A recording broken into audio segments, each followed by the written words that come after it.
Chapter 1. I tell you, Patricia Ann, I'm sick and tired of always being some man's sex slave. Mary Alice shut the kitchen door firmly and headed for the stove. Is this fresh coffee? I looked up from the morning paper and nodded. I also grinned. My sister is 65 years old, 6 feet tall, and admits to weighing 250 pounds. The idea of her as a sex slave is mind-boggling. You look like a jackass eating briars, she said, but I'm telling you the truth. She got a cup from the cabinet, poured her coffee, and helped herself to a muffin from a plate on the counter. What kind are these? Blueberry. She took a second one and came to the table in the bay window where I was reading the paper and having a second cup of coffee. What are you doing? Reading Omar Sharif's bridge column. Oh, God, I love that man. Those daffodils. I know. For a moment, it was not December in Birmingham, Alabama, but springtime in Russia with Lara's theme soaring. How many times have you seen Dr. Zhivago? I asked. Mary Alice took a bite of blueberry muffin. Maybe 20. I still keep hoping they'll get back together. But they did, in a way. Don't be ridiculous. He dies every time. Splat, right there in the street. She took another bite of muffin. You know, being his sex slave wouldn't be so bad, unless he plays bridge all the time. I folded the paper. Why don't you pull off your coat? And what is this sex slave bid? I'm just staying a minute. And it's what all of us women are, you, me, working our butts off to please some man. I could have pointed out that my husband, Fred, was at work while I was sitting in the kitchen in my bathrobe reading the paper, but I decided not to push my luck. We iron their clothes, cook their food, mop their floors, and do God knows what just to please them. Sister, I said, I think a sex slave is used sexually. That too, she said. I decided not to pursue this line of conversation. You want some more coffee? I asked. Mary Alice shook her head no. Mouse, she said, using her old childhood nickname for me. I want to show you something, but you have to promise not to laugh. Sure, I agreed. You promise. I promise. She stood up and unbuttoned her coat, but still clutched it around her. Swear. I told you I wouldn't laugh. She pulled her coat off, and all promises were off. I laughed like hell. Mary Alice was Mrs. Santa Claus, complete with a short red skirt, red leggings, and a white knit shirt decorated with the words Mrs. Santa that flashed sporadically with lights that apparently were beyond Sister's power to control. I knew you would laugh, she said morosely. There's a wig that goes with it, though. She reached into the pocket of her coat, brought out what looked like a dead white poodle, and placed it over her own short, pinkish hair. You think anyone will recognize me? Oh, Lord, I laughed. I have to go to the bathroom. Well, maybe they won't, she called as I rushed down the hall. When I got back to the kitchen, she had her coat on again, and except for an occasional giggle, I was in control. What's this about? I asked. Bill's got a job as Santa Claus down at the Rosedale Mall. They wanted a couple. It's supposed to keep the kids from being so scared. Mary Alice shrugged. See, I told you I was a sex slave. 72-year-old Bill Adams is Sister's current boyfriend. He has lasted for several months, probably because he can dip her when they dance. Or at least that's what Fred and I thought. There just might be more to the relationship if she was willing to go along with him on this. Rosedale Mall's on the other side of town, I assured her. You won't see a soul you know. Besides, what does it matter? You're being a good sport. You think so? I know so. Just think of all the kids you'll make happy. That's true. Mary Alice looked at her watch. I've got to go. I just wanted to remind you of the gallery opening tonight. It's from 5 until 8, drop in, and I won't get off work until 6, so I won't pick you up until 7, okay? Why don't I meet you there? The way you drive? Don't be silly. And wear that sweater I gave you last Christmas, the off-white with the pearls on it. And which skirt should I wear? Mary Alice is immune to sarcasm, which can be both a blessing and a curse for a sister. The off-white, of course. And for goodness sakes, don't wear those shoes you bought that are supposed to be winter white. I can't believe you were suckered like that. One every minute, I said, grinning again. I'll see you at 7. Mrs. Claus picked up another muffin on her way out. See you. Sooner than she thought, I had a date for lunch at the Rosedale Mall. As soon as Omar Sharif made his impossible 6 no-trump bid, I threw on some sweats and went out to take my old woofer for his walk. It was a beautiful morning, crisp but not cold, and though it was just 3 weeks until Christmas, a few pink geraniums still bloomed in the containers on the deck. Woofer was sleeping late. The year before, I had paid a fortune for an insulated doghouse that looked like an igloo, but it had been money well spent. The problem was getting Woofer out of it. I lifted the flap and poked him. Hey, lazy. He came out stretching, looking a little sheepish that I had sneaked up on him, and smelling mightily of warm dog. Walk time, I said, rubbing his head and noticing how gray he was getting. Well, weren't we all? I put his leash on and we started out. Our neighborhood is an old one of front porches and sidewalks. We have a saying here, on a clear day you can see the moon. This refers to the huge statue of Vulcan, the god of the forge, placed on top of Red Mountain about 100 years ago as a symbol of Birmingham's iron and steel industries. Which is fine. I've got no quarrel with the big iron man. Tourists climb him as they would a lighthouse to get a great view of downtown, and they buy postcards and souvenirs. The postcards are always pictures of the front, though. Wisely, given his trade, Vulcan is wearing an apron.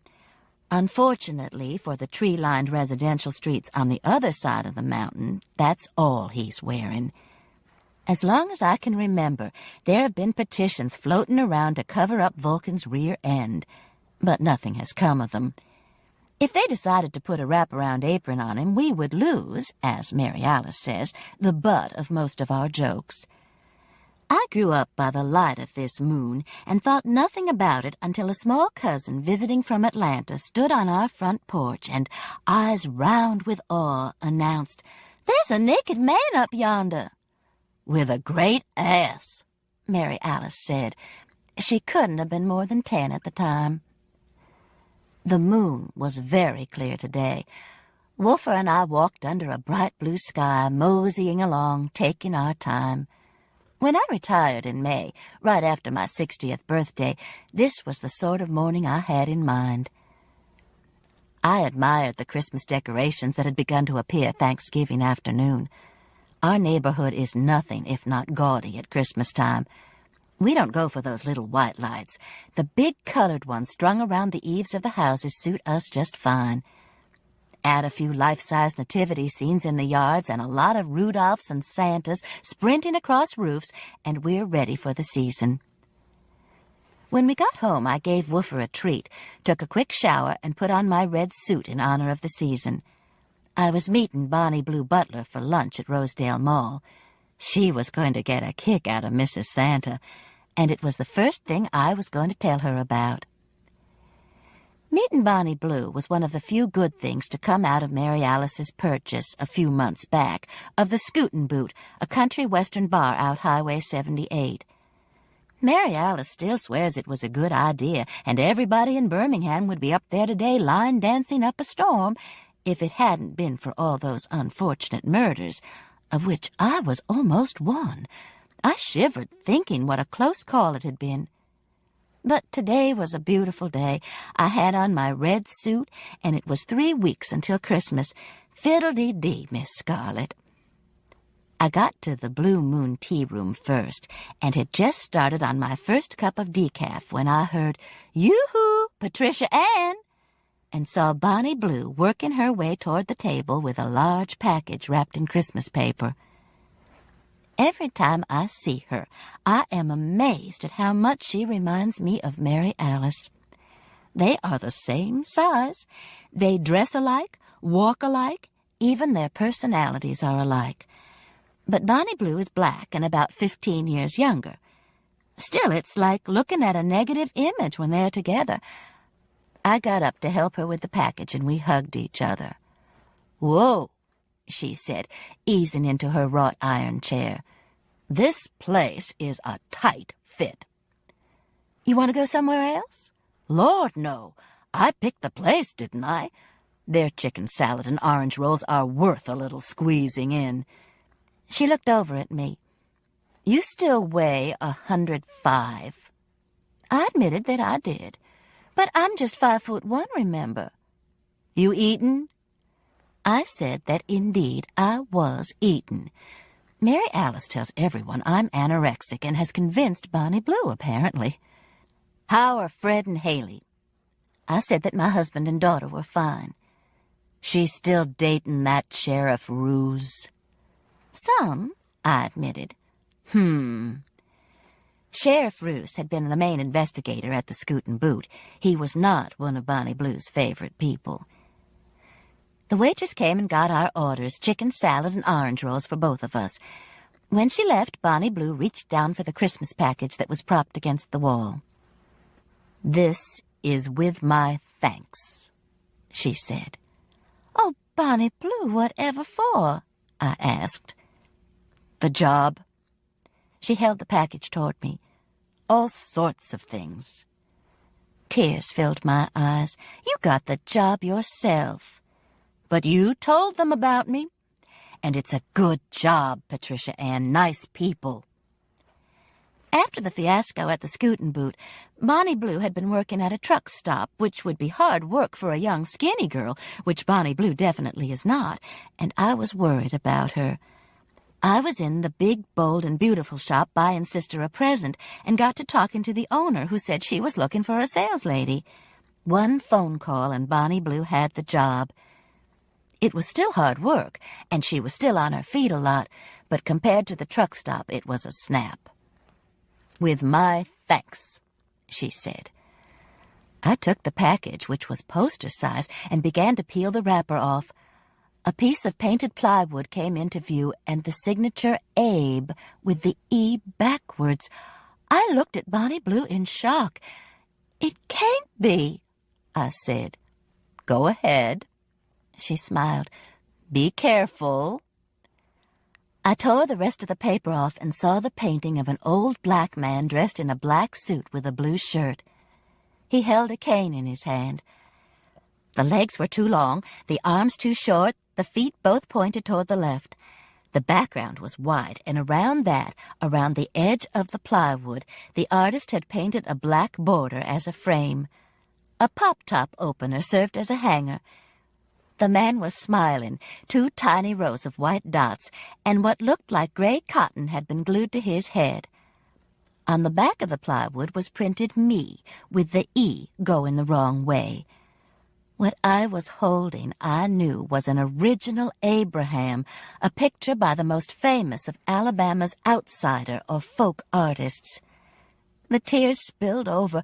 "My God, Bonnie Blue, this is unbelievable." She was smiling proudly. "You like it?" "Like it? I can't believe it. I bought a little one of his paintings a couple of years ago of children on a bus, but he's gotten way out of my range." "He's my daddy," Bonnie Blue said. "Abraham's your daddy?" "Abraham Butler. That's my daddy." Bonnie Blue pointed to the hair on the painting. "You see that? That's his real hair."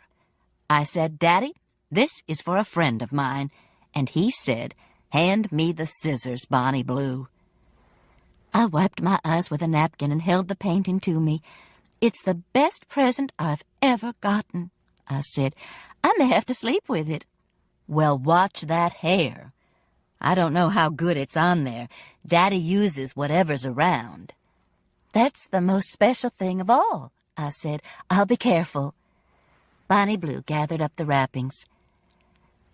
So Abraham is the man who got so carried away during Gone with the Wind that your mama got pregnant with you. Tell me I'm not glad. My sisters' names are Mertice, Viola, and Gladys. I held the picture out to look at it again. He has to use that cane all the time now, Bonnie Blue said. Sometimes a walker. He still gets around, though. He's 84. I'd love to meet him, I said. Any time. About all he does is sit there and paint. Keeps us busy finding the stuff for him to paint on. Mary Alice is going to have a fit, I said. She and I are going to a gallery opening tonight for The Outsiders. At Mercy Armistead's? I think so. Why? We'll be there. My brother James and I are taking Daddy. That's wonderful, I said. We'll see you there. And I've got a picture for Mary Alice, too. Does it have real hair? No. Good. Our lunch came just then, and we each buttered 2 orange rolls. Just as I took my first bite of chicken salad, though, I felt a presence looming over me. I looked up into the blinking chest of Mrs. Santa Claus. "What are you two doing here?" Mary Alice said. "Having lunch," I said. I'm not sure Bonnie Blue believed it was Sister. Her fork was frozen halfway to her mouth. "You are not. You brought Bonnie Blue to see me in this outfit, didn't you?" "Well, I don't care. I'm getting used to it." Mary Alice pulled up a chair and helped herself to a roll. "I'm starving. Bill keeps getting arrested for shoplifting. Half the children in Birmingham are going to be traumatized for life if the security guards don't quit grabbing Santa Claus." She took a bite of roll. "Hey, Bonnie Blue." "What's he shoplifting?" I wanted to know. "Nothing, Patricia Ann. Bill's not a thief. Something on his outfit keeps setting off alarms every time he walks through the restroom doors. He's really getting upset about it, poor baby." Bonnie Blue looked at Mrs. Claus's chest. "Is he electrified, too?" "No. It's a tag somewhere on the outfit. I told him to just quit going to the bathroom, but he says some of those kids are big." Mary Alice drew a huge box with her hands and at the same time discovered my painting. "Oh, my! That can't be an Abraham." "Yes, it can," I said, pulling the picture out so Sister could see it. "He's Bonnie Blue's daddy." "Are you serious?" She held the picture up. "Bonnie Blue, this is wonderful. Is it for sale?" "It's mine," I said. "Bonnie Blue gave it to me. That's his real hair." "I've got one for you, too, Mary Alice, but I didn't think I'd see you today." "Mrs. Santa hits all the malls at Christmas time," I said. Mary Alice kicked my foot. "I'm helping Bill," she explained to Bonnie Blue. "I just wish they wouldn't keep arresting him. It's unnerving." "Gives you a chance to stand by your man," I said, moving my foot before she could get to it. "Shut up, Mouse." She picked up a spoon and helped herself to the chicken salad on my plate. That's good." "Where's Bill now?" Bonnie Blue asked. "Taking off his outfit. This is our lunch break. They have a cute sign that says we're going to feed the reindeer." She took another bite of my salad. "Bonnie Blue's going to be at the gallery opening tonight," I said, moving my plate as far as I could from Sister's reach. "That's great." She held up the picture again. "Why didn't you tell us Abraham was your daddy, Bonnie Blue?" "It just didn't come up." "Well, I know you're proud of him. He's getting more famous every day, you know." "Seems like it. And I can't wait to see my picture." "I'll bring it tonight," Bonnie Blue promised. "Yours doesn't have Abraham's hair on it," I said. Just then, fortunately, Bill came into the tea room. He's a handsome man, large but not paunchy, with a ruddy complexion and a lot of white hair. Even at 72, he can turn women's heads, a fact that was obvious as he walked toward us through the lunch crowd at the restaurant. "Hey, Patricia Ann. Hey, Bonnie Blue." Bill put his hand on Sister's shoulder. a gesture which didn't escape me. Her hand went up to cover his. I said to myself. This was beginning to look serious. Mr. Bill Adams just might be husband number 4, though he didn't fit the mold. Mary Alice's 3 husbands had all been at least 25 years older than she was and extremely wealthy, and she had had a child by each. At 65, I suppose it was time to break the pattern. There weren't too many available men 25 years older. She would have to be a biblical character to give birth, and she had more money than she knew what to do with from the first 3. Bonnie Blue and I both greeted Bill, and I showed him my painting, which he admired. "I can't believe you didn't tell us Abraham was your daddy," he said to Bonnie Blue. "I have a sweatshirt with one of his snowmen on it." "He'll be at the gallery tonight," Mary Alice said. "You want to come with Patricia Ann and I?" "Me," I corrected. "Come with Patricia Ann and me." I automatically jerked my leg back so Mary Alice couldn't make contact, so all I got was a dirty look. "Can't, babe. I'm playing poker tonight, remember?" Bill patted her shoulder. "Come on, let's leave these ladies to their lunch and go find a McDonald's." "Only if you order a McLean," Mary Alice said. "Babe, a McLean? What's with them?" I asked Bonnie Blue as they walked out of the restaurant holding hands. "They're looking mighty cozy." "Don't ask me," she said. "I'm too old to know everything." I laughed and pulled my plate back in front of me. "Do you have time to come look at the coat I'm thinking about getting Haley for Christmas?" "One more orange roll," she said. I love malls at Christmas time. Rosedale was especially pretty, with Christmas trees sparkling with tiny lights down both sides of the wide corridor of the first floor and the balcony of the second. Santa's throne was in the center of the food court, and children were milling around waiting for Santa to finish feeding his reindeer. It was crowded, but not as crowded as it would be the next week. I had no trouble maneuvering with the picture. Bonnie Blue and I went into Macy's and headed toward the coat department. "I saw it out at the Galleria," I explained, "but I'm sure they'll have it here, too." And they did. A white trench coat made out of a light wool gabardine that would be perfect for our southern winters. I had seen Haley admiring it in the Christmas catalog, and I thought, why not? It had been 2 years since her husband Tom's death. 2 years when all she seemed to be interested in was her work as a scrub nurse in an open heart unit. Recently, though, she seemed to be coming out of her shell. She was beginning to take an interest in clothes again, and had even had a few dates with Sheriff Roos. I looked at the price tag again. It was way over my budget. "That's beautiful. What size does she wear?" Bonnie Blue asked. 6 petite, same as me. Bonnie Blue shook her head. "No way you and Mary Alice could be sisters." "We were born at home, Bonnie Blue." "But whose home?" "I look like Mama, blonde and little, and Sister looks like Daddy, big and brunette." "Mary Alice was brunette?" "Best I can remember." Bonnie Blue took the painting from me. "Try the coat on," she said. It did exactly what I had known it would. The material curved to my body in all the right places, just as it would Haley's. Even my mousy hair seemed to pick up highlights. "Buy it for yourself," Bonnie Blue said. "That thing's a work of art." "I'll just borrow it," I said, whipping out my charge card without another moment's hesitation. 16 more presents to buy, and I was already over budget. Lord, I love Christmas.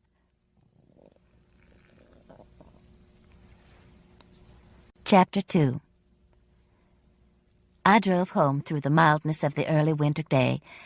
Not all the leaves had fallen from the trees, and there were still a few splashes of color, the deep of the last reds and oranges. Cold weather up north was poised, waiting to pour over us, but not yet. Sister and I have lived here all our lives and have never seen a white Christmas. which is just as well, considering what happens in Birmingham when a few flakes of snow fall.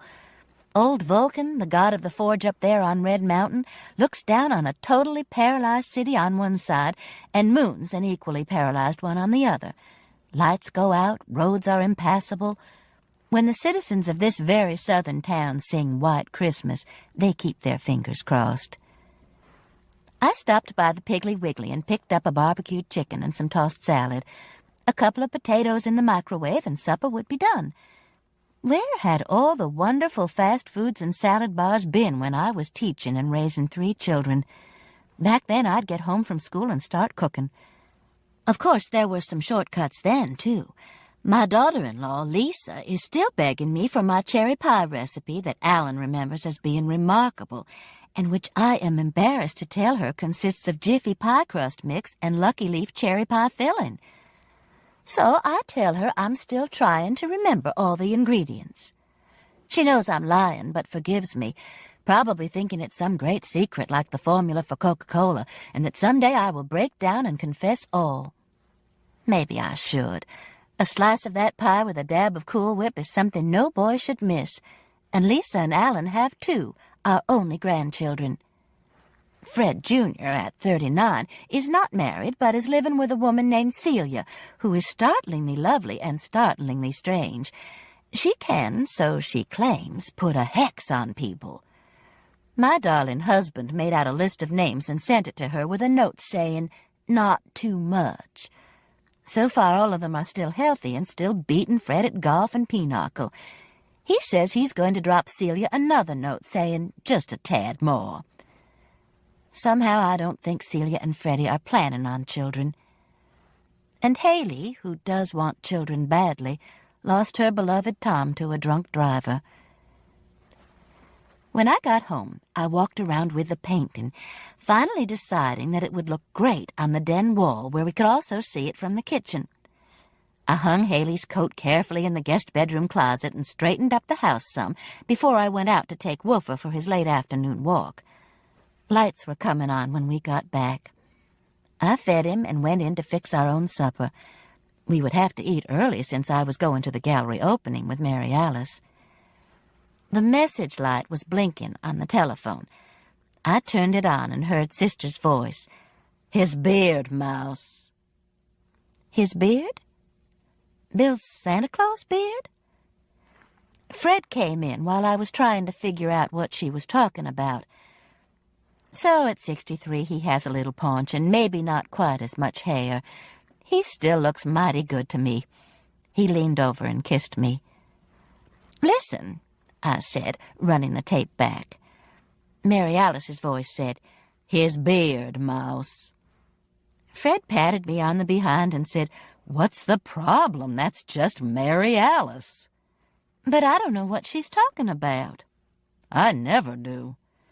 Fred went to the refrigerator and got a beer. "Maybe it's about Bill getting arrested," I said. "Bill got arrested?"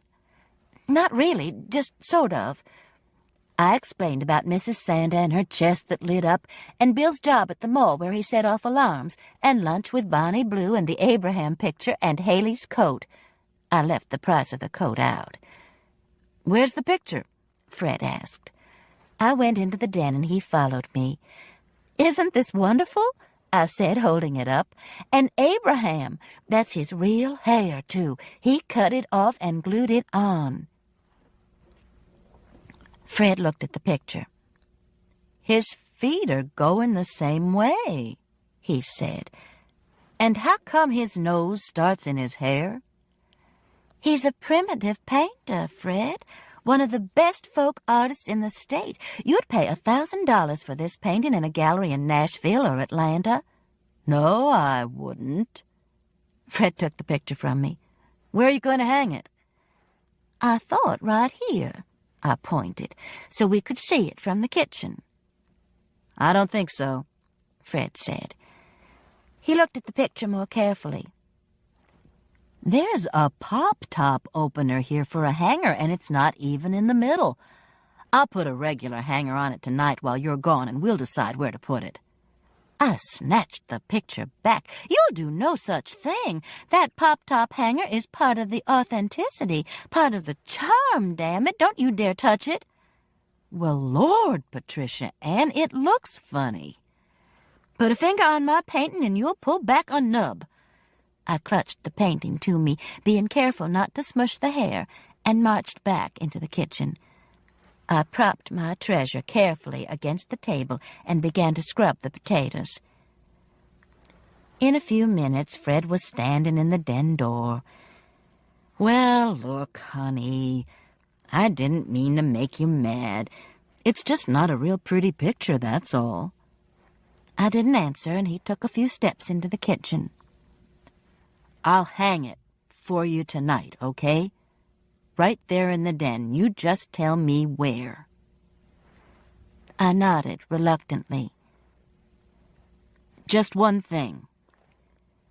By this time, he had made it over to the table and was looking at the picture. "Can I move the pop-top to the middle so it'll hang straight?" Mary Alice blew the horn for me at 7 o'clock, right on time.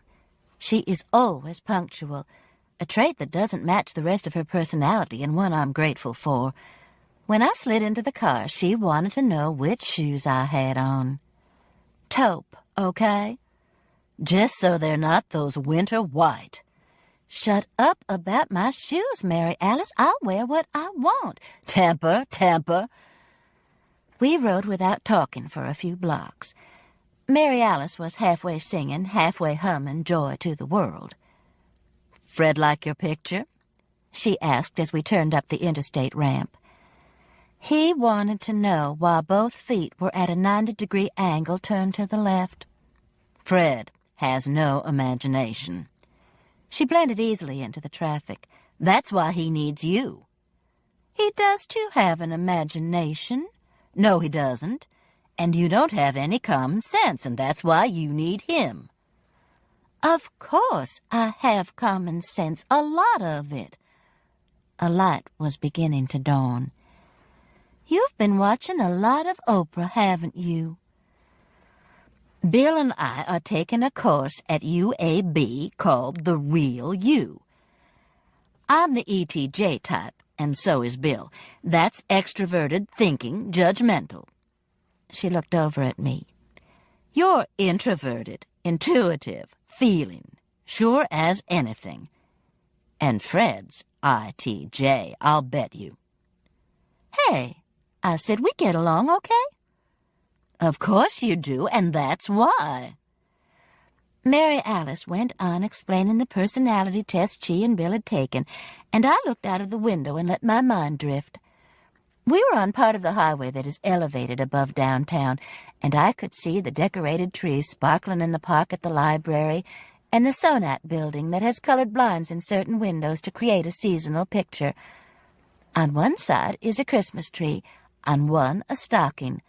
A third side has a wreath on it, and the fourth side has Joy spelled in huge letters. Fred and I flew in from Philadelphia once just before Christmas, and we could see that building's Christmas greetings miles before we landed. He tends not to notice things, though. Sister was still talking about Bill and the personality tests. That's why the alarms kept going off. I said, "Bill," I said, "how come you didn't notice that big chunk of plastic in that beard? It had to be hitting you on the chest. You know how big those things are." And he said he thought it was supposed to be there. Mary Alice turned on her right turn signal, and we exited the interstate. I can't imagine what one of those plastic shoplifting things was doing on a Santa Claus outfit anyway. Doesn't make sense. I agreed that it didn't. "Start watching for 6th Avenue, Mouse. What's this, 4th? "Yes," I said. Actually, I didn't know. I didn't have on my glasses. But if I'd said I couldn't see the street signs, I would have gotten a lecture on contact lenses, which I had tried once and kept losing. There was no question of our finding the place. The Mercy Armistead Gallery was located in an old bottling plant that someone had been smart enough to divide into spaces for boutiques and gift shops. Several artists had studios there, and there was at least one other gallery. The building looked festive with my kind of Christmas lights strung around it, and the parking lot was almost full. "This is great," Mary Alice said. "Mercy's got a good turnout." "Who is she, anyway?" "You know who she is, Patricia Ann. Her mother was Betty Bedsole. Remember? The Miss Alabama that married that big movie guy." "Oh, okay. Anyway, she used to spend her summers here with her grandparents. You know the Bedsole Steel Company? That's her family. And about a year ago, she moved here for good. You obviously don't read the society page." "Am I missing something?" Mary Alice ignored this. "I met her a couple of times at fundraisers and things, and now that she's moved here, she's on the museum board of directors with me. She's real interested in folk art, thinks the outsiders are the hottest thing since sliced bread." "Is that what she said? How old is this woman?" Mary Alice got out and slammed the door. "It just so happens I was planning on buying your Christmas present here. Don't push your luck." I hopped out and rushed in behind her. My first impression of the gallery was a riot of color, so much color that it was dizzying. The soft gray of the walls and floors couldn't mute the vibrancy of the quilts and paintings that hung there, and the cheerfulness of the works was reflected by the people admiring them. Christmas music played softly while glasses clinked. This was a party. Merry Christmas! Mary Alice held up her arms as if she were blessing the gathering. "Would you look at this, Mouse?" "Welcome, ladies. Would you sign our book, please?" The voice belonged to a beautiful young woman with very black, shiny hair cut like a flapper's, straight bangs that ended just above black eyebrows, and straight sides that were longer than the back and which swung against her cheek. She could have been Rudolph Valentino's co-star. The gray floor-length knit sheath she wore showed a body that was as sleek as her head. "I'm Claire Moon," she said, holding out a very white hand. "Mary Alice Crane," Sister said, shaking the proffered hand, "and my sister, Patricia Ann Hollowell." "Mrs. Hollowell," Claire Moon said. "I was Claire Needham. You taught me about 12 years ago." This happens frequently when you've taught school as long as I have. Sometimes I remember the students, sometimes I don't. But I am seldom so astonished at what has happened to them that my mouth falls open. Claire Needham Moon took pity on me. "I know I've changed a lot," she laughed, a little tinkly laugh. "Just your hair," I said. We both knew I was lying. "Your hair is fantastic," Sister said. Claire Moon ran both hands over her sleek head. "Delta," she said. "At Delta Hairlines, she can do anything." I was still confused at Claire's metamorphoses. I had no idea what she was talking about. She got her hair done on a plane? "I'll have to look her up," Sister said. "You'll be pleased." Claire handed Sister a pen. "When you sign the book, just make yourselves at home. Mercy's around here somewhere. It's good seeing you, Mrs. Hollowell, Mrs. Crane." She seemed to fade away into the gray carpet and gray walls like the Cheshire Cat. Only it was her white face we continued to see for a while. "Who's she?" Sister asked. "She's gorgeous." When I taught her, she was Clarissa May Needham, one of the most pitiful children you could imagine. Came from a very abusive family. Alcoholic father, mother totally unable to protect herself or the children. Youth Services finally took the children away, and by the time I taught her, she was in a foster home. Timid, frail, cried all the time. "Are you sure it's the same one?" Hard to believe, but I hope so. I've often wondered about that poor child. The boys and the girls, too, used to tease her, saying, Clarissa may not." Then one day, she handed in a paper that just had Claire Needham on it. She'd had enough. She'd had more than enough. Well, bless her heart, she's a knockout now. I'm going to look Delta up. Don't you think my hair would look good like that? You mean black? Why not? I've learned it's best not to answer these questions. Let's go find Bonnie Blue, I said. The floor of the gallery was crowded, but people were gathered in groups, so it was easy to move around. I spotted some of Abraham's work against the far wall, and we worked our way over. Bonnie Blue wore a bright blue caftan and was standing guard over her frail old father, who was sitting in a chair with a glass of champagne in his hand. "Hey, y'all," Bonnie Blue said. "This is my daddy, Abraham Butler. Daddy, this is Patricia Ann Hollowell and Mary Alice Crane. They're sisters." Abraham Butler tilted his head back so he could study us through the bottoms of his bifocals. "Can't be." "We were born at home," Mary Alice said. "Same mama, same daddy." No, it's just surprising to see two such beautiful young ladies in one family." Behind him, Bonnie Blue rolled her eyes and made a shoveling motion. "Why, Mr. Butler," Mary Alice beamed, "what a nice thing to say." "Call me Abe," he said. I love the way old Southern men flirt. It's an art form I'm afraid is dying out, and which, when it is gone, will leave the world less fun. Even men in their 60s like Fred haven't mastered it. Chances are the younger men would have learned from the old masters if they had realized how wildly successful it is. I've always figured this as part of Mary Alice's fascination for older men.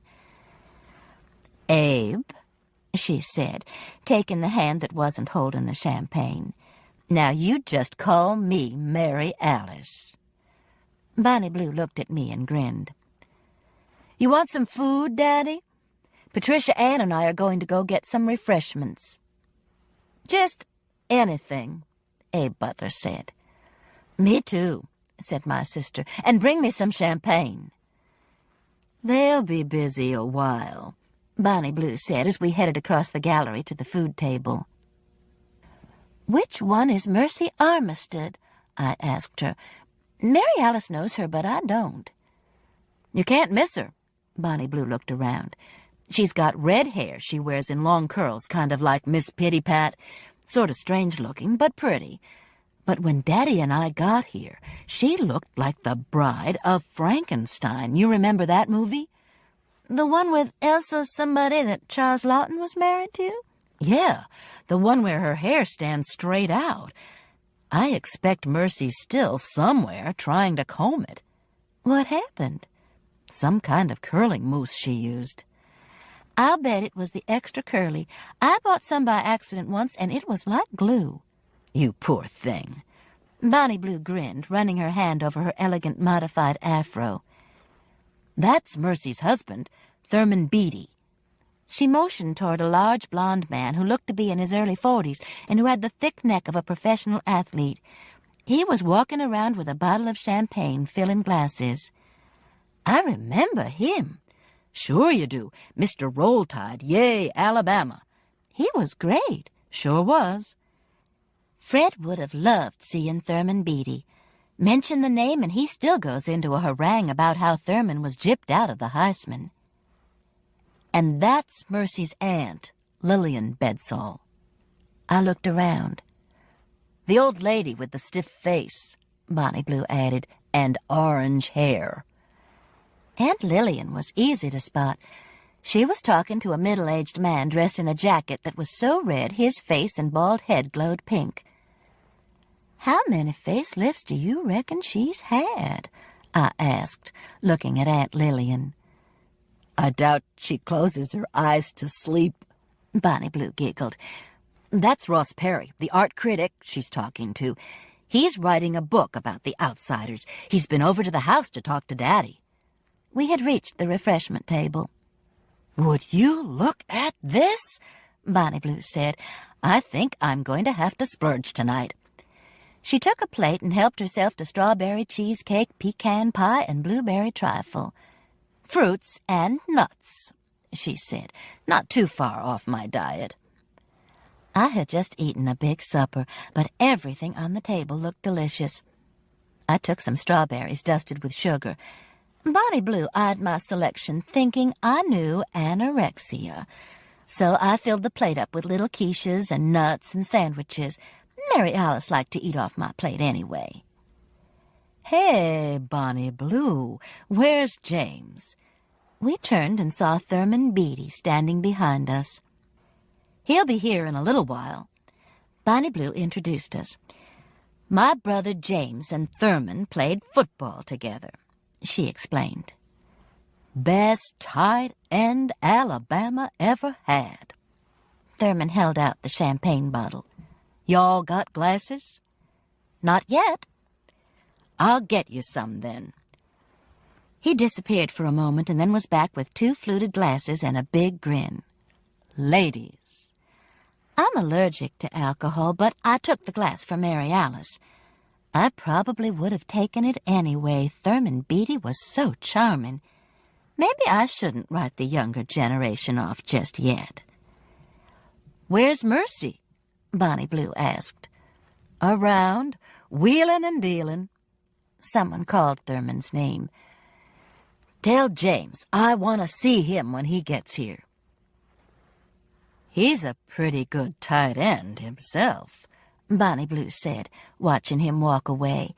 I agreed. Mary Alice had found a chair somewhere and pulled it up beside Abe Butler. They were deep in conversation when we came up. I handed her the champagne and told her she could eat off my plate. "Thanks," she said, not even looking my way. I took the strawberries, put the plate on her lap, and walked around the gallery, munching and admiring. Quilts can hold their own in any art gallery or museum. The ones I particularly admired that night were what the artist called story quilts. Appliqued, embroidered, and even painted on the patchwork quilts were historic figures or scenes of family life, such as a picnic or children playing in a yard. I yearned for one called the 60s, with Martin Luther King and John and Robert Kennedy greeting freedom riders as they got off a bus. From the window of the bus, Rosa Parks looked out with an expression of surprise on her face. I checked the price and discovered that the outsiders were learning the value of their work, which was as it should be. I would just have to take the lady's name and start saving my money. "Finding what you want, Mrs. Hollowell?" Claire Moon stood beside me. "Everything's beautiful, Claire. Do you work here?" "I'm Mercy's assistant." "Do you like your work?" Her pale face became animated for the first time. "I love it," she smiled. "Mercy is an artist herself, you know, probably better known in Europe than here. That'll change, though." "But she grew up here in Birmingham?" "Her mother did, and Mercy visited a lot. Birmingham is Thurman's home, though." "And he's delighted to be here after being dragged all over the globe for years." The speaker who had come up behind us was a tall, thin woman with delicate features and reddish-gold hair pulled back into a single long braid. She reminded me of a young Vanessa Redgrave. Claire Moon introduced us, and I congratulated Mercy on the gallery and the showing. "I'm proud of it," she said, "but Claire did most of the show." Claire looked startled and pleased. "Oh, Mercy, you know I didn't." Mercy put her arm around Claire's shoulders. "Now, Claire, you're the one who located most of these artists." There was a slight pause before the word artists, enough to catch my attention and dim the smile on Claire's face, enough to make me immediately defensive. "I've never seen more beautiful art," I said. "I think it's a shame the outsiders' talents aren't appreciated more." "Of course." Mercy Armistead looked straight at me with eyes not green, not brown, but an amber color somewhere in between. I gave her back my school-teacher look, which still works like a charm. "Well," she said, "let me mingle." She patted Claire on the shoulder, said, "It was nice meeting you, Mrs. Hollowell," and disappeared into the crowd. "So much for folk art," I said, watching Mercy greet a couple who had just come in. "She's really very nice, Mrs. Hollowell. She's just still in a tizzy because there were so many last-minute things to do. The caterer was late, and she was in a rush to get ready. And then her hair got all messed up with people already beginning to arrive." 2 vertical lines had appeared between Claire's black eyebrows. "Don't worry about it," I said. "I guarantee you everybody here is impressed with the exhibit. Come, let me show you the quilt I'd love to buy. All I need is a line of credit from AmSouth Bank." The lines disappeared, and she smiled. "It must be one of Leota Wood's." "Does the gallery get a certain percentage?" 40, usually. Mercy needs the money like she needs a hole in her head, though. Her father is Samuel Armistead, the movie producer." "Claire, Claire, Claire!" To my surprise, Claire was suddenly airborne and hoisted over a large black man's shoulder. "Where's the hooch, Claire? The real stuff. Thurman says you got some." "Jack Daniel, Claire. Mercy's got it hidden somewhere. Here, James, throw her to me." James tossed the squealing Claire lightly into Thurman's outstretched arms. "Now throw her back." Bonnie Blue's brother was a giant of a man dressed in a conservative dark suit and a Mickey Mouse Christmas tie. "No, I'll tell." Claire's white face showed a tinge of pink. I could tell she was enjoying the game, that it was a familiar one. Thurman set her down. "Bourbon, Claire. A man's drink." "Looks like you've already been into it." Thurman moved to pick her up again. "No!" She jumped back, straightened her dress, and ran her hand over her hair. "I'll get it for you." "My man." James slapped Thurman on the shoulder, and they followed Claire through a side door. Mary Alice was cruising the room, and Bonnie Blue was showing one of Abe's paintings to a prospective buyer when I got back.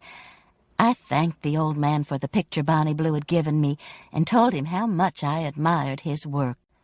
"You got any extra plywood?" he asked. I told him I didn't, but that I would be on the lookout for some. "Plywood paints good," he said. "Don't bend like canvas." I told him I could see that was an advantage. "Cardboard's okay. You got some. I can use it." I nodded and looked around for Sister. My feet were beginning to hurt. "A drink would be nice," Abe said. "What?" He held up his glass. "Champagne." I took the glass and started for the refreshment table. On the way, I spotted Sister admiring Leota Wood's quilts and made a detour. "You said you were buying my Christmas present," I said. "I want that one." I pointed to the one titled The 60s. Mary Alice went over and looked at the price. "I'll tell Fred," she said. I assured her I wouldn't hold my breath. She looked at the glass in my hand. "For Abe," I explained. "Lord, he's inhaling that stuff. Someone's going to have to carry him home." "His sweet chariot has just swung low," I said. "His name is James." Mary Alice looked at me. "Patricia Ann," she said, "that was so bad." Actually, I thought it was kind of clever. "Come, look at these wood carvings," she said.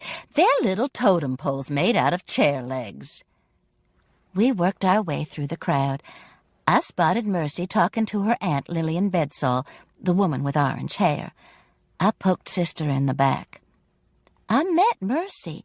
I got the impression she doesn't think the outsiders are such hot artists. I wonder why she's opening her gallery with a showing of their work. We had arrived at the wood carvings. Most of them were charming, brightly colored single figures. Some of them, however, were definitely sexual and humorous. The artist had painted expressions on the entwined figures' faces that said plainly, "Well, how about this?" On nearly every carving was a small pink sold tag. Those pink tags are why. It's going to be a sellout. Mary Alice picked up one of the figures. Does this remind you of Bill? In your dreams? Sure it does. I've got to have this. Sister turned the carving over and looked at the price. Wow. Claire Moon said Mercy didn't need money. And you said Claire was one of your advanced students? Sister opened her purse, took out her checkbook, and patted it fondly. Huh, ask me. The girl hasn't got bitty brains. And with that, my sister proceeded to buy 2 carved chair legs which kept falling over and which the artist swore were a pair. Chapter 3. Fred was sound asleep when I got home. I undressed quietly and went into the den to read and wind down. By the time I slipped in beside him, he was snoring slightly, and it was almost 1 o'clock. I snuggled against him and didn't know anything else until I heard the sound of the shower. 7:20. I yawned and turned over, trying to will myself back into the dream I'd been having, which had been a good one and which was already gone. No use. I was awake. I turned on the TV to see what the weather was going to do and got the local news. An apparent heart attack, the announcer was saying. As I leaned over to get my robe, I glanced at the screen and did a double take.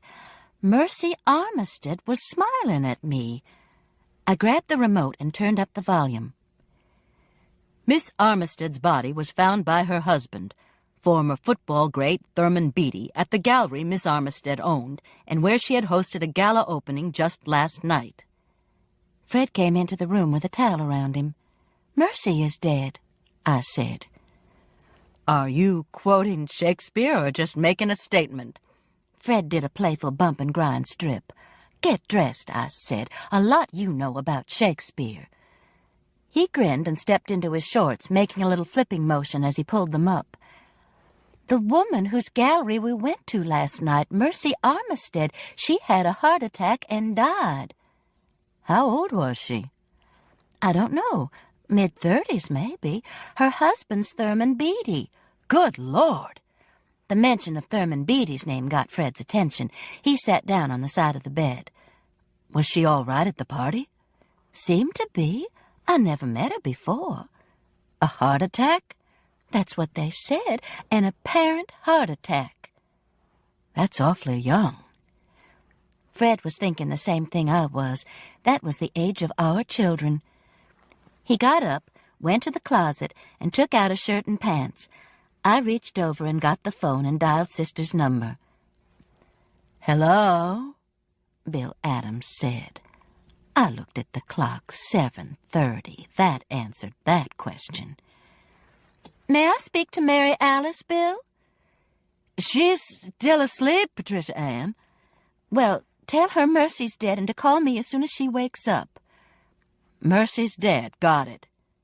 There was silence for a few seconds. Bill? Just looking for something to write with. There's nothing here to write with. I'll call her later, I said. Bill's at Sister's, I told Fred, who by now was buttoning his shirt. Are you surprised? Nope. I started to get up. You want some cereal?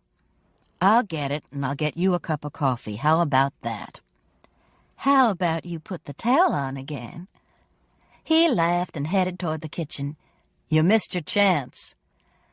I went into the bathroom, automatically put the toilet seat down like every other female in America was doing that morning, splashed some cold water on my face, brushed my teeth, and was back in the bed by the time Fred arrived with the coffee.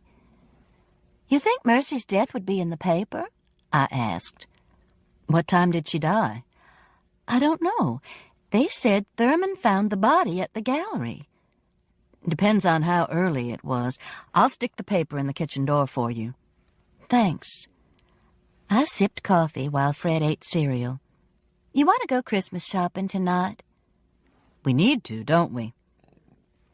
Pictures of wars, floods, and famines flashed across the TV screen while we sat in our small bedroom and talked of children and Christmas presents, keeping the world at bay, keeping our fingers crossed.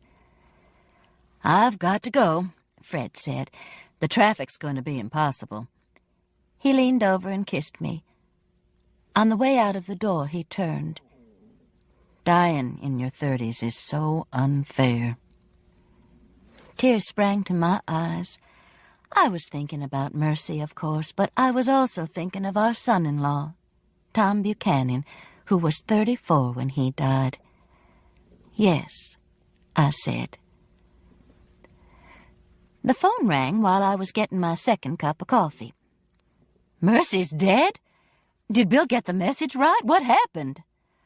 "I heard it on the local news. They said she died of an apparent heart attack at the gallery, and Thurman Beatty found her." "I can't believe this," Mary Alice said. "She was fine when we left. What did she do, just keel over?" "How do I know? I never met the woman until last night, and the only time I talked to her she was in a snit about her bad hair."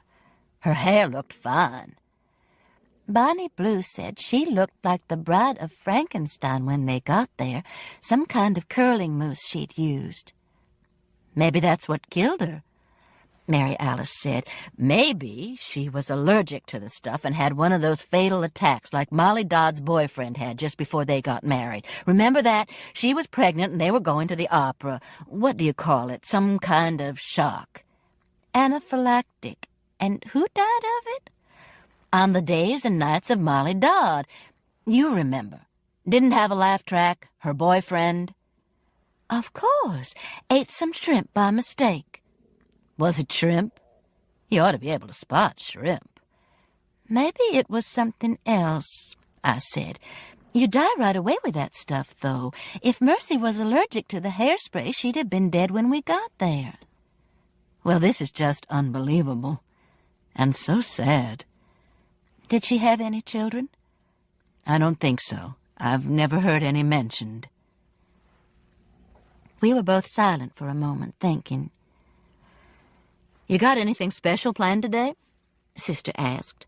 "No, I was thinking about getting the Christmas decorations down from the attic." "Then let's go see Fay and May." These precious identical twins belong to Mary Alice's daughter, Debbie. They're almost 2 years old and are their grandmother's heart. Mine, too. Mary Alice says a trip to see the babies is better than Prozac. She's even resigned herself to the fact that Debbie, a successful single lawyer in her mid-30s, opted for a sperm bank instead of a husband. "What about Mrs. Claus? The sex slave?" I asked. "Oh, God, I forgot that. Damn." "Maybe I could bring them to see Santa Claus." "That would totally confuse them." "Kids are always confused about Santa Claus anyway." "That's true. I'll check with Debbie and call you back." I got the paper out of the kitchen door and looked to see if there was anything about Mercy's death. There wasn't. I put on my sweats, grabbed a handful of dog treats, and went to walk Woofer. The weather was changing. The cold front that had been sitting over the Midwest was rapidly approaching. High clouds of moisture from the Gulf were already dimming the sunlight. By nightfall, we would probably have thunderstorms. I walked along and thought of the party the night before. It had been so cheerful, so fitting for the holidays. I thought of Claire Moon and how she had changed, and of Thurman Beatty. Had he loved his wife deeply? Was he devastated by her death? I would call Bonnie Blue when I got home and see if she knew any more of the details. And then I saw it, the mother load of plywood. A neighbor making a nativity scene had piled the leftovers by his garbage can. I looped Woofer's leash around my arm and picked up several pieces. The wise men were empty spaces surrounded by plywood, as were the manger and Mary and Joseph. It was slightly eerie that they were so recognizable, a little Christmas zen. There was enough for 2 trips. Abe Butler was going to love this. "We're not through with our walk, old boy," I assured Woofer, bless his heart. As we came around the house, he started barking. "We're going back," I said as he began to pull at his leash. "Let me put this plywood down." I was holding the pieces in front of me, and the back steps were blocked from my view. When I put the wood down, though, I nearly jumped out of my skin. Sitting on the steps was what looked like a very dirty child. Woofer was barking like crazy, and I backed up a step just as the child looked up. "It's me, Mrs. Hollowell," said Claire Moon. "I'm sorry, but I don't have anywhere else to go." She looked, as Sister is fond of saying, like the wrath of God.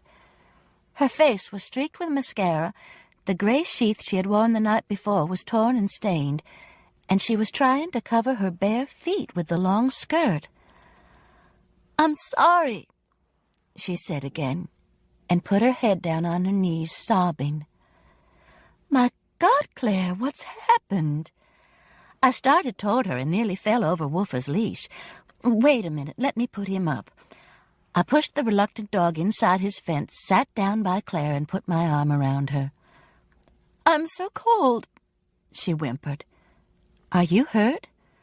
"I'm just so tired and cold." "Well, let's go in where it's warm. Do you feel like standing up?" "Yes." As I helped her to her feet, I could feel her whole body shaking with a hard chill. First things first, I thought. I would find out what happened later. Right now, I had to get her inside and get her warm. I am a small woman. Fortunately, Claire was even smaller, probably 5 feet tall, but wraith thin. She leaned heavily on me as I got her to the den sofa and covered her with an afghan. I got the heating pad from the closet and put it under her feet, which were scratched and dirty. "Think you can keep down some coffee?" I asked. She nodded and closed her eyes. The lids were bluish against her black brows. She needed medical attention, I realized. We could be dealing with shock or hypothermia here. "No doctor," she said, reading my hesitation. "Please, no doctor. I'll be okay when I get some coffee." "I think you need some help, Claire." I reached over and smoothed her bangs back from her forehead. "Please, Mrs. Hollowell." Tears rolled from her closed eyes. "Please, I'm already feeling better." The quivering of her body told me she was lying, but upsetting her more wasn't going to help. "I'll get the coffee," I said. She sighed deeply. "Thank you." When I got back, a matter of only a minute or two, she was asleep. For a second, it frightened me. She lay just as I had left her, on her back with the afghan covering her. Her mouth was slightly open, and tears still ran down her cheeks, but she was breathing quietly, and the shaking had lessened. "Claire," I said softly, wondering if this was a natural sleep. She mumbled and turned into a semi-fetal position. "You okay?" "Don't do it," she said. "Do what, Claire?" She mumbled again and put her hand under her cheek. I sat down and looked at her.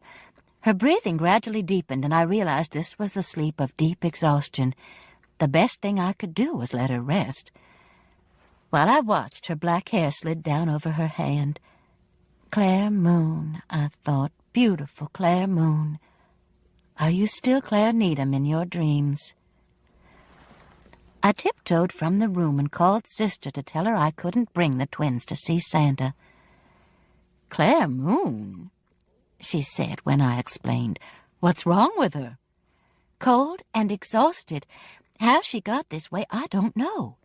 "You didn't ask her? My Lord, Patricia Ann." "I didn't get a chance. I thought for a few minutes I was going to have to call 911 or take her to the emergency room." "Does she know about Mercy?" "I have no idea." Sister made a sound of disgust. "I can't believe that. I'll call you from the mall, okay? Maybe by that time you'll know something." "I'm taking the phone off the hook." "Fine. You do that, Miss INF." "What?" I said. "What?" But Sister was gone.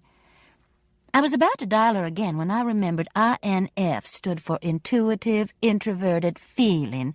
3 personality traits that Mary Alice wouldn't be caught dead with. I finished the cup of coffee I had fixed for Claire and called Bonnie Blue. Her brother James answered and said she had already left for work, that the shop was opening early during December.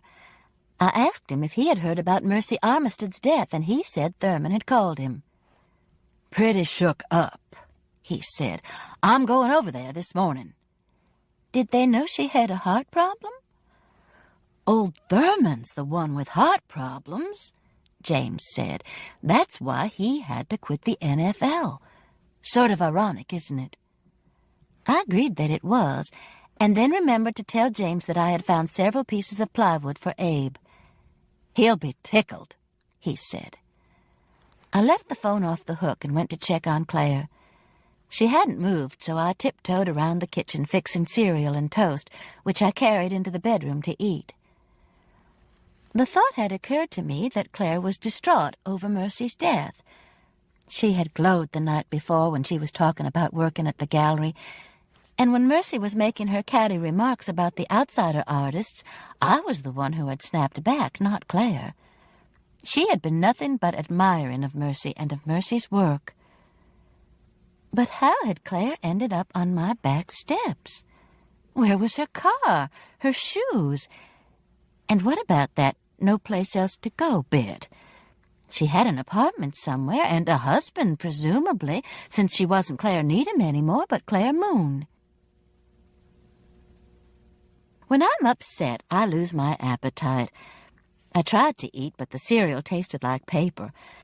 I put the bowl down, went to the bookcase, and got out the yearbooks that Claire was in. It was startling to see her as a pale teenager with dark blonde hair parted in the middle and hanging limply beside her face.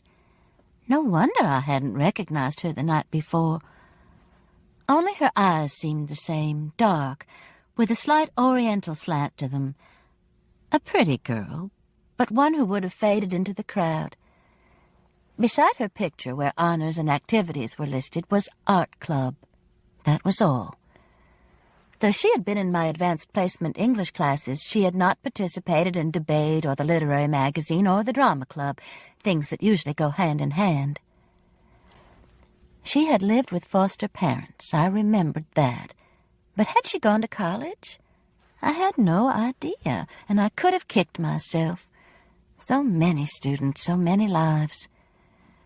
I closed the books and wondered for perhaps the millionth time if these students had learned anything in my classes that was helping them in their lives. Had Frost made wrong choices easier to live with? Or Crane shown the true face of bravery? Had Agee taught them to deal with loss? For God's sake, Mouse! Mary Alice's voice scared me so I jumped straight up and the books went flying, landing on the floor with a thump. "Damn it, sister!" I hissed. "I'll bet that woke Claire up." "I'll go see." She disappeared from the doorway, but was back in a moment. "Nope." I was picking up the books and willing my heart to slow down. "Where did you come from?" "Home. Where do you think?" "I mean, how did you get here so quickly?" "I'm not dressed." Mary Alice opened her raincoat to show a short pink nightgown and a lot of Mary Alice. "Good thing I came, too. You were getting ready to have one of your existential snits, weren't you?" "You wouldn't know an existential snit if one hit you on the head. And have you got on underpants?" "Of course, Patricia Ann. You think I want Mama to roll over in her grave? Speaking of which, you really should lock your back door." "What?" Trying to follow Mary Alice's thought processes is not easy. Anyone could come in. I agreed that they could, indeed. "Anyway," Mary Alice said, plumping herself onto the bed, "I got the scoop on Mercy's death to tell you, and I wanted to check on Claire." "You're so kind, Mrs. Claus." But I sat down to listen. "Bonnie Blue told me, and James told her, and Thurman told him, so this is straight, okay?" I nodded. "The last people left the gallery about 11 o'clock, and Thurman said he was going to follow Mercy home. Not that that's a bad neighborhood or anything, but he didn't want her locking up and driving across town by herself. So he helped her straighten up some and went to his car, thinking she was coming right out behind him. Only she didn't. Where was Claire? James Butler took her home earlier. Mercy stayed to talk to some customers. I wonder if she knows Mercy's dead. Sister shrugged. Do you want to hear this? I did. Well, when Mercy didn't come right out, he thought she'd gotten a phone call or gone to the bathroom. Finally, he went to check on her, and she was lying on the floor by the door, clutching her chest. On the floor by the door? Mary Alice clutched her ample chest to demonstrate. A heart attack. He called 911, and Bonnie Blue says they used the paddles and everything, but it was too late. And no history of heart problems? None, Mary Alice said. We were silent for a moment, both of us, I'm sure, picturing the seemingly healthy, red-haired woman we had seen the night before circulating around her gallery, full of life. So what about Claire? Mary Alice asked. What do you mean, what about Claire? You saw her when you came through the den. I thought maybe you found out why she showed up on your doorstep. I shook my head. She seems to be resting quietly, I said. I'm not going to bother her. Whatever her problem is, it'll come out in due time. Sister said. Maybe she has fever. Maybe she does, I said. But you're not going in there poking at her to see. She needs the sleep. Well, you must admit it's strange that you haven't seen her in years and she shows up like this. She saw me last night. I was on her mind. Maybe her husband abuses her, Mary Alice said. I shivered, remembering how frail Claire had felt when I helped her into the house. God, I hope not. She's had too much of that in her lifetime. Any at all is too much, Mary Alice said. For once I agreed with my sister completely. I'll find out when she wakes up, I said. She may just be in a state of shock at Mercy's death. Let me know. We don't have to be at the mall until 2 o'clock, but I've made an appointment with Delta at Delta Hairlines for 11. You haven't. You're not having your hair dyed black. I told Delta I wanted her opinion. Ask for a second one. You ought to go with me, Patricia, and get something done to yours. I ran my hand through my curly gray hair. Forget it. Mary Alice got up from the bed and slipped her feet into white huaraches. Are those winter white? I asked. They were the first ones I found, Miss Smart-Ass. I followed her down the hall and into the den. We stood for a moment looking down at the sleeping Claire, who was again lying on her back. You think she's okay? Mary Alice whispered.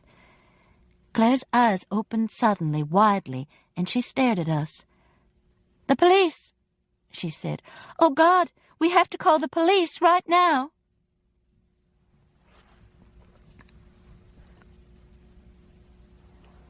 Chapter 4. Claire sat straight up and covered her face with both hands. Oh, she moaned, rocking back and forth. Claire, I said, Claire. I sat on the edge of the sofa and put my arm around her, trying to soothe her. You've just had a bad dream. No. It was a loud breath. Call the police. But why, Claire? Mary Alice, who had jumped a foot when Claire opened her eyes, reached for the phone on the end table. I slapped at her hand. What are you doing? She said, call the police. I glared at Mary Alice. Will you wait just a minute? I'm sure Claire was just having a nightmare, weren't you, Claire? Claire pulled her knees up, wrapped her arms around them, and buried her face in the Afghan. I wish I could bend like that, Sister whispered. Shut up, I mouthed. Someone tried to kill me last night. Claire's words were muffled. What? Mary Alice and I both asked. Claire lifted her head. Tried to kill me last night, somebody. Who? Claire shrugged and put her face back into the Afghan. "See," Mary Alice said, "that's why she wanted the police." "Claire, are you sure?" I asked. "In my apartment. When I came in, they had a knife. I ran, and I'm so scared." She whimpered like a hurt animal. Mary Alice reached for the phone. I didn't stop her. I sat beside the terrified Claire, patted her, assured her everything would be all right. The girl's shoulders were rigid with fear. Tears came to my eyes when one of her hands came up slowly to cover mine. "They'll be here in a few minutes," Sister said. She sat down in Fred's recliner, and we looked at each other. Sisters for 60 years, we didn't need words for our conversation. "What is going on here?" she asked with a motion of her head. "I have no idea," I shrugged silently. Mary Alice looked at Claire, who was still slumped over but was holding my hand. "I'm worried," Sister said, by pressing a finger to her lips. "Me too," I nodded. "Claire," Mary Alice said, leaning forward, "do you want a Valium?" Claire nodded yes. "I don't think that's such a good idea," I said. "She may be in shock. She needs something to calm her down. You got a Valium?" "No, but you do. There's some in your medicine cabinet left from the scootin' boot when you got shook up." "Shook up? You call a fractured skull and God knows what else shook up? And what were you doing in my medicine cabinet?" "Looking for aspirin, of course." "You know I keep the aspirin in the kitchen cabinet." "Aspirin should be in the bathroom." Mary Alice pushed herself out of the recliner. "I'll get you a Valium, Claire." Time was I would have stuck out my foot when Sister walked by. The urge was still there, but knowing Mary Alice, she would fall on me and break my hip. I refrained. "I'll get you something to drink," I told Claire. "You want coffee or Coke?" She nodded, so the decision was mine. I went into the kitchen and put a lot of ice into a glass. The coffee was decaf, but the Coke had caffeine. Maybe it would offset the Valium's effect some. While I was pouring the Coke, Mary Alice came into the kitchen. "What is this?" she asked, holding out her palm with a pink tablet in it. "Valiums have holes in the middle. Have you been mixing up your medicines again?" "It's generic, and I never mix up my medicines." "You do, too. You remember that time I took what was supposed to be penicillin, and it was muscle relaxant that made me sick as a dog because you had it in the wrong bottle? Remember?" "Mary Alice," I said, "didn't that teach you a lesson about taking other people's medicine?" "It taught me I can't trust you to keep them in the right bottle." I got a napkin for the glass. "That's Valium, but I don't think it's such a smart idea giving her one. It'll make her feel better. I think she needs to go to the doctor." But I followed Sister back to the den where Claire was still hunched over like a question mark. "Here, Claire." Mary Alice handed her the pink tablet, and I gave her the Coke. Except for that first glance upward, it was the first time Sister had seen Claire's dirty, mascara-streaked face. "Oh, you poor thing," she said. "Mouse, go get us a warm wash rag." She picked up part of the afghan that was sliding from the sofa and straightened it. "Wouldn't that feel good, Claire? Your face and hands wiped with a warm wash rag. Go get us one, Mouse." "You know where they are," I said. I couldn't resist it. Mary Alice turned and looked at me, and I headed for the linen closet. I wasn't gone a minute, but when I got back, Sister was quizzing Claire about her attacker. Was it a man or a woman? What kind of knife was it? What did they say? Claire's answers were little head shakes. "For heaven's sake, Sister," I said, "the police will ask all those questions." And they did. In about 2 minutes, the doorbell rang. For a moment, I thought it was Bonnie Blue. The woman standing there was as large as Bonnie Blue, and her skin was as dark. But I realized my mistake immediately. This woman was much younger, maybe 30, and dressed in a police uniform. "Mrs. Crane?" she said. I'm Bo Mitchell. You have a problem? Bo Mitchell had the most beautiful smile I have ever seen. Fred and I had poured thousands of dollars into our children's mouths trying to achieve this effect and had missed by a mile. I explained that I was Mrs. Hollowell and that Mrs. Crane was my sister and that a friend of ours had been threatened or attacked the night before, I wasn't sure which, and was right here on my den sofa. May I come in? Bo Mitchell asked. Of course. I realized I had been babbling like I do when I'm nervous. At least I wasn't rhyming like I do sometimes. Right through here. Claire was sitting up straight with her feet on the floor. She looked exactly like one of those big-eyed, dark-haired children with the sad expressions that you see painted on velvet. Sister had wiped the mascara and dirt from her face, and the pallor of her skin was startling. This is Officer Mitchell, I introduced Mary Alice and Claire. I thought you policemen always went in twos, Mary Alice said.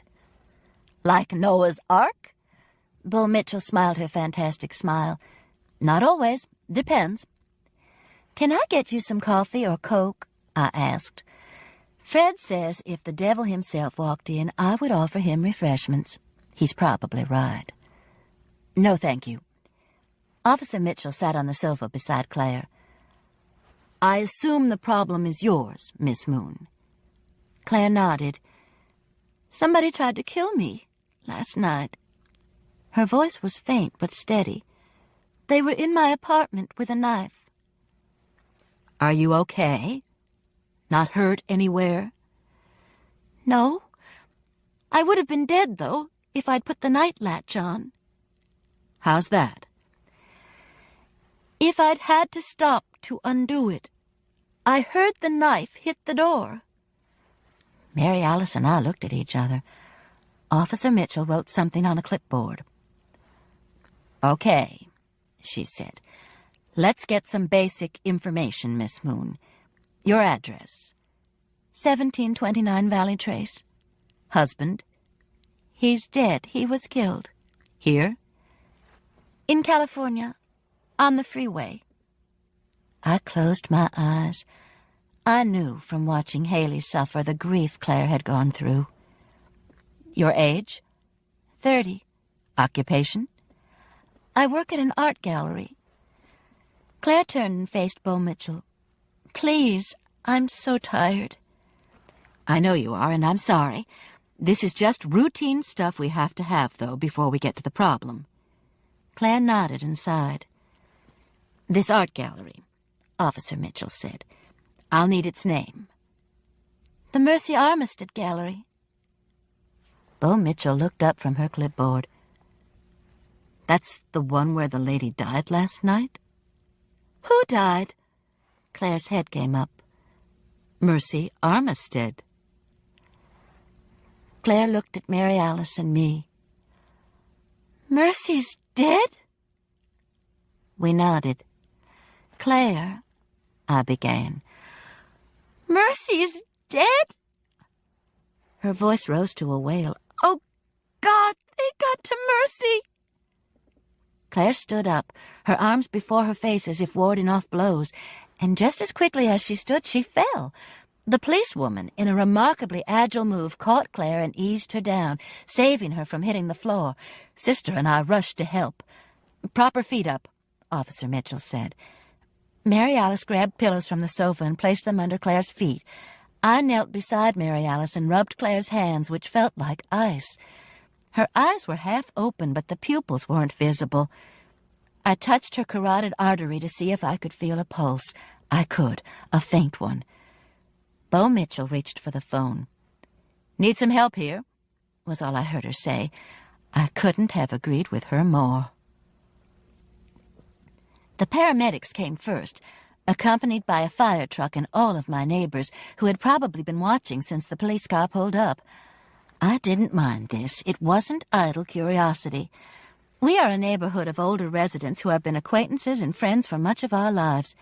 After they were assured that all was well with Fred and me, that a visiting young woman had become ill, they left. It's good to have people like that around. Bo Mitchell led the paramedics into the den. where Mary Alice was kneeling beside a still unconscious Claire. Wait a minute, I'm getting out of the way," I heard Sister say. "Can we help you up, lady?" one of the men asked. "No, I'm fine." Sister backed away on her knees to Fred's recliner, turned, clutched the chair arms, and pulled herself up. For a moment it could have been the chair down or Sister up. The gods smiled on Sister. She came to the door where I stood and rubbed her knees and straightened her raincoat. I had forgotten until then that she wasn't dressed. We tried to stay out of the way and still see what was going on. Blood pressure and heart monitors were brought out. "You need to tell them you gave her a Valium," I whispered. "She decided not to take it," Mary Alice whispered back. "Well, thank goodness for that. You could have killed her." Mary Alice looked at the busy scene before us and at the still figure in the center. "I'll be back in a minute." "Where are you going?" Mary Alice held up the pink tablet. "To take the Valium." One of the paramedics, with Rogers embroidered on his shirt pocket, came over to me. "This your daughter, ma'am?" "She's a friend." "Well, we're going to call an ambulance. Her blood pressure is jumping up and down like a yo-yo and her heartbeat's erratic. She's beginning to come around, and we can stabilize her pretty good, but she needs checking out." "Could a shock have caused this?" "You mean like an emotional shock?" The young man scratched his head. "I suppose so, but in a healthy person the body usually sends out stress signals and then calms down. You know what I mean?" I nodded that I did. "This lady's signals are stuck." I loved his simplistic explanation. Why bother with such terms as adrenaline and arrhythmia? This lady's stress signals were stuck. "Who's her doctor?" he asked. "I have no idea." "Anybody you can call?" I realized there wasn't. "Where do you want the ambulance to take her?" I didn't know what to say. Fred and I have insured ourselves to the hilt for medical emergencies. Had Claire? Probably not. At 30 and working as an assistant in an art gallery. I felt terrible about it, but I couldn't take on the medical bills of someone I hardly knew. "Morgan?" the man asked, reading my thoughts, I was sure. Morgan is a charity hospital, an adequate hospital, but charity nonetheless. "Take her to Memorial," Mary Alice said, coming up beside me. "I'll be responsible." It's times like this I forgive her for everything. The ambulance arrived with much flashing of lights and wailing of sirens. The neighbors came out on their porches to watch Claire be lifted in. "You can ride with her if you want," the young attendant told me. Claire had wakened some, and though she hadn't spoken, she clutched my hand all the way to the ambulance. "I'll lock up for you," Mary Alice said. "Let me go home and get dressed, and I'll come to the hospital." Officer Mitchell and the attendant shoved me up into the ambulance. It was a most ungraceful entrance, and I was glad I was still wearing my sweats. My life has been, fortunately, a fairly uneventful one. At 60, I had never ridden in an ambulance before. By the time we reached the hospital, I had decided that not riding in an ambulance was how I had made 60. The driver, who had had his license for maybe a week, was a maniac. There was no other way to describe him. He sailed through intersections, sped along the shoulders of roads, shot birds at people who were frantically trying to get out of his way, and all the time he flashed the light and blew the siren. The young man who sat in the back with Claire and me seemed unconcerned. He would check gauges and then thumb through a People magazine. A toothpick flipped lazily from one corner of his mouth to the other. "Does he always drive like this?" I asked him as we went around a dozen cars and down the median. He looked up from his People, took the toothpick from his mouth and grinned. He could win the Indy 500. I thought it best not to look out of the window. "Is she all right?" I motioned toward Claire, who appeared to be sleeping. The young man squinted at the gauges. "I think so." No use pursuing this line of conversation. Memorial Hospital is built on a mountainside, as most of the hospitals in Birmingham are, which means that during a snowstorm we are cut off from emergency medical care. Emergency calls go out for people with four-wheel drive vehicles, and the radio stations broadcast calls for help. Quite a few area babies have been born in four-wheel drive vans. The ambulance driver careened onto the incline that led to the emergency room, sped up it, and stopped abruptly at the emergency entrance. If the gurney Claire was on hadn't been strapped down, and if I hadn't been hanging onto it for dear life, I would have been the first one into the hospital. "Shit!" I gasped. The attendant grinned. "Sometimes," he said, opening the door for the emergency crew rushing from the hospital. "Don't leave me," Claire said. "Please don't leave me." "I won't." And I didn't for about an hour. During that time, a procession of doctors and nurses filed through the cubicle Claire was assigned, trying to get her medical history. "Any history of diabetes?" they asked. Claire looked at them blankly. "Allergies, heart disease, hepatitis, cancer, lupus, other inflammatory diseases?" The blank look. Then each turned to me, expecting enlightenment. I had accompanied her to the hospital. It was my duty to know these things. "Sorry," I said, actually beginning to feel guilty. Finally, a young woman who introduced herself as Dr. Langford called me into the hall and said they were admitting Claire for observation and psychiatric evaluation, perhaps a neurological workup. "Someone tried to kill her last night," I said. "That's what I heard," the doctor said casually, waving to someone down the hall. "We'll check on it." "You do that, sweetie." The startled doctor met my schoolteacher gaze. To her credit, her face flushed. "We'll take good care of her." She glanced down at the chart. "Mrs. Hollowell." I patted her arm. "I know you will." "You'll need to get her admitted. Can I speak to her first?" "Of course." Dr. Langford and I both went back to Claire, who seemed to be sleeping again. An IV had been inserted into her arm. "Glucose," the doctor explained. "She was dehydrated. And a mild tranquilizer." No way I was going to tell Mary Alice about the tranquilizer. "Claire," I said, taking her hand, "I'm just going to get you checked in. I'll be right back." She squeezed my hand, but her eyes didn't open. "You know," Dr. Langford whispered, "she looks like somebody out of Gatsby, doesn't she?" There just might be hope for this young doctor after all. Memorial Hospital is where Haley works in heart surgery. The odds were against my running into her, but as I walked through the door into the emergency room lobby, there she stood, dressed in her operating room greens and drinking a Diet Coke. "Haley!" She turned, saw me, and froze. "Mama, what's wrong? Is it Daddy?" "No, darling, we're fine. And Sister? She's fine. I'm here with somebody you don't even know."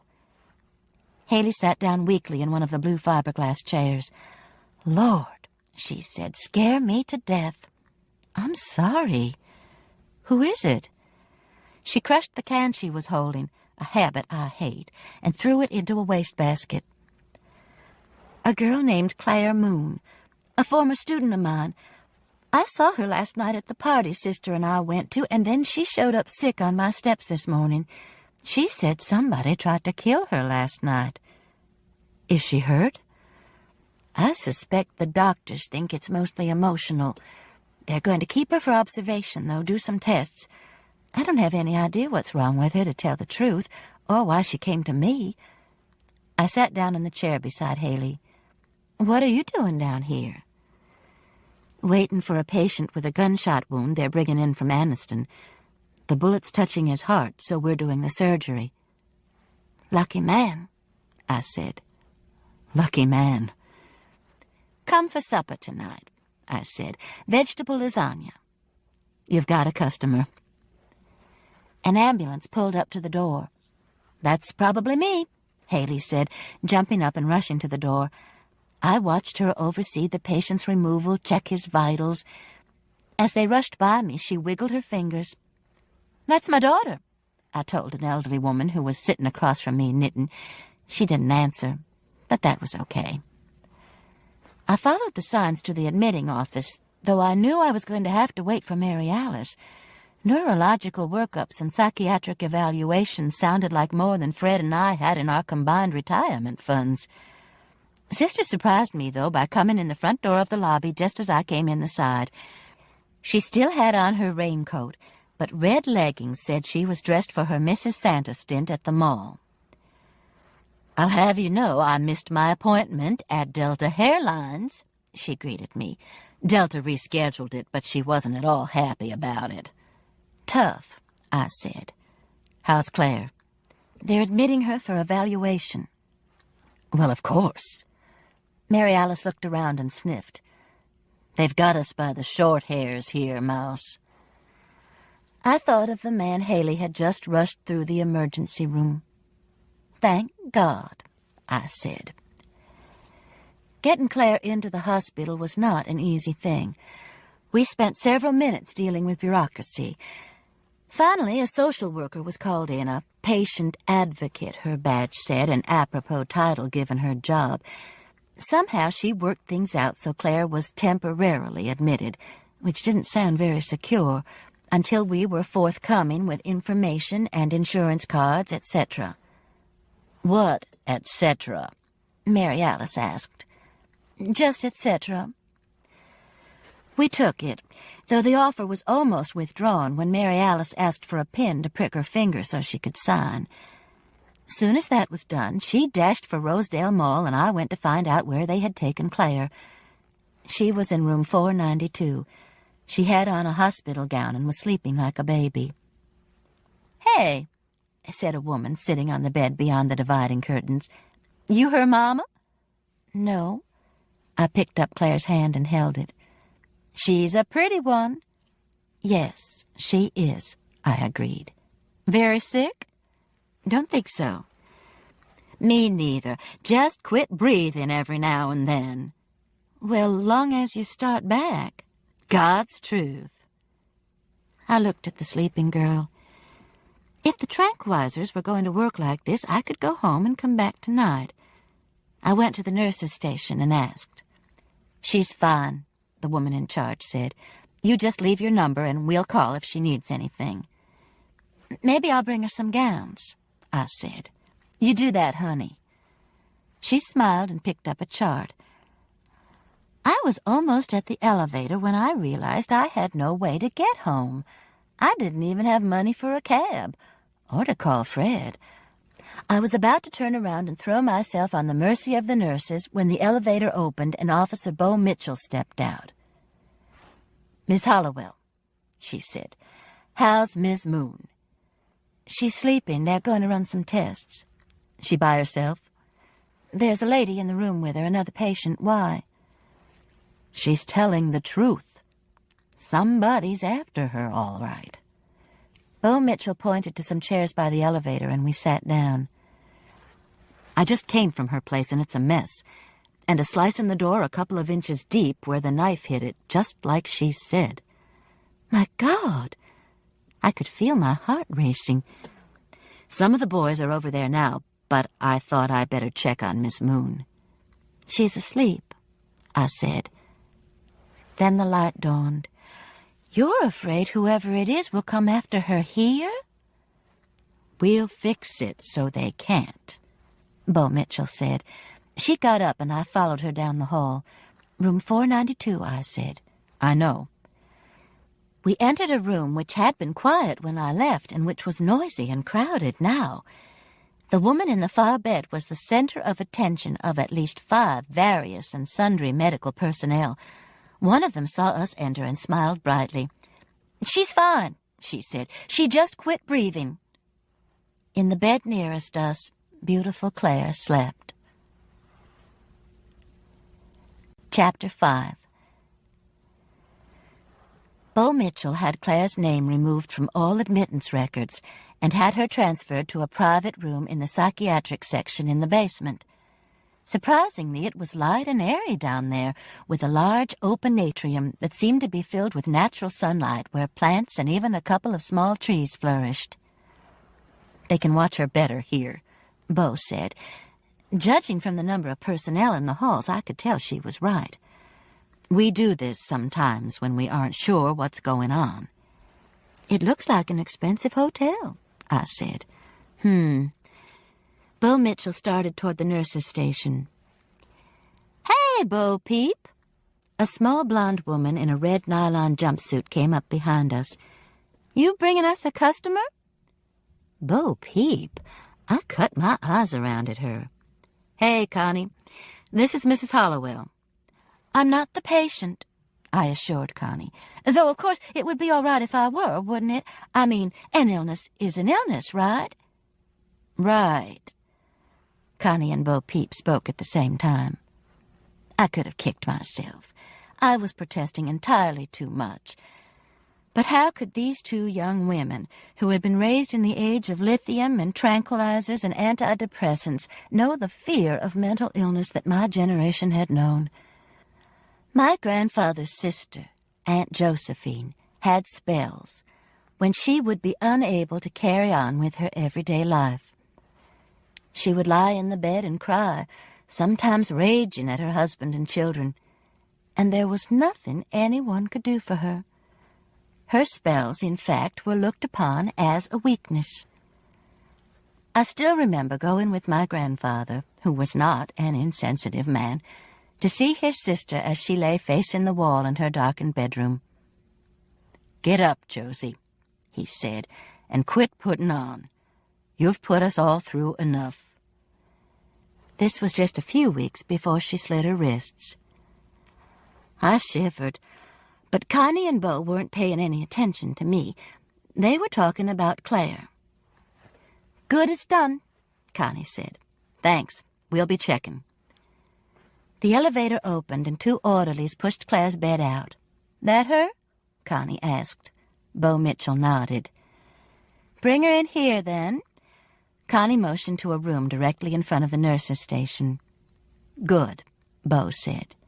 Bug in a rug, Connie agreed. After leaving my number at the desk, in case Claire should awaken and want me, I asked Bo Mitchell if she could give me a lift home. Sure. Her car was parked right at the front door of the hospital in a no-parking zone. A perk, she said, flashing those perfect teeth. I realized that this was my second first for the day, the ambulance and now the police car. We rode along with squawks which made no sense to me, blaring from the radio. Bo Mitchell seemed able to interpret, though. A couple of times she flipped a button and talked back. A lot of 10-4s and 98s. It sounded exactly like a television show. She turned to me. Tell me about Claire Moon. Is your middle name Peep? She laughed. Can you believe my mama did that? It's what everybody calls me, too, except down at the station. They said, hey, girl, what kind of an image you gonna give us? Your name is Bo, period. She looked over at me. When I came to your door, what if I'd said, I'm Bo Peep Mitchell? I see what you mean. You'd have laughed like crazy. She swung up the interstate. Now, tell me about Claire. I told her all I knew about Claire as a teenager and how I had seen her the night before for the first time in years. I told her about her showing up on the steps and the condition she was in, and that was all I knew. I hadn't even known where she lived or that she was widowed until she had answered the questions. You know anything about Mercy Armistead? I never met her until last night. My sister had the invitation to the opening. Why? Just wondered. Bo drummed her fingers against the steering wheel. It was too casual. She had a heart attack, didn't she? That's what they say. But you're not sure. Hey, Mrs. Hollowell, I'm no doctor. I thought about Claire's screaming, they got to Mercy, and reminded Bo of it. I remember, she said. You think there could be anything in it?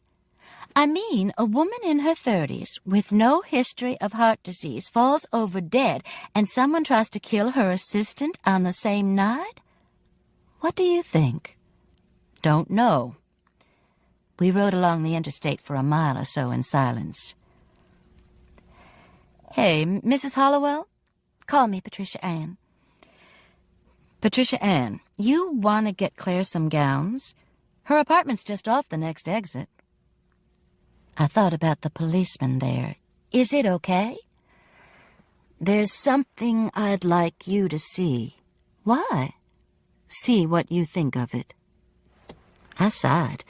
Okay. But can you make personal phone calls on that thing? I pointed to the squawking box. My husband may have tried to call me. Here. Bo Peep reached into her pocket and pulled out a tiny cellular phone. Use this. The phone was the size of a small calculator and almost as light. I decided at that moment what I wanted Fred to give me for Christmas. He wasn't in, but I was so enamored of the phone I called my own number to see if I'd gotten any messages.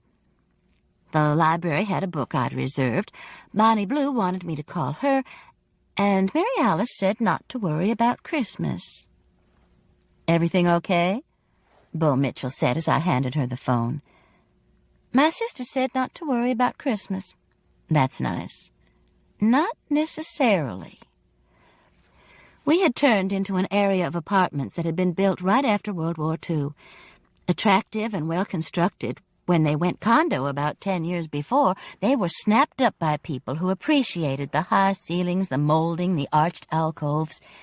Since then, the prices have skyrocketed. I was startled when Bo stopped in front of a corner unit that had a view of the whole valley. This is where Claire lives? I asked. Yep. We got out and started toward the door, where we had to step over yellow crime scene tape. These places are expensive, I said. Claire Moon owns it, too, lock, stock, and barrel. Bo Peep Mitchell fumbled in her pocket, found a key, and opened the white door. She stood back while I walked in. Well, what do you think? It was like falling into a snowbank. Everything in the whole apartment was white, not flat white, but glistening. The carpet, walls, furniture, even paintings and bric-a-brac were all white.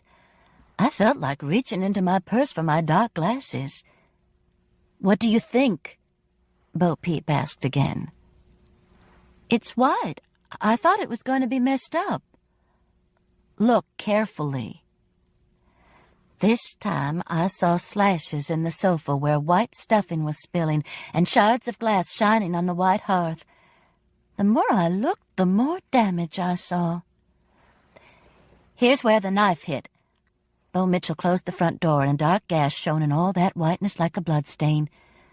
Probably a butcher knife. I shivered. This is what you wanted me to see? Upstairs. These apartments all had 3 small bedrooms upstairs when they were first built. Many of the residents have combined the 2 smaller rooms into a large master bedroom. I saw immediately that was what Claire, or the people she bought the unit from, had done. Everything was white up there, too, and was made even more blinding by a large skylight that centered a rectangle of December sun on a king-sized bed. Above the bed, the word whore was sprayed with red paint. The paint had dripped like blood. Oh, my, I said, closing my eyes. In here is what I want you to see, Bo said. I followed her into the small guest bedroom. By comparison, it was much darker than the adjacent room. My eyes had to adjust to the change. What do you think? Bo asked. About what? I can't see a thing. Close your eyes a minute. I did, and when I opened them, I was no longer immersed in whiteness. The walls were covered in graffiti done in bold primary colors. Obscene words were written across the wall. Streaks of color crossed and crisscrossed in long swaths as if the vandal had delighted in aiming the spray can at the white walls. My God, I said. Just look. Bo Mitchell turned on an overhead light, and the extent of the damage sprang out at me. The reddest of red poured down the walls. What seemed to be an exploding sun rained fire over the whole scene. "My God," I exclaimed, fighting nausea. "But look here." I knelt down and looked at the corner where Bo Peep Mitchell was pointing. There, in a small rectangular area, probably 10 inches by 12, was a pastoral scene. In the softest of pastels, a red-haired woman sat in a meadow painting 3 pictures of a dark-haired subject. The painter's back was to us, so what we saw were the portraits on 3 easels. "What is this?" I asked Bo. "You got a flashlight?" She handed me one, and I shined it against the painting with one hand and held my bifocals away with the other so the bottom part would magnify the pictures. "All 3 of the pictures are of a woman with hair like Claire's," I said, "but they don't have any features." Bo Peep sat down beside me on the floor. "Let me see your glasses." She held them away from her and studied the painting. "Mercy Armistead was red-headed," I said. Bo Peep handed me my glasses. "That's what I heard." She motioned at the wall above us. "What do you think?" "What do you mean, what do I think? Quit asking me that, damn it. I'm not a psychiatrist." I grabbed the handle on the door, pulled myself up, and stomped into the other room. The whole morning had finally gotten to me. "Are you asking me if I think the average person paints stuff like that on walls?" I pointed to the word whore. "I hope not. But can I psychoanalyze it? No." Bo Peep followed me into the master bedroom. "And right now," I said, "I'm going to get a sick girl some clean nightgowns." "Bet they're white," Bo Mitchell said. They were. When I got home, I was exhausted. I fixed myself a peanut butter and banana sandwich and a glass of milk and sat down to watch an old Bewitched. I was just finishing when the phone rang. "What are you doing?" Mary Alice asked. "Eating a sandwich, watching Bewitched." "With the old Darren or the new one?" "The old one." I still can't believe we accepted that like we did. Samantha changed husbands in midstream and we weren't supposed to notice? Maybe that's what witches do. Mary Alice was quiet for a moment while she decided whether or not to take this personally. She decided not to. "Did you get my message?" she asked. "About Christmas?" "You always get in such a tizzy that I thought this year we'd all go to Foxglove for dinner." "Foxglove? That's a poison." "It is not. It's a perfectly beautiful place. Bill and I had dinner there the other night." "Mary Alice, nobody would name a restaurant Foxglove." "Somebody would, and somebody did. And I've rented the private dining room for us. Henry wanted to do the cooking, but I told him we were all going to relax at a restaurant this year." Henry Lamont is her daughter Debbie's main squeeze, a term Sister picked up from TV, I'm sure, since Debbie would never use it. He's a very nice young man who Sister believes to be the father of the twins, Faye and May, based solely on the fact that he once donated to the UAB sperm bank where they were conceived. He's also a gourmet cook and had probably been looking forward to trying out new recipes on us for Christmas. "You can have your children on Christmas Eve, and then we'll all have dinner at the restaurant on Christmas Day." "At Foxglove." "That's right. 1 o'clock suit you?" "Of course. Best to agree." That's what time I told them. "How's Claire?" "They have her in the psych unit. She's sedated. I went over to her apartment with Bo Mitchell, the policewoman." "Did you find her purse?" "What?" "With an insurance card." "No."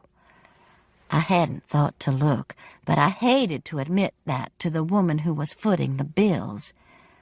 "She's got some awful stuff painted on her walls, though. Really terrible. I can't even describe it." "That means it doesn't match your Norman Rockwell plates." That ticked me off. I happen to love my Norman Rockwell plates. Well, she's got to have a wallet somewhere, Mary Alice continued. There or at the gallery. I guess I'd better call that policewoman. You do that. I'd like to know what you think of a painting over at Claire's that seems totally at odds with the graffiti. Listen, Mouse, you may not believe this, but I've gotten to be a damn good art critic. I look forward to your critique of the work on Claire's wall, I said. After Sister hung up, I looked up the number and called the hospital. They didn't have a patient named Claire Moon. Sorry. Of course they didn't. I had forgotten Bo Mitchell's orders. I called her at the police station, happened to catch her, and got the number. Claire was fine, still sleeping, Connie, the nurse assured me. I put down the phone and thought about the room at Claire's apartment with the frightening graffiti and the stark whiteness of everything else. Poor little girl. Poor terrified little girl. I dialed the big, bold, and beautiful shop, and Bonnie Blue answered. I'm on my break, she explained. Pulled off my shoes, which was a bad mistake. Wait a minute. I could hear her puffing and groaning. No use, she said in a minute. I'm going to have to work in my stocking feet. What can I do for you, Patricia Ann? You called me. Oh, yeah. Actually, I wanted to tell you two things. One is that we got in a great silk jacket, unlined, off-white, and decorated with beige shells, loose and flowing, just looks like Mary Alice, and we've got a 24W. Want me to put it back for you to see? For Christmas. Sounds great. And the second thing is, they did an autopsy on Mercy. You know Digitalis? We're having Christmas dinner there. What? I'm talking about the medicine. I know what Digitalis is. It strengthens the heart. All Mary Alice's husbands took it. Well, so did Mercy. Not like a prescription. Nothing was wrong with her heart. But she took a whole bunch last night, apparently, and that's what killed her. Thurman called James, and James called me. They're already questioning Thurman. They think somebody killed her? I reckon. Good Lord. Bonnie Blue, I heard someone calling. Got to go.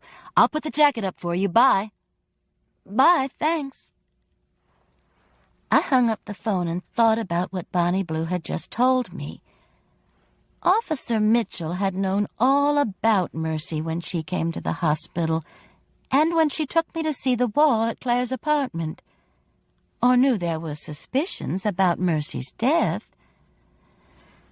I gathered up my plate, glass, and napkin and took them to the kitchen, where Claire's Coke glass was still in the sink. Poor frightened girl, I thought, wishing there was someone I could talk to about what had happened, someone who remembered Claire like I did. And at that moment I knew who the person was, someone who had known Claire very well. I glanced at the clock and made another phone call. Robert Alexander, hi, Lois Adderholt answered. Lois, it's Patricia Ann. How are you? Fine, Patricia Ann. All we need to do is live through one more week and we'll be out for Christmas. How are you? Fine, Lois. Is Frances Sada there? Probably. Let me ring her. Come see us, Patricia Ann. I may be out there in a little while. Good. See you soon. I could hear the phone ringing in Frances's office, and then Lois's voice came back on. I'm going to page her, Patricia Ann. Thanks. I listened to taped Christmas carols while I waited. Robert Alexander High is where I taught the last 25 years of my career. It was built without windows and with few inside walls. This was to promote flexibility, which would lead to individuality within a community environment, or something like that. Whatever the educational words were that year.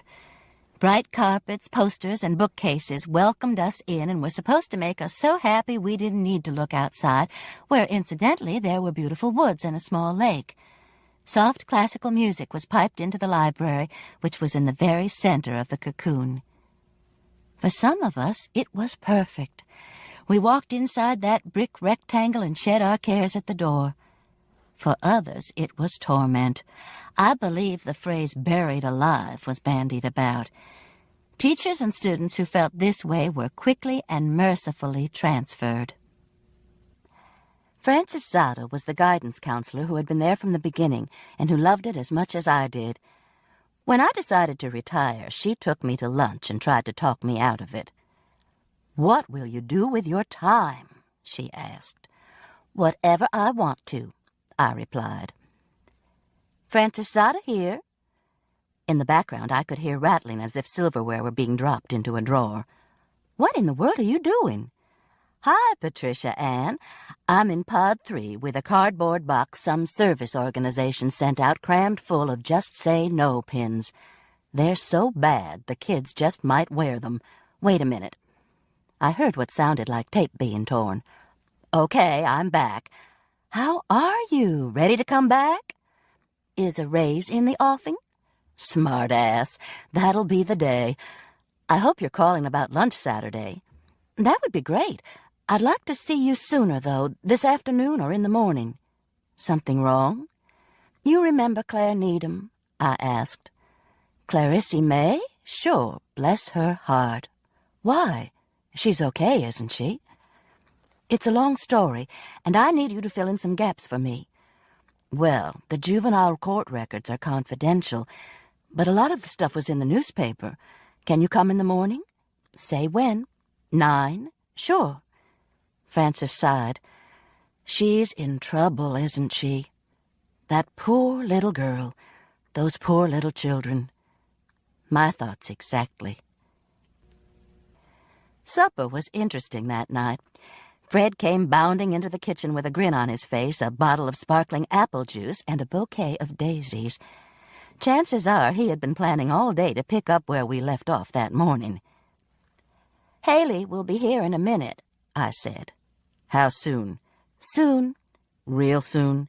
"Any minute." "Okay," he conceded. He leaned down to kiss me, and I put the palm of my hand against his cheek, which was scratchy and familiar. "Stay awake," I said. "No problem." He patted me on the behind and disappeared down the hall. "What kind of day did you have?" he called back. "You wouldn't believe. I'll tell you when Haley gets here." I checked the lasagna, which was beginning to bubble, and cut up the salad. The kitchen was beginning to smell like the tangy aroma of cheese melting in tomato sauce, a thoroughly satisfying smell for a December night. Haley agreed. "Smells wonderful," she said, coming in and taking off her coat. She ran her hand through her dark red hair. "Wind's picking up out there." She gave me a hug and looked through the window of the oven. "Lord, that looks good." "Straight out of the freezer," I said. I'm suitably impressed. Haley went to the refrigerator, took a beer out, and popped it open. Which reminded me, "Go look on the den wall," I said. It was a moment of serendipity. Haley got to the painting just as Fred came into the den behind her. "Oh, my," she said. "Oh, my. Is it a real Abraham, Mama?"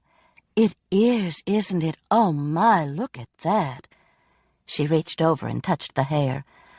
"I can't believe this. Where in the world did you get it? And what bank did you rob?" I couldn't have planned it this well. Fred came up beside Haley and looked at Abe Butler's portrait with a puzzled look. "Hey, Daddy." Haley hugged him. "You got this for Mama for Christmas, didn't you?" "No," Fred said. "It has a pop-top opener you hang it up with." "I know, isn't it wonderful?" Haley touched Abe's hair again and laughed. "Bonnie Blue gave it to me," I said. "Did I tell you Abraham Butler's her daddy? That's his real hair." "No, this is unbelievable." "I think I'll get a beer." Fred headed toward the kitchen. "There are some celery and carrot sticks in the refrigerator," I said. "Bring them back with you and some napkins." "Look," Haley said. "Look at his tiny teeth, the way they just stop, and the feet. I like the cane." We heard the clunk as Fred put the sticks and dip on the coffee table. "Here," he said, handing Haley and me both a paper towel. "Couldn't find any napkins." Fred sat in his recliner, and Haley and I sat on the sofa. The gas logs looked exactly like a real fire. "This is nice," Haley said, leaning back. "How did the gunshot wound go?" I asked. "He should be all right. What about your lady? What was her name?" "Claire Moon." "That sounds like Claire de Lune." Haley hummed a few bars. "Da da da da da da da." "I don't know. They put her in the psychiatric unit and they're running tests." Fred, who had picked up the evening newspaper, put it down. "Who's Claire Moon?" "A former student of mine. I saw her at the gallery last night, and she showed up here this morning sick." "What's wrong with her?" "Don't know. But when Bo Peep Mitchell told her Mercy Armistead was dead, she collapsed. We had to call the paramedics and take her to the hospital in an ambulance." "Who's Bo Peep Mitchell?" Haley asked. "Who's Mercy Armistead?" "I know who Mercy Armistead is," Fred said. "She's Thurman Beaty's wife, and they're questioning him about her murder. It's here in the paper." "Who's Thurman Beaty?" Haley asked. "Wait a minute." I held up my schoolteacher hand. "Just wait a minute." Fred and Haley both looked at me expectantly. "I'll start at the beginning." And I did, taking time out only to get the lasagna out of the oven. I started with a showing of The Outsiders at the Mercy Armistead Gallery and seeing Claire Moon, who used to be Claire Needham, who at one time had been Clarissa May Needham from a very abusive family. I described both Claire and Mercy and how Mercy had been irked because, among other things, she was having a bad hair day, and James Butler and Thurman Beatty, and how pitiful Claire was when she turned up this morning. I segued into Bo Peep Mitchell and the ambulance ride and ended with a description of the graffiti on Claire's wall and the fact that Mercy had died from digitalis poisoning. "And that's all," I told the open-mouthed Haley and Fred. "Now let's eat supper." The phone rang just as we sat down at the table. I answered it. "It's Fox Glen," Mary Alice said. Chapter 6. I went out early the next morning to get the paper and was sitting at the kitchen table reading it when Fred came in. "Anything new?" he asked, pouring a cup of coffee. "About the Mercy Armistead murder? No, they let Thurman Beatty go after they questioned him." "That Thurman Beatty is the finest young man ever played football at Alabama. You know that, Patricia Ann. All-American. Should have had the Heisman. No way he'd be mixed up in anything like this." I said. I handed Fred the paper, poured each of us some cereal, and sliced half a banana into each bowl. Rain gusted against the windows. Wolfer wouldn't appreciate being dragged from his igloo for a walk this morning. I would let him sleep. "Thank you for the daisies," I said. In a blue vase in the middle of the table, they were a bright spot on a gloomy morning. "Any time." He grinned and turned the paper to the back page. "I wonder why they call it foul play," I said, looking at the headlines. "What?" "Foul play suspected in death of socialite," I read. "It's foul, all right, but playful?" "It's the baseball term." "But why would they use it for murder?" Fred shrugged. "Says here her grandfather was the late Amos Bedsole, the Bedsole steel guy. They used to buy a lot of my scrap metal. Old man Bedsole died, didn't he?" "The late Amos Bedsole, Fred." I crunched a spoonful of cereal. "You know, that's something else doesn't make sense. When you're dead, why are you late? You can't very well make it on time." Fred put the paper down and looked at me. "What are you planning to do today?" "I'm going out to the school to wish everyone a Merry Christmas and by the hospital to take Claire Moon some gowns. Maybe some shopping. Why?" "It would be a good day for you to read a book in front of the fire and take it easy." I nodded that it would. "Stay with me." "Can't." We looked at each other. Be safe. Be safe. You want some more coffee? I asked. The thermometer on the Central Bank building read 45 degrees when I drove by on my way to Alexander High. The cold rain had turned into a heavy drizzle that seemed to coat everything like oil. I hoped it would be over before the temperature took its expected nosedive. We didn't need any ice right before Christmas. I turned into the parking lot and found a visitor space empty.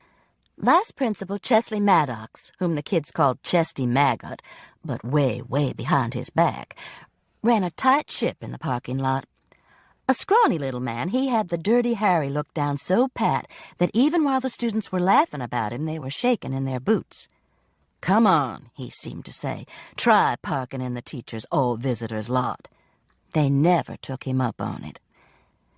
Frances Zada was on the phone, but she motioned me to a seat. Her office was bright and cheerful. No windows, of course, but posters from Tivoli Gardens and the British Museum and the famous Earthrise livened the walls. "Sorry," she said when she hung up. "Come, give me a hug. God, I miss you." Frances is my age, 60, but she doesn't look it. She is what my grandmother called a handsome woman. She found her style a very elegant one early, and it has done well by her. Her dark blonde hair is pulled back into a chignon, which she varies sometimes with a French braid. She wears simple silk blouses, straight or A-line skirts, usually in beige or black, and low-heeled pumps. Her earrings are either pearls or gold loops. And only I know that several years ago she had a facelift because she was mad about a younger man. One of those sex slave things Mary Alice talks about. The affair didn't work out, but the facelift did. Frances looks great. "You want some coffee?" she asked after we had inquired about each other's families. Frances has one son, a lawyer, a friend of my Alan. I shook my head no. She leaned back and took a manila envelope from a bookcase. "Here's the stuff about Claire Needham," she said. "I had to go to court for her, you know, so there's some extra stuff in there. Nothing privileged. That would be down at juvenile court." She handed me the files. "What's the matter with her, Patricia Ann?" "She's in Memorial Hospital in the psych unit." I started telling Frances that I had not seen Claire for years until I went to the opening of Mercy Armistead's art gallery. She stopped me. "The woman who was killed?" I nodded. "Whose mother was Betty Bedsole, the Miss Alabama?" According to Mary Alice. How do the two of you keep up with these things? Whoa, wait a minute. Frances scooted around the desk and grabbed the file I had just opened. Wait a minute, she said, flipping pages. What? Aha! I knew it. I was looking through these just before you came in, and that name sounded familiar. Look here, Patricia Ann. Frances stuck a page right in front of my face. I took it away from her and held it so my eyes would focus. Right there, she pointed. I saw the typed name of Lillian Bedsole first. Then I looked to the left. Guardian. I don't understand, I said. Frances sat on the edge of the desk, took the form back, and looked at it again. I'm sorry. Get on with your story. The name just struck me. Lillian Bedsole was Claire's guardian? She's Mercy's aunt. Great-aunt. Frances nodded. I thought there might be some connection. According to the records, Lillian Bedsole read about the abuse case in the paper and was so upset about it she petitioned the court for all three of them. Those little girls finally had some luck. I thought there was a brother. Frances shook her head. Claire and twin girls 5 years younger. Precious children. Can't remember their names. They're all precious, I murmured. They looked like something out of a concentration camp. The twins did. Claire had fared some better nutrition-wise, probably because they sent her to school and she got lunch. The twins had never gone to school when youth services finally took them over. But Claire was sexually abused by her father. Yes. Frances slid from the desk and went around to sit in her chair. You sit there in court, Patricia Ann, and you see these people who don't look like monsters, and then you see what they've done to their children, and it shakes you to the core. Where are they now, the parents? Both dead, I understand. The father got in a fight in jail, and a fellow inmate killed him. The mother died of a drug overdose. And Lillian Bedsole took the children. Frances leaned back and toyed with a pencil on her desk. It took guts. Children aren't as resilient as we would like to think. Let me tell you about Claire, I said. What's happened to her now?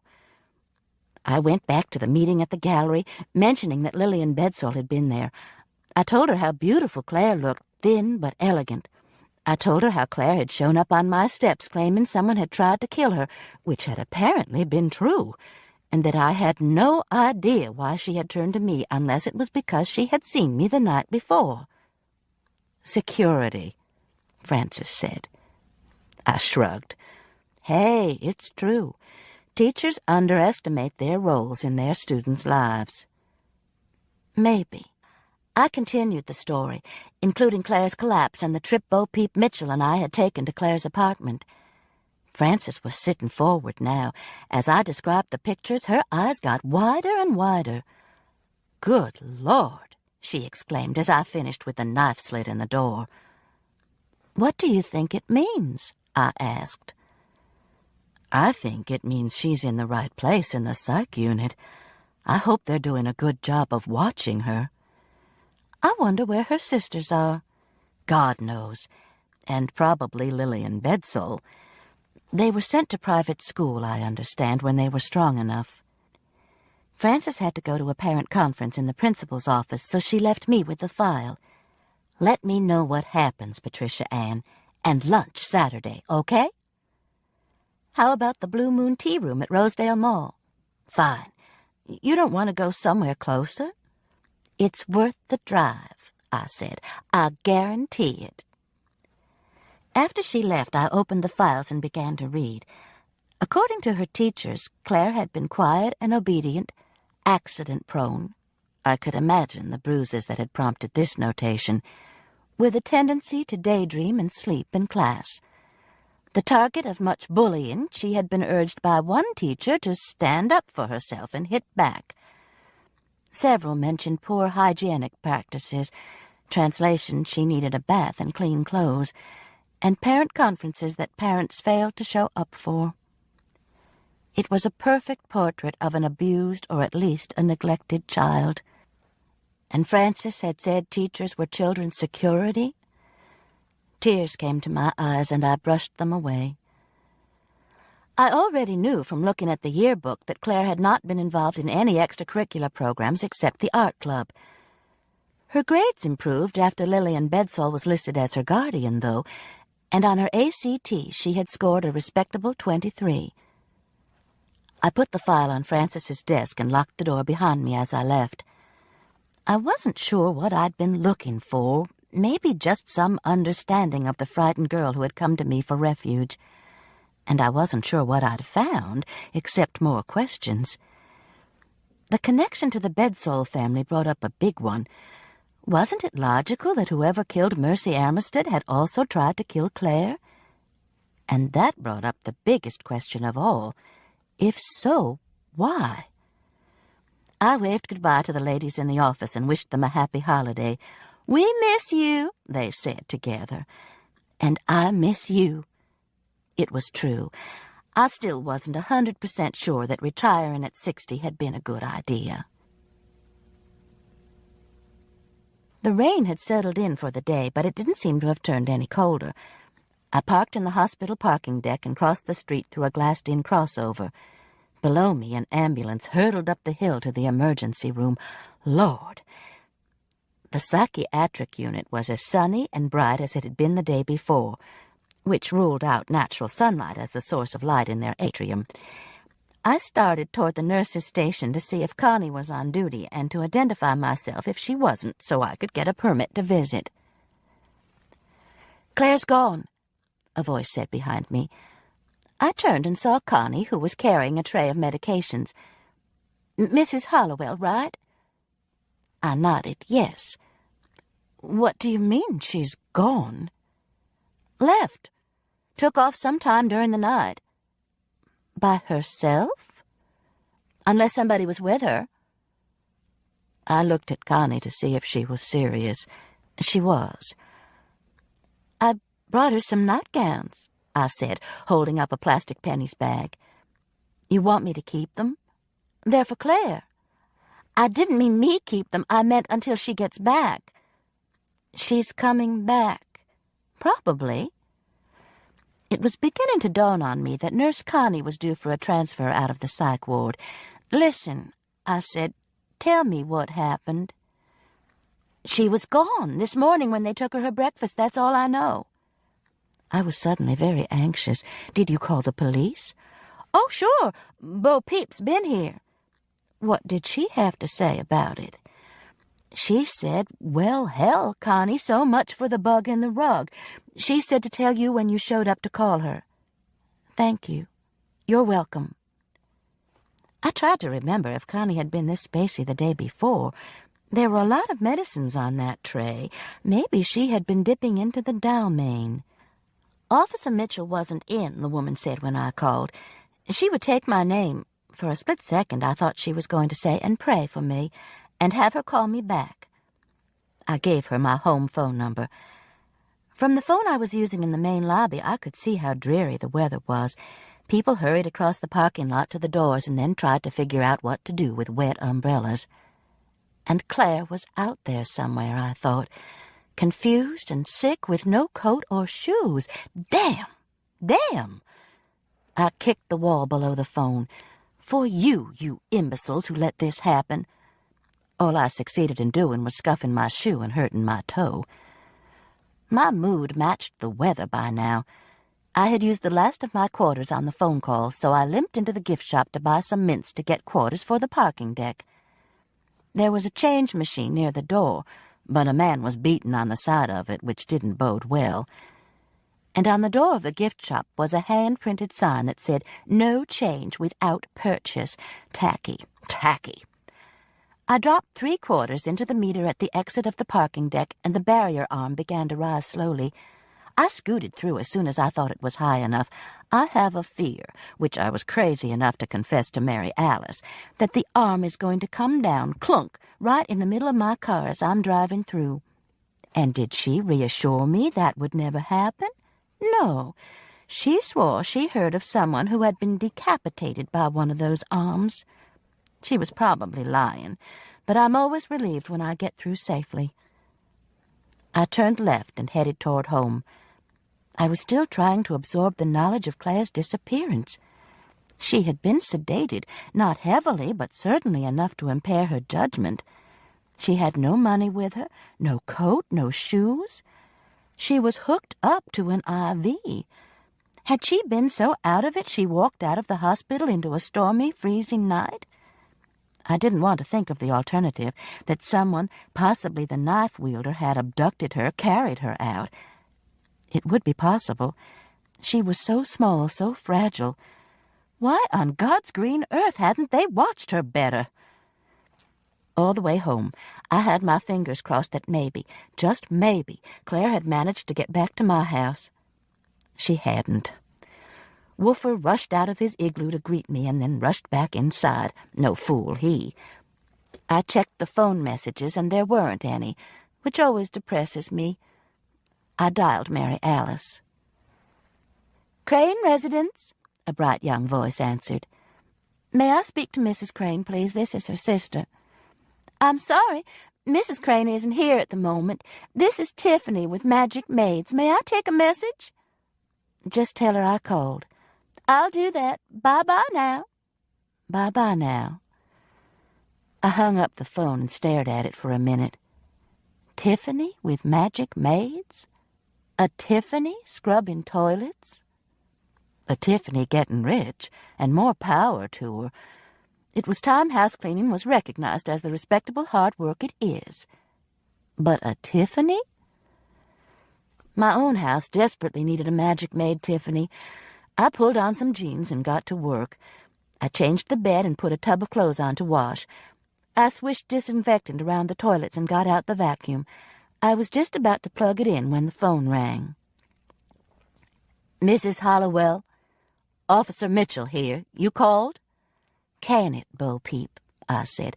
"I know you lost Claire Moon." "You've been to the hospital."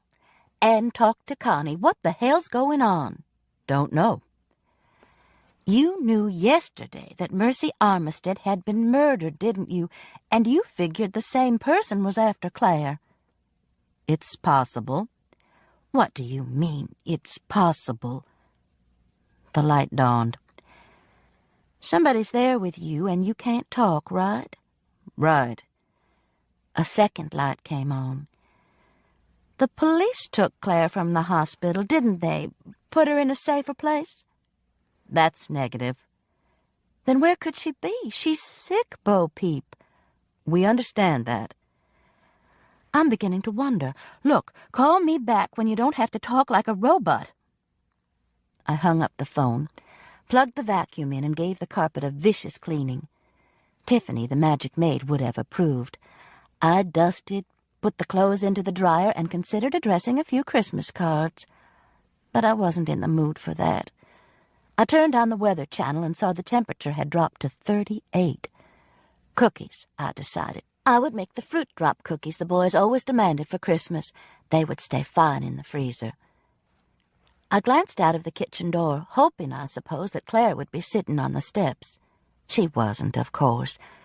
I fixed a cup of spiced tea and set to work on the cookies. As soon as I got out the plastic cartons of fruit, I could feel my mood improving. The colors of candied fruits are awe-inspiring, no colors that exist in nature. The red and yellow are close, but the green, a work of art. I reached for my biggest mixing bowl so I could double the recipe. My family won't eat fruitcake, but the fruit drop cookies with the same ingredients disappear like magic. It was quite possible, doing them this far ahead, that I would have to make another batch before Christmas. There have been no great cooks in our family, so I have nothing to live up to, which is nice. Mama could fry great chicken, and her cornbread dressing, which made an appearance only at Thanksgiving and Christmas, was why Fred said he married me. She had no recipe, but I had watched her so much I thought I knew how to make it. I didn't. The first Thanksgiving after she died was one of those stand-out moments when you realize somebody is really gone. We grieved all day, wanting the smell of the dressing cooking, wanting Mama. With Grandmama, it was the sweet potato pie with meringue. None of us ever got that right either. Other than those specialties, they fed their families adequately, and that was fine. The fruit drop cookie recipe has been in the family for as long as I can remember. I take the card out each year and follow the instructions written in Mama's precise handwriting. The last sentence says, "It is best to make this with a friend because of the stirring." More fun than a Cuisinart, certainly, but that was what would have to suffice today. I took a sip of tea, turned the radio to the golden oldies, and started chopping dates, cherries, pineapple, and pecans. I hummed along with Doris Day while I creamed butter and added vanilla, lemon, and orange extract. Good bacon music, Doris. Why aren't you still making records? In went the cinnamon, nutmeg, cloves, and sugar, the flour. Into the mixing bowl with the chopped fruit. Stir, friend Cuisinart. I dumped the first batch into the big mixing bowl and began another. The local news update came on and was nothing but the murder of the internationally renowned artist Mercy Armistead, the questioning of her all-American husband Thurman Beatty, and the arrival in town of the former Miss America Betty Bedsole, the mother of the renowned international artist Mercy Armistead, wife of all-American Thurman Beatty, son-in-law of the beautiful former Miss America Betty Bedsole, etc., etc. Dear God. I reached over and turned the volume down until I was sure the music was back on again. Mercy Armistead was young, beautiful, and talented, and should have had a whole lifetime ahead of her. However renowned she was, and that was questionable, was beside the point. And her family deserved the right to grieve in privacy regardless of who they were. a right which it looked like the press was going to deny. I turned the oven on preheat to 325 degrees and dropped the dough by teaspoonfuls onto cookie sheets. I set the timer, fixed another cup of tea, and went into the den to read. I had every intention of rereading King Lear for my great book study group, but I couldn't resist the new Tony Hillerman that was on the coffee table. I knew what happened to King Lear anyway. 25 minutes later, the oven timer roused me from the Navajo Nation. I put the book down reluctantly and went to take the cookies out. They looked great, just slightly crispy on the edges.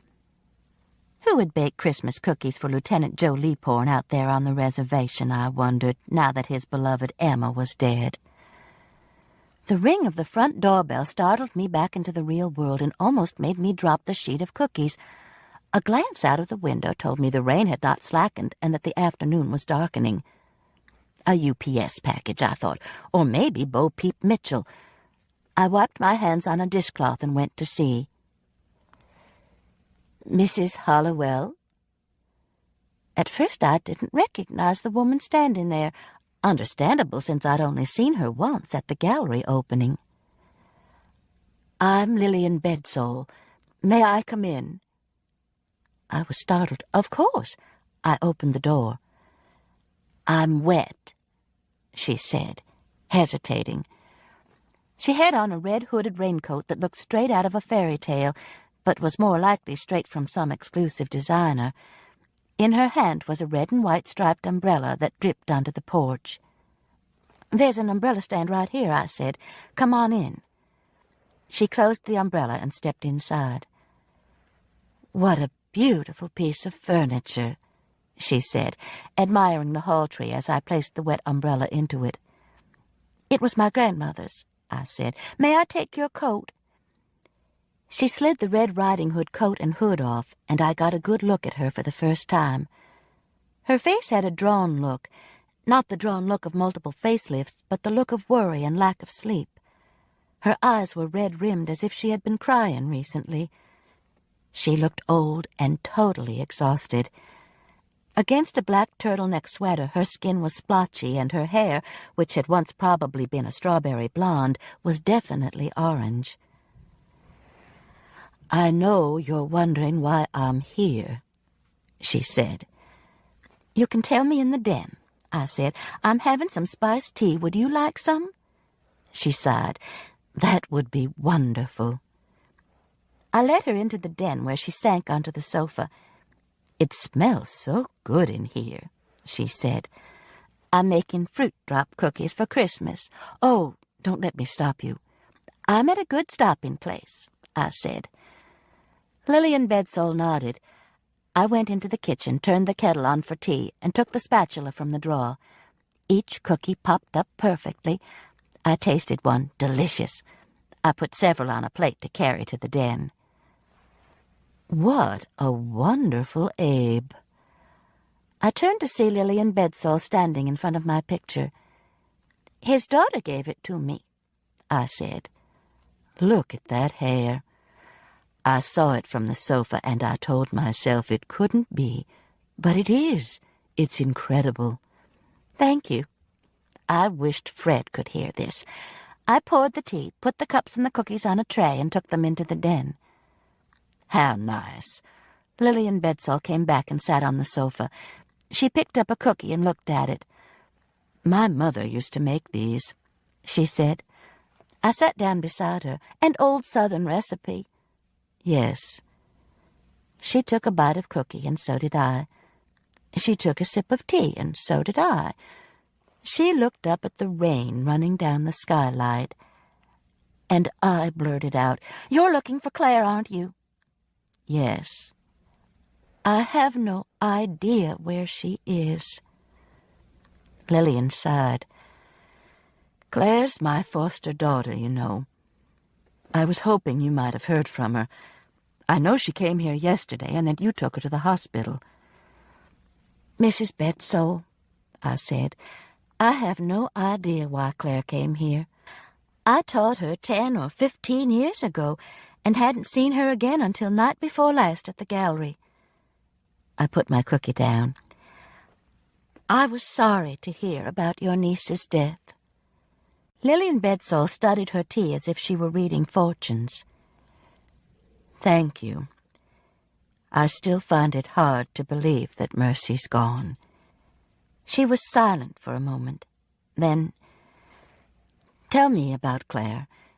The policewoman I talked to said she was in a state of collapse. I wished I could tell her what the paramedic had told me. Claire's stress signals were stuck. That described her condition perfectly. But Lillian deserved more. I told her the whole story except the graffiti on Claire's walls. Let Bo Peep Mitchell fill her in on that. I just mentioned vandalism. Lillian Bedsole listened quietly and without a question. When I finished, she leaned over and put her teacup on the table. What do you think about her condition, Mrs. Hollowell? Not good, I said. Another person asking me what I thought? Suddenly I was angry. You're the one should know about her condition, Miss Bedsole. She's your foster daughter. Lillian Bedsole turned and looked at me. She's my niece, Mrs. Hollowell. I thought Mercy was your niece. She is, was. They both are, were. I don't understand. Well, most of the people involved are gone. And in today's society, things that used to be skeletons in the closet don't matter anymore. I looked at Lillian Bedsole and waited. I had no idea what she was talking about. Mrs. Hollowell, my brother, Amos Bedsole, ran off and married a girl he met when she was waiting tables at the Elite Cafe. He was 18. She was a pretty little thing. I only saw her once, the night Amos brought her home. Her father was a coal miner, not even American, Yugoslavian or something like that. Anyway, Lillian sat forward. The marriage was annulled almost as soon as they said I do. Daddy probably paid them off, though I doubt that was what the girl was after.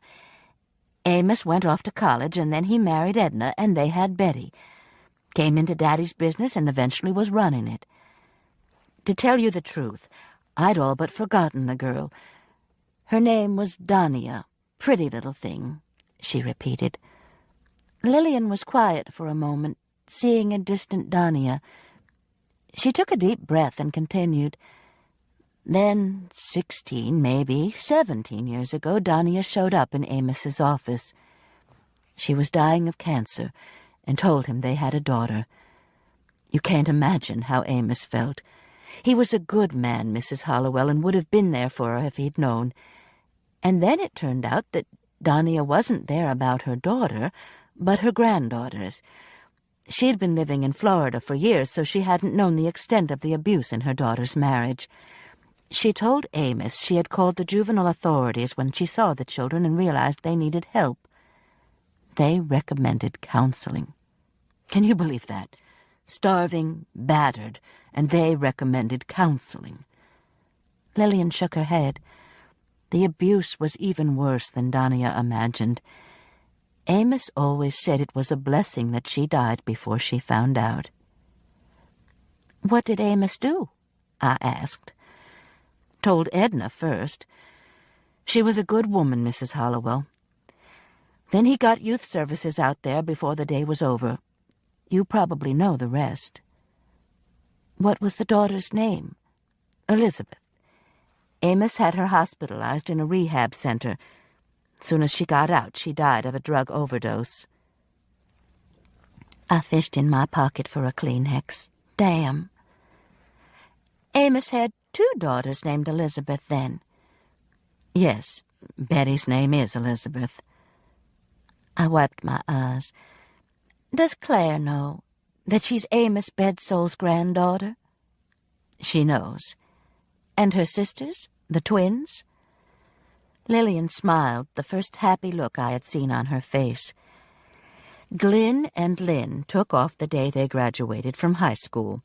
They're models in New York. You see them sometimes doing those twin commercials.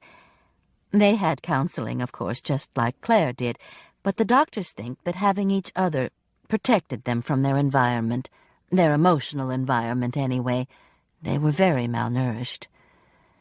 And you took them in for Amos. I took them in for me, Mrs. Hollowell, and now I need to find Claire. Mercy's death is just one more sorrow in her young lifetime. She said she was a widow. Lillian nodded. A terrible highway tragedy. She was devastated by his death. Haley, I thought. Haley, you know. The rain against the skylight suddenly began to make a clicking sound. We both looked up. Sleet, I said. Oh, Lord, let me get home while I still can. Lillian Bedsole pushed herself up. Her black turtleneck sweater showed the curve of osteoporosis. If I hear anything, I'll let you know, I said, helping her on with her raincoat. Claire must think a lot of you to come to you for help. I think I was just on her mind. I just wonder why she didn't come to me, Lillian said, pulling the hood over her orange hair. I wondered the same thing, but didn't voice it. Be careful, I said. Go straight home. Lillian took the umbrella. I've lived here all my life. I know how to handle ice. I looked at the red coat and the smooth face. This was one feisty little lady. Be careful anyway, I said.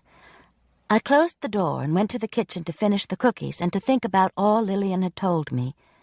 She was right about skeletons in the closet. Our social mores had certainly changed.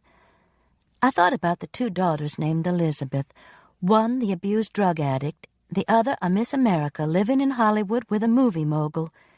2 sisters named Elizabeth, and both of them might just have lost their daughters. I stuck another batch of cookies into the oven and called Fred to tell him to bring home Chinese. Then I lit the fire and picked up my Hillerman book. I needed it. The Navajo Nation had never looked more inviting. Chapter 7. The sleet had turned back into rain by the time Fred got home. We ate our almond chicken and sweet and sour shrimp on cushions in front of the fire while I told him about Lillian's visit. And she thought the girl might try and get in touch with you? Yes. How could anybody just walk out of a hospital like that? Easily, I said, thinking of Nurse Connie. The problem is Claire didn't have any clothes or money. How could she have gone anywhere? Fred got up and brought us coffee. What's Lillian Bedsole like? Nice, frail, very worried. Sounds like she has good reason. He handed me a spoon and a package of Sweet and Low. Did Claire and her sisters inherit some of old Amos Bedsole's money? There's plenty of it. I suppose so. Claire has that expensive condo, and she looks like $1 million. Well, honey, it's not our problem, thank God, Fred said. But I know you can't help worrying about the girl. We were both silent, looking into the fire, when Fred suddenly said, "Damn!" and jumped so that he spilled part of his coffee. I looked up, startled, and saw Mrs. Santa standing in our den door with the lights on her chest flashing merrily. "Hey, y'all," she said. "Mary Alice, for God's sake, can't you knock? We could have been doing anything in here." Fred mopped the coffee with his napkin. "You wish." Mary Alice threw her coat over a chair and came over to the fireplace. "That smells good," she said, pointing to our plates. "What is it?" "Sweet and sour shrimp, almond chicken." I handed Fred my napkin. "You got any left?" "In the kitchen." "I'm starving." Mary Alice headed toward the food. Fred glared at me and I shrugged. "How'd you get in anyway?" he called. "Through the back door. Which is better, the shrimp or chicken?" "Shrimp," I said. "That woman's got the nerve of a bad tooth," Fred muttered. I shrugged again. After 40 years of living with Fred and Mary Alice's clashing, it takes a lot to get me upset. "Any more soy sauce?" she called. "No," Fred said. "Look in the door of the refrigerator." I took a sip of my coffee. "This is good," I told Fred. "Nobody keeps soy sauce in the refrigerator," came from the kitchen. "Patricia Ann does."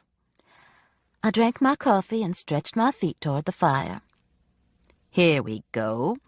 Mary Alice pulled a kitchen chair between the cushions Fred and I were on and sat down.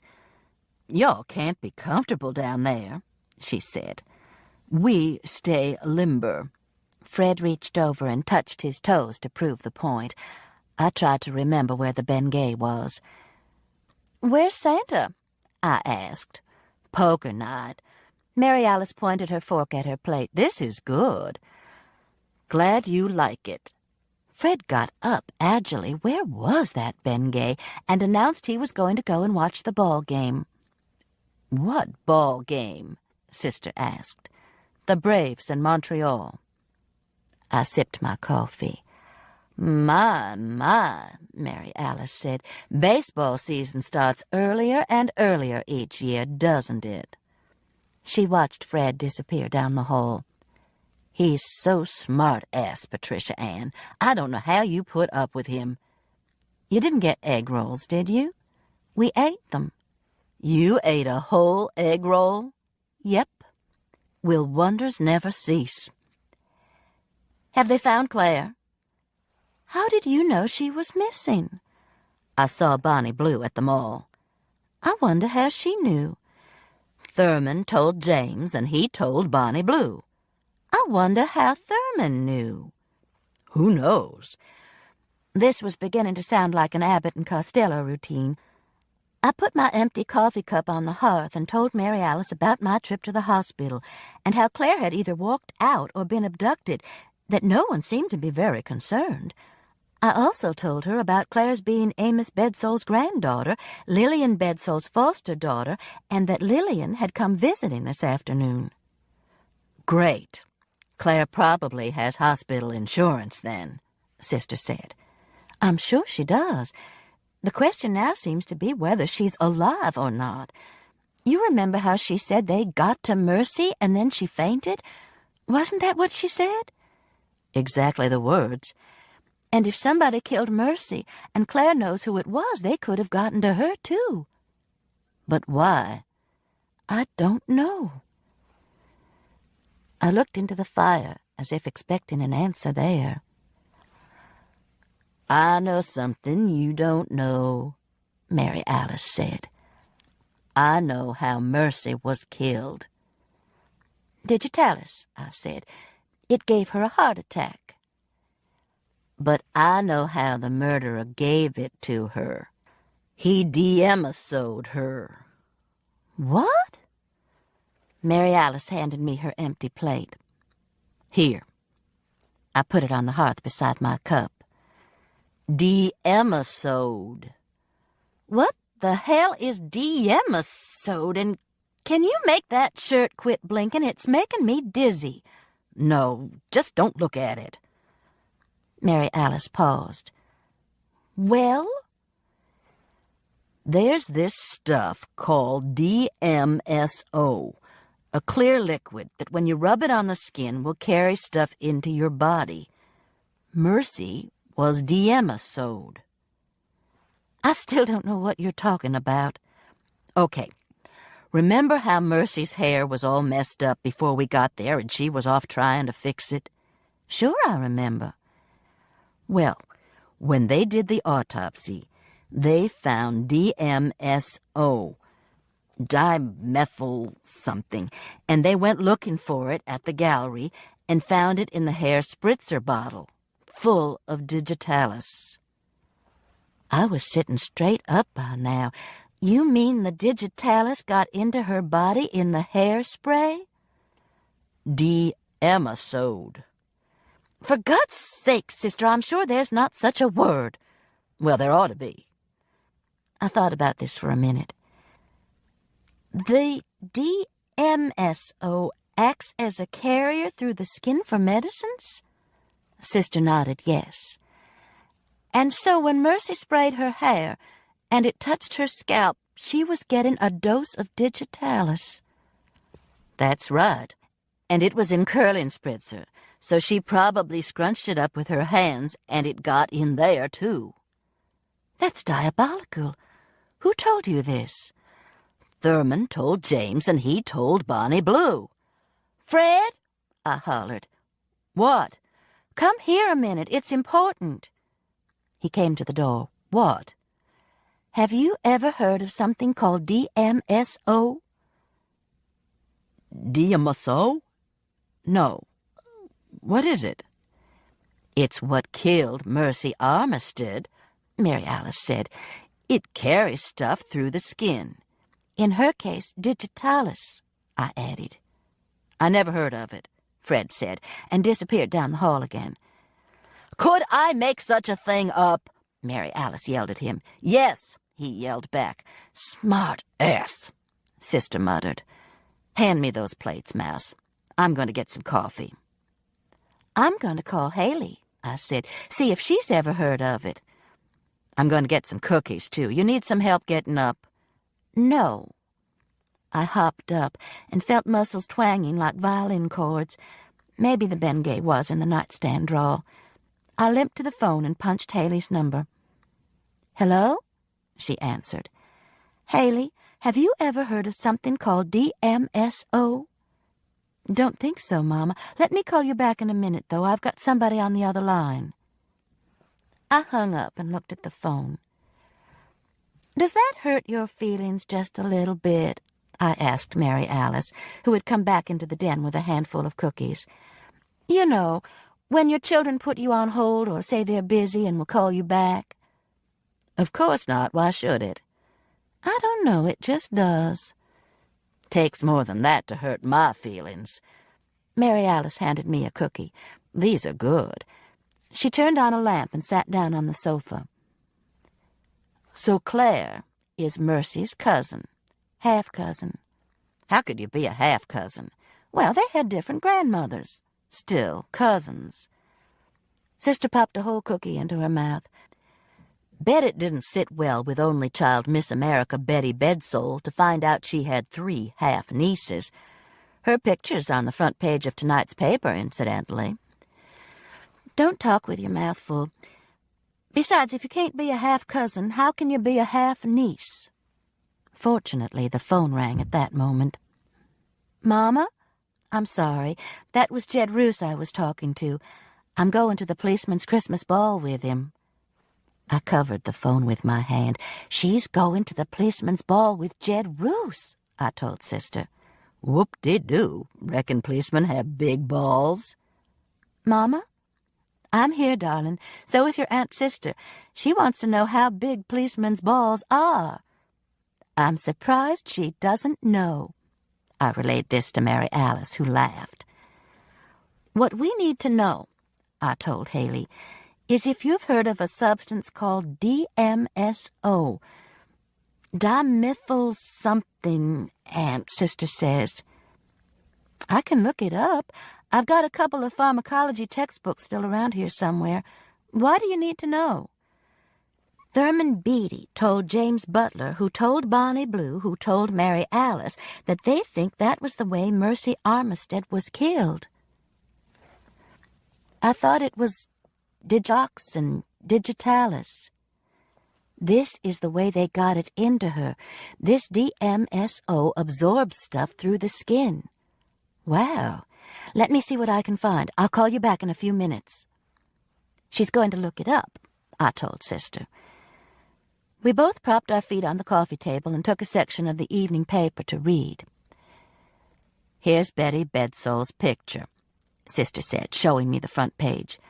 "She's still beautiful, isn't she?" The picture looked as if the photographer had called her name and snapped her as she turned. Beside her, holding her arm, was Ross Perry, the art critic who had stood out at the gallery opening in his bright red jacket. "It says her husband was too ill to come with her." I took the paper and read the accompanying article. Mercy's funeral would be the next day at 3 o'clock at St. Paul's, with burial in Elmwood. I shivered. "You know," I told Sister, "the only time I ever saw Mercy Armistead, I snapped at her. And she was dying when I did it. Probably the reason she was acting like she was, the digitalis taking effect." "Don't feel too guilty about it," Sister said. Mercy pissed everybody off all the time, digitalis or no digitalis. Don't talk about her like that, Mary Alice. She was young and beautiful, and now she's dead. Probably because she pissed everybody off so bad. I handed the paper back to her. Read, I said. Well, it's true. You should have seen her at the museum meetings. That guy in the paper, that Ross Perry, she threw a can of Diet Dr. Pepper at him once, mostly empty, but none of us could believe it. My Lord, what did he do? Threw it back. The word bitch may have been mentioned. Heavens! Yep. It's not going to be the same at the committee meetings without Mercy.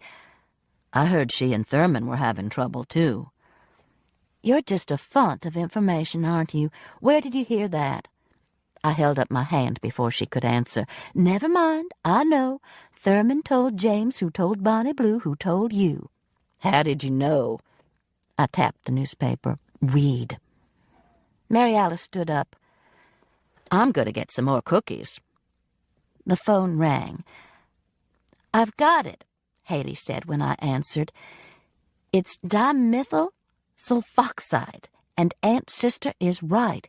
It'll transport just about anything right through the skin. It would have worked with the digitalis. Take a few hours, maybe up to 6, unless she was drinking, depending on how much they got in her, of course. It would work, I told Mary Alice. I told you it would. She sat down with another handful of cookies. But you would have to be a doctor or a pharmacist to have access to it, wouldn't you? That should make it easier to trace the person who did it. It's not even a prescription drug, Haley said. It's used a lot on horses with swollen knees. They rub it right on, and apparently it acts as an anti-inflammatory by itself, or they can add other medicines and it absorbs them right in. There's all kinds of warnings here about wearing rubber gloves so you don't get a dose of the medicine you're trying to give the animal. Principally for veterinary use, it says. Would you have to get it from a vet? Not if it's not a prescription. You could get it at any farm supply store, I'll bet. Wait a minute, let me make sure. I could hear her murmuring, clear liquid or cream, extreme caution, transdermal root. She's reading about it, I told Mary Alice. Nope, Mama, no restrictions on it. This book is about 5 years old, but anybody could buy it then. Probably still can. God, that's wild. And that's how Mercy was killed? That's what Aunt Sister says. It's true, Mary Alice said, not even knowing what I was talking about. Mercy know any vets? Mercy know any vets? I asked Mary Alice. James Butler. What? Bonnie Blue's James is a vet? Sure. What did you think he did? I don't know. I thought he lived at home with his daddy and Bonnie Blue, maybe worked in insurance. Don't be silly, Mouse. James Butler owns the new 24-hour animal clinic out in Indian Trails. Pet Haven? Something like that. Haley, I said into the phone, did you hear all that? I heard James Butler. Who's he? Bonnie Blue Butler's brother, Abe's son, and a damn vet. Got a house out in Shelby County, looks like a country club, Mary Alice said. Got a house out in Shelby County, looks like a country club, I repeated to Haley. Wife and a bunch of kids. Wife and a bunch of kids. Mary Alice reached over and took the phone away from me. Thank you, Haley, darling. Your mama made fruit drop cookies today. Come by and get some tomorrow. She nodded. He's watching the Braves play Montreal. She smiled. Yes, dear, I know. Night-night now. While Mary Alice was talking, sleet had begun clicking against the skylights again. I turned on the outside light and saw that the thermometer on the deck read 33. It's sleeting, I announced. What did Haley have to say about the DMSO? It's used mainly by vets. On horses, but on other animals, too. It's an anti-inflammatory. But the main thing is that you can get medicine right to the spot where you want it, transdermally. And you don't need a prescription. Apparently anybody can buy it, but vets would be the ones most familiar with it. James Butler would know about it. Of course. I looked over at my picture of Abe and thought about the look on his face when the handsome James had shown up at the gallery. Pure love and pride. "The police know all about this," Mary Alice said. "Sure they do.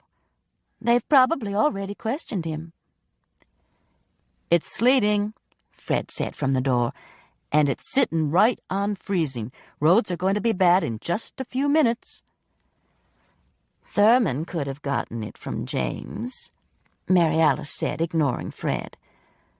"Or found out about it from James and bought it at a farm store. And Thurman takes digitalis." "It may turn into snow," Fred said. "I'll bet they're cold in Atlanta at the ball game." Mary Alice bit into another cookie. "These are good, Fred." "I'm glad you like them," he said, and went back down the hall. "You probably should go," I said. "Your driveway will be a sheet of ice in a little while." "I know it." Mary Alice stood up and brushed cookie crumbs onto my newly vacuumed rug. "You know what, Patricia Ann? I wonder what they're going to do about the gallery. All those folks have their stuff out there they were planning on selling for Christmas, and the police have it cordoned off." "You mean like Leota Wood's quilt, the 60s, you were getting me?" "You wish. I was thinking of an Abe painting for Debbie, though, and maybe some of that silver jewelry for Haley. And I loved those dream catchers that old lady had made. I liked one of them for myself. Hang it in my bedroom and catch all the good dreams. Didn't you like them, that Indian look?" I admitted that I had, and made a mental note to tell Haley that a dream catcher would be a good Christmas present for her aunt sister. "Maybe they'll let Thurman or somebody open up the gallery long enough for the artists to get their work out. It couldn't have happened at a worse time, could it?" "Not a good one." Mary Alice reached for her coat, and the lights on her chest quit blinking. "How do you do that?" I asked. "Just lucky." She stuck some cookies in her pockets as she went through the kitchen. "Be careful driving," I said. She stopped on the back steps and looked up at the outside light. "Snow!" she exclaimed. I rushed out and saw she was telling the truth. Mixed with the sleet and rain were some snowflakes. "Snow!" we both squealed, sticking our tongues out to catch the flakes. "Snow!" "How terrible!" Mary Alice said, turning in circles, holding out her hands. "How awful we'll be snowed in!" I jumped down the steps. "We don't have enough groceries. I need to make soup. And stew. Lots of stew to heat on the fireplace." Snow. Snow that would bring the whole town to a halt. That would cause all kinds of problems. Snow, terrible snow. Two old Southern women who had seen so little of the white stuff danced around the yard celebrating the glorious Christmas gift. Woofer came out of his igloo to see what the excitement was about, barked once declaring us crazy, and went back inside. I better hurry. No joke. Sister headed toward her car, and I darted back inside the warm kitchen. "It's snowing!" I yelled down the hall to Fred. "Come look at it." Like it is to Mary Alice and me, the mention of snow is galvanizing to Fred. Born and raised in South Alabama, he's seen even less than we have. We turned on the back lights and sat in the bay window to watch the flakes. The fact that we could have counted them didn't make it any less exciting. "Tomorrow night, we're definitely putting up the Christmas tree," he announced. "And this weekend we'll finish our shopping. Why didn't we go the other night like we'd planned?" Haley came to supper. "What did she say about that DMSO stuff?" "It would have worked. Somebody could have put digitalis in it, and it would have absorbed it into the body. Vets use it a lot, like for horses' knees when they're swollen." "I'll bet that's what Mort Adkins puts on his knuckles before we play golf. He's got a little bottle that looks like stuff you put in your eyes, dropper and all. He won't tee off until he squeezes a drop or two on each knuckle." "Could be." Mort Atkins is our vet and an avid golfer, so avid that his office hours are becoming more and more abbreviated. You don't even have to have a prescription for it. Sounds dangerous to me. It can be, obviously. We sat admiring the snow and thinking. Bonnie Blue's brother James is a vet, I said, owns a 24-hour clinic in Indian Trails. That's interesting. You know anything about him? I didn't even know he was a vet until Sister told me. You can buy the stuff anywhere, though. But who would know about it? I shrugged. Let's talk Christmas. Let's get a live tree this year. Absolutely not. Too dangerous. You remember how that tree flamed up at the camellia dance. It's a miracle the whole place didn't burn down. So I need to pull the old bottle brush tree down again. Patricia Ann, a Christmas tree is like popcorn. This was a speech I had heard so much I mouthed the words with him. The only difference is what you put on it.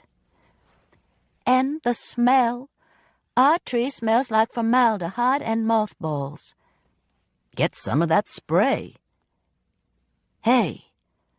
Fred leaned so close to the window he frosted the glass. You think it's getting harder out there? Look how that deck rail's shining. How about an evergreen wreath? I said.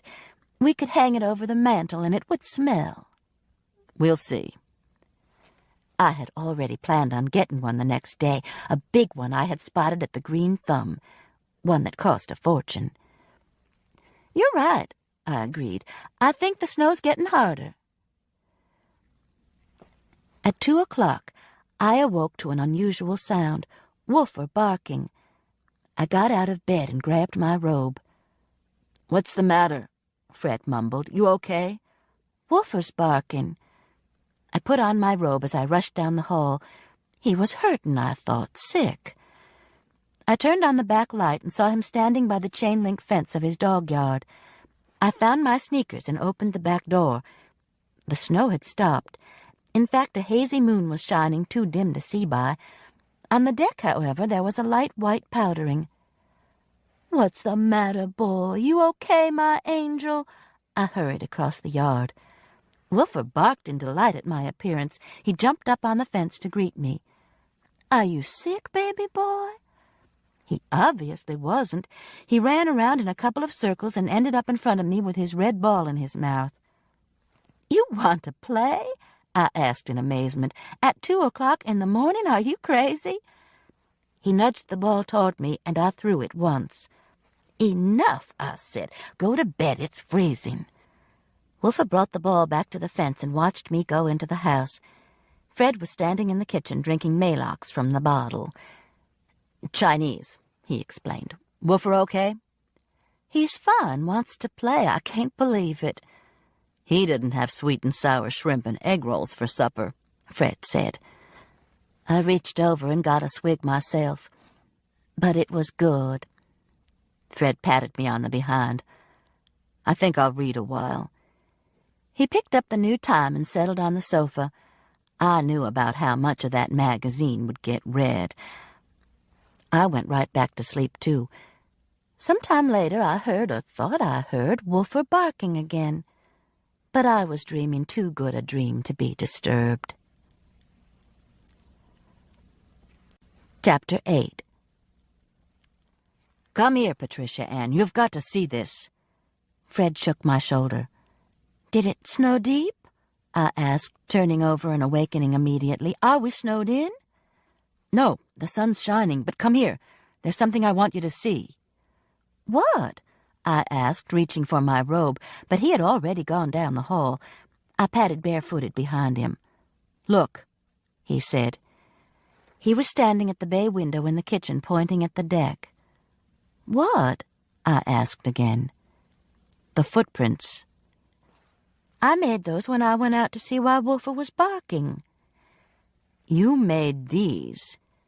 He pointed to the left side of the deck, where 3 short steps led to the dog pen. "Somebody else made those." He pointed to the steeper steps that led to our driveway. the steps where Claire had sat waiting for me. Through the light dusting of snow was a perfect path of footprints that had come up to the den and then over to the bay window. A second path led back down the steps, sometimes becoming one big or misshapen foot as the intruder stepped on his own tracks. "That's why Wolfer was barking," I said. "Somebody was out there when I went to see about him." I shivered. Fred opened the kitchen door. "Don't go out there," I said. "You'll mess them up. We've got to call the police." "I've already called them. This snow isn't going to last long. I just want to look at the prints." "You've already called the police?" "They'll be here in a few minutes." "I've got to go brush my teeth and comb my hair." I heard the snow give a crunchy sound as Fred stepped out of the door. I hurried into the bathroom, tended to the necessities, and pulled on my sweats. That sweet woofer, I thought, trying to protect us. When I got back to the kitchen, Fred was still outside, kneeling beside the tracks closest to the window. "Come in," I said, opening the door. "There's not a thing you can do out there except catch cold." He crunched back to the door, almost falling on the ice. "Bastard," he said, "right up here looking in on us." I shivered again. "I'll fix us some coffee." Fred pulled off his wet shoes and looked at them. "Small feet," he said. "You're calling size 12 small?" "The person on the porch. Some kind of running shoe with whorls on the bottom." "The police will know." I poured water into the coffee maker. "I'm going to get us a goddamn alarm system," he said, "like Mary Alice's." I didn't point out to him that Sister's alarm system had been effectively bypassed by a murderer a couple of months ago. Dopeheads. Damn thugs. While he sat at the table and groused, I looked out of the bay window again. Was it possible the tracks were Claire's? That she had been trying to reach me? The thought was gone as soon as it entered my head. There was nothing here threatening to Claire. She would have knocked on the door or rung the doorbell, not skulked around looking in windows. The doorbell rang and I jumped. "The police," Fred said, and went to let them in. "Good morning," Bo Peep Mitchell said brightly as she came into the kitchen behind Fred. "Do you work all the time?" I asked ungraciously. "Where duty calls." Fred gave us a questioning look. "She's the one who lost Claire," I explained. "Mea culpa." She turned to Fred. "What's the trouble, Mr. Hollowell?" "Out here," Fred said, opening the kitchen door. I poured a cup of coffee and watched them through the window. Bo Peep took out a small camera and snapped some pictures. Then she rolled out a measuring tape. The two of them squatted and bent and measured and even laughed at one point. I reached into the cabinet for the Cheerios. I was hungry. "Whew," Fred said, stamping his feet on the floor I had mopped just the day before. "Cold." "Woo," Bo Mitchell said, following his example. "Y'all want some coffee?" I asked. "That would be great." I left my half-eaten bowl of Cheerios and poured them each a cup of coffee. "Thanks," Bo said. She was sitting at the kitchen table filling out what looked like a triplicate form. I went back to my cereal. "What did I say, Fred, about the heel?" Bo Mitchell chewed on her pen. "There was a square pattern right in the middle. But it was worn on one side. You remember which one?" "The inside." "Aren't you supposed to take plaster casts of footprints?" I asked. Bo's method seemed haphazard, to say the least, not at all like TV cops. "Snow's melting too fast. Don't have the stuff anyway." Bo put 3 teaspoonfuls of sugar in her coffee and stirred it. "Ah," she said, tasting the resulting syrup. "You hypoglycemic?" I asked. "Just love sugar." She put the mug down and picked up her pen again. "Okay, tell me about the dog barking last night, and if you heard anything else. What time was it?" "About 2 o'clock, Fred said. "And I went out to see about him," I said. "I was scared he was sick. He's old and never barks at night, especially when it's cold. But he was fine, wanted to play." "And you didn't see anything unusual?" Bo asked. "I wasn't looking. I was worried about Wolfer. I think I heard him barking later, too." "I did, too," Fred added. Bo Mitchell wrote this into her notes. "Any idea of the later time?" We both shook our heads. She drank some more of her decaffeinated syrup. "The dog was probably just excited. There was just one set of footprints up to the deck." I took my cereal bowl to the sink. "Is it a man's or woman's footprints out there?" "Can't tell. Could be some neighborhood teenager snooping around." Bo Peep shrugged. "That ruled out infants and toddlers." I glanced over at Fred, but he was looking at Officer Mitchell as if she had spoken pearls of wisdom. There's nothing like a uniform to impress a man, I thought, especially at the breakfast table. "Thanks." Bo Mitchell drained her coffee and stood up. "I'll get this on file. To tell you the truth, I don't expect anything will come of it. But I wouldn't worry if I were you. Lock up and close your blinds. You know, the usual stuff. I've got an idea it's just a neighborhood peeping Tom. And you wouldn't even have known it if we hadn't had the snow flurries. I'll check and see if there had been any more complaints." Just a peeping Tom. The idea of someone looking in on us appalled me. "I'll see you to the door," Fred said. I took the empty coffee mug Bo Mitchell was holding out to me. "Maybe it was Claire Moon," I said. It wasn't Claire. A look of worry flickered across her face for a second. "She's dead. That's what you think, isn't it?" "She'll show up," Bo Mitchell said, and followed Fred through the door. But in what condition, I wondered, putting the dishes in the dishwasher. It was my morning to tutor at the local junior high school, math of all things. At first when they called me and asked me to help, I was hesitant. English, sure, but math? I confessed I had avoided it like the plague in school, and that my checkbook never balanced. But surely I knew more than these failing kids did, the recruiter assured me, and besides I was used to working with students. I think it was the phrase failing kids that hooked me. I agreed to try it, and it had turned out to be a wonderful experience. Not having been a math teacher, I wasn't hobbled with the vocabulary. Negative integers were the ones down in the hole, and fractions should be turned on their heads to divide them. The kids and I got along fine. This morning would be the last sessions before Christmas, so I took each kid some fruit drop cookies and an amazing calculator I had found at Radio Shack that was about the size of a credit card. "Isn't that defeating the purpose?" Fred asked when I showed it to him. "It's called getting the job done." I didn't feel at all guilty. All the bulletin boards were decorated for the holidays. One unusual one had Santa shouting Happy Hanukkah as he and the reindeer sailed across the sky by the light of what could only be the Star of Bethlehem. A card stapled in the corner said this board had been decorated by Miss Felix's homeroom and had won second place. I made myself a mental note to look up the first-place winner before I left. The kids were pleased with their calculators and cookies. They were also full of plans for the holidays, plans that included much TV, Nintendo, and sleep.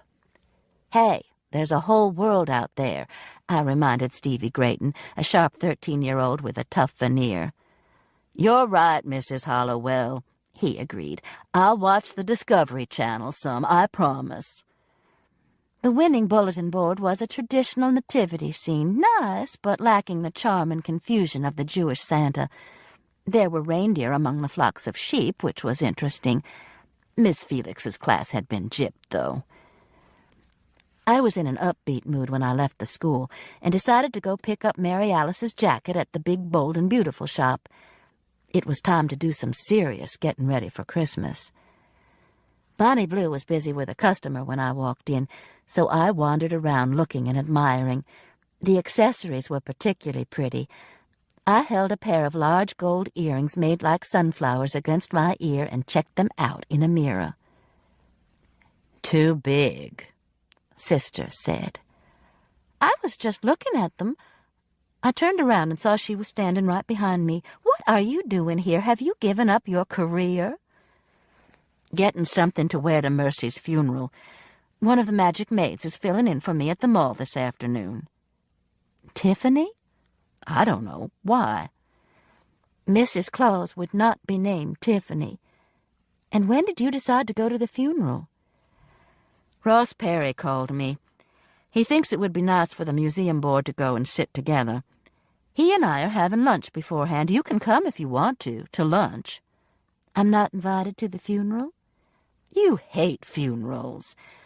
Mary Alice took the sunflower earrings from my hand and held them against her ear. "These have possibilities," she said. "Come help me pick out a dress. I wish I could find something that would do for today and for the Camellia Club cocktail party next week." "You're looking for a cocktail dress to wear to a funeral?" "Maybe a beige. I hate to wear black to funerals. It just makes everything seem more depressing." "But black's hard to beat for cocktails." "True. Come on, let's see what we can find." I waved at Bonnie Blue as we crossed the room. She was showing a woman how to tie a scarf so it would hang a certain way. "Here," Sister said. She had already picked out several dresses that might do and had hung them on a dressing room door. "Tell me the truth now." The truth, and I told her, was that she should buy 2 dresses. God knows she had the money. "Don't be silly," she said. We ended up choosing a black silk suit that could be dressed up or down, a hot pink blouse for the cocktail party, and a beige silk for the funeral, and Sister was in business. "I didn't want black," she said, but I could tell she was pleased with how elegant the suit looked. While she was trying on dresses, I bought the jacket. It was as nice as Bonnie Blue had said. "You heard anything from Claire?" Bonnie Blue asked while she gift-wrapped the jacket. "No. Have Thurman or James?" "No." Bonnie Blue unfolded a big red ribbon and placed it in the middle of the box. "I'll tell you one thing, though, Patricia Ann. Thurman Beatty's going to be one more upset man if anything happens to Claire Moon." "Wait a minute. Who would he be more upset about, his dead wife or Claire Moon?" "Go figure. All I know is he thinks Claire is the cat's pajamas, you know?" Bonnie Blue slid the package into a bag. "How should I know? I never met any of these people until the other night, except Claire, of course. And Bonnie Blue, you're too young to know about cat's pajamas." "One of my daddy's sayings." I took the bag. "Thanks." Sister came up to pay for her suit and the blouses. "Come, go to lunch with Patricia Ann and I," she invited Bonnie Blue. "Me," I corrected. "Well, of course you're going," Sister assured me. "Can't," Bonnie Blue said. "We're meeting Ross Perry at the Green and White." "Sorry, too busy. But I tell you what you can do for me." "What?" "Ask that Mr. Perry when he's planning on paying Daddy for all those paintings." "What paintings?" Sister wanted to know. "It's a long story. I'll tell you later. Just ask him." "I will." Sister took the suit from Bonnie Blue and we headed for the door. "Wonder what Ross is doing with Abe's paintings." "Selling them for him?" Mary Alice shrugged. I held the door for her and we exited onto the sidewalk. "Have you heard that Thurman Beatty thinks Claire Moon is the cat's pajamas?" I asked her. "Good God, cat's pajamas. You've got to get out more, Patricia Ann." "I don't have to. I have you." That seemed to please her. The Green and White is a vegetarian restaurant that is so expensive you could buy the farm the vegetables came from with a tab for $3. They specialize in things I have never heard of. Granted, being an Alabama native, black-eyed peas, corn, okra, and cabbage, with an occasional rutabaga thrown in, are the veggies I'm most familiar with. But asparagus, broccoli, and even artichokes appear on my table regularly. I am even aware that there is more than one kind of lettuce. But at the Green and White, I can't understand the menu. There have been times when pasta was the only word I recognized. The upbeat mood I had left the school with had faded in the big, bold, and beautiful shop. The Green and White succeeded in erasing it completely. The owner, Andre, is a short, pudgy man who looks like he rushes out to McDonald's as soon as he locks the door. He raises his own herbs in hanging baskets that fill the windows. It's really a very pleasant place if you don't think about how much each mouthful costs. He spotted Mary Alice as soon as we walked in, and probably would have kissed her on her cheeks, except he's a head shorter than she is. Instead, he held out his arms expansively, beamed, and exclaimed, "Mrs. Crane! Mrs. Crane!" Mary Alice gave him an awkward half-hug and introduced me. I've met him at least 10 times, but it has yet to register with him. "Mr. Perry is here already," Andre said. "Allow me to show you the way." Ross Perry was sitting about 10 feet from us in plain view, but Andre showed us the way. Ross Perry tried to hop up, not very successfully since he and Andre have the same weight problem. Sister and I appreciated the effort, though. She introduced me to Ross Perry while Andre stood by, rubbing his hands together in pleasure. "I noticed you at the gallery opening the other night, Mrs. Hollowell," Ross Perry said. "Call me Patricia Ann." "Wine, wine!" Andre exclaimed. "A nice Chablis?" "I'd like iced tea," I said. Sorrow filled Andre's face. "I'm allergic to alcohol," I explained. "I could go into anaphylactic shock, die right here in convulsions." "Chablis would be wonderful," Mary Alice said to Andre, who was backing away from the table. "Why does it surprise me to see wine in a vegetarian restaurant?" I asked.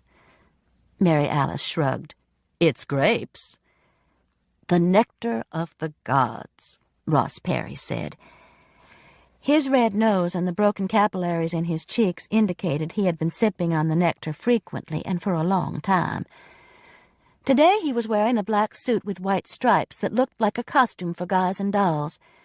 The basket of herbs hanging across from us cast a shadow on his bald head that looked exactly like Gorbachev's birthmark, including the drip. Andre came back with the wine and the tea and announced that one of today's specials was angel hair pasta with a delightful tofu and Cubanol sauce sprinkled with sun-dried tomatoes. Another, "That's what I'll have," I interrupted, having recognized 2 ingredients. Andre pushed his bifocals down and glared at me. I pushed my bifocals down and returned the glare. The music to high noon pulsed between us. "Oh, you could make my day with a T-bone," I said. Mary Alice kicked me. "What are the other specials, Andre?" she asked sweetly. He held his hand to his chest as he recited them. Mary Alice and Ross Perry both said everything sounded so wonderful that Andre should choose for them. Pretty smart. "What's the matter with you, Patricia Ann?" Mary Alice fussed as Andre bounced away. "He's so show-offy. What's wrong with iced tea and black-eyed peas?" "Who mentioned black-eyed peas?" "Nobody, that's the problem." "You want black-eyed peas?" "What's wrong with them?" "Ladies," Ross Perry held up his wine glass, "I'm so glad you could join me for lunch today." I hoped it would be all right.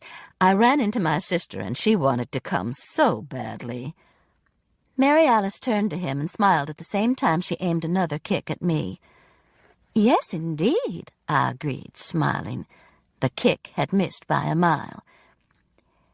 We clinked glasses and exchanged pleasantries.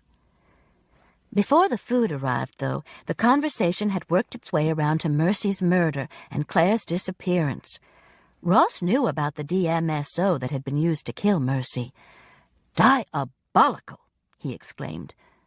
But he hadn't realized I was the one who had taken Claire to the hospital, that she had come to me. I told him the complete story. He shook his head. "Claire's a sweet girl, so fragile. I've always pictured her as the Arthurian lady of the lake with a lily in her hand." It was a pretty good simile, I thought. The alliteration could use a little work. A pretty blonde waitress brought our food and a small loaf of bread straight from the oven, crusty and steaming. "Looks as good as black-eyed peas," Sister said. We concentrated on the food for a few minutes. Whatever it was delicious. "I went by to see Lillian Bedsole last night," Ross said, reaching for the bread. "Anybody want more?" he asked. Sister and I shook our heads no. "Anyway," he sliced a large piece and buttered it, "she's in pretty bad shape. Understandable, given the fact that her niece has just been murdered and her foster daughter has disappeared." "Was Betty Bedsole there?" Sister asked. "No, she's got a suite at the Tutwiler. I went by to see her, too. Bless her heart, completely devastated." Mary Alice and I looked at each other. Oh, God, to lose a child. Both of us put our forks down. "What about her husband, Mercy's father?" I asked. "Had a stroke in Mexico, I understand. He's in his 80s, and apparently it did him in. And the son is in China making a picture." "Is anybody with her?" Mary Alice asked. The thought of a bereaved mother alone in a hotel room was as unsettling to her as it was to me. "Her secretary and her companion." Ross Perry took a big bite of buttered bread that left his lips greasy. "The companion's really a nurse, you know. Betty just got out of the Betty Ford Clinic." A slightly dysfunctional family. I moved my foot quickly before Mary Alice could kick it. Ross Perry wiped his mouth with Andre's oversized napkin. "Sad," he agreed. But there was a look in his eyes that belied his words. I remembered what Mary Alice had told me about Mercy's throwing a can of cola at him. That act was becoming more understandable by the minute. Ross pushed his chair back. "If you ladies will excuse me a minute, I need to make a phone call." "He's a doll," I said, watching him waddle across the floor.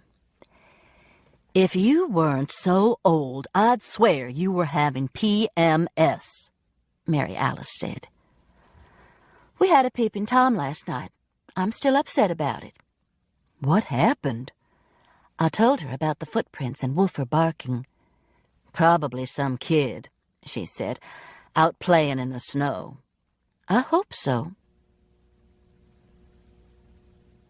I watched Ross Perry leaning against the wall as he talked on the phone. He was having an animated conversation. At one point, he took out a handkerchief and wiped his forehead and bald head. "I don't like that man." I motioned toward the phone. "Don't let on.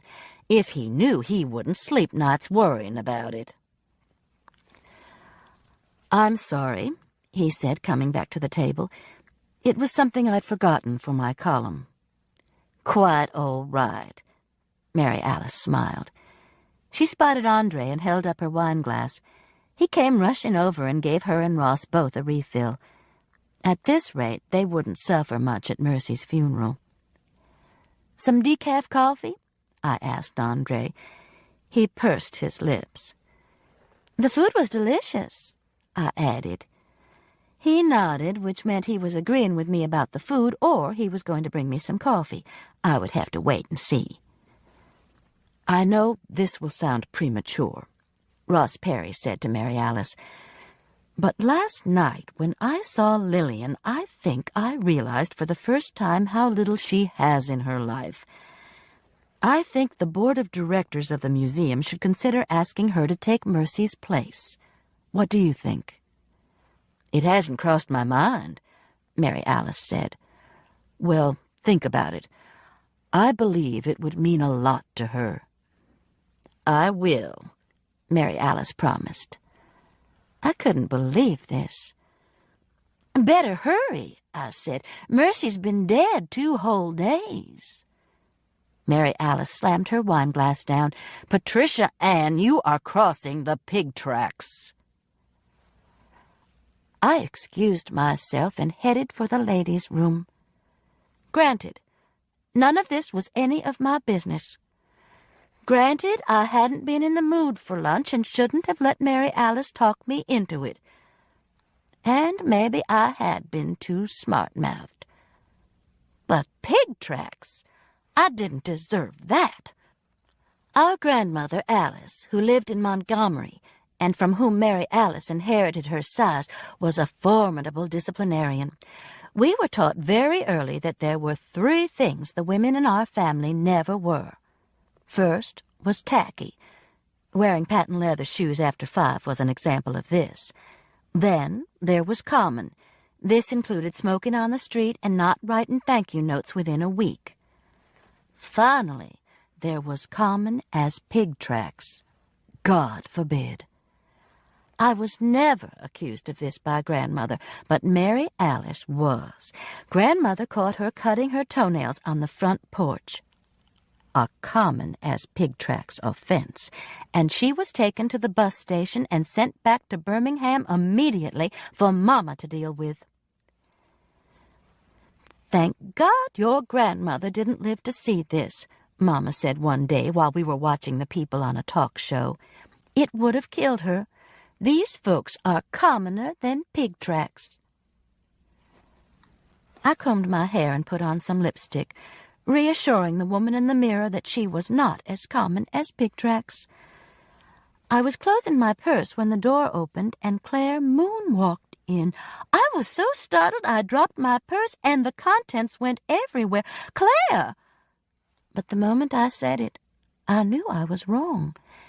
This woman was taller, and her eyes were a pale blue.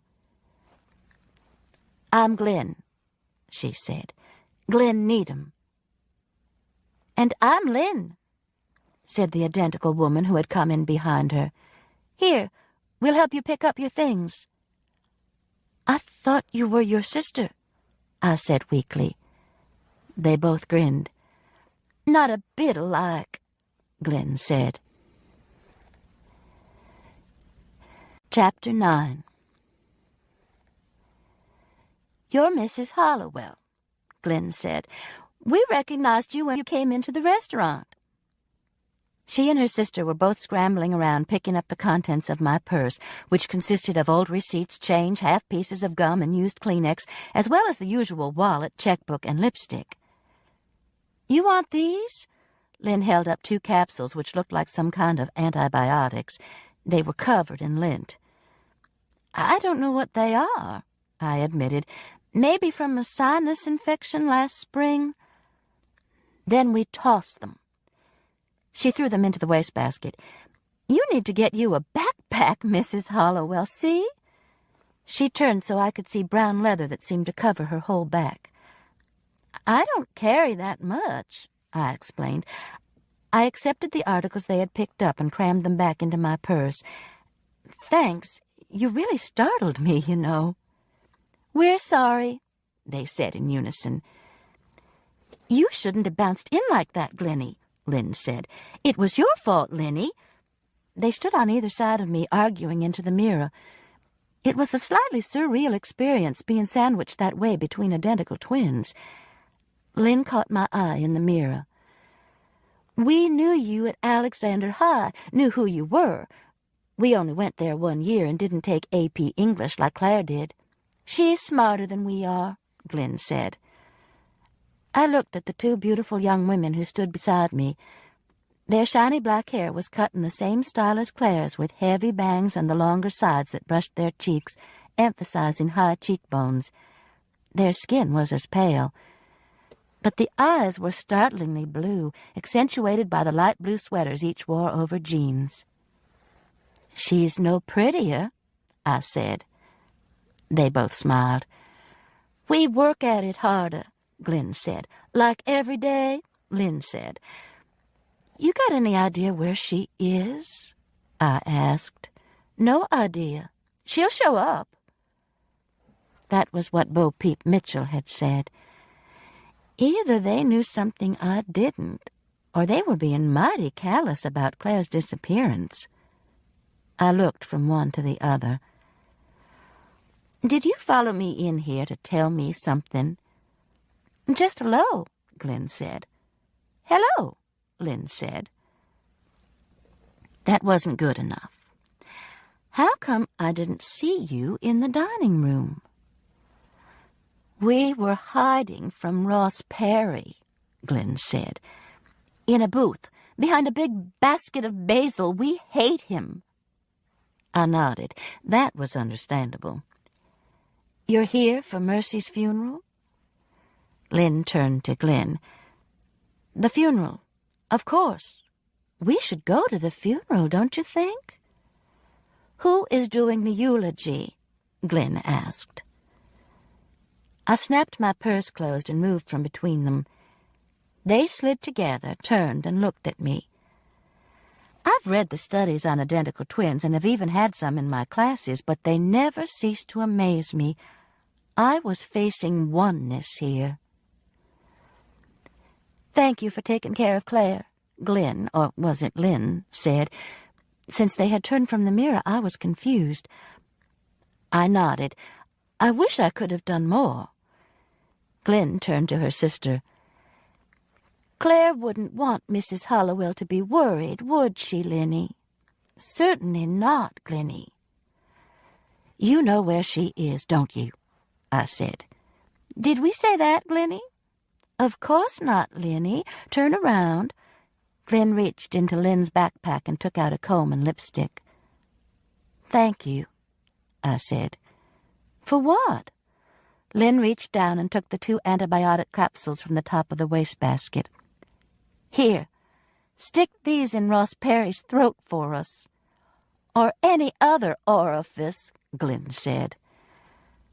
They were both laughing as I left the restroom. Surely, I thought, I had gotten the message right. Claire was okay, and her sisters knew where she was. On the other hand, what had they really said? That I was not to worry? That Claire wouldn't want me to worry? There was a lot of room there for misunderstanding. Mary Alice and Ross Perry were having a half-hearted argument over who should pay the check as I walked up. Both were insisting on the honor. You invited me, I reminded Mary Alice. No way I was going to get drawn into this argument. I'll leave the tip, Ross said. Andre bowed and waved us into the street. As I went through the door, I looked around to see if I saw the Needham twins. If they were hiding behind the basil baskets, they were doing a good job. I've got to rush home to get dressed, Mary Alice said. Ross Perry nodded. And I've got a couple of things need doing. I'll meet you at St. Paul's about 2:45. He shook my hand with a surprisingly firm grip. Patricia Ann, it was a pleasure meeting you. He smiled and walked off down the street, turning to give a small wave as he reached his car. What are you going to do? Mary Alice asked me. Christmas shop. I think I'll look around here for a while. There are some interesting places. Did you see that shop called the Witchery? I bet I could find Freddie Celia something in there. It's the Stitch Witchery, a fancy sewing shop. Oh, I thought maybe it was one of those New Age goddess places, crystals and stuff. In Birmingham? Are you crazy? Stick to T.J. Maxx, Mouse. Well, it could have been, I called to Sister as she disappeared around the corner, laughing. It was a beautiful afternoon. No sign of the snow flurries of the night before. The sky was a clear blue, and abundant sunshine had pushed the thermometer on the bank building to a balmy 60 degrees. I threw my heavy coat onto the back seat of the car and headed for the mall to do some serious shopping. Fred and I usually shop for the boys' presents together, and Fred bought mine. I'd pointed out to him, but the rest was up to me. I found a parking place fairly close to an entrance, dropped some money into the Salvation Army bucket, and bought a paper angel from the Humane Society. 3 hours later, I emerged, dropped some more money into the Salvation Army bucket, and bought another angel from the Humane Society. Mary Alice says, don't be silly, send them 1 check a year. But if I did, I'd still have to stop and put in money and buy the angels. I know I would. When the Santa ringing the bell looks particularly bedraggled, or they've brought puppies from the Humane Society, I'm a goner. The sun was getting low in the sky, and I was tired, but Woofer hadn't had his walk the day before or this morning. I rushed home, took a package of bean soup from the freezer, put on my sweats, and went to the dog yard. Woofer was delighted to see me. When I bragged on him for barking the night before, he rolled over on his back and wriggled with pleasure. We set out at a brisk walk. We usually do, slowing down within a couple of blocks, and like the old couple we are, meandering home at leisure. More Christmas decorations had sprung up in the last 2 days. Some of my neighbors, I realized, could have been students of Miss Felix. Her Jewish Santa bulletin board and the Holy Family in a sleigh on the next block had a certain tangential similarity. While we walked, I thought of Lynn and Glenn Needham and their cryptic message. If it was a message. Claire wouldn't have wanted me to worry. I stopped for Woofer to investigate a crack in the sidewalk. I should have pinned them down more, I thought. I glanced at my watch. The funeral would have been over a couple of hours ago. I wondered if the girls had gone to it. They certainly hadn't seemed bothered by Mercy's death. The Bedsole granddaughters. Mercy, whom nobody seemed to like and who had been murdered. Claire, the lost one, the abused one, whom someone hated enough to try to kill. Lynn and Glenn, each a beautiful half of a whole. Amos, I said to the late afternoon, you might should have kept your pants zipped. Woofer thought I was talking to him and stopped, wagging his tail. Not you, buddy. We had you fixed. Fred's car came into the driveway as Woofer and I turned onto our block. He saw us and waved. He was waiting with the newspaper in his hand when we got there. I'll put him up. Fred reached down and scratched Woofer's ears. Come on, boy. I watched them cross the yard, 2 gentle old men. Sorry, Amos, I said guiltily to the late afternoon. Maybe some of us are just luckier. Fred got a beer from the refrigerator and disappeared into the bathroom while I heated the iron skillet for cornbread. Bean soup and cornbread on a chilly winter night are hard to beat. After I put the bread in the oven, I called Mary Alice to see how the funeral went. The main thing I wanted to know was if the Needham girls had been there. I got her answering machine.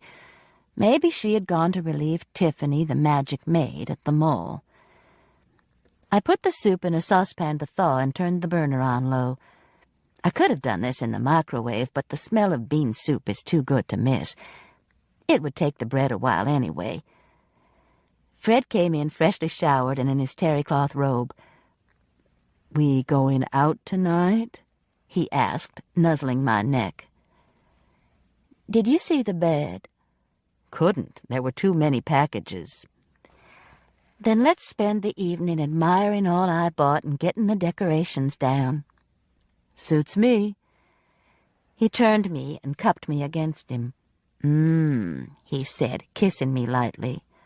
I echoed. I swear this is a den of iniquity, Mary Alice said behind us. Don't you all ever quit? Neither Fred nor I moved. Mary Alice, he said quietly, go outside and knock on the door. Why? Because it's the polite thing to do. I could see through the window anyway. Mary Alice. Fred still had not raised his voice. Shit. I could hear the door open and close. Fred shoved me aside and slammed the deadbolt lock on the door. He whirled around the kitchen and den, closing the blinds so quickly they rattled in their casements. "Now," he said, coming back and putting his arms back around me, "where were we?" "Not breathing quite as hard," I giggled. "Mouse?" I could hear Mary Alice calling. "Mouse, that's not very nice." "Don't answer her," Fred said. "Mouse, I came to tell you something terrible." "Ignore her." "I don't want to hear anything terrible," I yelled back. "Mouse, Ross Perry is dead. Somebody shot him." "Oh, shit," Fred said, releasing me. He went to unlock the door. "May I come in?" Mary Alice asked politely. Fred shrugged and she stepped back inside the kitchen. "That really wasn't necessary, you know. I know when I'm not welcome." "What do you mean Ross is dead?" I asked. "Dead. Shot. Somebody shot him." "Who's Ross Perry?" Fred asked. "Where?" I wanted to know. "In the head." "Where was he? Not where did the bullet go in?" "Down in Shelby County. He didn't come to the funeral, and all of us were pretty pissed because our going together was his idea. But he must not have been there because he was dead." "Good excuse," Fred said. "Who's Ross Perry?" "A friend of Sister's," I explained. I turned the burner off under the soup and sat down at the kitchen table. "I don't understand." I turned to Fred. "We had lunch with him today at the Green and White." "I'm sorry." He patted my shoulder. "Let me put on some clothes. I'll be right back." Mary Alice pulled out a chair and sat down beside me. She still had on her elegant new black suit. "That suit was a good buy," I said. "Comfortable, too. I hate skirts you can't sit down in or cross your legs in. This one's just right. A baby bear skirt." "What?" "I'm just babbling. Tell me about Ross." "All I know is he's dead." James Butler and his wife were on their way to the funeral and saw this car weaving down the road toward them. Then, while they were watching it, it went off the road and down the embankment into Kelly Creek, about a 30-foot drop. The car was upside down in the creek when the Butlers got there. James's wife called 911, and James grabbed his vet's first aid stuff and climbed down the bank. He even managed to get Ross out of the car, God knows how, upside down like it was and underwater, and dragged him over to the bank. By that time, his wife, what's her name? I shrugged that I had no idea. Anyway, James' wife had crawled down the bank, and they'd started trying to revive him. Ross wasn't breathing, but he'd been under the water for several minutes. James even had this oxygen pump he carries in his car, and he tried that, but nothing. Mrs. James, whatever her name is, said they were working so hard on Ross they didn't notice the blood pooling under his head. Looks like a doctor would have noticed that, doesn't it? It's an important symptom. I agreed that a doctor might wish to investigate a pool of blood under someone's head. But they were just assuming he had inhaled water. Makes sense. True, Mary Alice agreed. It wouldn't have made any difference anyway. He was dead as a doornail by the time they started trying to revive him. Do they know who shot him? James says there are deer hunters all over those woods, even where they are posted. He thinks that's what happened. The hunters don't realize how close they are to the road, and they shoot. He says this time of the year he and his wife are scared to let their children go out to play. My Lord! I thought about Ross turning and giving a wave as he got into his car. About the shadow on his bald head that looked like Gorbachev's birthmark. This man had sat across from me at lunch, and now he was gone. Mary Alice, I said, the crazies are catching up to us. God's truth. We sat quietly for a few minutes, each immersed in our own thoughts. When Fred came in and wanted to know what had happened, I listened to the story again. This time I had some questions. How did you hear about it? I asked when Sister got through telling Fred. James was supposed to be a pallbearer. When he didn't show up, Thurman called and got him on his car phone. That was good news to get at a funeral, Fred said. He hit the palms of his hands against the table. I hope they catch the son of a bitch that shot him and lock him up for good. Remember that little girl that got killed on I-65 last year? The same thing, riding in the car with her mother. Damn. Peeping Toms right on our own porch in the middle of the night and folks getting shot just riding down the road. He stood up, stomped to the back door, walked out, and slammed it. My goodness, Mary Alice exclaimed. He's just going to talk to Wolfer, I said. Things that happen by chance make him nervous. He's a cause and effect man. Is that like bread and potatoes? I chose to ignore this. Why do you suppose Ross was in Shelby County? He said he had a couple of errands to run, but he was pushing it to get down there and back in time for the funeral. I have no idea. Mary Alice went to the refrigerator and got a beer. You want something? A Coke. There's one already opened. That'll be fine. Mary Alice came back to the table and handed me the bottle of Coke. It had lost some of its fizz, but still tasted good. Were the Needham twins at the funeral? I asked. I don't know them. You couldn't miss them. They looked just like Claire, only taller. I don't think so. At least I didn't see them. There was a good crowd there, though. Betty Bedsole made it through okay. I don't think I could, Patricia Ann. I don't think I could either. We were quiet for a few minutes, each thinking her own thoughts. Mine were about Tom's funeral. The only thing that had gotten me through it was trying to help Haley. What about Lillian? I asked. She got through the funeral okay. I'm sure Ross's death is going to be another blow, though. They were pretty good friends, I understand. I still wonder what Ross was doing down in Shelby County. You think he could have been going to see James? Was he on the road to their house? It's the road, apparently, but why would he have been going to see James? He knew he would see him at the funeral. Mary Alice put her beer down and stood up. Who knows? She shrugged. You want some bean soup? I asked. Nope, I've lost my appetite. I looked at Mary Alice in alarm. I had never heard her say this before. You feel okay?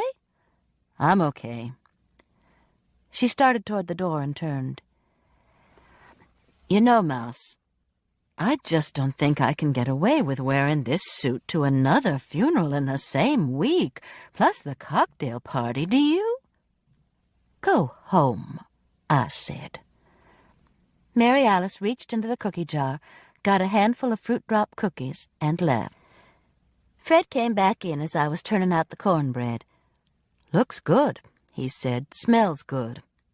Is good. I carried the 2 bowls of soup to the table, and Fred followed with the plate of cornbread. We are going to watch Wheel of Fortune with our supper. I took the small TV from the counter and placed it in the middle of the table. We'll talk after a while. Fine, Fred said, bless his heart. We ate quietly while Vanna turned letters.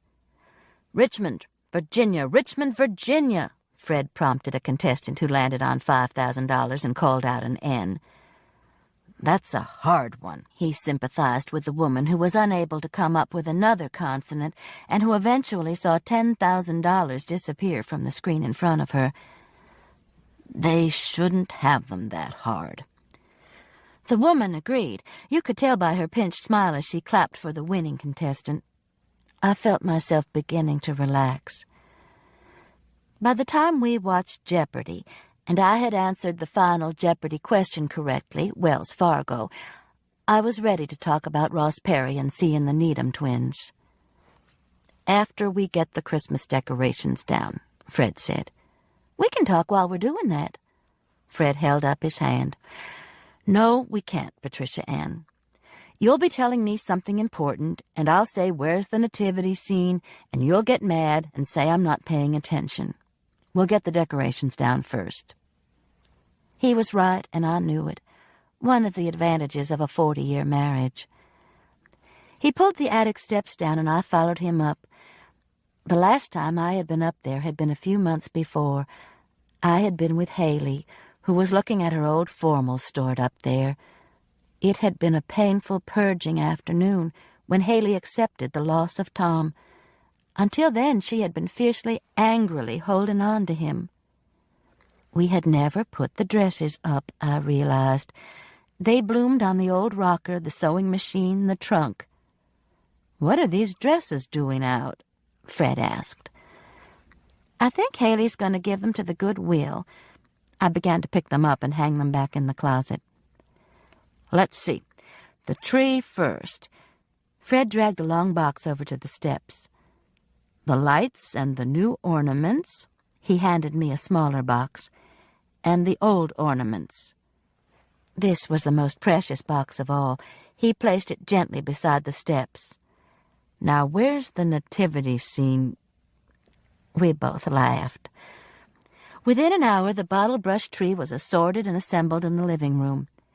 When it was new, the metal prongs that went into the plastic trunk were color-coded. Now we had to hold the limbs out and guess which went where. Not too hard a job, since the result should be a perfect triangle. "Fine," Fred said. "Now the lights." "I'm going to talk about Ross Perry now," I said. "You just do the lights." Fred nodded and plugged the first string in. It worked, which I found encouraging. I started by telling him about meeting Ross at the gallery, that he was an art critic for the paper and a friend of Mercy's and Lillian's. I talked about the lunch we had had today with Mary Alice, and how Ross had waved as he got into his car, and how I hadn't particularly liked him or the green and white, and had acted common as pig tracks, so Mary Alice said, though I really didn't think it had been that bad. And in the ladies' room, Claire's twin sisters had shown up and might have had a message for me that Claire was all right, though I wasn't sure. But they were as beautiful as she was. A second and a third set of lights came on while I talked. Fred would stop me occasionally with a question. "Do the twins live here?" "Lillian Bedsall said they lived in New York and model. They're pretty enough." "So they were here for Mercy Armistead's funeral?" Fred plugged in a fourth set of lights, which didn't burn. Damn. "I guess so. These are strange people, Fred." I handed him a string of lights that worked. "How so?" It was hard to describe the twins. Not their appearance, but the way they communicated with each other. "They're sort of wispy," I finally said. "Wispy?" Fred disappeared behind the tree, pulling lights behind him. "Like they're only real for each other." I knew I was not doing a good job of explaining the twins. "I'll bet they're the ones got Claire from the hospital, though. I don't know why they did it, but I'll bet they're the ones. Somebody had to have done it. Claire was too medicated to have slipped out by herself." "But why?" Fred stood back and admired the tree before he began to twist another string of lights around it. "Tell me if I've got a blank spot." "Down there on the left at 9 o'clock. "Okay." He filled in the space. I handed him the last string. "I have no idea why anyone would abduct a sick person from a hospital," I said. "Well," Fred crawled around the tree with this string, "there could be several reasons. One is that the person is in danger." "She was being watched." "So carefully she just walked out." I agreed he had a point. "Another reason is the kidnapper can't afford to have the kidnappee talk to the police." "True." "Which would be why she was in danger." I was getting confused here. "Exactly. So if her sisters took Claire, was it because they were trying to protect her from someone else, or trying to protect themselves?" "They were trying to protect her." I thought of the twins, of their eerie resemblance to Claire. Their oneness had reached out to include their sister. It was the only way they could have survived the brutality of their childhood. I was suddenly sure of this. "They were protecting her," I repeated. Fred stood up and looked at the tree. "There," he said. "You want me to run to the drugstore and get a couple of more strings of lights?" "The tree looks fine." Glenn, Lynn, and Claire. Sisters. The knot of worry that had taken up residence in my belly when I first saw Claire huddled on my steps, and which had increased in size when I saw the obscenities painted on her walls, relaxed slightly. "Let's put the ornaments on," I said. Chapter 10. Ross Perry's death made the front page of the paper the next morning. Accompanying the story was a picture of him taken at least 20 years earlier when he had hair. The headline read, "Bizarre Accident Takes Life of Art Patron." I took the paper into the breakfast room to finish reading the article. For once, Sister had gotten the details right. Dr. James Butler and his wife, Yvonne, had just left their home and entered County Road 17 when they noticed a car weaving down the road toward them. The lunge down the embankment, the upside-down car, and their efforts to rescue and revive an already dead Ross were just as Mary Alice had said. Mr. Perry, the article continued, 54, a well-known art critic and author of 2 books of art criticism, served on the board of directors of the Museum of Art and was active in all phases of the Birmingham art scene. He was survived by a sister, Mrs. Delia Reynolds of New Orleans, Louisiana, and several nieces and nephews. The story segued into the sheriff's speculation that a deer hunter was probably responsible for the death, quoted the local president of the NRA, who assured us that guns didn't kill people, people did, and ended with the fact that the Birmingham art community had lost 2 of its greatest supporters in the last few days with the deaths of Ross Perry and Mercy Armistead, who had also served on the museum board and whose death was still under investigation. I put the paper down and poured some Cheerios into a bowl, spilling a few of them. There had to be some connection, I thought, between Mercy's murder, Ross's death, which could very possibly have been murder, and Claire's disappearance. I spread the spilled Cheerios apart. Claire Cheerio, Ross Cheerio, and Mercy Cheerio I placed across the top. Obviously, what they had in common was that someone was after each of them, assuming Ross's death had not been an accident. It was possible, of course, but what was he doing out on that country road headed away from Birmingham just before Mercy's funeral? I left his Cheerio at the top. Now, what else did they have in common? Mercy and Claire had a grandfather and aunt in common. I pushed 2 Cheerios into place for Amos and Lillian Bedsole. And a mother and aunt. Betty Bedsole took her place. Cousins and sisters. Glenn and Lynn Cheerio joined the Bedsole crowd. But that left Ross Cheerio sitting over by himself. The Bedsole family was a mess and very possibly could have done each other in, but for some reason I didn't believe so. I took another handful of Cheerios. Mercy and Ross had the museum and love of art in common. Claire loved art. 1 Cheerio went down as a common denominator. Mercy and Claire might both have had Thurman Beatty, and then maybe not. Thurman could have thought Claire hung the moon and still admired her from a distance. A man could certainly be attracted to a woman and not act upon it. But to be on the safe side, I broke a Cheerio in half for Thurman and gave 1 piece to each woman. Ross Cheerio was left sitting by himself with 1 denominator, love of art. Not exactly a cause for murder. I thought about Bonnie Blues saying Ross owed her father money for some paintings. Money. Now there was a cause for murder. "What are you doing?" Fred asked. "Playing a game." I brushed the Cheerios into my bowl. "You want some cereal?" "After a while, just some coffee now." He poured a cup and came to the table. The paper with Ross's picture was lying face up. Fred picked it up and glanced at the story. "I don't believe it was a deer hunter. I said. "I think whoever killed Mercy killed Ross, too." Fred looked at me over his bifocals and tapped the paper. "Stay out of this, Patricia Ann." "I just made a statement." "You let that nutty sister of yours drag you into all kinds of dangerous situations." "Like a gallery opening and lunch at the Green and White."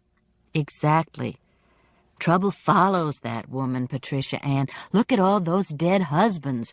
I can't believe 3 men were crazy enough to marry that woman."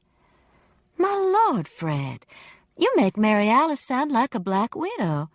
Her husbands were old as Methuselah and died happily." "Listen to what I say, Patricia Ann." He pointed a finger at me and disappeared behind the paper. I shot him a bird. "I saw that," he claimed. "You did not." I poured milk on my cereal and reached over to turn on the small TV, which was still on the table. A local newscaster was given the same story about Ross Perry that was in the paper. I was about to turn it off when she announced that former All-American Thurman Beatty was being held for questioning in the death of his wife, the internationally known artist Mercy Armistead. They showed a picture of Thurman dressed in a dark suit being escorted by 3 policemen into city jail. "It looks like they picked him up right after the funeral," I said. "Look how dressed up he is." "Who?" Fred asked, putting down the paper. "Thurman Beatty. He's being held for questioning in his wife's death. Held. Sounds like they mean business." "That's ridiculous. All-American Heisman candidate." Fred turned the TV so he could see it, but they had already gone to commercial. "It'll be in the paper if they did it yesterday," I said, picking up the Metro section that was still lying on the table. It was, on the front page, with a picture of Thurman in his Alabama uniform. This paper needed some up-to-date pictures. It was a fairly lengthy article, since it not only mentioned that Thurman was being held for questioning in the murder of his wife, but also reviewed each of his more remarkable Alabama football games, as well as individual plays, and reiterated that he had been gypped of the Heisman. His professional career was also examined lengthily. But the 2 sentences I considered most important were hidden between the goal lines. The fact that he had retired from the NFL because of health problems, and that he currently owned a farm in Shelby County where he raised quarter horses. I knew about the heart problems, but I hadn't known about the horses. Given the circumstances of Mercy's death by DMSO, no wonder they were questioning him. Fred was reading over my shoulder. I finished before he did and handed him the paper. "Nope," I thought, thinking of my Cheerio people. If Thurman killed Mercy, then why did Claire run, and what about Ross? Unless Thurman had kidnapped Claire and Ross's death had really been an accident. I could feel the beginning of a headache between my eyes. I put my cereal bowl in the dishwasher and poured Fred another cup of coffee. "I'm having lunch today with Francis Sada," I said. "What are you going to do?" Fred was still reading the article. "God, I'd forgotten that Tennessee game when he broke 2 guys' legs." I patted him on the head and left the kitchen. The smell of testosterone was getting to me.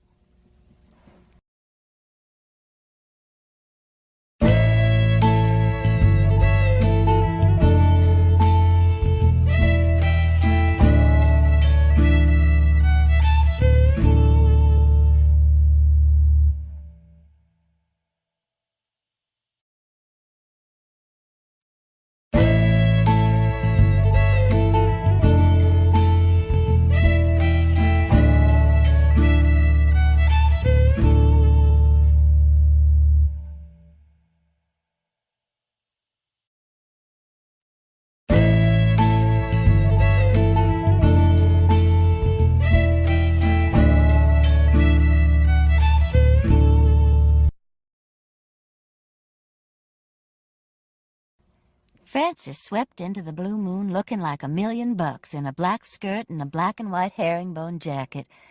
With it, she wore an emerald green turtleneck sweater, a combination I would never have thought of, but which was a knockout. I had on my red suit, which was seasonal. Its days were numbered, though. You can only shave wool gabardine around the pockets and down the sleeves just so much before it begins to get shiny. I have a gadget I bought at Kmart that whisks along fabric depilling, a wonderful invention. Mary Alice says I shave my clothes more than I do my legs, which is almost true. Frances never looks like her clothes have been depilled or need to be. "Morning," she said, pulling her chair back and sliding into it gracefully. "I'll bet you don't sweat either," I grumbled. "Of course not," she grinned. "I know why you wanted to have lunch here. I just walked through the mall and saw Mrs. Claus. I hope she saw you. I waved and yelled, 'Hey, Mary Alice, I love the T-shirt that lights up, but that's the worst wig I've ever seen. It looks like roadkill.' It looks like a poodle the taxidermist hasn't finished." We both laughed. Did she wave back? She raised a finger slightly. Does that constitute a wave? Oh, God! I laughed so hard I had to wipe my eyes with my napkin. "Hey, Mrs. Hollowell, Mrs. Zada." We both looked up to see a tall, skinny girl holding the menus. "I'm Susie Connors. I graduated 6 years ago." "Susie, of course. How are you?" Frances said. "And David?" "He's just started work with TVA as an engineer, and I'm in graduate school. I'm working here for the holidays."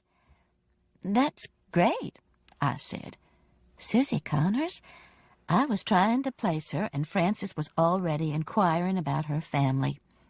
At least Susie had given her name. Most former students greet us with, "You don't know who I am, do you?" expecting us to say, "Sure we do," and being crushed when we don't. "You ladies look mighty pretty today. You want the chicken salad and orange rolls?" "Absolutely," Frances agreed, "and decaf coffee." "Iced tea for me." "You got it." Susie started away and turned back. "It's good seeing both of you." "You too," we chorused. "Who's David?" I asked as Susie walked off. "Her twin brother. You remember him, Patricia Ann. He's the one fell off the stage during South Pacific." I remembered the incident vaguely. "Was he hurt?" "Broke his ankle." Frances looked at me disapprovingly. "There are too many of them, Frances," I said. "I can't keep them straight." "It isn't easy," Frances admitted. "Speaking of twins, I saw Lynn and Glenn Needham yesterday. They are drop-dead gorgeous. Followed me into the ladies' room at the Green and White to tell me, I think, that Claire's all right." "They won't let you visit her? She's responding to treatment okay, isn't she?" I don't know why I had assumed Frances knew all about Claire's disappearance. I told her the whole story, including Lillian Bedsaw's trip to my house to ask for help in finding her. "Wow," Frances said. "Where do you suppose she is?" "And Mary Alice and I were having lunch with Ross Perry at the Green and White when I saw the twins. He left there and drove right to Shelby County where he was killed." What's going on? Damned if I know, it's scary. I moved my arms from the table so Susie could put down my plate of chicken salad. Frances took an orange roll and buttered it slowly. "They say it was a deer hunter shot Ross Perry." Maybe it was. I've got my doubts. I think there's a connection between Mercy's death, Claire's disappearance, and Ross's death. What kind of connection? I don't know. Look. I pushed my salad plate aside and took several packets of Sweet and Low and played the Cheerio game for Frances. She watched carefully as each packet was added or rearranged. I ended up with the same three, Mercy, Ross, and Claire, at the top, the bedsoles bunched to one side, and Thurman behind the sugar bowl. At least I didn't have to explain the relationship between Amos and the Needham girls, since Frances had been at the court hearings. I tapped the Lillian packet. She seemed worried to death. Frances said, studying the packets. "You see something?" "No. This salad's great." I pulled my plate back and began to eat. Frances plucked the Thurman packet from behind the sugar bowl. He's out again. I heard it on the radio coming down here. Where shall I put him? Break the packet and sprinkle each woman? I don't think so. Frances propped him against the orange rolls. Something's missing, she said. From the salad? From this equation here. She pointed to the table dotted with sweet and low packets. There's some big connection here that we're missing, Patricia Ann. Maybe we don't want to know what it is, I said. True. I gathered the packets together and put them back into the bowl. We were quiet for a few minutes while we ate. Maybe it's the gallery, Frances said. I grinned. We aren't going to be able to let this go, are we? And no, I don't think it's the gallery that's the connection. That would leave Ross out.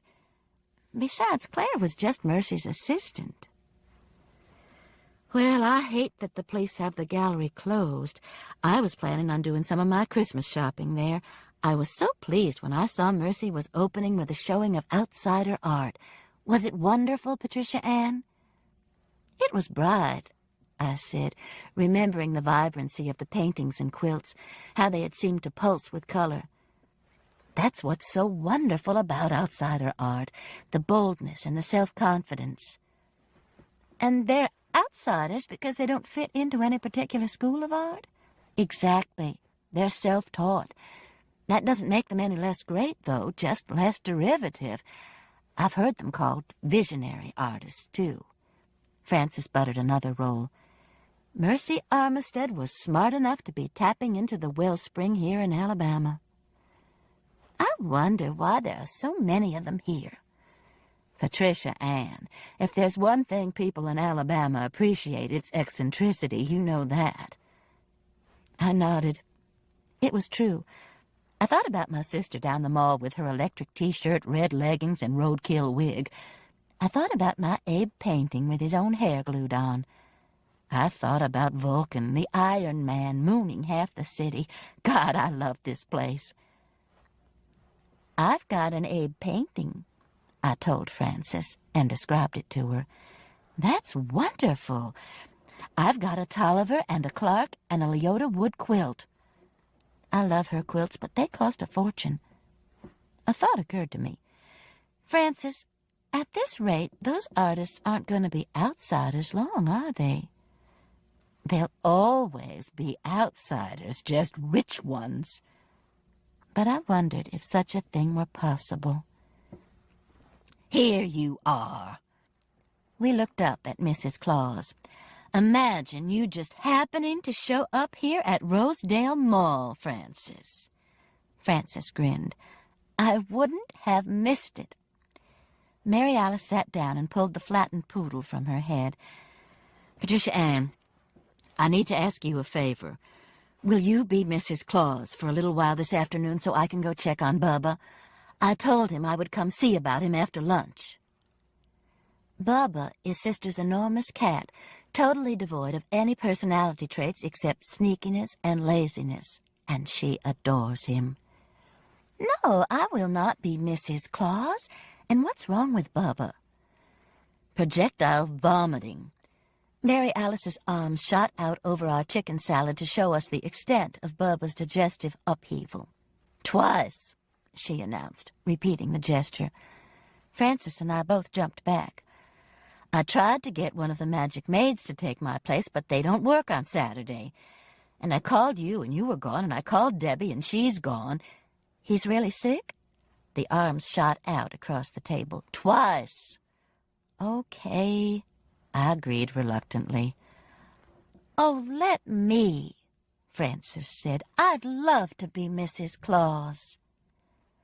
We both turned and looked at her as if she had lost her mind.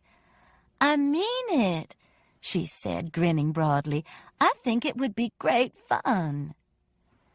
The kids pee on you occasionally, Mary Alice said, taking in Frances's elegant outfit. I've got a nylon windsuit in my car. I'll just slip it on.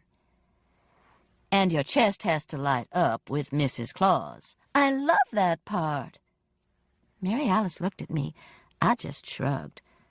I'll go get the windsuit, Frances said, pushing back her chair and hurrying out. What is it with her? Mary Alice asked, watching Frances leave. Beats me, I said. Who knows what secret yearnings lie in people's hearts? When we left the mall, Frances was lighted and delighted. Even the roadkill wig looked okay on her. I saw Santa looking over appreciatively. So did Sister. I'll be back in a little while, Mary Alice said. Take your time, Mr. and Mrs. Claus both answered. Wasn't that nice of Frances? I said as we pushed through the Christmas shoppers. Bill certainly seemed to appreciate it. I stepped aside quickly. One of the shoppers got kicked, I'm sure. I had promised Sister I would follow her home to check on Bubba. If he needed to go to the vet, she had informed me, I would have to drive while she held him, though if there were a kind God in heaven, the problem would be minor and she wouldn't have to ride with me driving. Truthfully, she informed me, she was fervently praying for a hairball. Mary Alice's house is on the crest of Red Mountain. It's a beautiful old English Tudor home that was built by her third husband's grandfather, who made his fortune in steel. I love the house and the view, which is the same one you get from Vulcan Park. Mary Alice has always wanted columns on it, though, like Tara. She's had the most outstanding architects from Birmingham and Atlanta study the feasibility of an addition that would incorporate just a few large columns, preferably ionic. Hell, I'd even settle for a Truman balcony, I heard her tell one reputable young architect who was thoroughly appalled. Architects drink a lot, she grumbled to me one day. Offer them something and it's bourbon straight, always several. They're so tight-ass, too. Lord, even Frank Lloyd Wright was eclectic. I pulled into the circular driveway and stopped behind Sister's car. The front door is the one that is used most there because the kitchen steps are a half-mile around and back. She needs to get her a smaller place, I told Fred one day after we had been there for a family gathering. She just rattles around in all those rooms. He cut his eyes around at me. I'm here, I yelled down the hall. Sister appeared at the study door. I can't find him. She was about to cry. I never should have gone off and left him. Well, he can't be far, I reassured her, though the thought of searching through that big house for Bubba was not a happy one. He usually stays in the kitchen or in your bedroom, doesn't he? Sister nodded. He's not in his usual spot, though, on the heating pad on the kitchen counter. Bubba has a heating pad on the counter? Well, he's not a spring chicken anymore, Mouse. But that's a fire hazard. It is not. It's set on low. She sighed. Anyway, he's not there. Call him. We went through the downstairs with Mary Alice calling, Bubba, sweet angel, tiny pussycat. I made a detour through the kitchen and felt the heating pad. It was warm, all right. Here he is, Mary Alice exclaimed. I followed her voice into the dining room and saw Bubba under the table regarding us coolly. Are you all right, Mama's angel? Mary Alice cooed. Mama's angel seemed fine. Crawl under and get him, Mouse. You get him, or better still, just leave him there. He's sick, Patricia Ann. He never comes in here unless something's wrong. I looked at Bubba and he looked back at me. Maybe his eyes did seem a bit bleary. Your knees are in better shape than mine, Mouse. What's wrong with your knees? Standing at the mall, picking all those children up to see Santa Claus. Oh, for God's sake. I got down, crawled under the table, and dragged a protesting Bubba out. Here. He weighed a ton. Mary Alice took him and cuddled him against her shoulder. Damn, Patricia Ann, you didn't have to be so rough. Bubba turned and stared at me as if he agreed. My knees cracked loudly as I got up.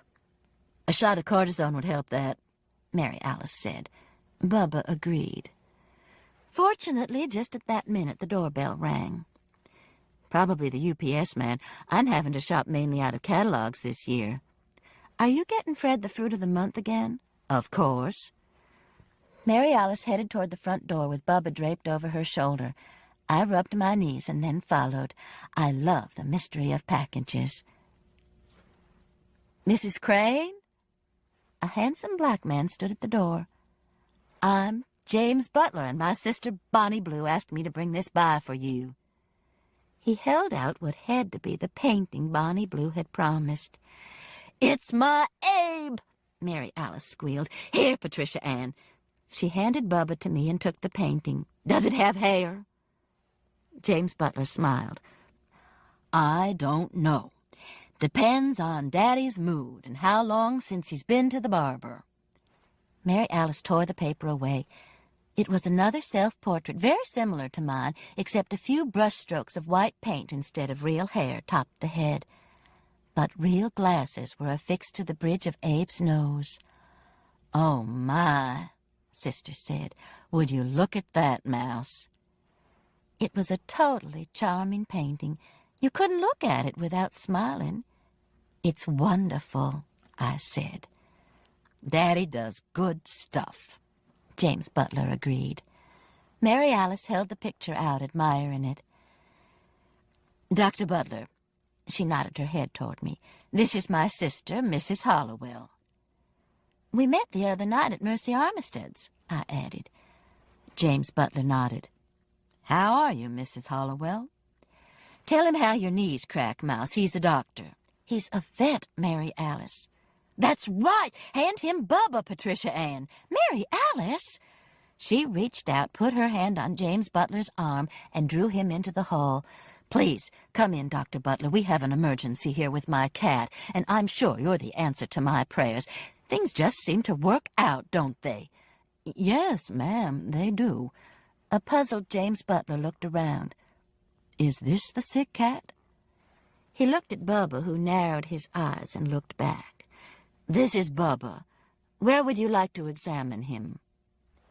"How about on the heating pad on the kitchen counter?" I said. "You really want me to look at him?" "Of course. He's sick." Mary Alice led the way to the kitchen, carrying her painting like a shield before her. I followed with Bubba hanging over my shoulder, and James Butler brought up the rear. "It started with projectile vomiting," Mary Alice explained over her shoulder. "Then, when we got home, he wasn't on his heating pad."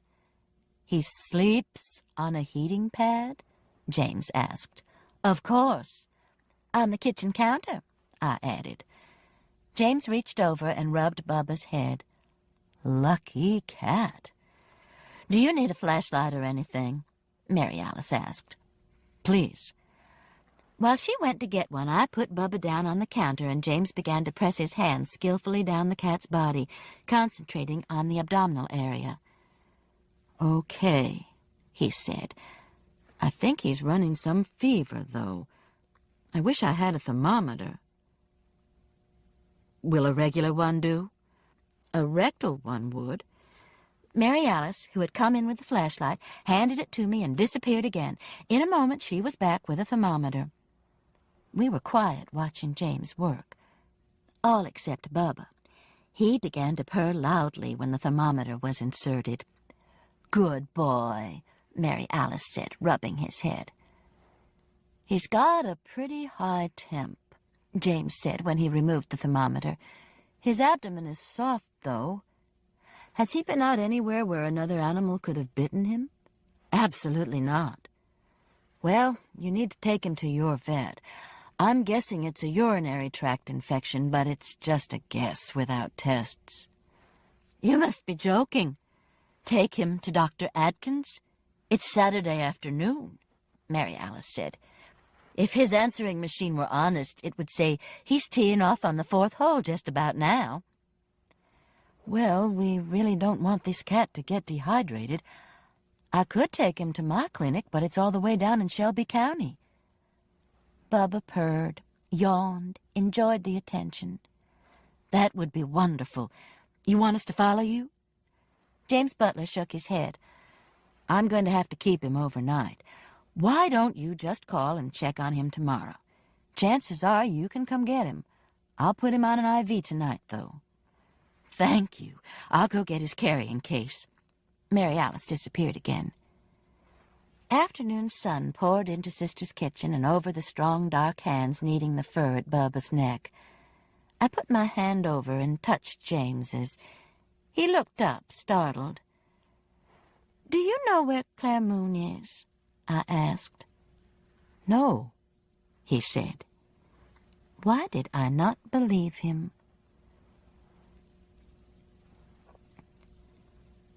Chapter 11.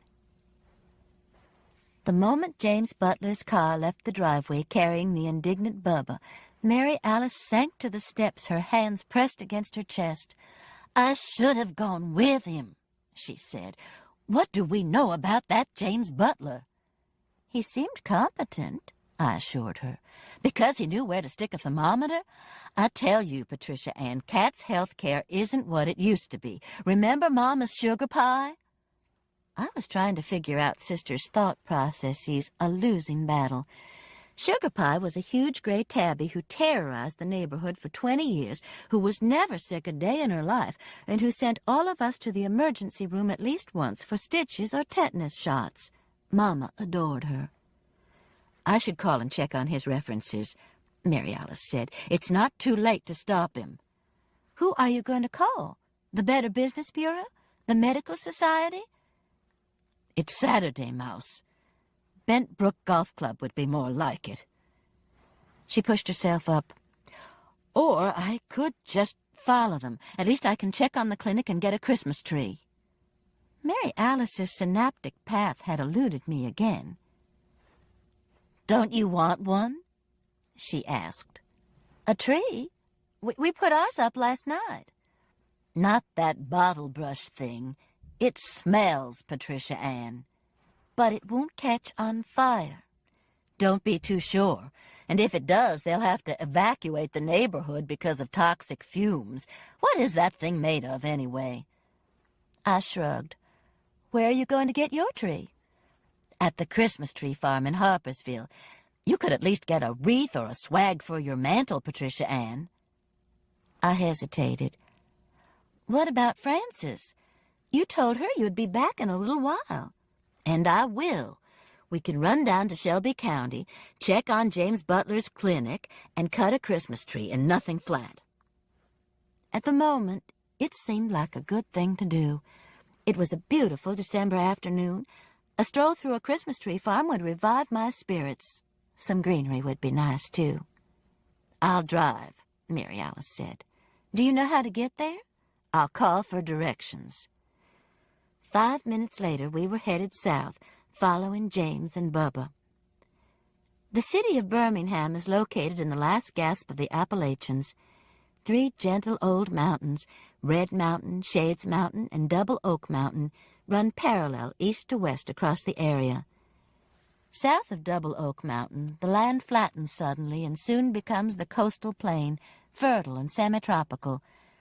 The mountains, though, rich with coal, iron, and limestone, are the reason for Birmingham's existence. The city was, and still is, a steel city. The population has spread toward the south, first up and over Red Mountain, then Shades Mountain, and now is marching up Double Oak as inexorably as a battalion of army ants. I hate to see the mountains denuded. Fortunately, the state has bought much of Double Oak and intends to keep it wild. Shelby County begins between Shades Mountain and Double Oak.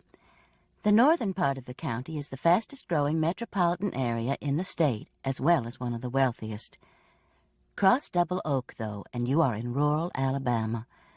Old barns lean against the wind and advertise "See Rock City" with faded paint. Small farm ponds dot the landscape, and washing machines adorn front porches. The lady said we couldn't miss it, Mary Alice said. turning onto County Road 17. "It's a couple of miles past the Cross Garden." "What's a cross garden?" "I asked. She said we'd recognize it." We did. We passed a house that was surrounded by hundreds of crosses of all sizes. Some were wood, some metal, some plain, some decorated with paint or pieces of colored glass. There were so many of them they had spread out into the adjoining field. "A cross garden," Mary Alice said. "Isn't that great?" I nodded, remembering what Frances had said about us embracing eccentricity. "Right along here must be where Ross Perry was killed," Mary Alice said in a few minutes. "We can probably see where he ran off." "I don't want to," I said. We had entered a stretch of road that was heavily wooded. Down an embankment I could see fast-running Kelly Creek glistening through the trees. But we did. There was no mistaking the tracks that had been made. Cars, wreckers, and ambulances had knocked down saplings and left deep grooves in the bank. Mary Alice slowed the car and looked at the scene. "For God's sake," I said, ducking down, "there could be some crazy hunters out here." "I think he was shot," Mary Alice said. "I know he was shot, sister. What's wrong with you? That's what hunters do, shoot." "I mean, I think somebody deliberately shot him." "It's very possible. Now get the hell out of here." Mary Alice stepped on the gas. "What did Ross have for lunch yesterday, Mouse?" "God knows. Some kind of unrecognizable vegetables. Why?" "People's last meals are always significant, don't you think?" I cut my eye around at her. "Is there some point to this?" "I was just thinking. Was that the food Ross would have chosen if he had known it was his last meal?" I rubbed my forehead, which was beginning to ache slightly. "He seemed to enjoy it," I said. "Drank a lot of wine." "What would you like for your last meal, Patricia Ann? I read in Cosmopolitan or somewhere that that's a good psychological test." I doubt it was Cosmo, and death makes me lose my appetite. Fortunately, just then we saw the sign for Indian Trails Veterinary Clinic with an arrow pointing toward the left. Mary Alice turned onto a gravel road that ran a half-mile across a flat field toward a house. The setting reminded me of the Texas of South Fork. That was the only resemblance, though. Two-storied and pale pink, the house had the columns Mary Alice had always wanted, and not a tree to block the view. "Turn left," I said. Mary Alice had been admiring the house so she hadn't seen the small sign that simply said clinic, with an arrow pointing down another gravel road. She slammed on the brakes and backed up. The clinic proved to be a large building with stables attached. Beyond the parking area was a small lawn and walkway with a sign on it proclaiming Indian Trails Equine Hospital. "Bubba's in a horse hospital," I exclaimed. "I thought you said this place was called Pet Haven." Mary Alice got out of the car. "A vet's a vet, Mouse." "That's like saying a doctor's a doctor." "They are." She marched toward the door. "Are you coming?" I got out and followed her into an empty waiting room. "No one's here," I said. "Sure they are."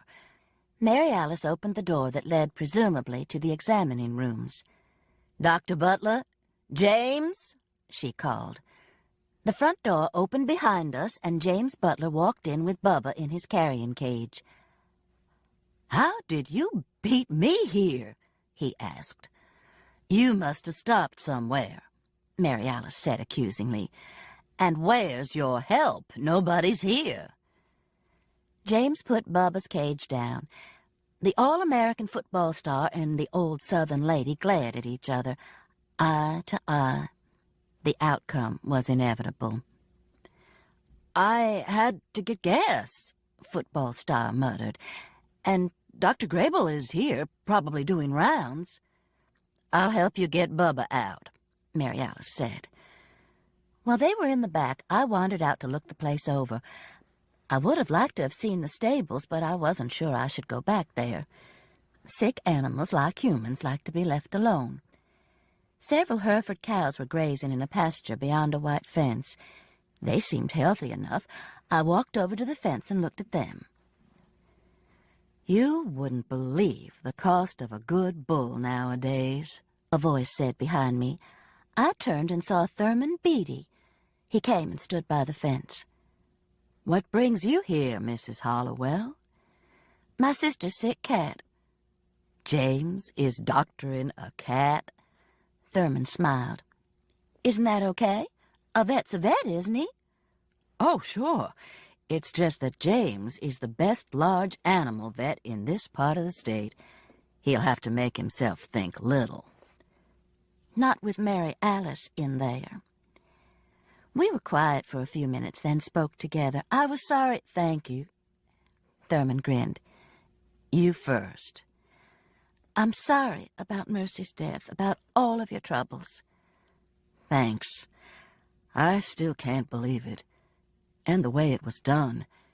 That's why they keep coming back to me, you know. Because James and I have a couple of horses together, and they figure I'd know about DMSO. He shook his head. Weird. It's not common knowledge, is it? More common than you'd realize. He took off his hat and wiped his forehead with his flannel shirt sleeve. What I wanted to thank you for was taking care of Claire, of getting her to the hospital. I hope she's all right, I said. I saw her sisters yesterday, and they told me she is. Thurman turned toward me, startled. You saw Glenn and Lynn? Yes, in the Green and White restaurant. My sister and I were having lunch with Ross Perry. They followed me into the ladies' room and said Claire was all right, words to that effect. Did they say where they are staying? Thurman clutched the fence rail. I assumed with Lily in bed, so they didn't say. Damn.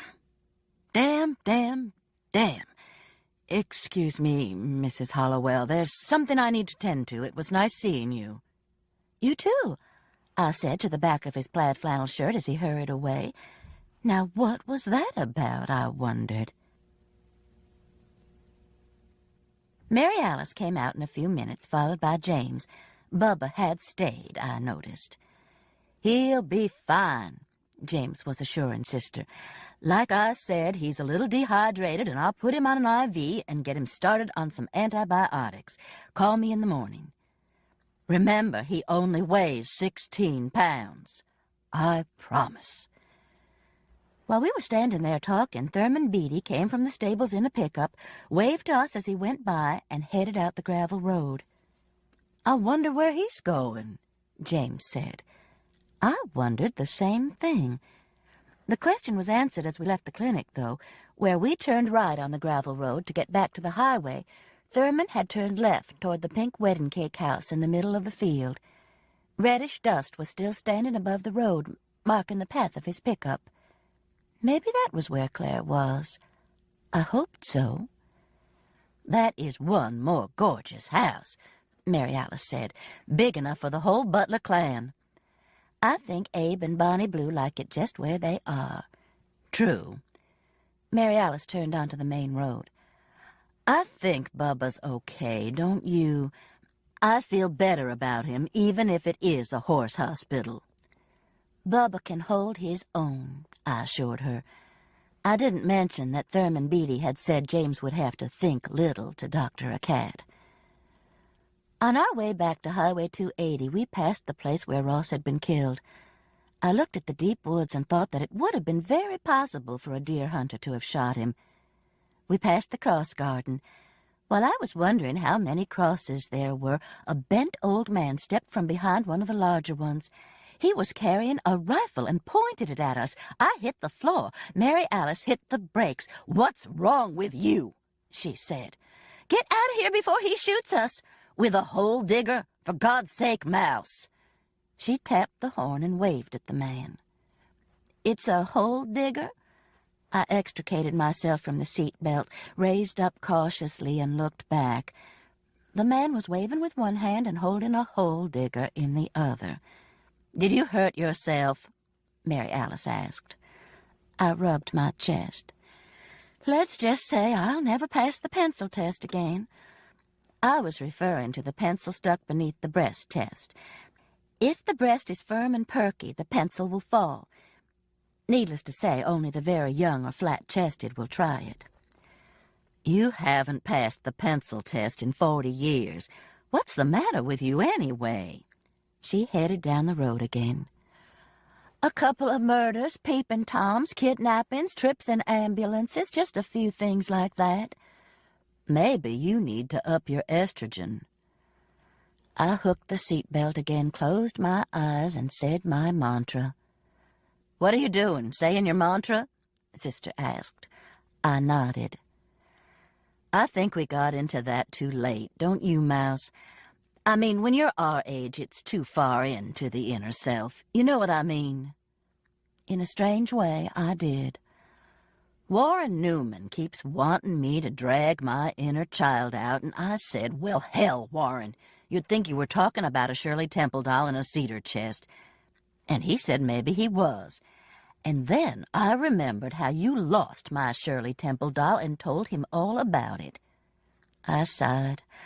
Warren Newman is the psychiatrist Sister visits just enough to confuse us all.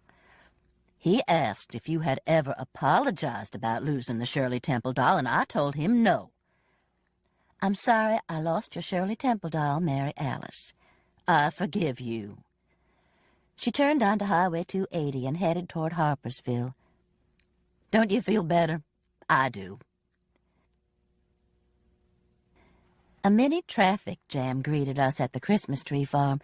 The owner had decided to add to his income by providing mule-drawn wagon rides to the fields where the trees were planted. We each handed over $2 and climbed on the wagon. This is wonderful, Sister said. You should have dressed more appropriately, though, Mouse. My red suit and heels weren't exactly tree-cutting, mule-riding clothes. I was having lunch at the Blue Moon, I reminded her. With Frances Zada. Have you forgotten her? Of course not. I'm sure she's fine. The mules lurched forward. Here we go, everybody said. The next hour was wonderful. Trying to spare my heels, I tiptoed through the trees, helping Mary Alice look for the perfect one. Here it is, she finally said. I inspected it and saw she was right. It was a tall fir that would look perfect in her living room. It's too pretty to cut, Mary Alice said, but that didn't stop her from calling over one of the helpers with an axe. We rode back on the wagon and selected a couple of wreaths and swags. With the tree tied on top of the car and the inside filled with greenery, we looked and smelled like Christmas. I tried not to think of the condition of my good Navy shoes. We passed the cutoff to Highway 17 on the way home. There are some interesting things down that road, I remarked, thinking of the fairy-tale pink house and the cross garden. Leota Wood lives down there, Sister said. The quilt lady? Sister nodded. I thought I might come out and do some Christmas shopping, probably get a better price at her house. Who told you she lives there? Bonnie Blue. Said she lived right down from James. You want to go down there now? You've got to get back to the mall, and I need to get home. One day next week? Great. I doubted I could afford any of Leota Wood's work, but it would be fun to look. As we came over Double Oak Mountain, we saw clouds massing toward the northwest. The dark bank reminded me of the snow we had had a few nights before, of the footprints, and for some reason of Ross Perry. Tell me about Ross Perry, I asked Mary Alice. What do you want to know? What do you know about him? The only time I ever talked to him was at the Green and White. Mary Alice pursed her lips the way she does when she's thinking. He was knowledgeable, she said. A good board member at the museum. Maybe gay. She paused. Not that that bothered me, Mouse. You know that. The older I've gotten, the more I appreciate gay men. They're a lot more thoughtful. I agreed. Did he live with someone? Not that I know of. He had a beautiful house in Forest Park and invited the museum board and their spouses out for a supper and pool party last summer. No one else seemed to be in residence. Mary Alice stopped at a light at the foot of the mountain. Didn't seem to lack for money. Had some spectacular artwork. When the light changed and she stepped on the gas, we could hear the scratch of the Christmas tree on the roof of the car. "Damn," she said. "No telling how much that tree's gonna cost me." Were Mercy and Thurman at the party? The pool party? They were the only ones who went swimming. Mercy could pass the pencil test, Mouse. But she and Ross didn't get along. They sure didn't. That night, she pushed him into the pool. Tried to act like it was an accident, but she tripped him deliberately. I saw it. And so apologetic, bouncing around in that bikini. I hope he could swim. Mouse, he walked out of there. He was so mad, and trying not to act like it. It's a wonder he didn't have a stroke right then. Was Claire there?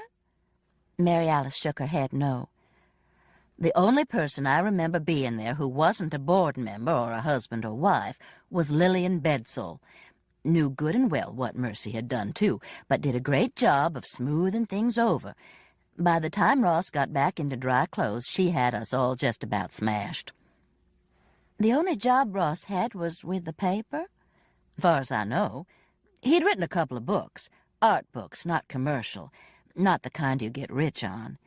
He had money, though, probably family money. He was from New Orleans? I saw in the paper that's where his sister is. Yes, but I think he came to Birmingham right out of college. The $64,000 question. Did you like him? Mary Alice thought for a moment. He was the kind of guy you didn't want to turn your back on. How so? Damned if I know. A coldness, maybe. But I know this. If Mercy weren't already dead, the cops would be questioning her around the clock. I wonder why they disliked each other so.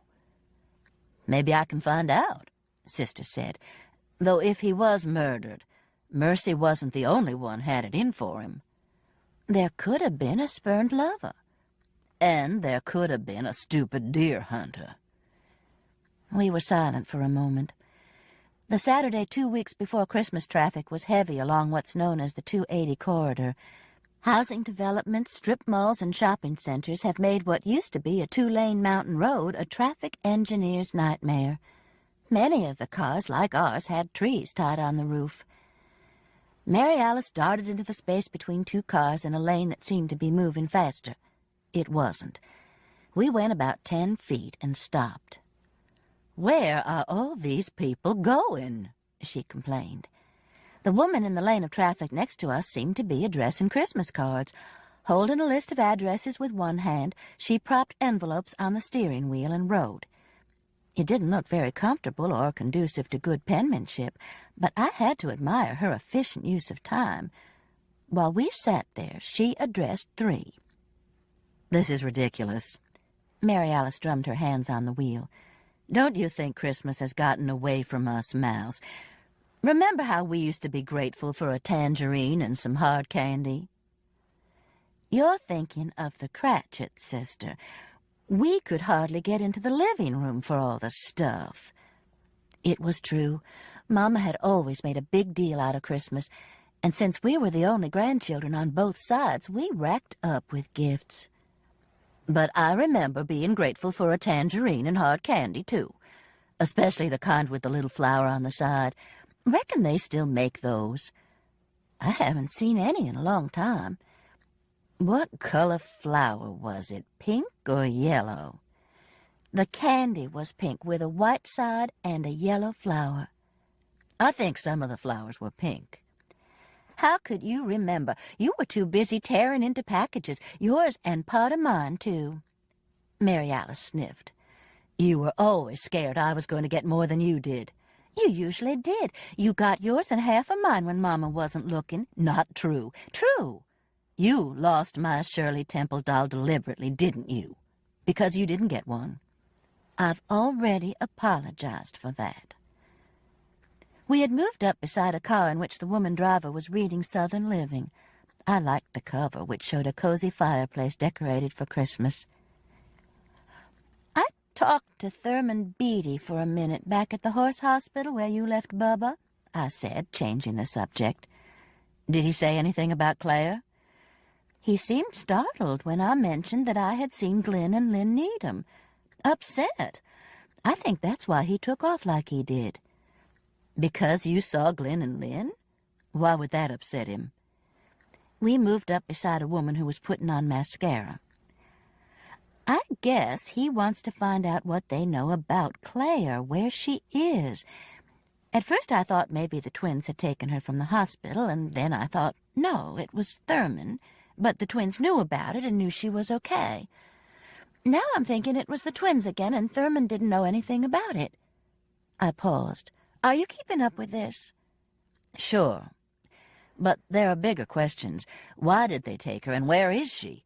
What do you really know about those twins, Patricia Ann? Just that they are gorgeous and live in New York, and their Aunt Lillian says they weren't as harmed by their abusive childhood as Claire was. Well, the way I see it, Sister declared, whoever took Claire from the hospital was either doing it to protect her or to get rid of her. My God, Mary Alice! I shivered. What? You know it's the truth. They did it to protect her. From the person who killed Mercy and maybe Ross?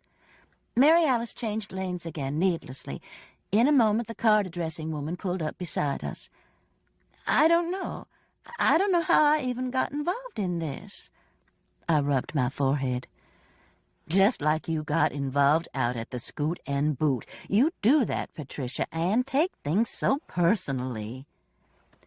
I didn't remind Sister that the Scoot and Boot, the country western bar where I almost got killed, was her place. Nor did I remind her that I had attended the opening of the Mercy Armistead Gallery at her invitation. Instead, I rubbed my head harder and asked her if she had any aspirin. Sure, she said. Look in the side of my purse, and there's some Coke in that can. She pointed to a Rubbermaid drink holder on the floor. It might even have a little fizz left in it. I think I bought it yesterday. It didn't, but I had to drink it to wash the aspirin down. Mary Alice said Bill would help her get the tree off the top of the car, so I collected my swag and wreath and headed home. The clouds had moved farther across the sky, partially blocking the late afternoon sun. As I drove along the valley, I could see Vulcan's rear end gleaming golden and bare in the late light. Not for the first time, I thought how startling a sight this must be to strangers approaching the city from the south. When I opened the kitchen door, I smelled hot dogs. "Hey!" I called. "Hey!" Fred and Haley answered. I looked into the den and saw them, each eating a hot dog and drinking a Grappico. Haley was sitting on the sofa, her feet propped on the coffee table. Fred was relaxed in his recliner. An empty Sneaky Pete's sack was on the table. "We're watching It's a Wonderful Life again," Fred said. "Your hot dogs are in the refrigerator." "Did you get me a Grappico?" "Of course." I put the greenery on the hearth. "Where's your car, Haley?" "Debbie borrowed it. Hers is broken. She dropped me off to show you the dress I bought for the policeman's ball." "Good. Who went to Sneaky Pete's?" "We both did. Smells wonderful." I slipped my worse-for-wear navy heels off, got my hot dogs with everything on them, and zapped them for a few seconds in the microwave. "What's happening?" I asked, coming into the den with my hot dogs and Grappico. "Jimmy Stewart and Donna Reed just got married," Haley said. "Oh, good." I unbuttoned the waistband of my skirt and settled onto the sofa happily. I'm no purist. I like Ted Turner's colorizing. I also like Sneaky Pete's hot dogs. At that moment, I was a happy woman. "And there are goo-goo clusters for dessert," Haley said. Heaven. Chapter 12. The next morning, I put a load of washing on and took Wolfer for his walk through a light drizzle, more like a heavy fog than rain. It was a pleasant walk, the slight moisture refreshing and cool against my face. It made my hair frizz, a problem I had learned to ignore years before. It also must have emphasized smells, since Wolfer had to stop and investigate every tree, fence post, and bush along the way. I didn't hurry him. We were both enjoying ourselves. When we got back, I called to see how Bubba was, but got Mary Alice's answering machine. She had ordered a set of seasonal greetings from some catalog, so what I heard was, "We cannot come to the phone now, won't you please leave a message?" Sung to a tinkly, "We wish you a Merry Christmas." "I'm calling to check on Bubba, I hope he is feeling better," I sang back. "Just give me a ring when possible, I should be right here." "What was that about?" Fred asked, standing in the door and yawning. "And how long have you been up?" "Ages. You're a slugger bed." He came over to hug me. "You're wet." "I've already taken Wolfer for his walk. It's drizzling." "Coffee." He shuffled over to the stove. "Last Christmas, Freddie gave him some nice leather house shoes with lamb's wool lining. The trouble is that they are slides, appropriately named as far as Fred is concerned. He has never gotten the hang of keeping them on, tending not to pick his feet up so he won't step out of them. He has the same trouble with flip-flops, walking across the beach like a man in dire need of an application of Preparation H. "Scrunch your toes," I tell him. It does no good. "Paper." I pointed. He shuffled into the den carrying his coffee. I put the clothes into the dryer, poured myself another cup of coffee, and went to join him. "Ross Perry made the front page again," he said, handing me that section. "Well, he worked for the paper. They've got a personal interest." I sat down and read that the police still had no leads. James's and Yvonne's role in pulling him from Kelly Creek was rehashed. The only thing new was that the family said a memorial service would be announced at a later date. "They must be burying him in New Orleans," I said. "What?" Fred didn't look up from the reviews and comments section. "They're having a memorial service later for Ross Perry. Mary Alice won't have to worry about wearing her new black suit 3 times the same week." "Good." "I wonder where she is this early on Sunday." "Absolutely," Fred agreed. "I broke both legs while I was walking Wolfer." "You're right." He flipped the section over to the back page and continued reading. I sighed, put my section down, and went to take a shower. "Amazing how well you can walk," Fred called after me. Smart ass. 15 minutes later, showered and shampooed, I came back into the den, where Fred had graduated to the business and money section of the paper. He has a small magnifying glass with a light on it that he uses to read the stock results. He bought it the same day he bought some Walmart stock, so it's his good luck charm. He wouldn't admit that it is, but I know this man, and I wouldn't dare tell him I use his magical magnifying glass to get ticks out of Wolfer's ears. "How are we doing?" I asked, pointing toward the paper. "Walmart's up." "I've been thinking maybe we should diversify, sell our 30 shares of Walmart and invest it in something safe like utilities." Fred clutched the paper to his heart. "Safe? My Lord, Patricia Ann, it was Sam Walton himself told me to buy Walmart." It was true. Fred had flown from Dallas with a nice old man who said he had invested everything he had in Walmart. "Everything?" Fred asked, worried about the old man. "Just about. I think it's going to do okay." 2 weeks later, Fred, who had missed the man's name, was startled to see Sam Walton's picture on the cover of Time.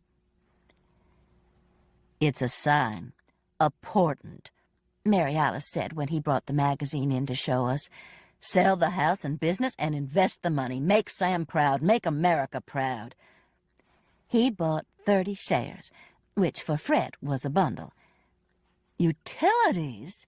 he gasped now. "Are you serious?" "Just wondering if we want all our eggs in one basket." I went into the kitchen. "You want some cereal?" "We got any bagels?" "In the freezer." "That's what I want." "You know, lenders might be a good stock." But I had gone far enough. "Shut up, Patricia Ann," I heard from the den. It was a quiet morning. I wrapped Christmas presents and put them under the tree. I addressed Christmas cards. Several times I tried to get Mary Alice, but was greeted with, "We cannot come to the phone now, won't you please leave a message?" I sang a couple of messages back, but it was too much trouble to leave one every time. Fred had disappeared into his basement workshop with the admonition that I was not to come down as he was working on my present. Since I had designed the plant stand he was working on, one to hang all my ferns on so they could be rolled outside when the winter weather was nice, I figured he just wanted to be by himself, which suited me. We had Patricia Ann's cafeteria for lunch, everything left in the refrigerator, and Fred headed back to the basement.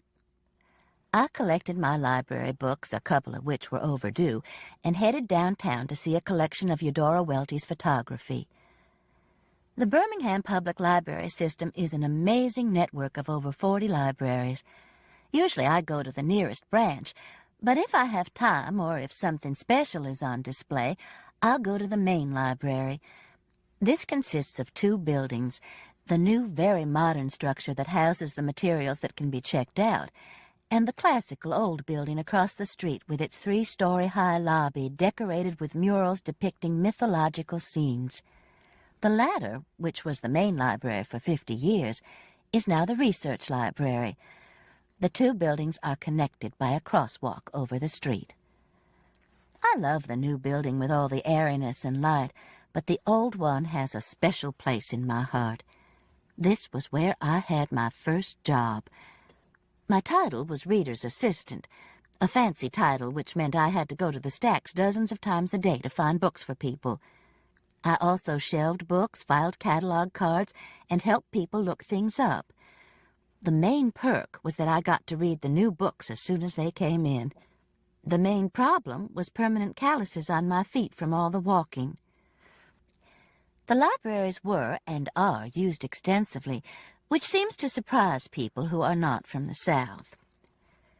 "You are so well read to be from Alabama," a woman told me once at a dinner party.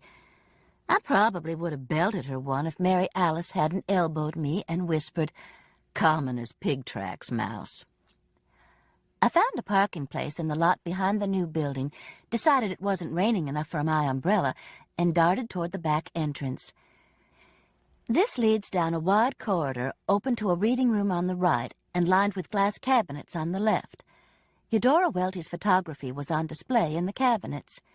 Several people were looking at the pictures and reading the captions, which were quotes from her books. I would look at them, I decided, on my way out. The overdue books cost 50 cents, money well spent. I paid up and headed toward the new fiction.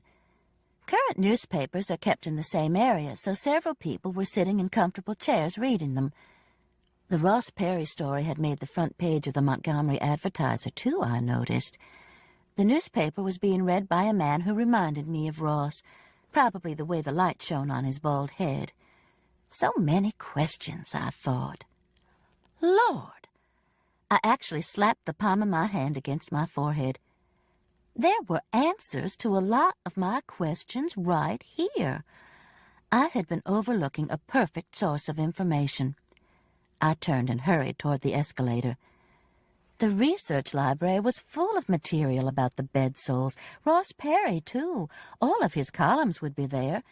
Even the record of the Needham trial. I couldn't believe I hadn't thought of this before. I almost gave a little skip as I entered the crossover. I started with the Ross Perry columns since they didn't take any research.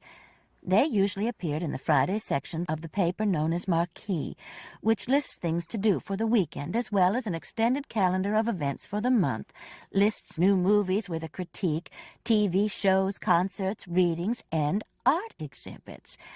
I took the tape of the newspaper for the year before, put it into the machine, and started scanning through the columns. Many of them I had read. Some exhibits got better reviews than others, but none were totally panned. I skipped back 5 years and again scanned Ross's columns. The man could write. As an English teacher, I had to give him credit for that.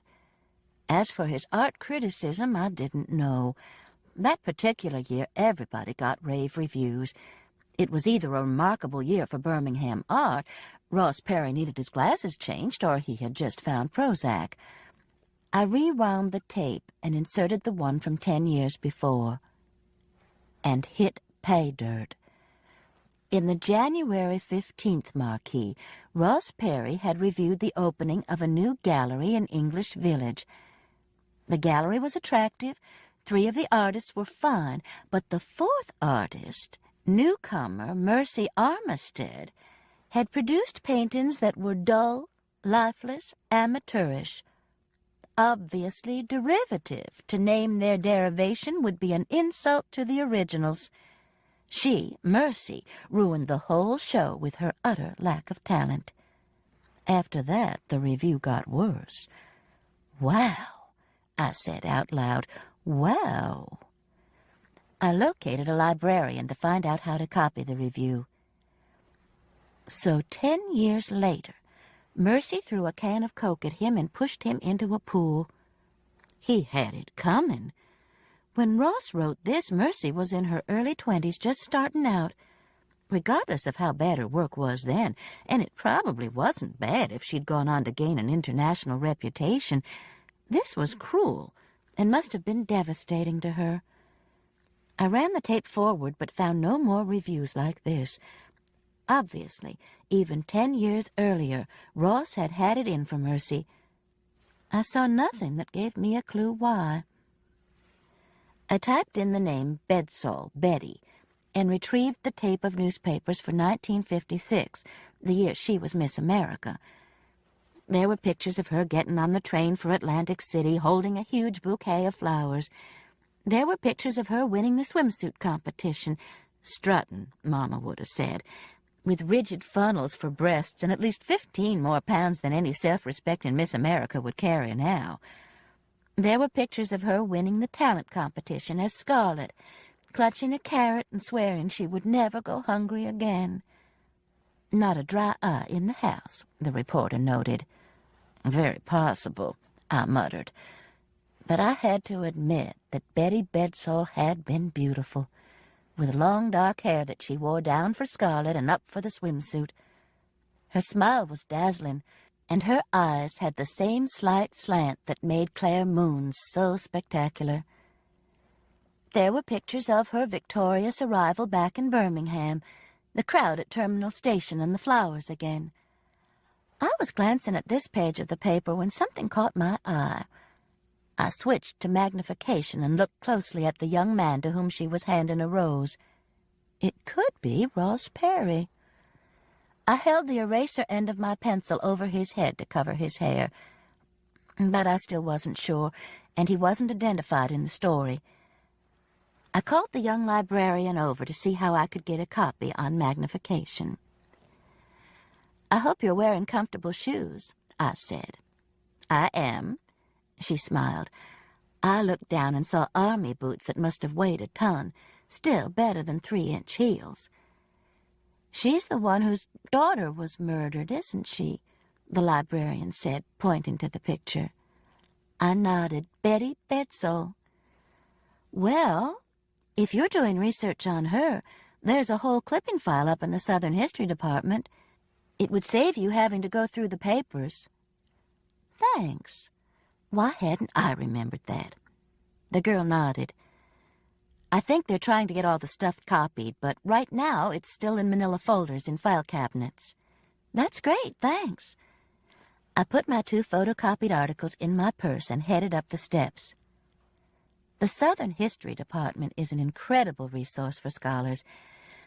Partially funded by a wealthy Birmingham family and ferociously guarded and added to for over 40 years by a no-nonsense librarian aptly named Miss Box, it is a treasure trove for historians. The genealogy section alone brings people in by droves. Today, even this close to Christmas, was no exception. I requested the Betty Bedsole clippings from the young man at the desk. They were in my hands in about 1 minute. "She would be proud of you," I told him, pointing to a portrait of Miss Box in which she glared down at the people taking advantage of her life's work. "Mess it up and you're dead meat," she seemed to be saying. He smiled, genuinely pleased. I found a place at a table and opened the folder. The clippings weren't in any order, which didn't matter. I wasn't sure what I was looking for anyway. The first one was from the 50s. It was a picture of Betty and her father, Amos, at the Camellia Ball. There were 2 other debutantes and their fathers in the picture, but all you saw was the bedsoles. Almost as tall as her father and dressed in a strapless white sheath, 18-year-old Betty flirted with the camera, or the photographer. Head slightly tilted, lips slightly parted, she seemed much more sophisticated than the other 2 girls in their frilly dresses, who were dutifully saying cheese. Amos Bedsole, a handsome man in his early 40s, smiled at his daughter instead of at the camera. His delight in her was so evident it brought tears to my eyes. The next clipping was of her marriage to Samuel Armistead. Underneath a picture of the wedding couple taken as they came down the steps of the Independent Presbyterian Church was the caption, "Miss America Marries." Betty was a traditional bride, bouffant everything. I scanned the story. Well-known movie producer, 10 bridesmaids, blue-dotted Swiss dresses, seated dinner, Birmingham Country Club. The story was so long it was continued on another page. I removed the gem clip and saw pictures taken at the dinner. One of them was of Ross Perry holding up a champagne glass giving a toast, and this time he was identified. It was the same man to whom she had given the rose as she boarded the train for Atlantic City. I murmured. I glanced hurriedly through the rest of the clippings. The birth of her daughter, Mercy Louise, was announced, and the birth of her son, Andrew. For a while, Miss Box had clipped notices of Betty Bedsole's trips home, but not for long. Other people became more newsworthy. The last clipping was dated January 1969, when Betty had been a judge at the Miss America pageant and had posed with a Miss Alabama who didn't even make the top 10. Well, nobody could accuse Betty of showing partiality. I rested my elbows on the table and stared up at grim Miss Box's portrait. "So?" she said. "I think Ross Perry was in love with Betty Bedsole, and she dumped him, and that's why he hated her daughter so." Mary Alice said he was gay. She said maybe gay, maybe he was bi. "I like people who can make up their minds," Miss Box said. "Bi is so indecisive. You know what I mean." "I don't know anything. I don't even know what I'm doing here. None of this is any of my business." "Business is as business does." "What does that mean?" "I have no idea." Miss Box pinched the bridge of her nose between her thumb and forefinger. "I hope you didn't have 10 bridesmaids dressed in blue-dotted Swiss in your wedding." "Just my sister, and she wore royal blue velvet." "Ma'am! Ma'am!" The young librarian tapped me on the shoulder. "What?" I opened my eyes and raised my head from the table. Dear God, I had drooled on the clippings. "We close at 5 on Sundays." "What time is it?" "1:15. "Good Lord, okay, thanks." I got a Kleenex from my purse, wiped the drool from the clippings and the newsprint from my face. "Sorry," I said, putting the damp folder on the librarian's desk. He was eyeing it with distaste as I left. I didn't dare look up at Miss Box. I called Fred from the phone downstairs and told him I was running late. I didn't tell him I had just had an hour's nap and felt like hell, groggy and cross, or that I had missed seeing the Eudora Welty photographs, the reason for my trip. I headed for the parking lot through the same light drizzle that had been falling all day. The coolness on my face made me feel better. It was almost dark, and the lights had been turned on in the parking lot. Several people were coming from the library, and one security guard was at the door and another at the exit from the parking lot. When I heard footsteps behind me, I didn't even turn, assuming it was a library patron like me who had stayed until the last minute. I was wrong. "Mrs. Hollowell had a good nap, didn't she, Lenny?" "She drooled on the folder, Glenny." I turned and saw the Needham twins had come up behind me, so close to me that I backed up. "What are you doing here?" I asked. "Research." "Yes, research." "Well, I hope you found what you were looking for." "We did," they said together. "Good, well, I'll see you later." I turned and started toward my car, but they were right beside me, one on each side. They hadn't said anything threatening or done anything to make me nervous, but I was not at all comfortable with them sandwiching me in this misty, half-empty parking lot, lighted and guarded though it was. "Betty Bedsole is a slut," one of them said. "She doesn't wear underpants," the other said. "Oh, I'm sorry to hear that." That was a ridiculous answer, but what was I supposed to do, argue with them? I kept walking toward the car, my keys in my hand. "Mercy was a slut." "She didn't wear underpants?" I ventured. "See, Glenny? Claire said Mrs. Hollowell was smart." I slowed down. The drizzling rain that had emphasized smells for Wolfer that morning was helping me out now. Over the odor of exhaust from cars leaving the parking lot, I could clearly smell alcohol. "Dania was a slut," one twin said. The other laughed hysterically. "Dania, did Lillian tell you about our grandmother? She was a slut." I stopped, backed up, and looked at them. They were skunk drunk, sloshed. "Did you drive down here?" I asked. "Our car is here. Our car is somewhere." "Well, I don't think you should drive. I'll take you home. Just let me tell the security guard we're leaving your car. What kind is it?" "A Mustang." "No, it's a Mercedes." "Slight difference," I said. I led them toward my car and unlocked the door. "Here, get in and I'll go explain to the man he's going to have a car here all night." "Good for you, Mrs. Hollowell. Glenny is drunk. I am the designated driver." "And the designated driver is drunk, which is morally wrong," Glenn said. "Morally wrong. Get in. There's a towel back there on the floor. If you think you're going to throw up, use it." By the time I got back from explaining to the guard, who didn't seem to understand at all and insisted there was no 24-hour parking here, the twins were both asleep. I poked the nearest one. "Where are you staying? Your Aunt Lillian's?" My question was answered with a snore. "What am I supposed to do with you?" A snore. Damn. I hit the steering wheel and accidentally blew the horn. The security guard walked toward us. I started the car, gave him a wave, and drove through the exit that had the arm propped up for all the late leavers.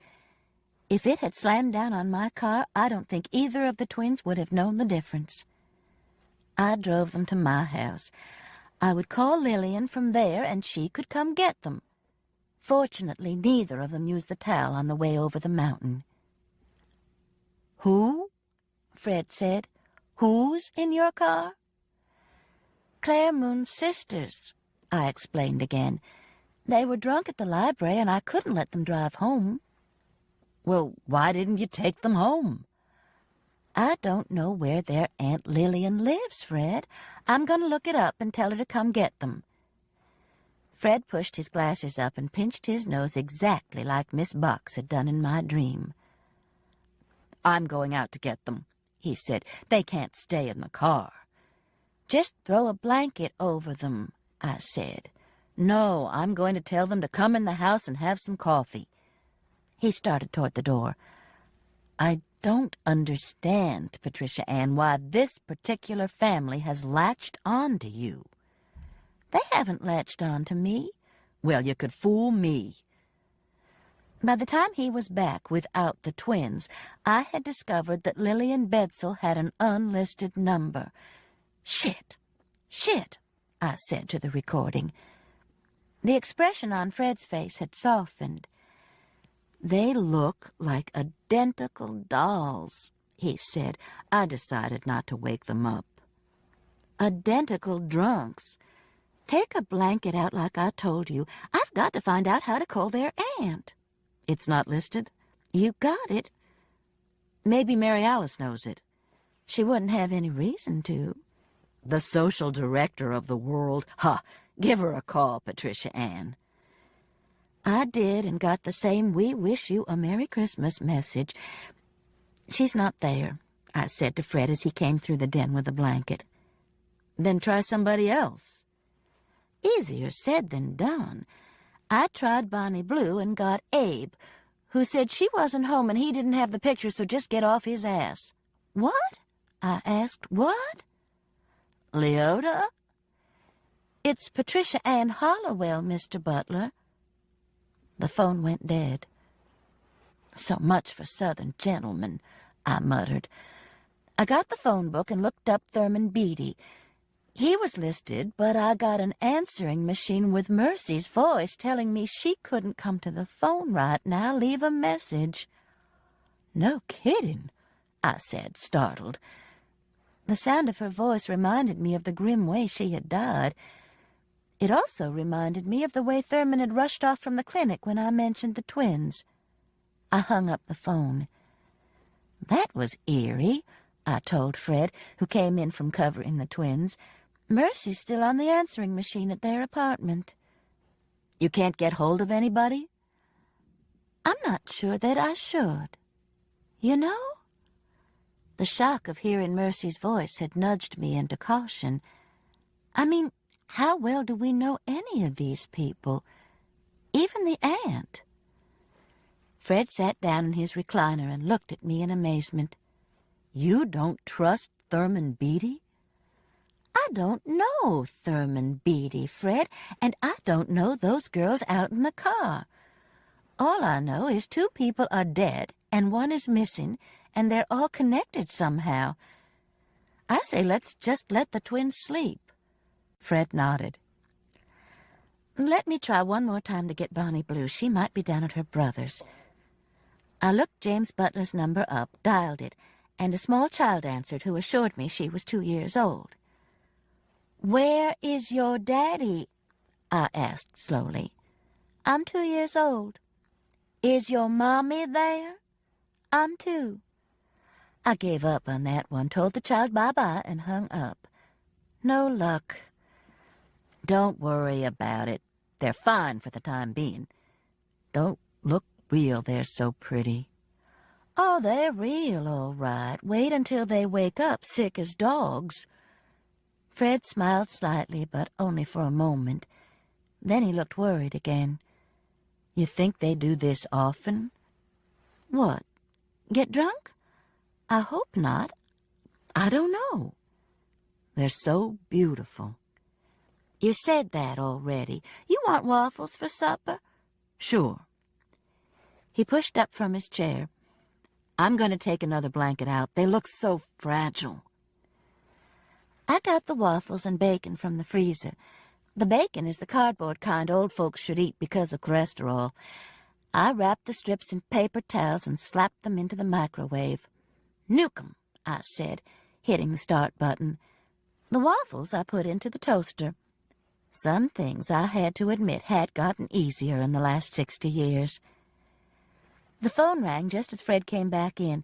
He answered it and handed it to me. It's Mary Alice. Where have you been all day? I asked, wiping my hands on a paper towel.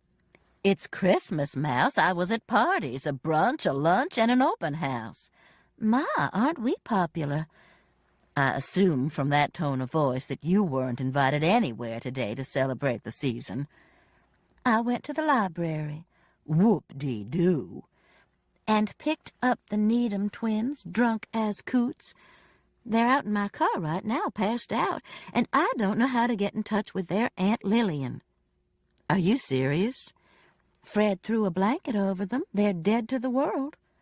What happened?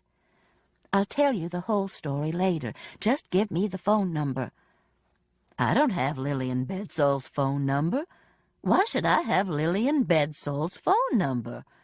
Why don't you look it up? It's unlisted. And you have everybody's phone number. Call Thurman. I did. Mercy answered the phone. Mercy? It's your fault. It is not. We were both quiet for a moment. What's my fault? Mary Alice asked. That the twins are passed out in my car. I'll have to think about that one, Mary Alice said. By the way, Bubba's feeling better. James said I could pick him up tomorrow. You want to go? I'll have to think about it. I'll call you in the morning. I hung up the phone and turned to Fred. It really is all her fault, I said. I know, he agreed. Chapter 13. Around 10 o'clock, Fred and I went out, untangled the twins, and helped them walk on rubbery legs into our guest bedroom. They collapsed on the bed and went back to sleep immediately. Well, we couldn't leave them in the car all night, Patricia Ann, Fred said. They'd catch pneumonia. I don't think so. They're well fortified against the cold. I looked down at Glenn and Lynn. They were lying on their sides facing away from each other. Their black hair curved against their cheeks just as Claire's had done when she lay on my sofa. I don't think I've ever seen such black hair, Fred said. Looks like a crow. The name on the bottle is probably Raven. Patricia Ann. Don't you Patricia Ann me. Their sister Claire's got the same black hair and eyelashes, and she's a dishwater blonde. That's one reason I didn't recognize her. You're kidding. Fred leaned over the nearest twin and looked at her hair. Are you sure? I could have hair like that tomorrow. Fred eyed me speculatively. You could? A quick trip to Delta Hairlines, I added. He shook his head. Nah, it wouldn't look the same. I stomped into the hall. I meant it wouldn't be the same you, honey, Fred said, following me. I love your gray hair, every curl. By the time we were ready for bed, Fred had put his foot in his mouth so many times he was sputtering. I almost felt sorry for him. Almost. During the night, I heard one or both of the twins being violently sick in the guest bathroom. I'm glad we left the light on for them, I said, but Fred was sleeping, worn out. I slipped from the bed and went down the hall. I could hear the shower beginning to run. Their bed was empty, but the bathroom door was wide open. One of them lay on the bath mat in a fetal position. The other was apparently in the shower. Are you all right? Stupid question. We are not feeling well, said the twin on the mat. She opened her eyes, shaded them with her hand, and looked at me. Mrs. Hollowell? What? You want me to get you something? Some Alka-Seltzer? She slapped her hand against the shower door. Glennie, we are at Mrs. Hollowell's. Is that good? A weak voice from the shower. I don't know. It's just where we are. It's fine, I said. I'll get each of you a robe and see if I can find something to settle your stomachs. By the time I got back with an old robe of mine and one of Fred's, Lynn had made it into the shower, and Glenn sat on the edge of the bed wrapped in a towel, shivering. I handed her the robes and went to the kitchen to fix some Alka-Seltzer. When I returned, both girls were sitting on the edge of the bed, still shivering in spite of the warm robes.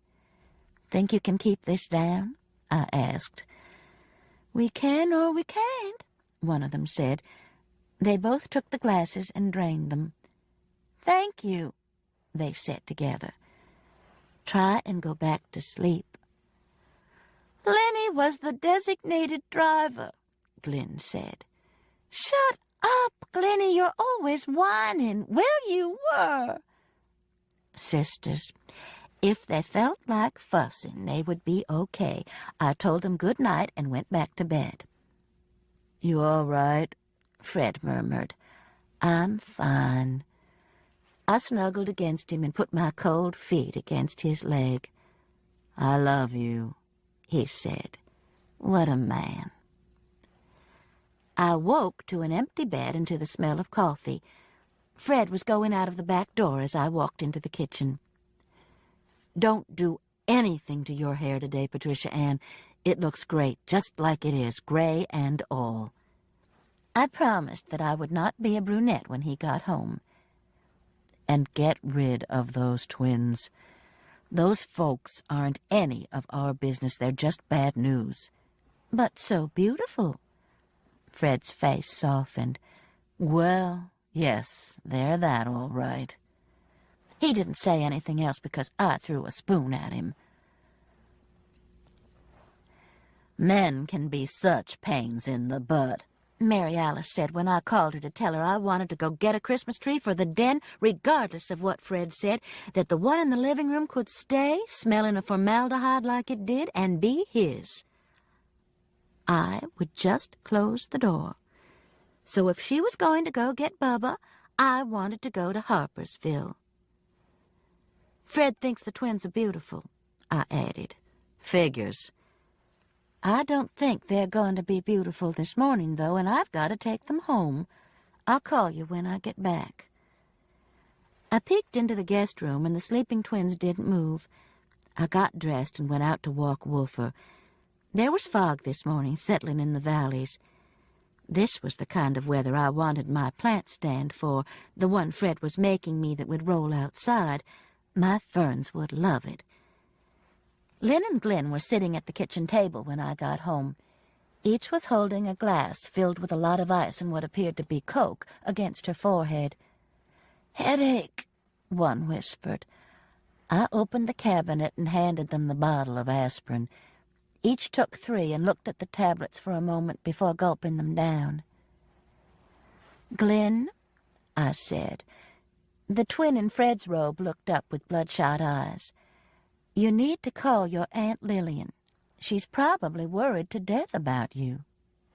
"Why?" "Because you didn't get home last night, that's why." "You brought us here," Glenn said. "I thought I could call your Aunt Lillian to come get you, but her number's not listed. And God knows you were in no condition to drive." "Glenny is always the designated driver," Lynn said, her forehead propped in her hands. "Enough of this." Both twins jumped. "Get up off your butt, one of you, and call Lillian. If she can't come get you, I'll take you home." "We're not staying with Lillian," Lynn said. "We're staying at the Tutwiler." "What?" "The Tutwiler Hotel is catty-corner from the downtown library." "We saw you cross the street, and Glenny said, 'Let's go see Mrs. Hollowell,' only we waited and waited, and you didn't come out. We were in the bar," Glenn sighed, "for a long time. We even went looking for you, and there you were, drooling on newspaper clippings about Betty Bedsole. So we went back to the bar to wait. For a long time." I pulled a chair out and sat down at the table. The noise of the chair scraping made the twins cringe. "You mean you didn't have to drive anywhere? You're staying at the Tutwiler?" "Did we say that, Glenny?" "Of course, Lenny, it's true." "So I made you get in my car because I didn't want you driving, and you were right where you were supposed to be?" I began to grin. "I'll be damned. I kidnapped you." Lynn snickered slightly and then pressed her fingers against her forehead. "We won't press charges." Glenny also rubbed her forehead. "We just wish you hadn't stayed in the library so long." "Don't blame me for your drinking," I said. "No, it was Betty's fault. We went in the bar to watch her leave, and she looked so sad." "You are talking about Betty Bedsole, aren't you? The woman you called a slut?" Glenn looked at Lynn. Did you tell Mrs. Hollowell Betty was a slut? Did I? Lynn asked me. The lack of underwear was mentioned, I said. Lynn nodded. True, but she was very sad. We had a drink because Betty looked so sad when she got in the taxi. I'd say you had quite a few drinks because Betty looked so sad. I don't suppose it occurred to either of you that drinking is one of the reasons she looks so sad. Mrs. Hollowell will preach now, Linny. The rolled-up newspaper was lying on the table, and I would have loved to have swatted Glynn hard right on her aching head. Instead, I got up, poured myself a cup of coffee, and announced that I would take them back to the hotel in 15 minutes. You made her mad, Glenny, I heard Lynn say as I headed down the hall.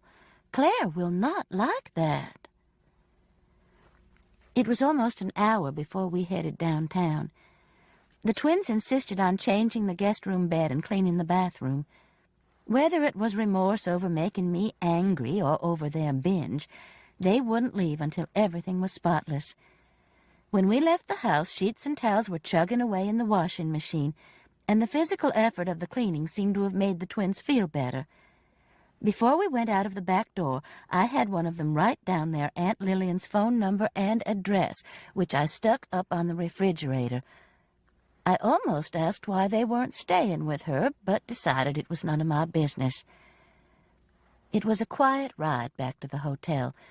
Glynn sat beside me but closed her eyes and seemed to be dozing. Lynn stretched out on the back seat. They both woke up, though, when I came to the corner of the library and slowed. "We'll get out here," Glynn said. "Thank you, Mrs. Hollowell." "Thank you, Mrs. Hollowell," Lynn echoed. The light changed just as they got out, so they crossed the street in front of me. Wilted as they were, they turned the head of every man they passed. I wondered idly what possessing that kind of power would be like, or if they would have the same impact away from each other. The person behind me blew his horn, and I realized the light was green. I waved an apology and headed home. It had been the twins who had spirited Claire from the hospital. I was more convinced of that than ever. Lynn's remark, "Claire will not like that," sounded as if they were in close touch. A taxi pulled up into the lane beside me, reminding me of what the twins had said about Betty Bedsole. How sad she looked. I thought about the picture of her as a debutante, 18, beautiful, with her adoring father looking down at her. Had Claire and the twins' mother also been beautiful? Probably, for a while, before abuse and alcohol. Damn. Let the twins getting drunk the night before be an isolated incident. The sheets and towels had finished washing when I got home. I put them in the dryer and checked my messages. Bonnie Blue had called. She was on her way to work, but would call later. That was it. No invitations to brunches, lunches, or open houses to celebrate the season. "It's because you're so unsociable, Patricia Ann," Mary Alice said on the way to Harpersville. "We were going to get the tree first and then pick Bubba up on the way home. When have you had a dinner party?" I tried to remember. "Last January?" "There, you see? And that was just some couples from the neighborhood. Francis Sada came, you came. And the memory, pleasant as it is becoming dim. Why don't you do it again?" "After Christmas. I can't afford Tiffany and the magic maids and caterers like you can. They're not necessary for a nice party. How come you always have them, then?" "I said they weren't necessary. I didn't say they weren't wonderful." We rode in silence for a few minutes. I was tired because of the interrupted sleep of the night before. "What did the twins have to say?" Sister asked. She had laughed until she cried when I told her they were staying at the Tutwiler, that the whole night had been unnecessary. "They know where Claire is." "They say so?" "Not exactly. They said they got drunk because they saw Betty Bedsole leaving and she looked sad. That's a new excuse. Their mother and their aunt are both alcoholics. I hope they remember that. They say anything about Mercy? That she was a slut because she didn't wear underpants. What? I swear. And these are the sophisticated New York models? Go figure. Mary Alice giggled. Will Alec loved it when I didn't wear underpants. I stuck my fingers in my ears. I will not listen to this. Oh, for heaven's sake, Mouse, Mary Alice yelled. You're such a prude. I removed my fingers. I am not a prude.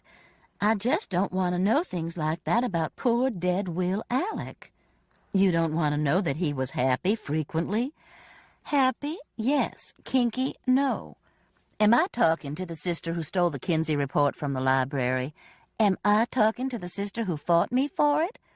Well, I kept wondering why you were squealing so much. Mama would have died, wouldn't she? Don't be silly. She probably read it. Mary Alice passed a pickup that had a Christmas wreath attached to the back window. It was blinking like Mrs. Santa's shirt. I looked Betty Bedsole up at the library, read some of Ross Perry's columns, too. He really lambasted Mercy when she had her first showing. Unmercifully, no pun intended. Anyway, in the clipping file on Betty, there he was at her debut and seeing her off to Atlantic City, too. You sure he was gay? Maybe he was madly in love with Betty and she dumped him. That would explain why he had the grudge against Mercy. Maybe he was. I don't know. Odds are it was Mercy's father he hated. Samuel Armistead? Why? You remember the movie Mermen? No. Neither does anybody else. We passed another truck with a wreath, something new. Ross followed Betty to Hollywood, thinking he was going to be a big star. They say Samuel Armistead had promised to give him a hand up in a movie career. You know, Ross always acted in plays around Birmingham and was pretty good. I saw him do Scrooge, and I swear if his wig hadn't been slipping, I'd have cried. I was confused. What about Merlin?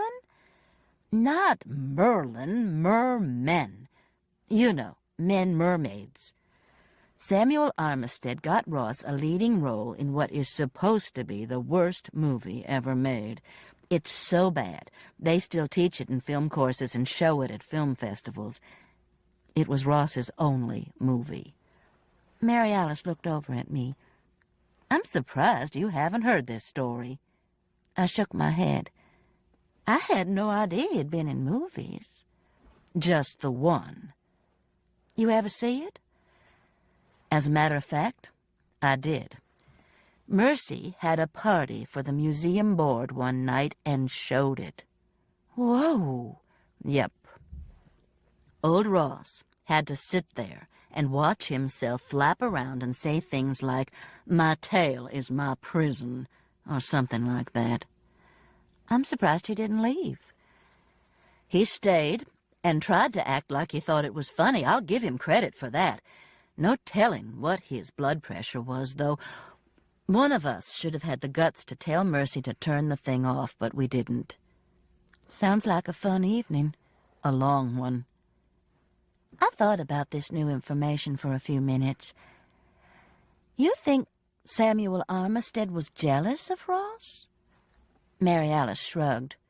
Who knows? He had a reputation for being the #1 son of a bitch in Hollywood.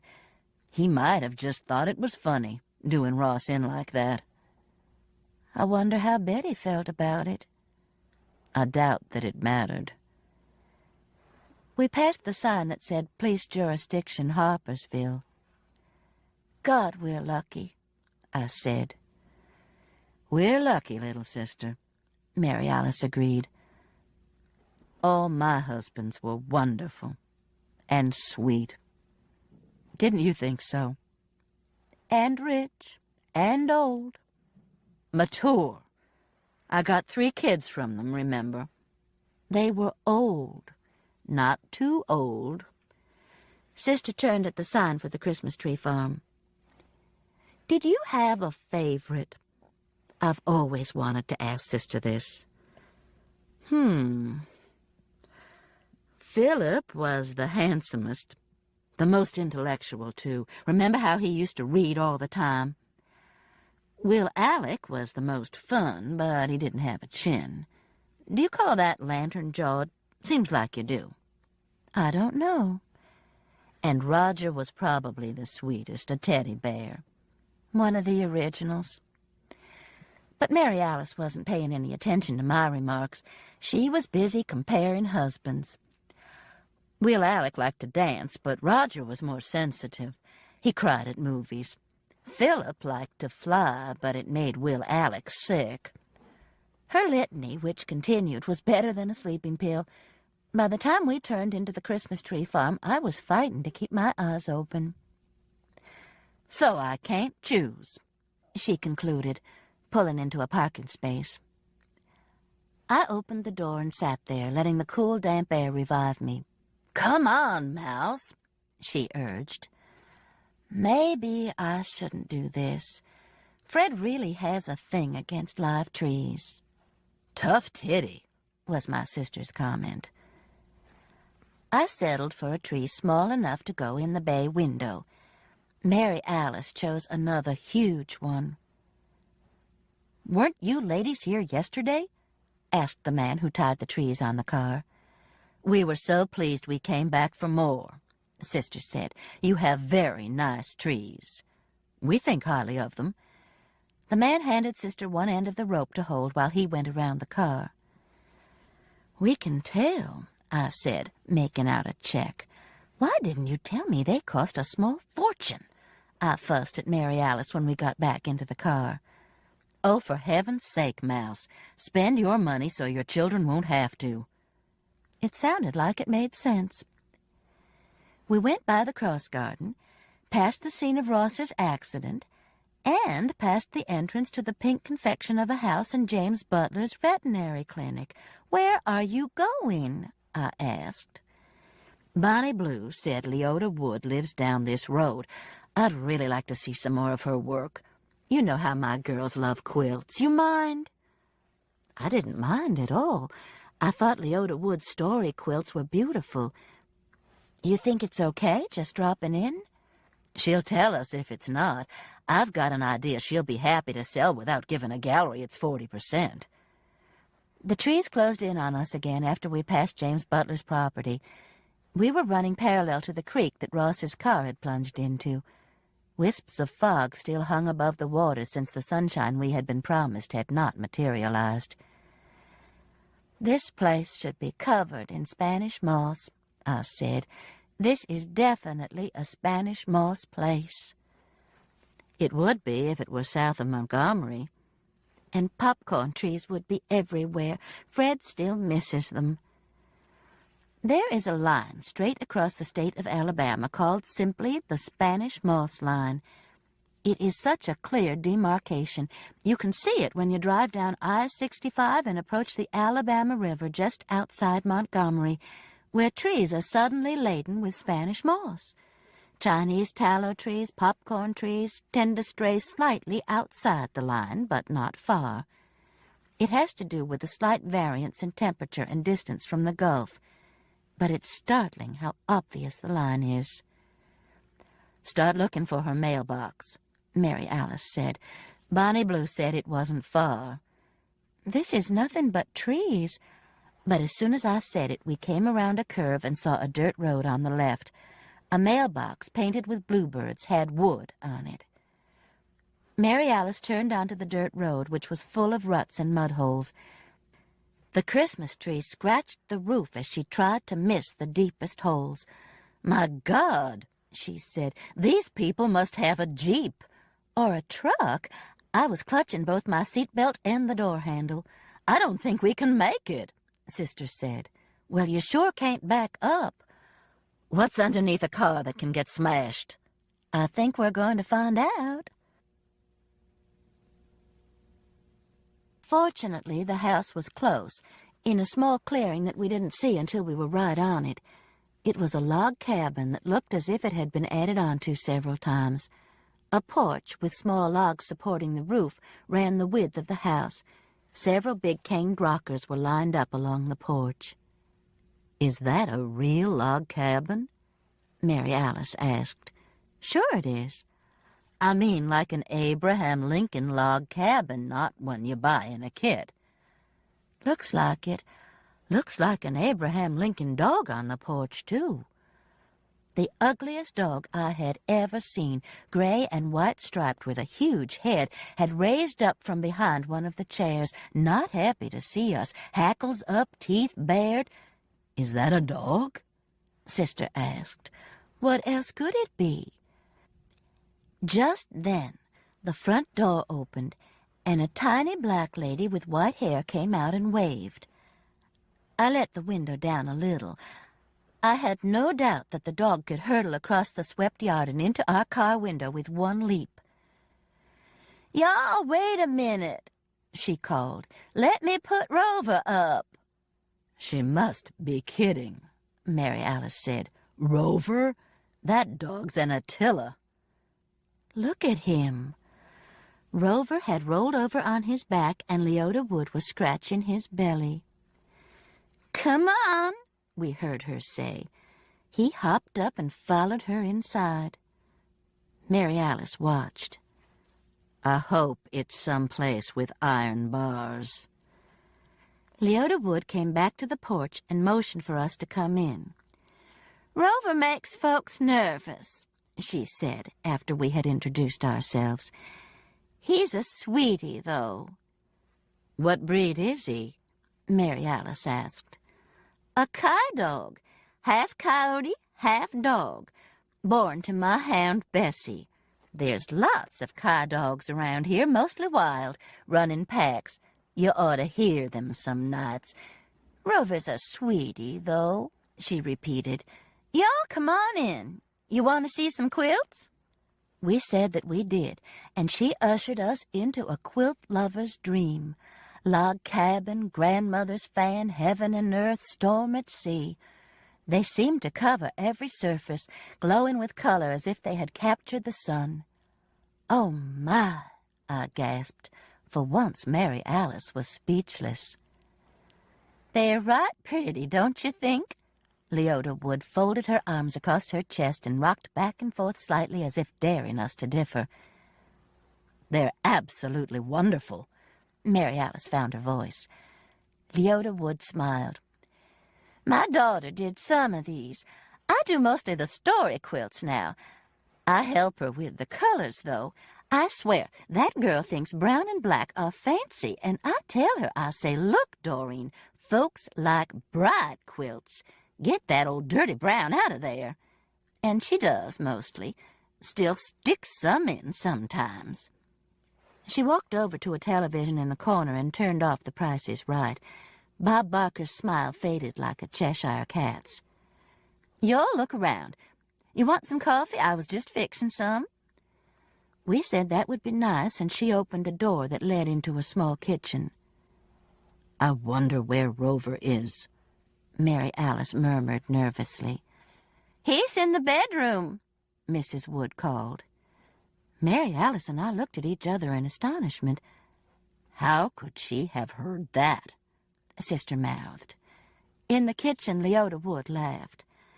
"I didn't hear you. I just know what you said. Everybody says the same thing, worrying about that sweet animal. He won't bother you. Y'all look around." I had already been captured by a quilt in the heaven and earth pattern. A deceptively simple pattern, consisting of alternating light and dark triangles in every color. It seemed to change as I took it from the back of a chair and unfolded it. An occasional placement of two dark or two light triangles together gave the impression of mountains slicing into the sky. "That's one of Doreen's," Mrs. Wood said, coming back with a tray of coffee and cookies and seeing what I was admiring. "Mercy Armistead was going to put it in her gallery. Said she'd call it Space Time or something like that and sell it for a lot of money." She put the tray down on the coffee table and invited us to sit down. "This is very nice of you, Mrs. Wood," Mary Alice said. "We weren't sure whether we should just drop in like this." "Lord, yes, honey, and call me Leota. I'm used to having folks come by. It's the way I used to sell all my quilts. Then they came up with this outsider thing and claimed I was a primitive artist. I told that Ross Perry. I said, 'Listen here, Ross Perry, okay, so I live outside the big city, but I'm damned if I'm primitive. I got an inside bathroom and a satellite dish,' I said. 'Primitive? Do primitive folks take People magazine?'" Leota Wood shoved a plate of cookies at Mary Alice. "I'm sure he meant it as a compliment," Mary Alice said, helping herself to a couple of old-fashioned tea cakes, each with a pecan half placed precisely in the middle. "I reckon. Anyway, he liked my quilts all right. Bought a lot of them." "I can understand why," I said. "They should be in museums." "Can't make any money there, honey," Leota said. "I guess since Ross and Mercy are both dead, I'll have to hit the craft shows again." She offered me the cookies, and I took one. It tasted just like the ones Grandmama used to make. "These are wonderful," I said. "It's the almond extract. Almond, not vanilla." Leota Wood sat back in her chair. "You know, I can't believe Mercy and Ross are both gone. Wham! Just like that." She slapped the arm of her chair to show what she meant. "And somebody tried to kill Claire Moon," I said. "Probably the same person." "Dude, Jesus, that sweet child!" A shocked Leota put her coffee cup down. "You didn't know?" Mary Alice seemed about to launch into a detailed description of Claire's plight. "She's all right," I interrupted quickly. I didn't add "I hope," which would have been closer to the truth. "But somebody tried to kill her?" Leota Wood's face, which had had a coppery glow to it when we came in, seemed ashen. "Looks that way." Leota folded her hands and brought them to her chin. The fingers were in the "here's the church, here's the steeple" position. The steeple pushed against her lips. She was silent for a moment, thinking. Then she turned her hands over, "here's all the people," and said, "Y'all gonna buy any quilts?" We were. Mary Alice bought 3, one for each of her girls and one for Haley. I bought the heaven and earth, less money my children would have to worry about. With the bright quilts inside the car and the Christmas tree tied on the top, we looked festive as we pulled up to the clinic to pick up Bubba. James Butler was just coming around the side of the building, waved and walked over. He was smiling brightly. "Claire has shown up," he said. "She's okay, and Thurman has gone to check on her." "I'll bet I know where he's gone," I said. "To the Tutwiler Hotel." "I'll be damned," James said. "How did you know that?" "Would you believe a wild guess?" "With you ladies, I'd believe anything. Y'all come on in and tell me about it. Bubba's chomping at the bit." "Chomping at the bit," Mary Alice murmured. I laughed. "Well, what do you expect when you take your cat to a horse hospital?" We got out and followed James into the clinic. Chapter 14.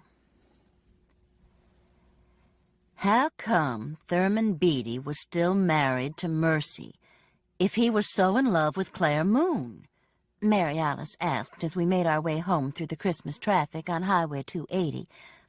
Bubba's carrying box was on the front seat between us, and between yowls he would snake his leg out of the holes, claws unsheathed. Maybe Bonnie Blue's wrong about Thurman. Maybe he's just a nice man worried about a lady in distress, I said, dodging Bubba's paw. This cat is dangerous. He just wants some attention because he's sick. I'd hate to see him mad.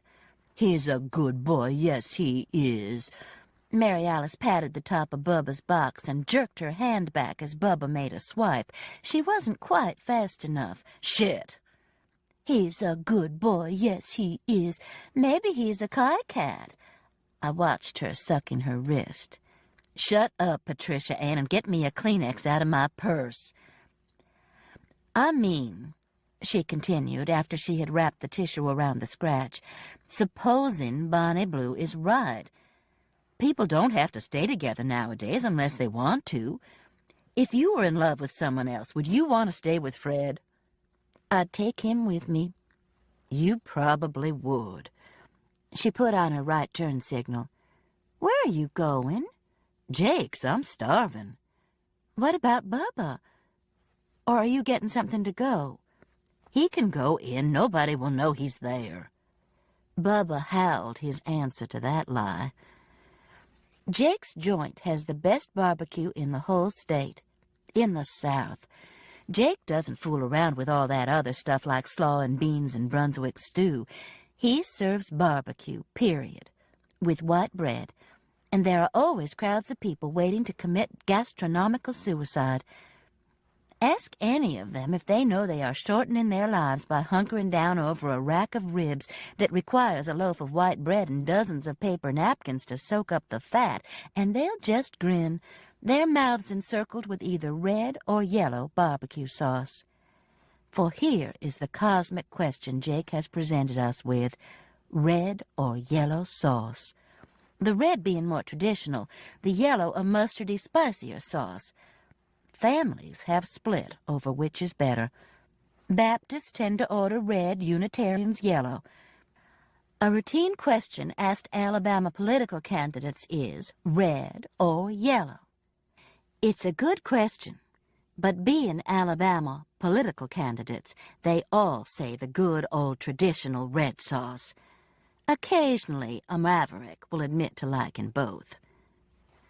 A notice on the door proclaimed that shirts and shoes must be worn and that no pets were allowed. Signs like that are so tacky, Mary Alice said. Makes us all look like a bunch of hicks, like we'd go to a restaurant without shirts and shoes. She sailed through the door carrying Bubba. For once, Jake's wasn't too crowded. A couple were leaving a booth in the corner, and Mary Alice made a dive for it, putting Bubba's carrying case beside her on the seat. Maybe you better put him on the floor, I suggested. He's too upset. Bubba did, indeed, sound upset. His yowls blended in with the other loud noises, though. Acoustics have never been at the top of Jake's priority list.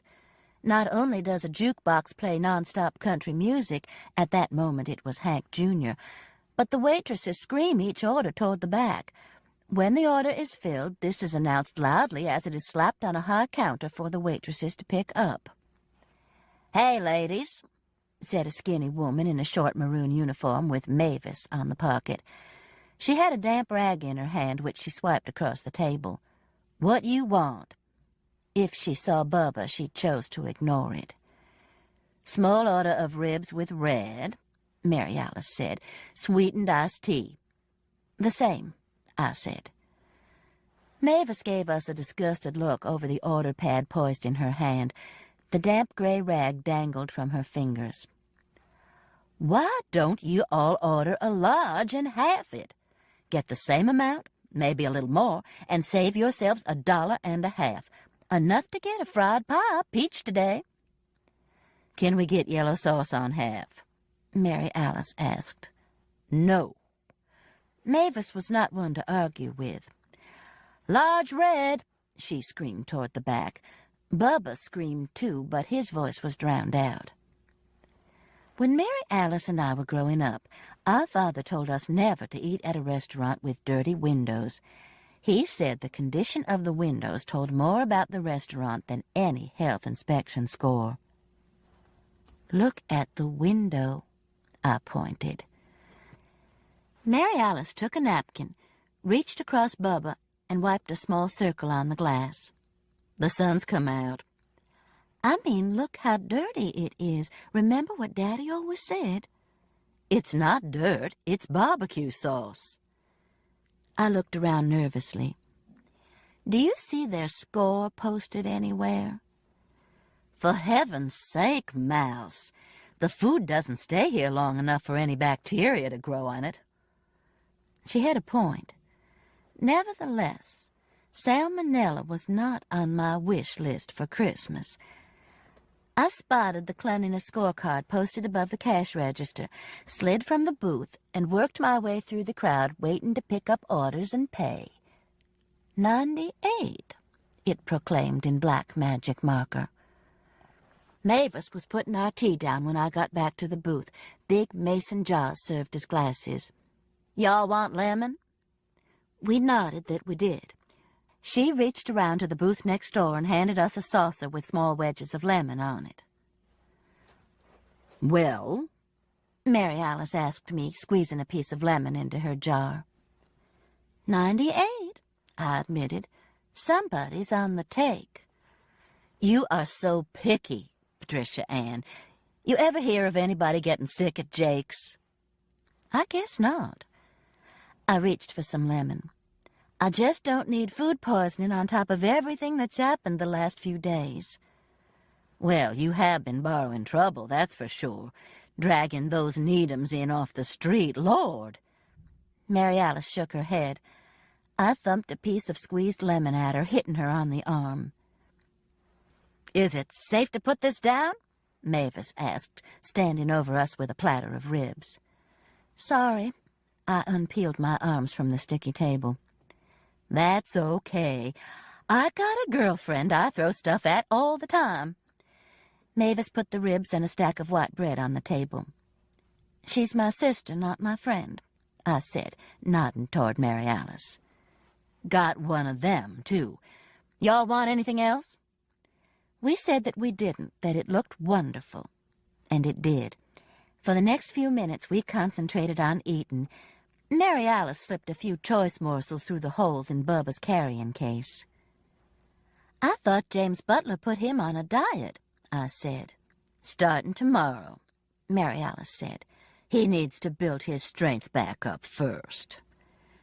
You know, I said, after the stack of bread and ribs had diminished considerably and I was feeling more kindly toward my sister. Claire's back, and I'm relieved she's okay. Now I can wash my hands of the whole thing. Whoever killed Mercy or Ross or tried to kill Claire, that's for the police to find out, right? Right. Mary Alice put another crumpled napkin on top of the considerable pile on the table. What's that police woman's name who keeps wandering in? Bo Mitchell? That's it. Why? I just wondered. Mary Alice never just wondered anything in her life. Why? I asked again. Mary Alice shrugged and reached for the last rib. You want some peach pie? Might as well. I stood up and waved for Mavis, who miraculously saw me and came to take our order. Now, what about Bo Mitchell? I asked when Mavis had left. If I called the police station, I'd want to know who to talk to. This was getting more and more curious. Why would you want to call the police station? I think I know where Ross Perry was going the day he was shot. Where?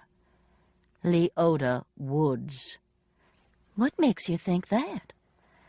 Well, when I had to go to the bathroom, I just happened to open the door and look in her back bedroom to see if there were any more quilts there, and mouse, it was stacked full with stuff from all the outsider artists.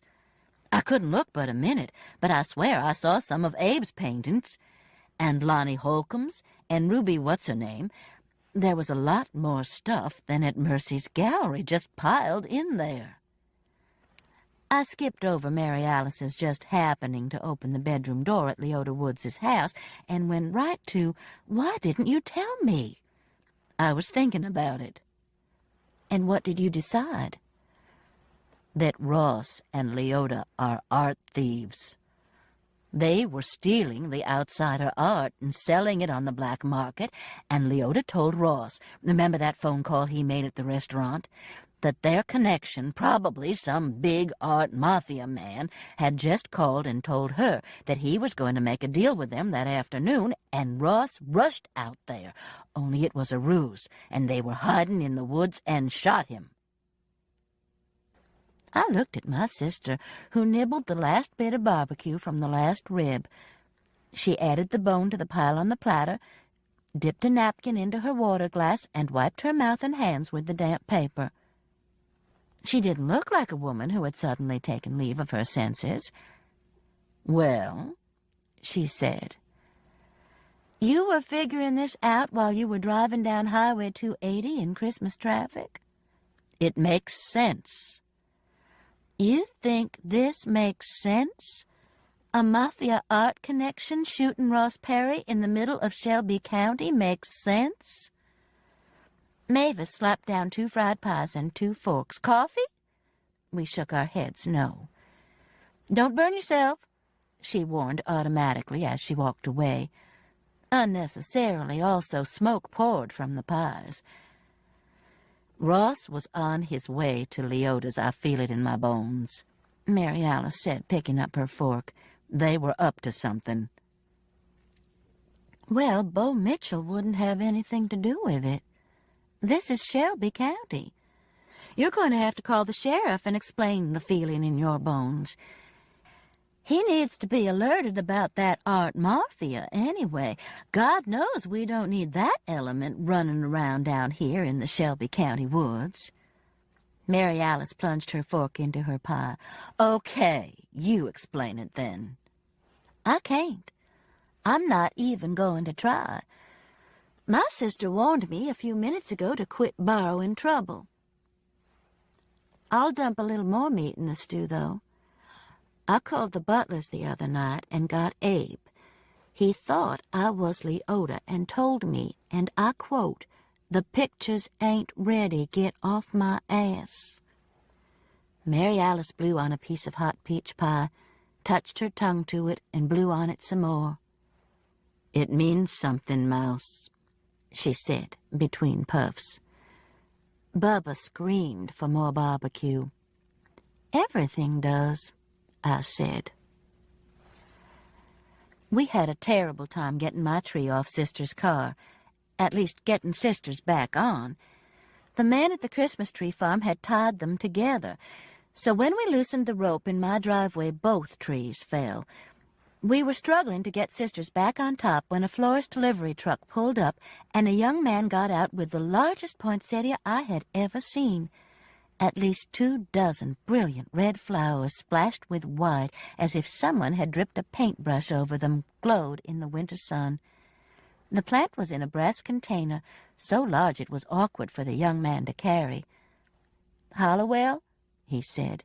"That's me." He shifted the plant's weight slightly. "You better let me put this inside for you." I rushed to open the front door and held it open while the man climbed the steps carefully and came into the hall. "I'll put it where you want," he offered. "It's not heavy as it looks, just bunglesome." I had him put it in the bay window in the kitchen.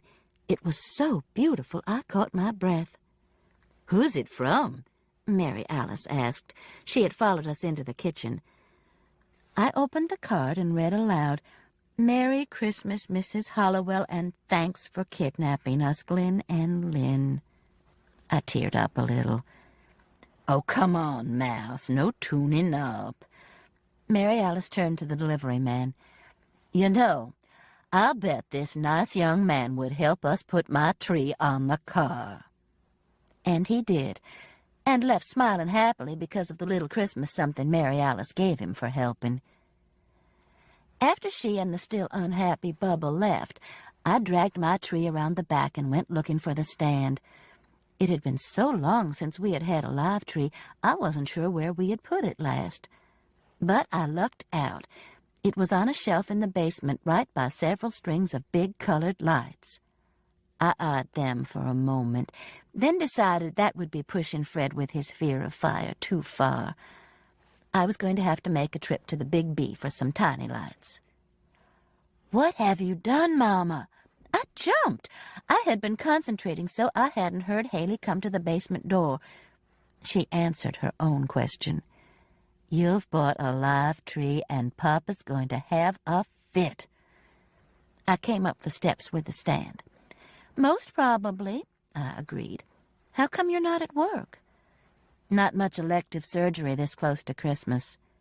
"People elect to have heart surgery?" "They can put it off sometimes." I looked at tiny Haley.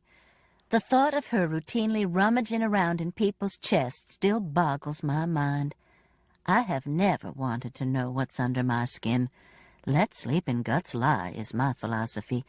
A bad one, according to Haley, who drags me in for mammograms, pap smears, and other various and sundry indignities. She needles her father into going too, fortunately. Several years ago, he had an early-stage melanoma removed from his back that neither of us had paid any attention to. "See," Haley told her father when the lab report came back. "See, I told you so." "What do you do," Fred asked me, "when your children start telling you I told you so?" "Say thank you." And I meant it. Now he and I check each other over like monkeys. "It's a nice tree, bigger than mine." Haley was holding the tree up when I came up the basement steps. "You got any decorations for it?" "I can probably find a few. Help me get it in the stand." This is never an easy job, trying to get those screws in the trunk of the tree. I was grateful for Haley's help. "I need to borrow your black evening bag," she said as we hauled the tree that had looked so small in the field up the back steps. "And Grandmama's cameo, and that gold hair thing of yours, you know, the butterflies. I've decided to wear my hair up for the policeman's ball, Mama, because I'm wearing a dress that looks, I swear, like a slip or a nightgown. In fact, I bought it in Rich's lingerie department, but the tag said it could be used as a dress, so I'm taking them up on it." "Sheriff Roos is a lucky man," I said. It was wonderful hearing Haley babbling happily like this. "Whoa," she said as we went through the kitchen. "Where did those gorgeous flowers come from?" "The Needham twins, Lynn and Glenn, Claire Moon's sisters." "Because you took Claire to the hospital? That was certainly thoughtful." "No, because I dragged them home last night." We put the tree in the corner of the den while I explained to Haley that I had been afraid for the twins to drive and had brought them home from the very spot where they were staying. "And I was right," I finished. "They had Claire there with them. They were the ones who took her from the hospital." "Have you seen her? Is she okay? And why did they take her?" Haley was down on her hands and knees trying to straighten the tree up. "How's that?" I backed up and looked. "A fraction to the right. And no, I haven't seen her. James Butler said Thurman Beatty had gone to get her. We were out at his horse hospital getting Bubba." Aunt Sister's Bubba was in a horse hospital? And held his own, I'm sure. Haley backed away from the tree and stood up. "Is it still leaning?" "Looks straight to me. Do you think I ought to move Abe's painting? The tree's not touching it, is it?" "It's fine," Haley said.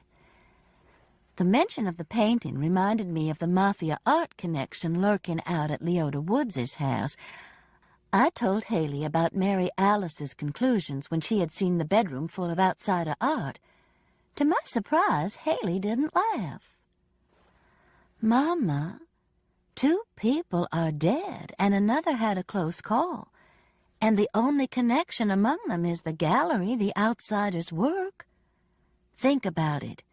Aunt Sister may be onto something." "The Mafia hanging out at Leota Woods? Get serious, Haley." "I am serious. Not the Mafia, but what do you know about Leota Wood?" "That she's a nice old lady in her 70s who lives in a log cabin in the woods and who makes the most beautiful quilts I've ever seen in my life." I started to the kitchen. "Come on, I'll fix us some coffee, or would you rather have Coke?" "Coke, I'll get it." Haley got 2 glasses down and pointed one toward me. "Suit you?" Sure, I need something to cool Jake's barbecue down. Red or yellow sauce? Haley stuck the glasses under the ice dispenser. Red. Mama. Haley poured the Coke. You ought to live dangerously sometimes. Eating at Jake's is dangerous. I sat down at the table. And do you know they had a 98 health department score? Jake knows the right people. Haley joined me at the table. Maybe some of that art connection mafia. But Haley refused to take this lightly. Tell me again about Leota Wood. I did, including the Kai dog Rover and my phone call to Abe Butler when he thought I was Leota and told me to get off his ass. I also told her that it was possible Ross Perry had been on his way to Leota's since he was killed only a mile or so from her house, but that he could have been going to see anybody who lived along that road, including James Butler. She's just a nice, talented old lady, Haley, I concluded. There's a logical explanation for all that artwork being in her bedroom. You can bet on that. Probably wasn't as much as your aunt's sister said anyway. She's a fence, Haley said, gazing into her glass as if it were a crystal ball. All that stuff is stolen. And when Ross called, she told him she had one particular thing that he collected, knowing he would pay her a fortune for it. Then who stole all the stuff and fenced it with Leota, and why did she shoot Ross Perry? Haley stirred the ice with her finger. Claire Moon stole it. What? My head was beginning to throb. Why not her sisters? I got up and took 2 aspirin from a bottle that was almost empty, or her Aunt Lillian. The twins weren't here for Mercy's party, were they? I swallowed the aspirin. I have no idea why. To kill Mercy. I had started a grocery list on a notepad that had Keep on Truckin' printed across the top, some company Fred did business with. I tore a couple of sheets from the back and handed them to Haley. Here. Write me a short synopsis. I'm still confused about some points. So am I. Haley grinned good-naturedly.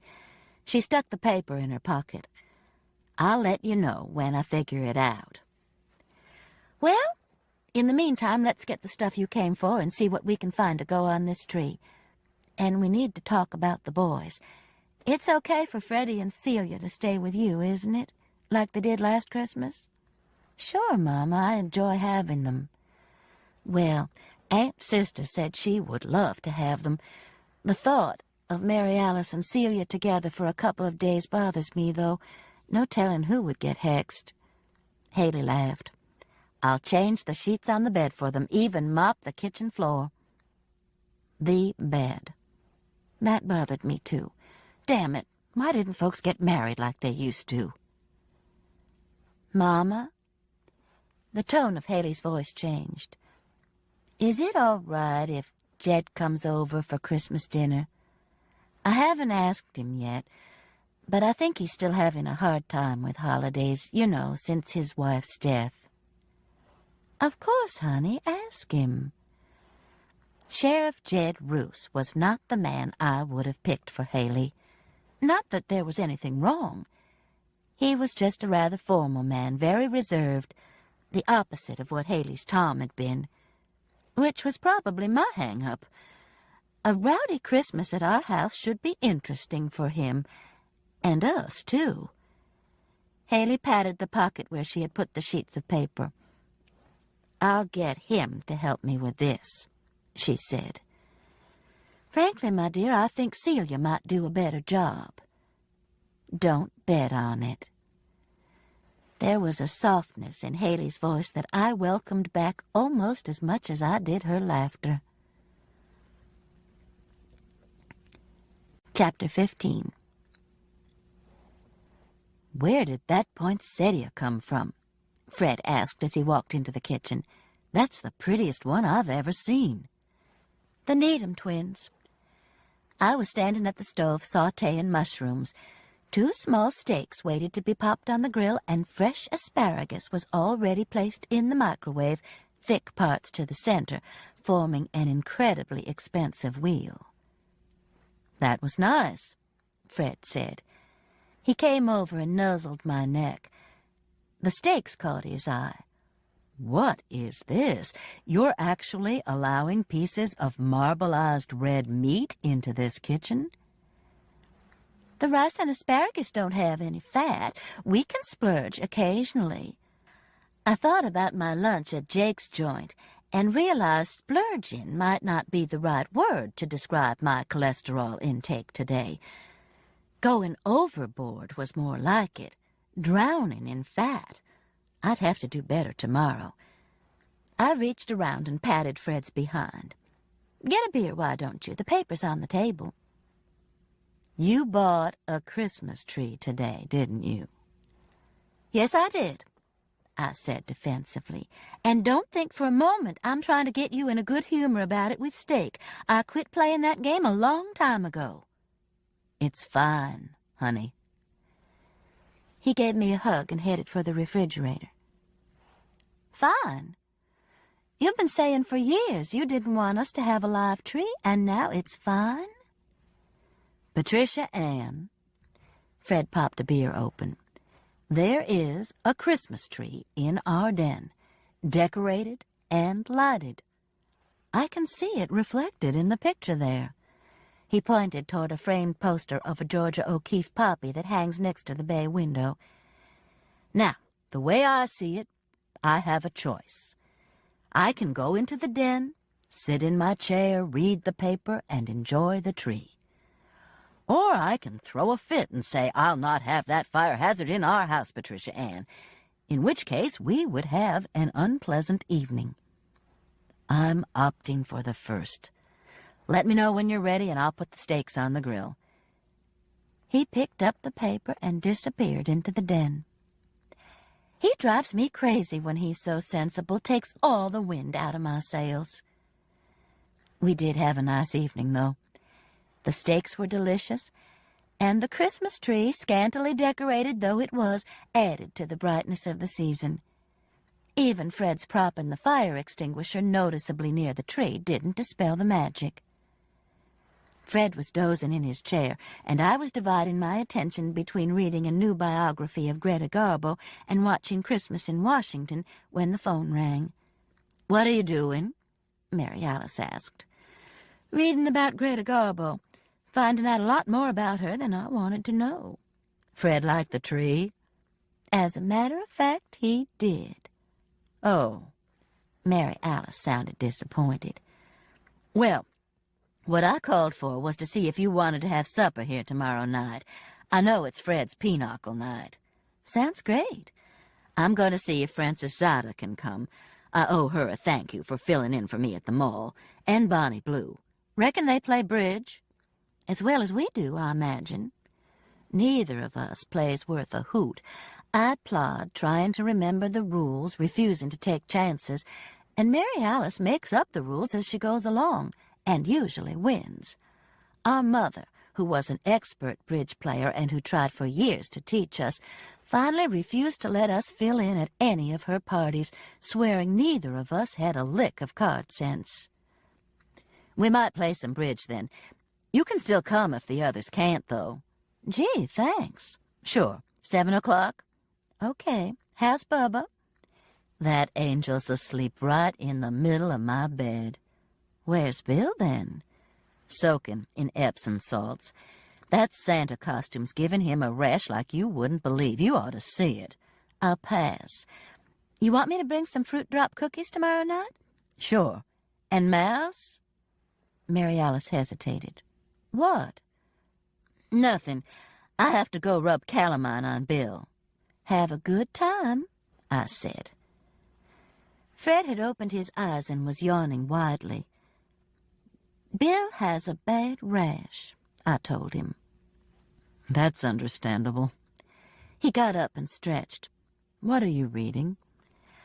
"A biography of Greta Garbo. You wouldn't believe some of the things she did." "Turn off the tree and come show me." I took him up on the invitation. The next morning I got my silver flatware from the freezer and polished it. Fred laughs at my keeping it there and says it's the first place a thief would look. But in the pull-out drawer under the peaches and blueberries I put up last summer, I doubt it. Plus, it's wrapped in heavy freezer paper and has shrimp written on the side. I feel pretty safe about it. I washed my crystal and china and put the red tablecloth through the gentle cycle since it smelled musty. While it was in the dryer, I started making out a combination grocery list and things-to-do list. Bird, Mortal Kombat, I wrote. I had been assured by his parents that this was what my 10-year-old grandson wanted. I nibbled on my pencil eraser. It sounded awfully violent. Should I check it out? I put a question mark by Mortal Kombat, knowing full well that I would buy it, but feeling better for questioning it. A 10-year-old boy should be getting erector sets, the fancy kind with lots of motors so he could build Ferris wheels and helicopters. The doorbell rang, and somehow I knew before I opened it who it would be. And it was. Claire Moon stood there smiling, dressed in a black turtleneck and black pants, which I realized by now was the sister's usual outfit. She was a dead ringer for Audrey Hepburn. She looked pale, but her eyes were clear. In her arms was a large pink poinsettia. I smiled and held the door open for her. "Merry Christmas, Mrs. Hollowell, and thanks for everything." She handed me the plant. "Come on in," I said. "Are you okay?" "I'm fine." She followed me into the den, where I put the flower on the coffee table and turned to hug her. "You had us worried to death," I said. "I'm sorry. I know the twins were trying to protect you, at least now I know it. At the time we didn't know what had happened." "I don't remember any of it." "I'm not surprised. Why don't you sit down and I'll make us some coffee?" Claire sank down on the sofa. "That would be wonderful." I went into the kitchen to start the coffee. "The flower's beautiful," I called. "Thank you." "You're welcome. I'm glad I got the pink. I see you already have a red." Claire could see the bay window from the sofa. "Your sister sent that," I said. "Glenn and Lynn?" She sounded surprised. I turned on the percolator and came back to the door. "You didn't know I kidnapped them?" Claire shook her head, no. I sat down in Fred's chair and told her about the night the twins had spent with us. The whole episode was beginning to seem funny, and I expected to see Claire smiling about it, at least. Instead, she looked upset. "Oh, Mrs. Hollowell, I'm so sorry. We've been nothing but worry to you." "I was worried for you. Nothing that happened was your fault. Remember that, Claire." "Then why do I feel like it was?" "My niece says guilt is a chick thing. She's a lawyer, and says if she's got a female client who was hit by a car that ran up on the sidewalk, the woman will feel guilty because she was standing at that particular corner waiting for the light to change. You think a man would?" Claire grinned. "I don't think all women would. Mercy wouldn't. She'd be up checking the driver's insurance." Her smile faded. "My sister Mary Alice wouldn't either. She'd just say it was my fault she was on that corner and make me feel guilty. The crazy thing about it is I probably would." Claire and I looked at each other, and her grin came back. "I'll get us some coffee," I said. I went into the kitchen and got mugs from the cabinet. "Mrs. Hollowell," Claire was standing in the den door, "you went to the hospital with me, didn't you? I meant it when I said I was having trouble remembering what happened, but it seems like you were there holding my hand." I nodded. "I went with you. You were in shock, and that can be pretty dangerous. The paramedics said your stress signals were stuck on go, or something like that. You were really out of it." I put the coffee on the kitchen table and motioned for Claire to sit down. Put a lot of sugar in it, I said, for energy. I'm feeling okay. When I woke up, I was with Glennie and Linny at the hotel. I didn't even know how much time had passed or how they got me out of the hospital. I made them promise to let you know I was all right, and I went back to sleep. That's all I wanted to do, sleep. I thought about the lunch at the Green and White, the twins startling me. They told me, I said. But what about your Aunt Lillian? She was so worried she came here wanting to know if I knew anything, made me promise to let her know if I heard anything. Claire looked up from stirring her coffee. Lillian came here? I nodded. I didn't know anything to tell her at the time. In fact, even after the twins told me you were safe, I wasn't sure where you were. Claire shrugged and sipped her coffee. She was holding the mug with both hands as if to warm them. I asked the questions I had been wondering about. Why aren't the twins staying with Lillian? And how did they know you were in the hospital? Did Lillian tell you that Dania story? She usually does. I nodded, surprised. Well, it's a lot simpler than that. Lillian's our grandmother. She got pregnant when she was in college and had our mother. Everything was covered up, of course, and the baby was adopted by an employee of my grandfather's who was paid well for the favor, I'm sure. God knows where Lillian got that Dania story from, a soap, probably.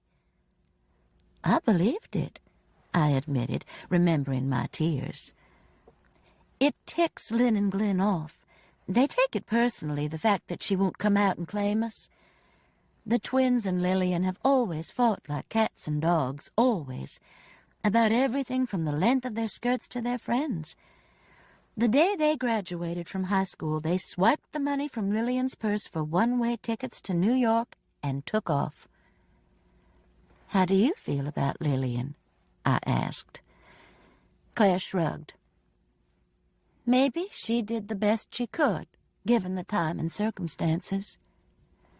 And the circumstances were certainly different 50 years ago. Yes.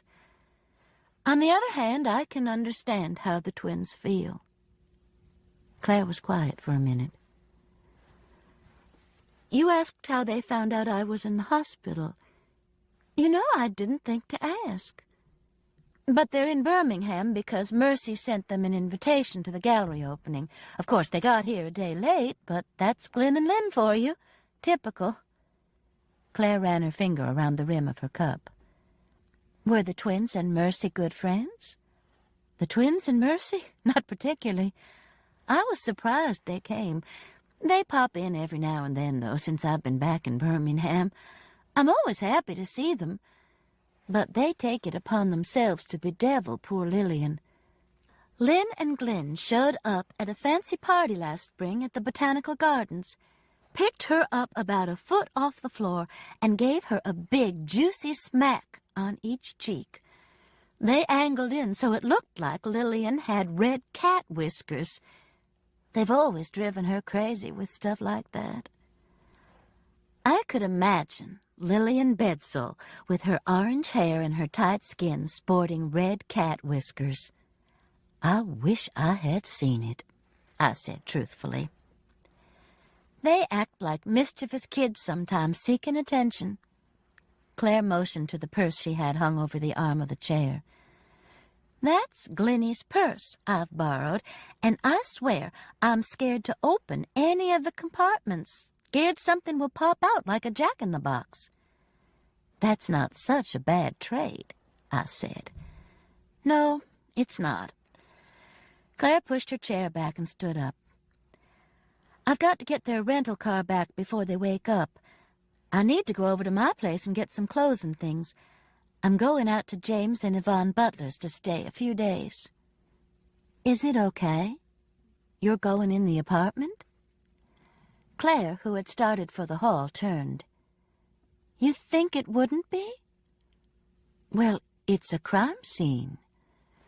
The rest of the sentence, where somebody tried to kill you, hung in the air between us. You think I ought to check with that police lady?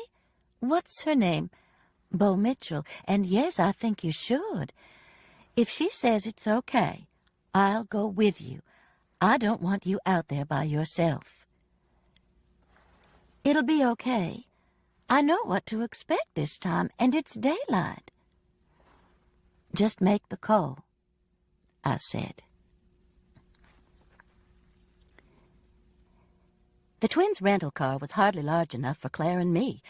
I hope you aren't planning on getting a bunch of stuff, I said as we pulled up to her townhouse. Just a few clothes. These are Glenn's. Claire parked in a space marked owner, and we got out. It had only been a few days since I'd been there, but Christmas decorations had sprung up on the tiny lawns like mushrooms. I can't believe it's almost Christmas, Claire said. Do you know about Mortal Kombat? I asked. Claire turned and gave me a puzzled, almost frightened look. It's a TV game, I hastened to explain. My 10-year-old grandson wants it for Christmas, and I was worried about how violent it is. Give him one of those things that projects the night sky on his ceiling. All you have to do is put in the date and where you are. That's a wonderful idea, Claire, I mented. My husband had one. He loved it. It was the first time I had heard her mention her husband, and it surprised me. She reached forward and put the key in the lock. Well, here goes. She stepped across the threshold. The shock value was gone for me. The stuffing pouring out of the sofa was just that, cotton. Claire and I stopped and looked around. Can I help you do something? I asked. Recommend a good upholsterer. She stepped over to the sofa and ran her hand over one of the cuts.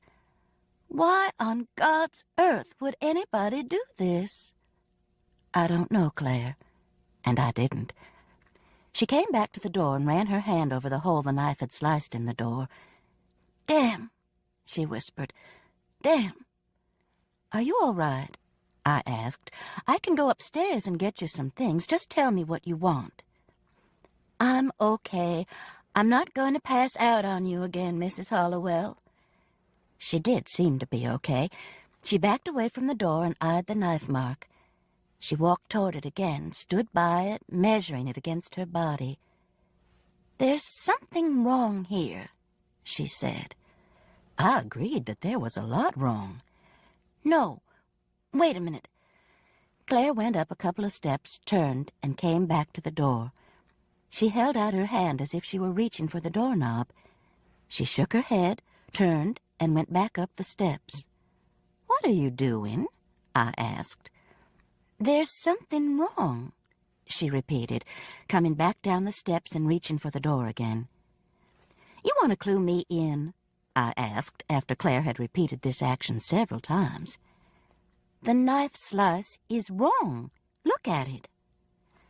I went over to the door and looked at the cut. It was on the left side of the door, and when I stepped close to it, I realized a knife plunged at this angle would hit me in the chest. Lord, I said, shuddering. But look, Claire went up the steps again. Come up here, Mrs. Hollowell. I followed her, wondering what in the world she was doing. Okay, she said. Get 2 or 3 steps above me. She waited. Now watch. I'm running down the steps, and you're chasing me with a knife. She ran down the steps and lunged for the door, jerking it open. I stood on the steps and watched her. She came back up the steps. Now, this time you follow me and try to stab me. This gives me the creeps, I said. Please, Mrs. Hollowell, you'll see what I mean. What kind of knife was it, you remember? A big one. I raised my arm up. Okay, but this better prove something. Just chase me and try to stab me, okay? Here I go. Claire dashed down the steps and opened the door. I was still on the steps when she turned around. Let's try it again, I said. It was amazing the effect the imaginary knife was having on me. I felt like Lady Macbeth. You want me to chase you? She asked. No, I'll do it. Come on back. Down the steps we went. Claire jerked open the door, and I jammed my fist into it. "Shit!" I said, waving my throbbing hand in the air. "Where did you hit it?" Claire asked. "On the door. I meant, where did you hit the door?" I don't know. You got any ice?" "In the refrigerator." Claire stood back and studied the door again. "I know what. I'll get a crayon. You can use that, and we can tell exactly where you hit." "I may have a broken hand." I looked to see if it was swelling. It was. "I'll get the crayon," Claire said, darting toward the kitchen. She was beginning to remind me a lot of Mary Alice. I was watching my hand puff up when Claire came back. "Okay, let's do it again, and this time hit the door with the crayon, Mrs. Hollowell." "Run fast," I said. This time I was right behind her when she opened the door. The crayon broke, but I protected my injured hand. Claire stuck her head inside. "Where's the mark?" "Right here. What are you trying to prove?" "How far is the crayon mark from the knife slice?" "A couple of feet to the right." "And angled because the door was opening against it." Claire studied the red slash. "So?" "Mrs. Hollowell, I'm running. There's a man or a big woman behind me with a knife. What looked like a butcher knife. I jerk open the door and he lunges. Does the knife hit on the left side of the door or even in the middle?"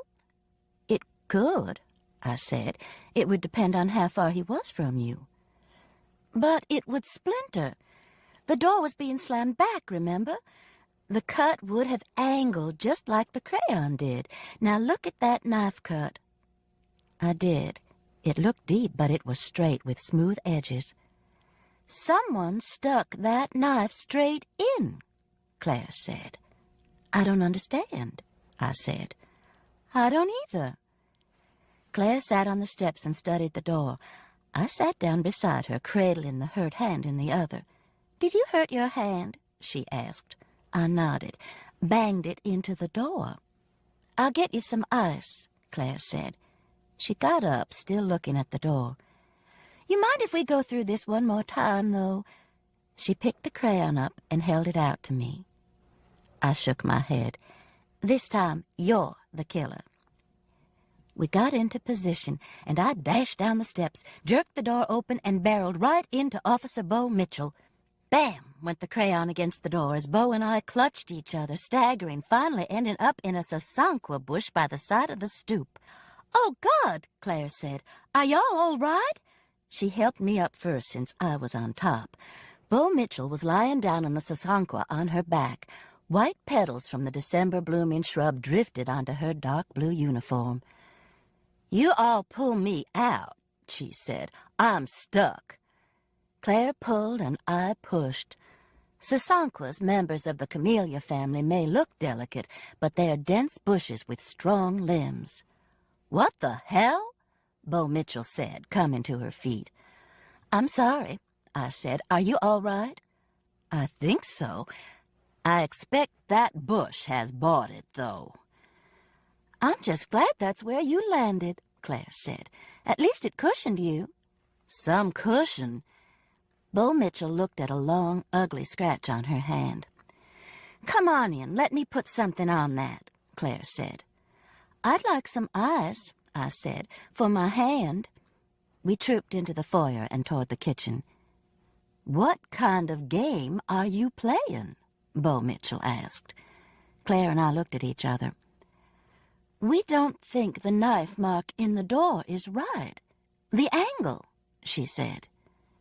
"You're right," Bo agreed. "We noticed that right off. You got any Bactine?" "Neosporin." Claire took the yellow tube from a drawer and handed it to Bo with a paper towel to wrap around her bleeding scratch. "Well, what do you think about it? The knife stab." Bo and I pulled out white ice cream parlor chairs and sat at a glass-topped table. "Somebody came at that door straight on," Bo said. "Not while the door was opening." "That's what I think, too," Claire said. "What do you think it means?" "Somebody was trying to kill the door?" Claire brought me a dish towel and a bowl of ice. In the all-white kitchen, a huge asparagus fern was beginning to lose its needles because it hadn't been misted. This room had escaped the vandalism. "Y'all want some Pepsi?" Claire asked. "Diet?" "That would be nice," I said. I plunged my hand gingerly into the ice. It made it hurt worse. "I think I've broken my hand," I told Bo. "Out in that bush? Couldn't have." "I was hitting the door while Claire ran through it. I misjudged." "I do that a lot." Bo studied her scratch. "Here you go." Claire put glasses and napkins before us.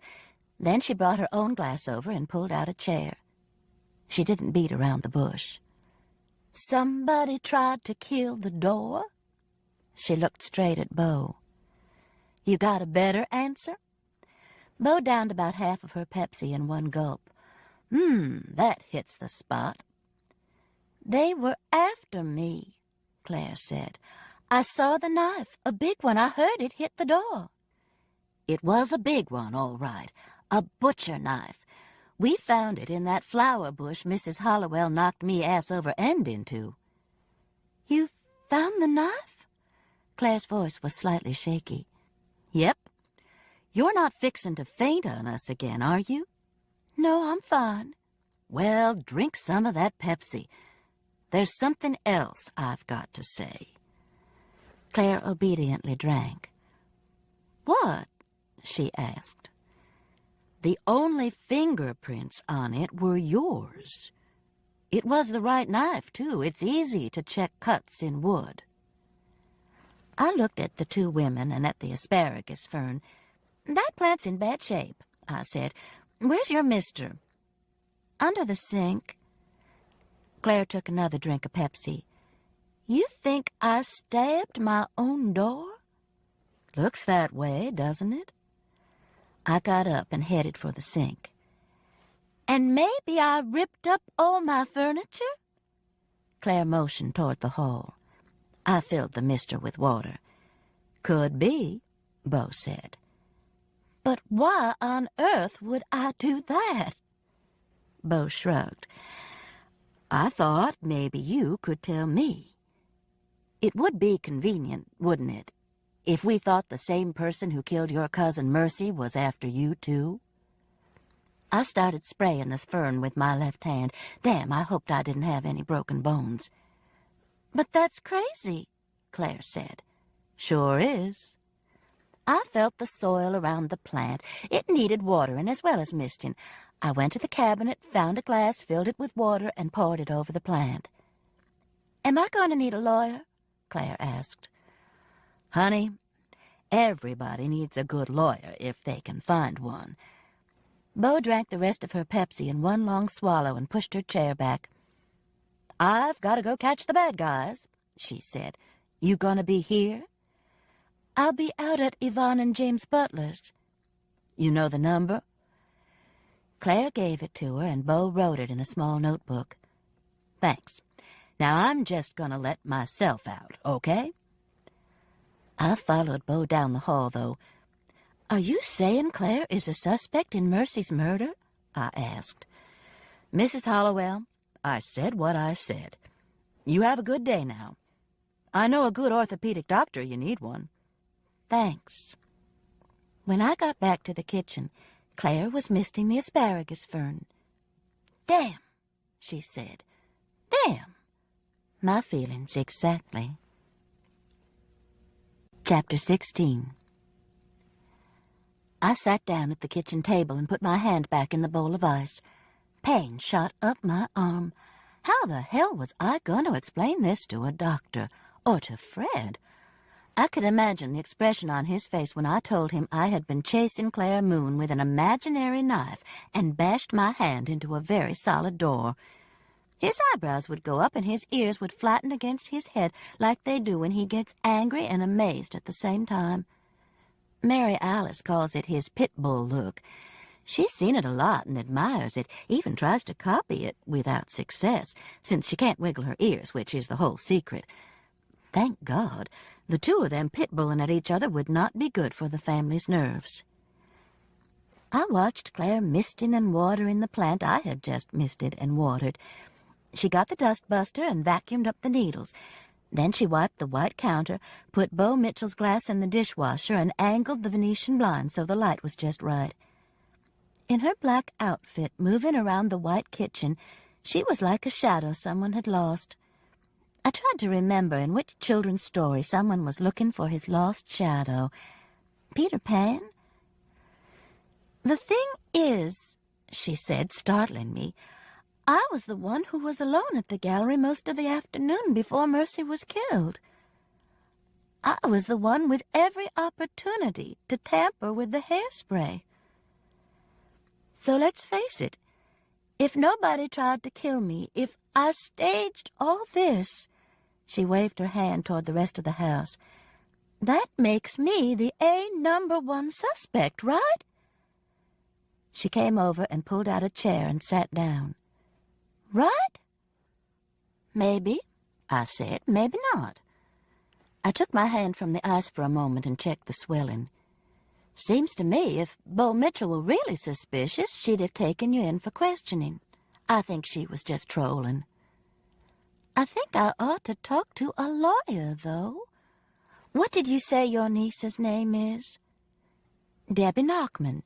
She's Mary Alice's daughter. And it probably would be a good idea to call her, or some other lawyer." Claire propped her elbows on the glass tabletop and cupped her chin in her palms.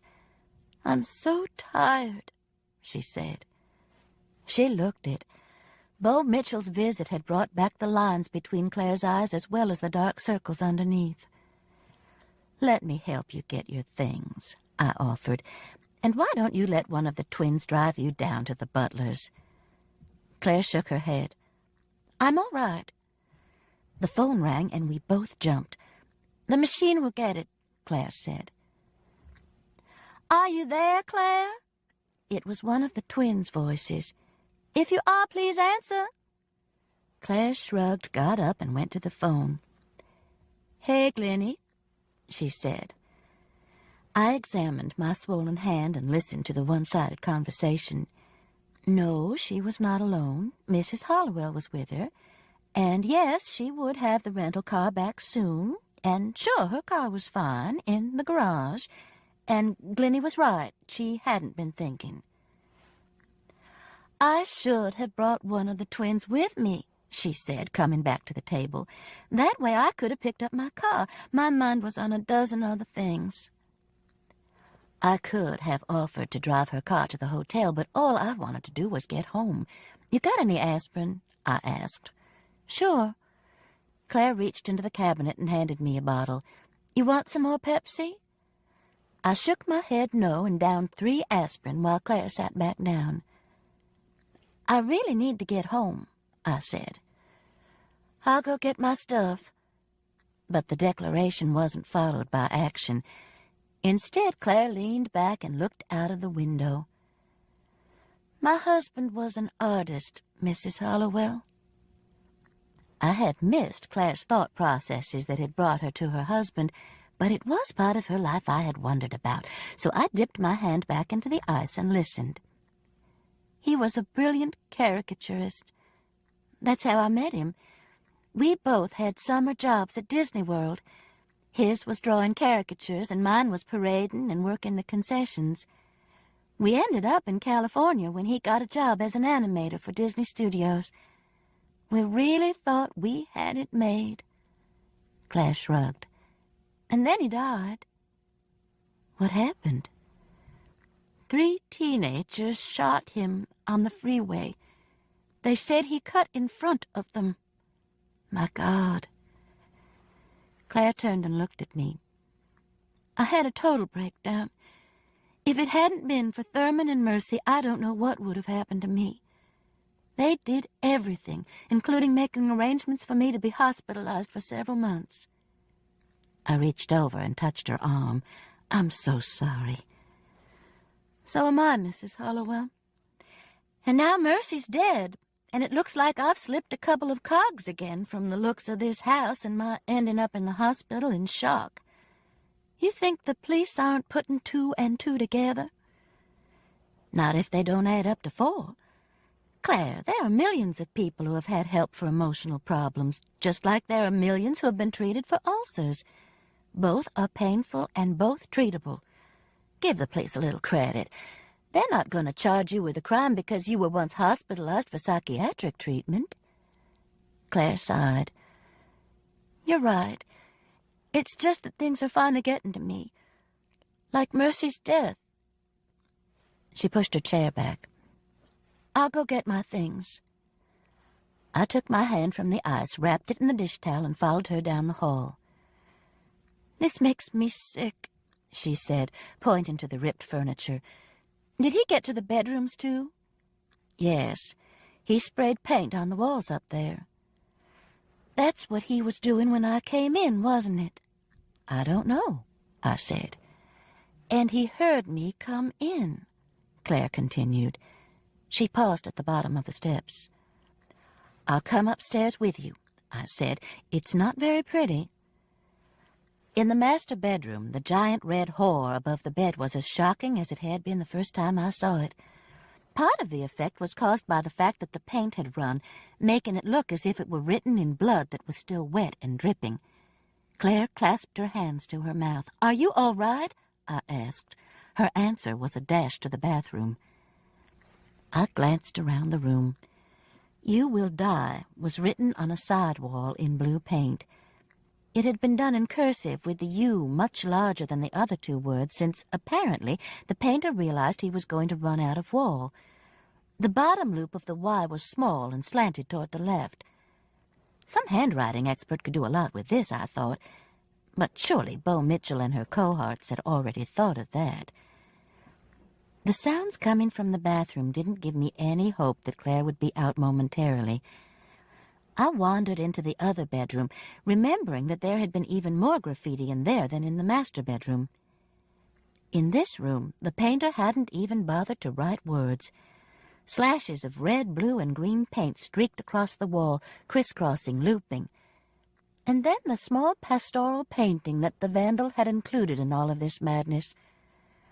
I got down on my knees, pushed my bifocals toward the end of my nose, and studied it again. The light was better this time, so I could make out more details. A red-headed woman sat in a field painting 3 pictures, all of them the same, a dark-haired woman lying down.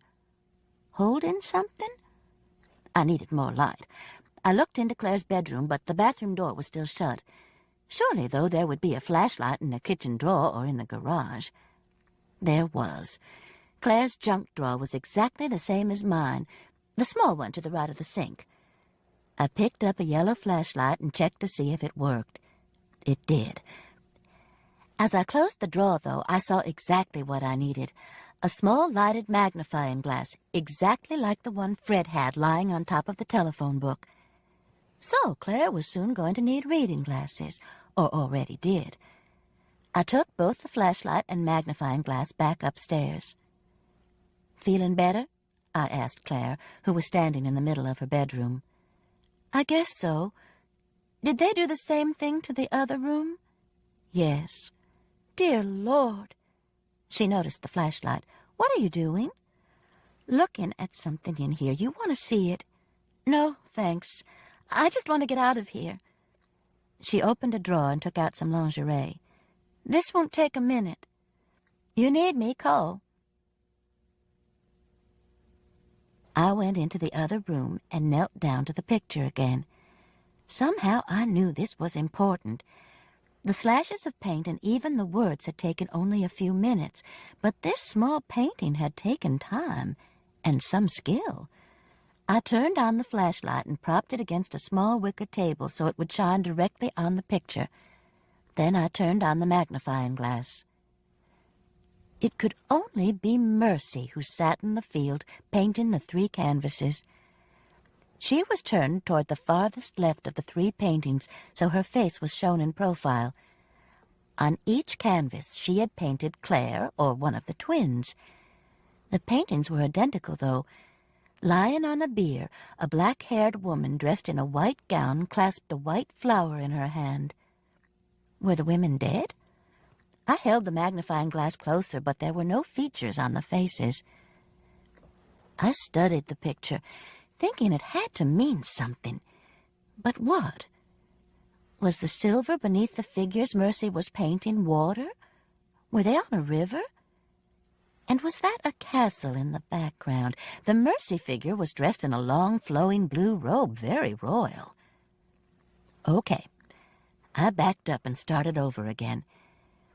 It was a picture of Mercy painting 3 pictures which seemed to be of Claire and the twins. Now, why would someone who had come in to tear the place up take the time to do this? Okay, again. It was a message. Mercy wanted the Needham girls dead. But Mercy supposedly was already dead or dying when this was painted. Wrong message. Or maybe Mercy had come out before the gallery opening and done this? It was possible, but didn't make much sense. "I'm ready," Claire called from the hall. "I'll wait for you outside. I've got to get some fresh air." "I'm coming." I reached into my purse, found an envelope, and did a crude sketch of the painting on the back of it. Very crude. I also scribbled a few notes such as white flowers so I wouldn't forget. Claire was sitting on the steps when I came out. "What did you find in there?" she asked. I told her about the picture and showed her my sketch. "It's lost a lot in the translation," I said. "Don't you want to come look at it?" She shivered. "I've seen more than enough. Lots more." "You're right. You need to get some rest. The police will work on this." "I just hope they leave me alone. I don't have a thing to tell them." She locked the door and we started toward the car. "How's your hand?" "The aspirin's making it feel better. I don't think anything's broken." "Well, thank goodness for that." She tossed an overnight bag into the back seat. "Claire," I asked as she started the car, "when Officer Mitchell told us Mercy was dead, you said they finally got to Mercy. You remember that?" "No, but I have a good idea what I was talking about. There are several people in Alabama who have made a very good living dealing in outsider art. They buy it for nothing and take it to New York or Chicago. I know Mercy got several threatening calls. They were scared the artist would find out how much their work is really worth." "Threatening?" "Not enough to scare Mercy. She just told them to go to hell. It probably didn't amount to anything." "Probably not." We rode along in silence for a few minutes. "Do you still have some of your husband's work?" I asked. "I have a lot of it. Someday he'll have a showing at a gallery." "What was his name?" I asked. "Fred. His name was Fred." "Fred," I said. "His name was Fred." Bonnie Blue, Frances Sada, Mary Alice, and I had just finished a wonderful chicken and tortellini salad, a takeout from Vincent's Market, I thought, until Mary Alice gave the credit to Henry Lamont, her semi-son-in-law, donor to the UAB Sperm Bank and therefore possible father of her granddaughters, and soon-to-be graduate of the Jefferson State Junior College School of Culinary Arts. And just shot in cold blood driving down the interstate. Frances shook her head. "I swear that child's had more than her share." Mary Alice got up, took the dinner plates, and brought in some tiny flaky tarts in 4 small plates. "Raspberry," she said. "Help yourself. Now, who wants regular and who wants decaf?" "Decaf," we chorused. Bonnie Blue groaned as she bit into a tart. "Oh, my, these are so good they could make my feet stop hurting. Henry do these too?" "He did it all." "You tell Debbie I said marry that boy tomorrow, if not sooner." Bonnie Blue reached for another tart. Sister's house looked beautiful. We were eating at a small table she had set up in the den, if you can call such a huge room a den. Through French doors that opened onto a terrace overlooking the whole city, we could see 2 lighted Christmas trees. "What are you trying to do?" I asked when I came in and saw them. "Denude the Alabama forests?" She ignored me. A fire was crackling in the fireplace, and the mantel was draped with greenery. She had even set the table with her good Christmas china. "Where's Santa?" I asked. "In his workshop." She smiled sweetly. "With Tiffany?" She stepped on my heel. The evening was what a holiday celebration should be. Good friends, good food, beautiful surroundings, interesting gossip. But my hand was throbbing. The ace bandage called for an explanation, so the trip to Claire's townhouse was first on the agenda. It took a couple of glasses of wine, in my case Diet Coke, along with Norwegian crackers and a spicy pâté to get through the story. Bonnie Blue was a wonderful listener. "Damn," she said, when I told about the stuffing ripped out of the sofa. "Damn," she said, at the whore above the bed and the gash in the door. I raised my injured hand and showed how I had dashed at the door. "Damn," she said, admiringly. "Supper," Mary Alice said. But Frances wasn't ready to let Claire's story go. "Tell me again about the small painting," she said, as we headed for the table. "A woman who looks like Mercy Armistead. Long curly red hair. She's painting 3 pictures. She's in a field or something. There's grass at her feet, and she has on a blue robe. The women in the pictures have black hair, and they're lying down dressed in white gowns, holding a white flower, probably a lily. They're lying on some kind of a platform or raft, and there may be a castle in the background. I'll show you after supper. I've got a sketch in my purse." "Damn," Bonnie Blue said. "I think it's important. Anybody got any ideas?" 3 heads shaking no was my answer. "Everybody finished their shopping?" Mary Alice asked brightly, passing the angel biscuits. It was 15 minutes later when Frances asked me about Claire's husband. "James said it like to have killed her, his death," Bonnie Blue said. "She told me today that Mercy and Thurman rescued her, had her hospitalized." Bonnie Blue nodded. "Bless her heart. She'd had enough to throw anybody into depression." "She's lucky she had them to intervene," Frances said. Mary Alice came in with the coffee. "What's the story with Thurman and Claire, Bonnie Blue? You said he's smitten with her. Did Mercy know it?" Bonnie Blue reached for another tart. "Lord, no, she didn't know it. Thurman knew which side his bread was buttered on, which side the money was on anyway. Mercy's daddy on his last leg and rich as Croesus, and her mama's toddling on the brink. That Thurman's no fool. Besides, my sister-in-law, Yvonne, says it was as much Claire after Thurman as vice versa." "Well, scratch Thurman's motives for killing Mercy," Sister said. "He lost out on her inheritance, didn't he?" "Is his heart very bad?" I asked. "James says someday he may have to have an aortic valve replaced, but he'll live to be an old man." "Just not a rich one?" "Sure he will. He'll find somebody else with money," Frances said. We all looked at her in surprise.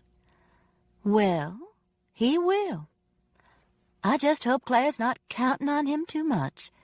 She's been through enough." She slapped her napkin down in a way that precluded any more discussion.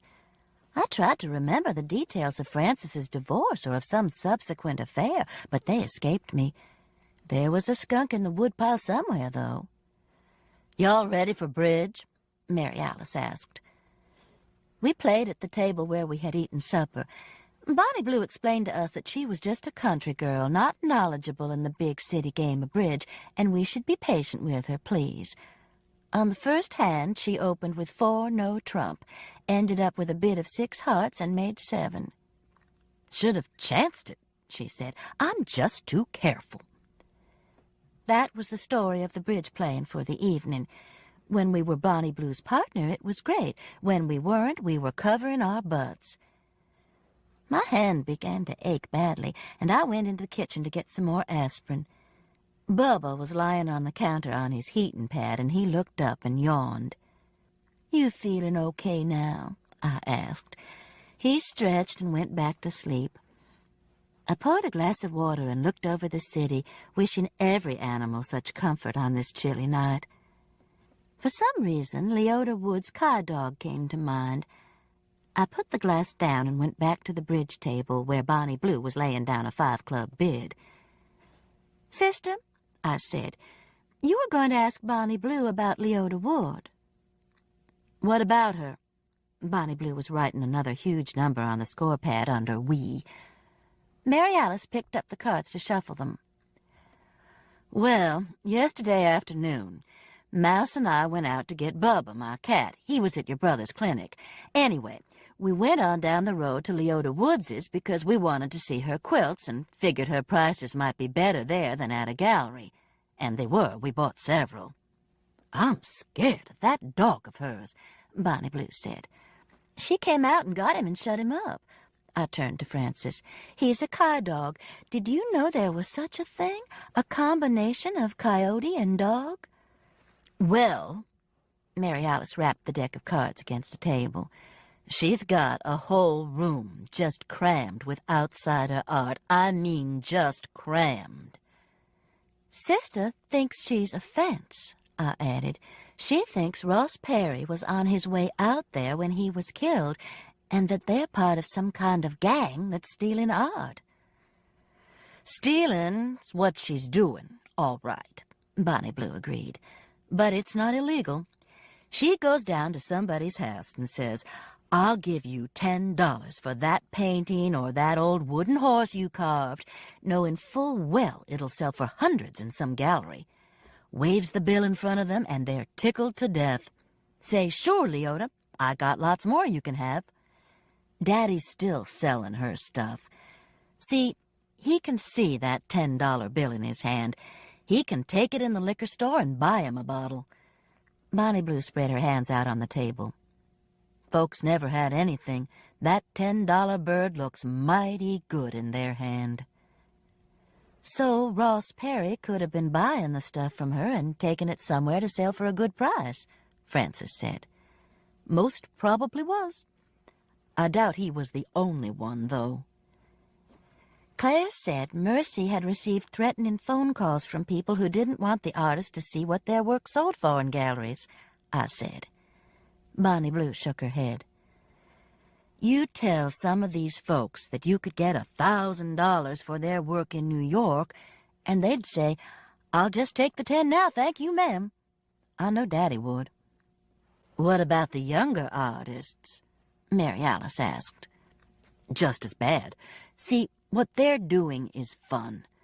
They don't take it seriously, don't even think of it as art." "Maybe that's the secret of its charm," Sister said.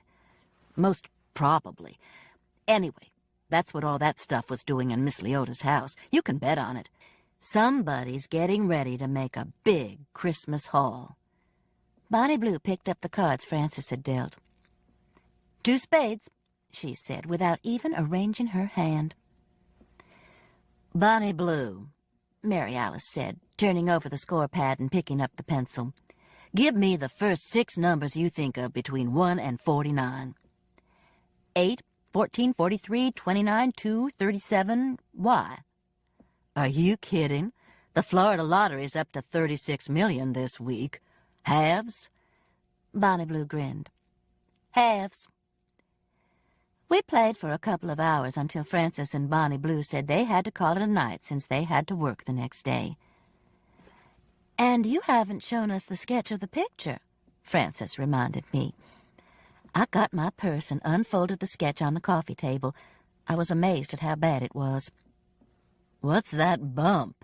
Sister asked, pointing toward one of the reclining figures. "It's one of the women who looks like Claire that the woman who looks like Mercy is painting." "That's a person?" "It was just to remind myself of some of the details." Frances and Bonnie Blue were slightly kinder. "I wish I could see it," Frances said. "It sounds interesting." "Go back tomorrow and take a camera," Bonnie Blue suggested. We walked out into a clear, crisp December night. In spite of the lights of the city, the brightest stars were visible. "There's Orion," Frances said, pointing to the 3 familiar stars almost directly overhead. "I wonder," Bonnie Blue said, "about the Star of Bethlehem. Don't you? What it could have been?" "Sure I wonder," I said. "It must have been something amazing for the wise men to follow it like they did." Mary Alice had walked out to the driveway with us to pick up her paper. "Leaving their wives behind with the kids and dirty laundry," she added. "Perchance verily to each wife was allotted a Tiffany." "Go home," she said, swatting me with the rolled-up evening paper. We exited, laughing. Fred was sound asleep when I got home, but I was cold and my hand ached. I put on my nightgown and robe in the bathroom and tiptoed down the hall to curl up on the sofa with the Afghan. I read Tony Hillerman for a while, something usually guaranteed to keep me awake, but as soon as I began to get warm, the Navajo Nation drifted away. Ross Perry came and sat at the end of the sofa. I could see the broken capillaries on his face and the shadow of the fern that reminded me of Gorbachev's birthmark. He leaned back and got comfortable. "Do you know what Claire has always reminded me of?" he asked. "The lady of the lake with a lily in her hand." I came straight up. The dream had been so vivid I could still feel his weight against my feet. Yuck! I sat up and pulled the Afghan around me. "What's the matter?" Fred asked, standing in the door. "You okay?" "I think I was just visited by Jacob Marley." "Maybe it was something you ate." "That's what Scrooge thought." "Come to bed, honey. Is your hand hurting?" I had broken down and told him how I had slammed the car door on it. His immediate sympathy made it hurt worse. "It's okay. I'll be there in a few minutes." "Don't get cold." I sat hunched in the Afghan for a few minutes and then got up and took the sketch from my purse. A white flower clasped in her hand. A lily. A white flowing gown. The Lady of the Lake had been part of the King Arthur legend. But what was the story? She could look at the world only through mirrors? And then she saw Lancelot pass by and turned to look at him? Tennyson. Tennyson had written a poem about her. I got up, still wrapped in the Afghan, shuffled to the bookshelf and pulled down Victorian poetry. It took me just a few minutes to discover that there were 2 ladies who died for love of Lancelot, had themselves decked out in white robes with lilies in their hands, and set adrift toward Camelot. One was Elaine, whose rejection by Lancelot caused a galloping case of medieval anorexia. She was placed by her family on a bier on a barge. God, how had Tennyson gotten away with that? And sent to Lancelot with a note guaranteed to make him feel like dirt. The other, the Lady of Shalott, whose name just happened to rhyme with Camelot and Lancelot, was much more interesting. She was the one I had remembered, the one who was cursed to watch the world through a mirror. Sick of shadows, she turned to face the world, got her own self on the bier on the barge, and headed toward Camelot before she died. Nor did she carry any note. Pale, beautiful, both women drifted, lilies clasped in their hands. Neither woman was the Lady of the Lake who had forged Excalibur, but Ross Perry had been out of school almost as long as I had. Give him credit. I looked at my sketch again. The 3 women in the paintings were definitely on biers, on barges, and a castle was in the distance. And a red-headed woman was painting them. Who was she? Morgan Le Fay? And what did it mean? Halfway through the 3rd reading of The Lady of Shalott, it hit me. "Whoa," I whispered. "Whoa." It didn't matter what the picture meant. It was who did it that was important. And that person could only have been Ross Perry. He was the one who thought of Claire this way. It was as if he had signed his name. I went into the kitchen and put a cup of water in the microwave for coffee. By the time it dinged, I knew who had killed Mercy and why. Why Claire's townhouse had been vandalized and why she had escaped death. There was one piece missing, but the police could handle that. I looked at the clock. Damn, it was too late to call Sister. Chapter 17. The phone's ringing awoke me. "Good heavens, are you still asleep?" Mary Alice asked. "Who cut up Fred's banana?" "Fred can handle his own banana," I grumbled. "What time is it? I couldn't sleep last night." "It's 9 o'clock. I was just checking on your hand." I wiggled my fingers. "It's swollen and aching. I hope it's not broken." "Well, get some coffee. I'll talk to you later." "No, wait a minute." I sat up and pushed my hair out of my face. "I need a haircut in the worst way." "Make an appointment. Don't try Delta Hairlines, though. They're booked up until New Year's." "No, listen. I know who killed Mercy Armistead." "Who?" "Ross Perry." "Why?" "They hated each other. It went back a long way. Remember he wrote that awful review of her work, and she showed that movie he was in that's supposed to be the worst one ever made. A movie her father made, incidentally, probably because Ross was still in love with Betty Bedsole, even though she had dumped him. Plus, maybe he was buying and selling outsider art, and she was running up the prices he was having to pay." "Then who killed Ross?" "I'm not sure. It could have been a hunter. He was the one vandalized Claire's house and came at her with a knife, though. He painted that little picture I showed you last night.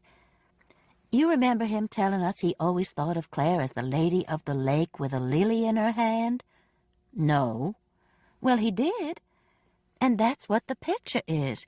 It's of a pale, black-haired woman, actually 3 of them, on biers, on barges, floating to Camelot.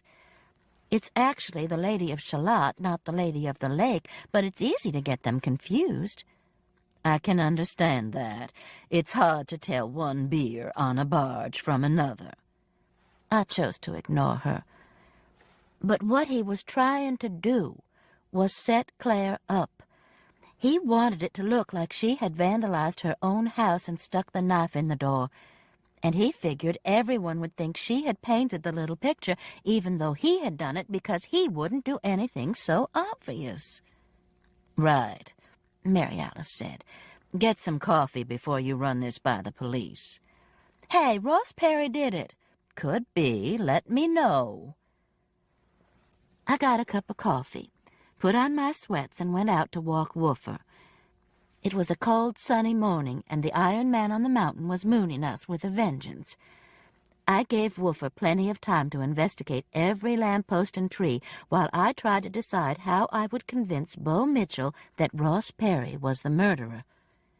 I certainly hadn't convinced Mary Alice, but she hadn't seen Claire's house, the knife slit in the door, or the little painting.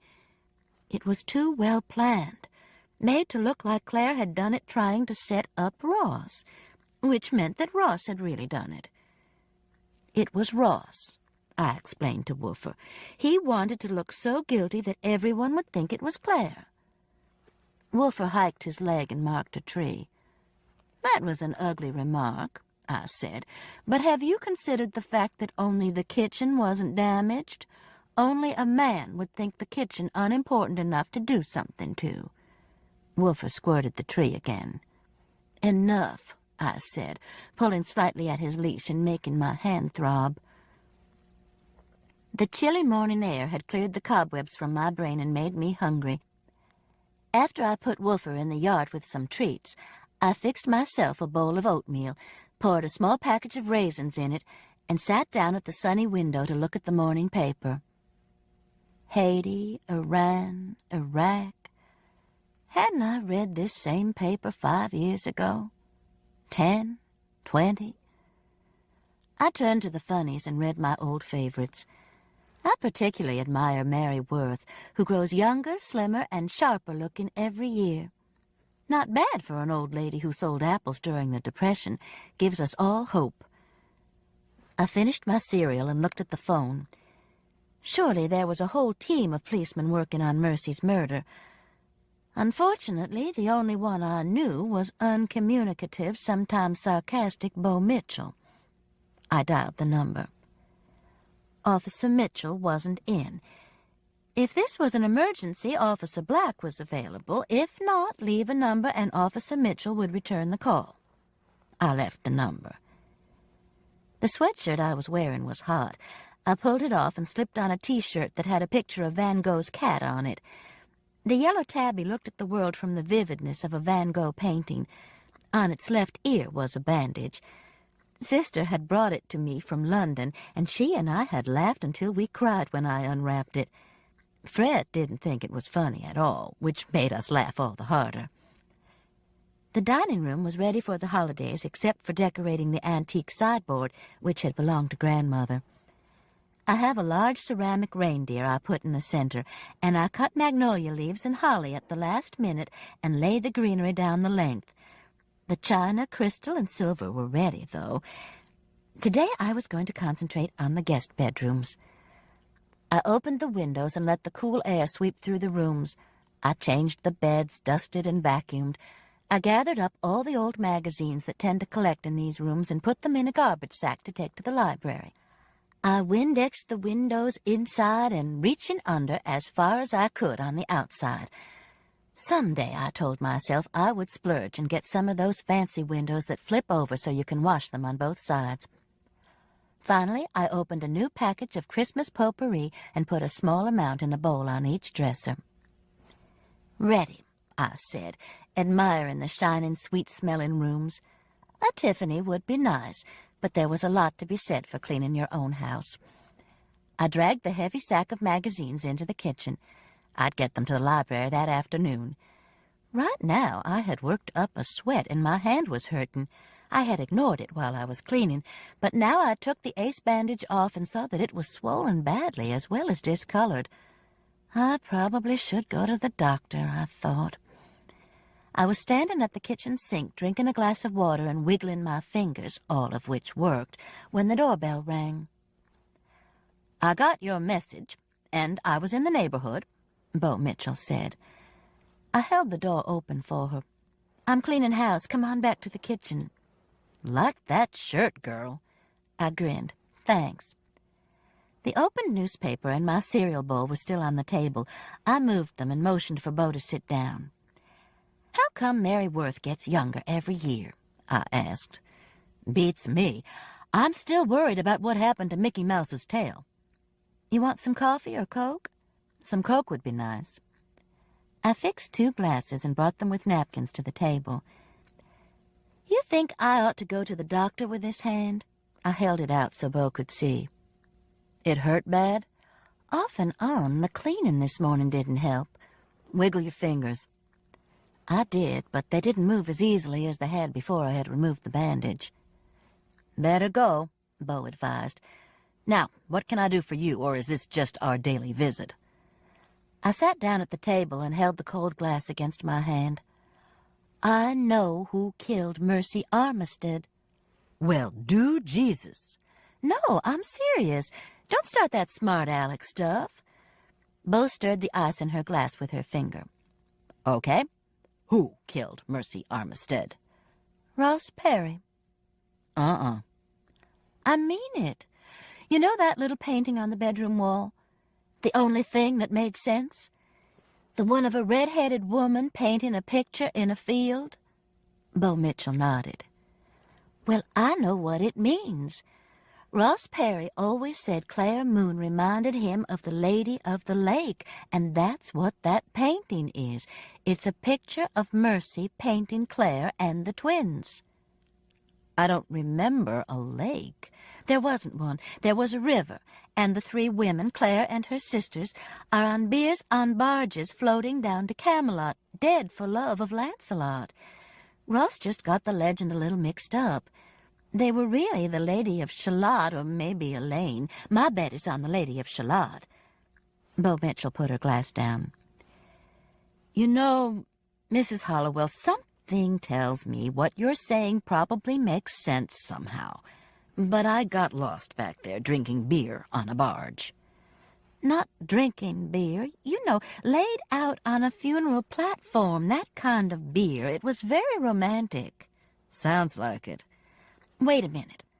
I went into the den and got Victorian poetry from the bookshelf. Here, I said, opening it to Tennyson's The Lady of Shalott and handing it to Bo Mitchell. Read that. You want me to read Tennyson? It won't kill you. Just read enough so you'll know what I'm talking about. Her head bent automatically at my schoolteacher glare. In a few minutes she looked up. Oh, my, that's so sad. And all that damn Lancelot said was she had a pretty face. That Lancelot caused a lot of trouble, I agreed. Some men are just born that way. Bo looked back at the poem. Singing in her song she died. That's pitiful. Well, you see what I'm talking about, don't you? How this fits the picture on Claire's wall? It has to be connected with Ross Perry calling her the Lady of the Lake. Could be. Who is Claire's Lancelot? I don't know.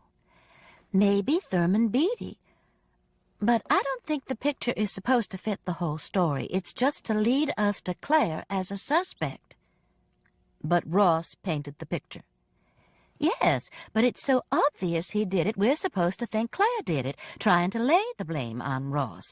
See, he was too smart to have done anything that blatant unless he had an ulterior motive, which in this case was making himself look so much like the prime murder suspect that you would blame someone else. Bo Mitchell drank some of her Coke and looked at me. I'm still back drinking beer on the barge, she said. Ross killed Mercy. Put the DMSO in her hair spritzer, hoping it wouldn't take effect for several hours, which is what happened. He left the party and went to Claire's, where he cut up the furniture and wrote on the walls. He also did the little painting, which was just like signing his name. You with me? Bo nodded that she was. Okay. Claire comes home, and Ross goes for her with her kitchen knife. But he never intends to kill her. He sticks the knife in the door, being careful to hold the end so he won't wipe off her fingerprints. He's wearing gloves, you understand. Claire runs, and he leaves. You, the police, come in and say, nobody tried to kill this girl. She did this herself. And look here. Here's a painting like Ross Perry would have done. But he's too smart to have done that. She's trying to frame him. Right? Bo ran her fingers across her lips.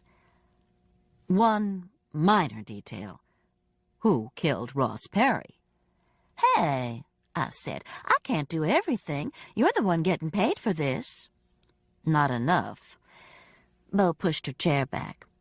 Can I borrow this book? Sure. Yeats is my favorite. Thanks. Bo walked down the hall with me following right on her heels. What do you think? About my theory, it could be right, couldn't it? Bo turned and looked at me.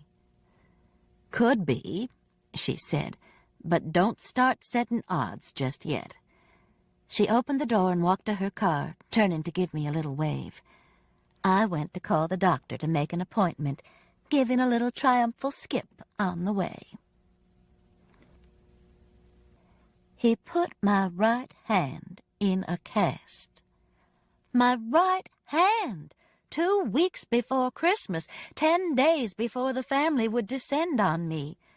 My Christmas cards weren't addressed, my shopping wasn't finished.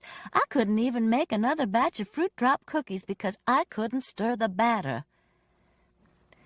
It's to keep the hand immobile, he said. That's about all we can do with knuckles. Worst of all, I was going to have to tell Fred the truth about how I heard it, and admit I'd lied to him. There was no way I could keep up the car door story for a month. There was a message to call him when I got in. Might as well bite the bullet. I picked up the phone and discovered immediately that you can't even punch the buttons on a phone with a cast on your hand. The ends of my fingers were free, but the cast kept hitting the phone. Metal fab, he barked into the phone. Fred's business is a small metal fabrication shop he has owned for 25 years.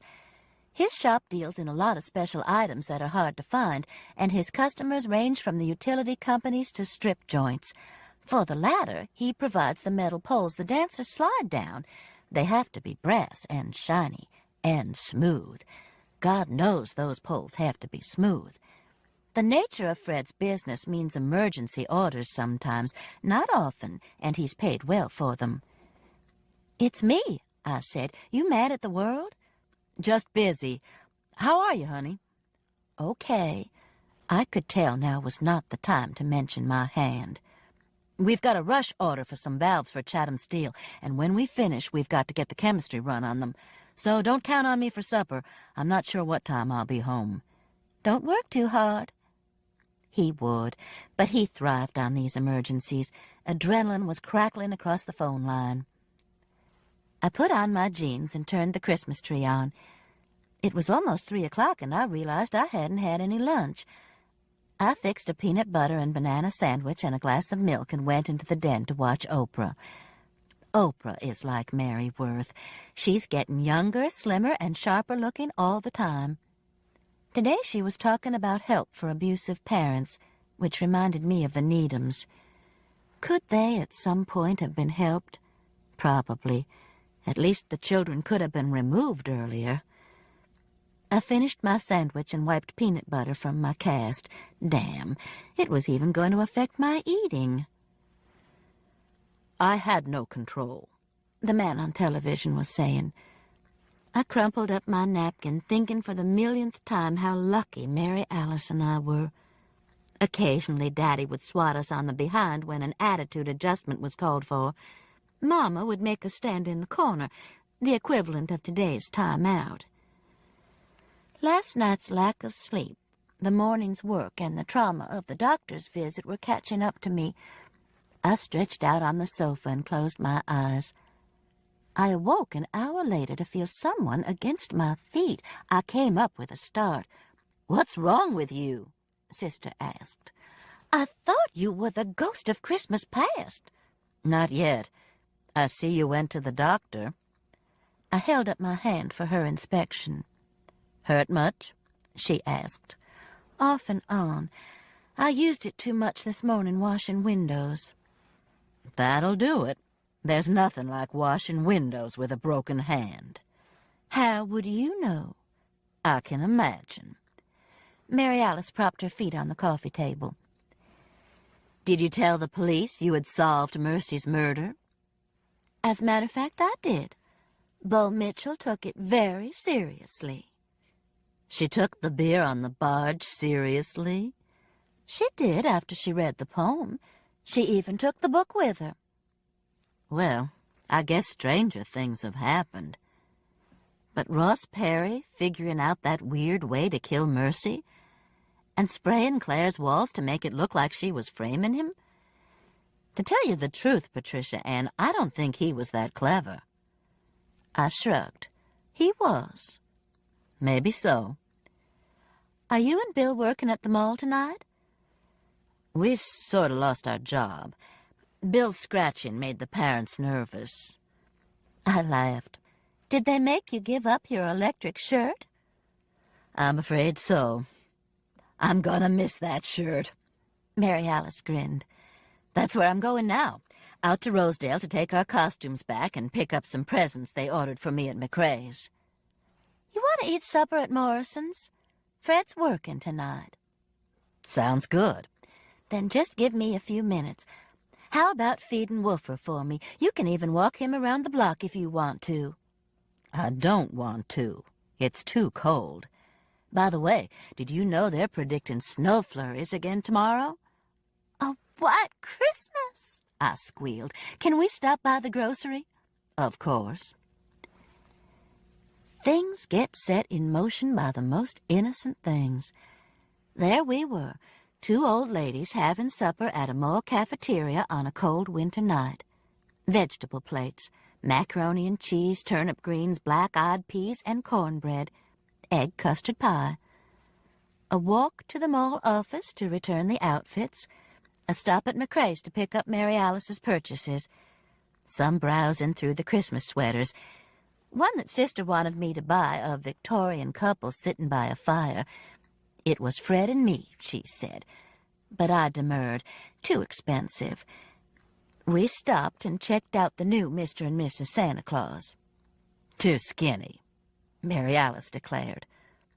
Ho, ho, ho, Santa said weakly as a fat 12-year-old kid sat on his lap, double dog-dared by a group of friends who left on the sidelines. We bought a cup of cappuccino and sat by the fountain watching the crowd. Don't burn yourself, Sister cautioned me, noticing how awkwardly I held the cup in my left hand.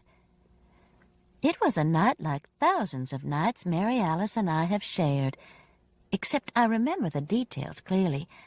I remember someone had thrown a Susan B. Anthony dollar in the shallow, clear wishing pool, probably thinking it was a quarter. I pointed it out to Sister. It wasn't late when we came out into the well-lighted parking lot, maybe 7:30 or 8.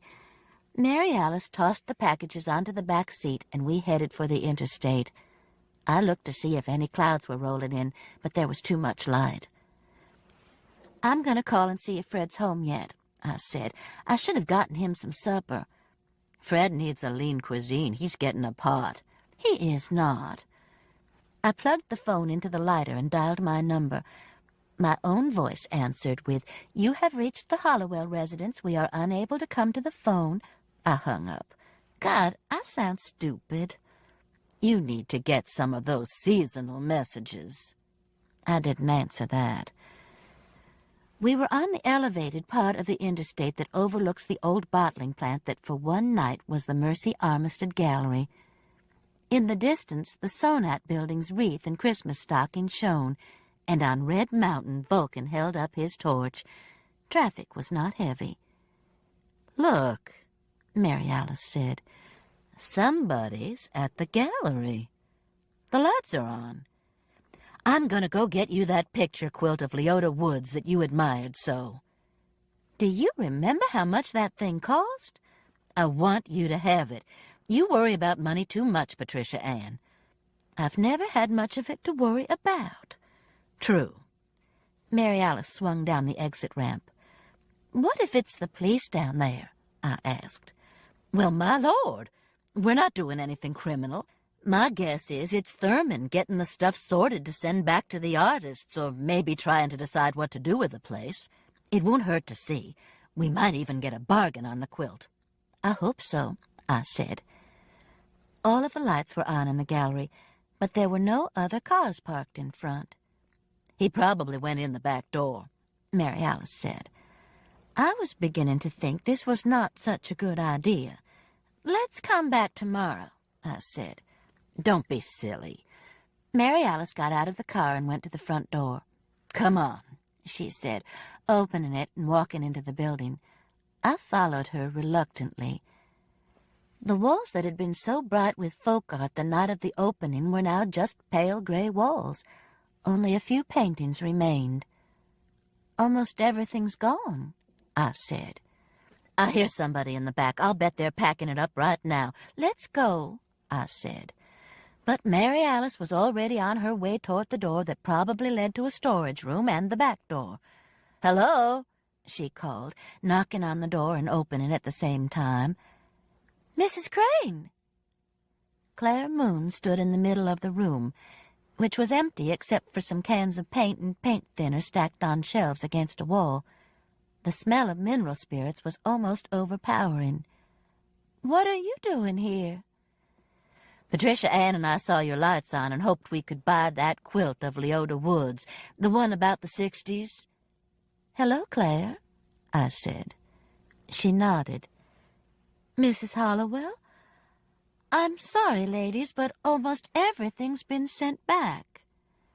"We'll check with her then. Sorry to have bothered you, Claire." "It's okay. I didn't realize the front door was open and you startled me. I'll just follow you and lock it." "You do that," Mary Alice said. "It's not a good idea you working here by yourself at night anyway." "I'm just finishing up." "Okay. Good night, Claire. We'll see you later." "Good night, Mrs. Crane, Mrs. Hollowell." "Can you believe that?" I said as we got into the car. She didn't even notice my hand was broken. "Snake in the woodpile," Mary Alice said, starting the car. "What?" "I said a snake in the woodpile. Don't be so dense, Mouse. She's up to something. Did you see how she jumped when we walked in? And where's all the art?" You scared her, and they've returned it. Mary Alice drove past a couple of buildings, pulled in beside one of them, parked, and cut the lights. "Let's go home," I said. "I want to give Freddie supper." "You are such a wimp. I want to see what's going on." She got out and disappeared behind the building into an alley. "Wait for me," I said, scrambling behind her. She was waiting at the corner. "Listen," I hissed. "This is dangerous, creeping around in the dark like this. I've already got a broken hand. Damned if I want to add a hip to it." "Don't you want to know what she's up to?" "Not really." "Wimp." Mary Alice started walking down the alley. The gravel crunched under her feet so loudly I was sure it could be heard at the gallery. I grabbed her by her coat sleeve. "If you don't go up there, I'll tell you what I did with your Shirley Temple doll." She stopped. "You're lying, aren't you?" "Of course I'm not lying." "Yes, you are. Look, either go back to the car or come and see what's going on. I'm just going to peek in the window." I sighed. "Then let's walk on the grass. We sound like a herd of elephants." There was no car behind the gallery as we had expected there would be, but all the lights were still on. "Maybe she's left," Sister whispered. "She could have gone down the alley in the opposite direction." "And left all the lights on?" "She could have gone to get something and be planning to come back." I shivered. "I'm freezing, and I think we've lost our minds." "I'm going to look in the window." Sister got down low and scooted over to the building. Her aqua aerobics classes were beginning to pay off, I noticed. I could hear her knees pop, though, as she stood up to look in the window. She had to stand on tiptoe, so there was no use my trying it. If she could barely see in at 6 feet, my 5'1" wouldn't be any help. She moved to the next window and the next. She disappeared around the building, and I was beginning to get worried when she scooted back across the pavement to me.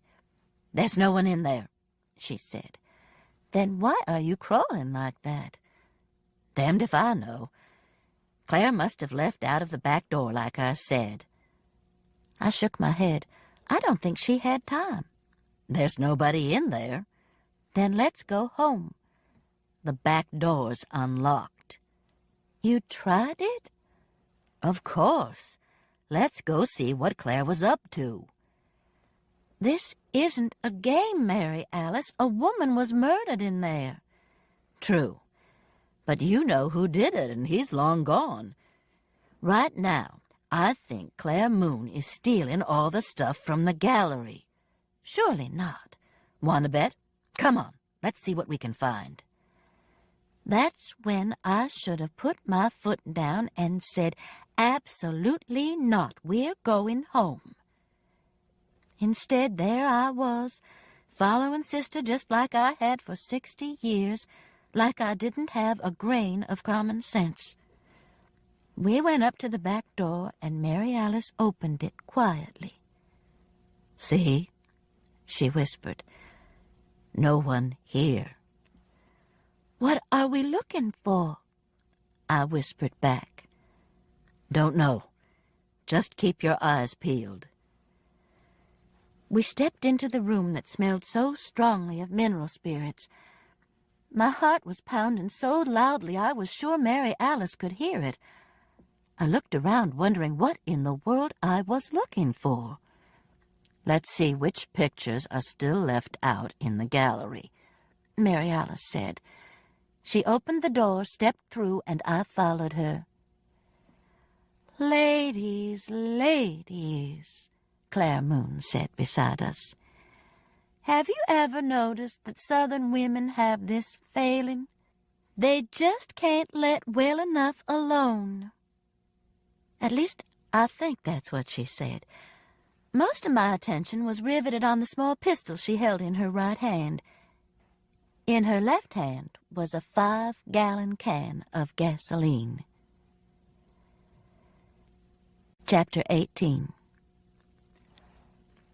"We startled you again, didn't we?" Mary Alice said. "But it's just us. You can put the gun up." I don't think so. Let's walk into the back room, shall we? Is that a real gun? I asked. You don't want to find out, Mrs. Hollowell. "Are we going to?" Mary Alice asked. "Find out?" Not if you do what I say. Now go into the back room. The fumes are getting to me in here. We went through the door with Claire right behind us. "So much for your detective ability," Mary Alice murmured to me. What? Claire was so close the gasoline can bumped against my hip. "My sister thought Ross Perry killed Mercy."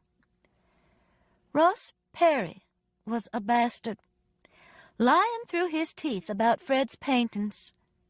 Claire put the can down. It clanged emptily on the floor. I swear, I'd give anything if you hadn't shown up here tonight. It messes everything up. "Messes what up?" Mary Alice asked. "And can we turn around?" Sure, just not too fast. We turned around to face Claire. Tiny, delicate, beautiful, she looked as threatening as a doll, except for the gun in her hand. Claire, I said, what's going on? What do you mean about Ross Perry lying through his teeth about your husband's paintings? He told me they were beautiful. He said, Claire, come to bed with me. I'll write wonderful things about these paintings. Look at these paintings, Claire. They should be in museums. She shrugged. Then he told Mercy they were clever cartoons. Cartoons. She told me what he said. Claire nudged the empty gasoline can with her foot. Mary Alice looked down. "You're going to set the place on fire?" She hesitated. "That's a stupid question, isn't it?" Claire smiled. "But why?" It was Mercy's. Mary Alice looked at me and raised her eyebrows. Did you kill Mercy, Claire? I asked. She killed herself.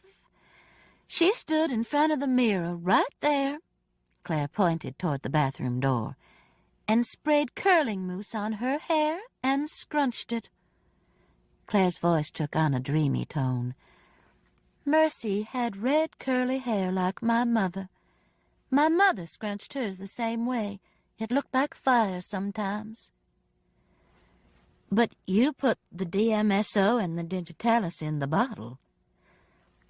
Thurman and James said it would work. I heard them talking about it. Claire looked down at the pistol in her hand. I wish you hadn't come back. So do we, Mary Alice said. I don't know what I'm going to do about you.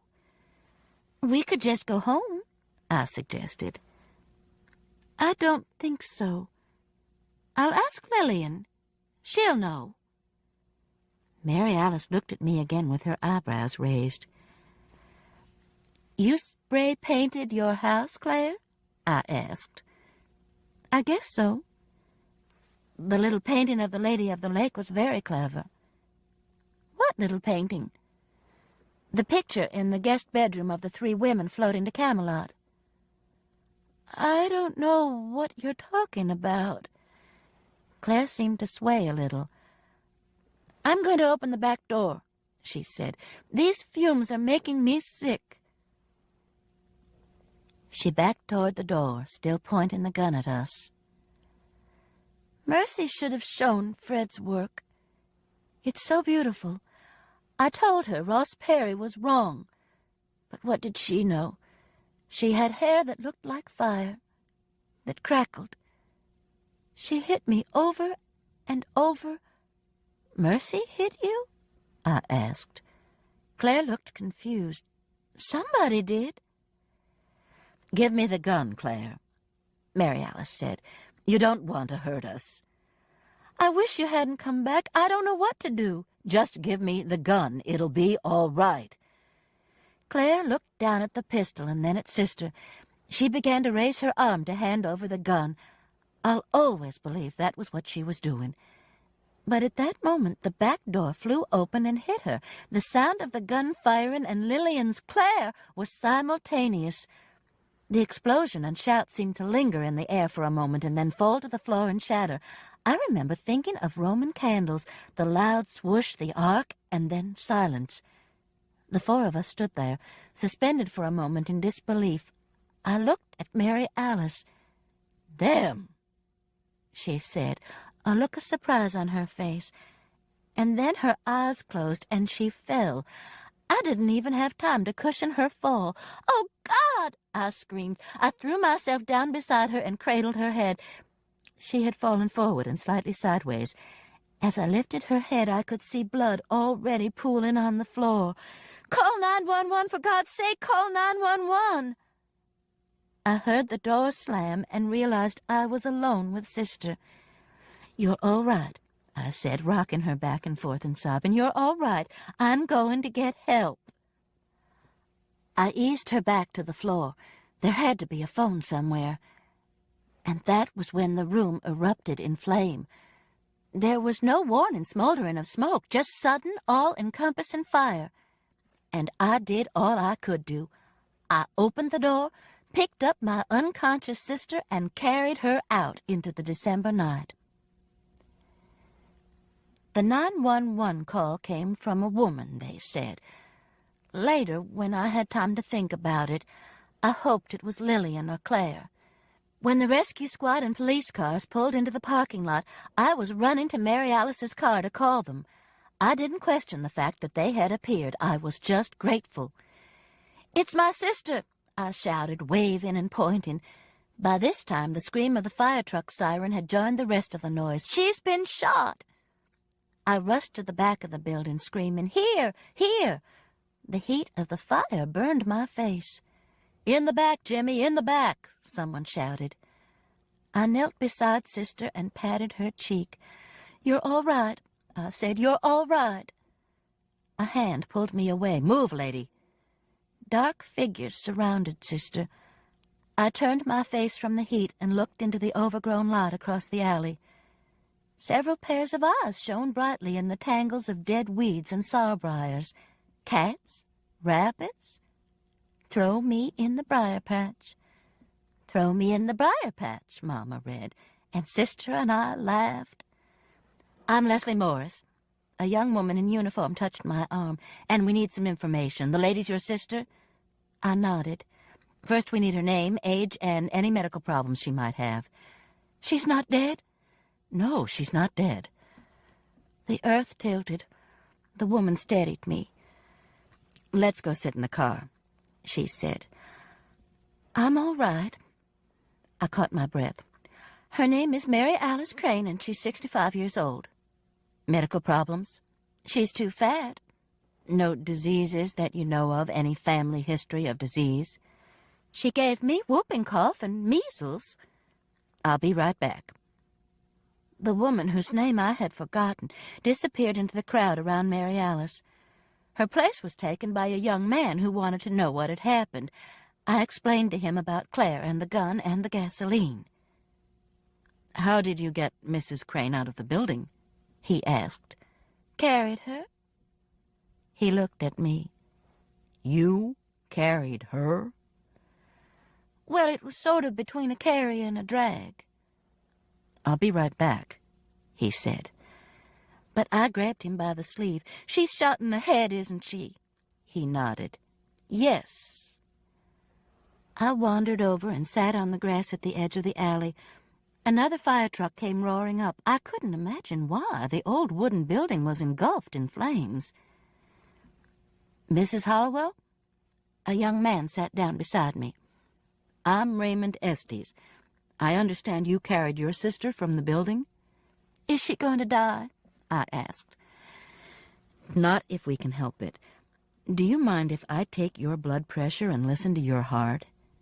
I took off my coat. "Take a deep breath," he said. "It's going to snow tomorrow," I said. "That's what I've heard." "I've never seen a white Christmas, have you?" "No, ma'am. Take a deep breath now." I felt the biting cold of the stethoscope against my back.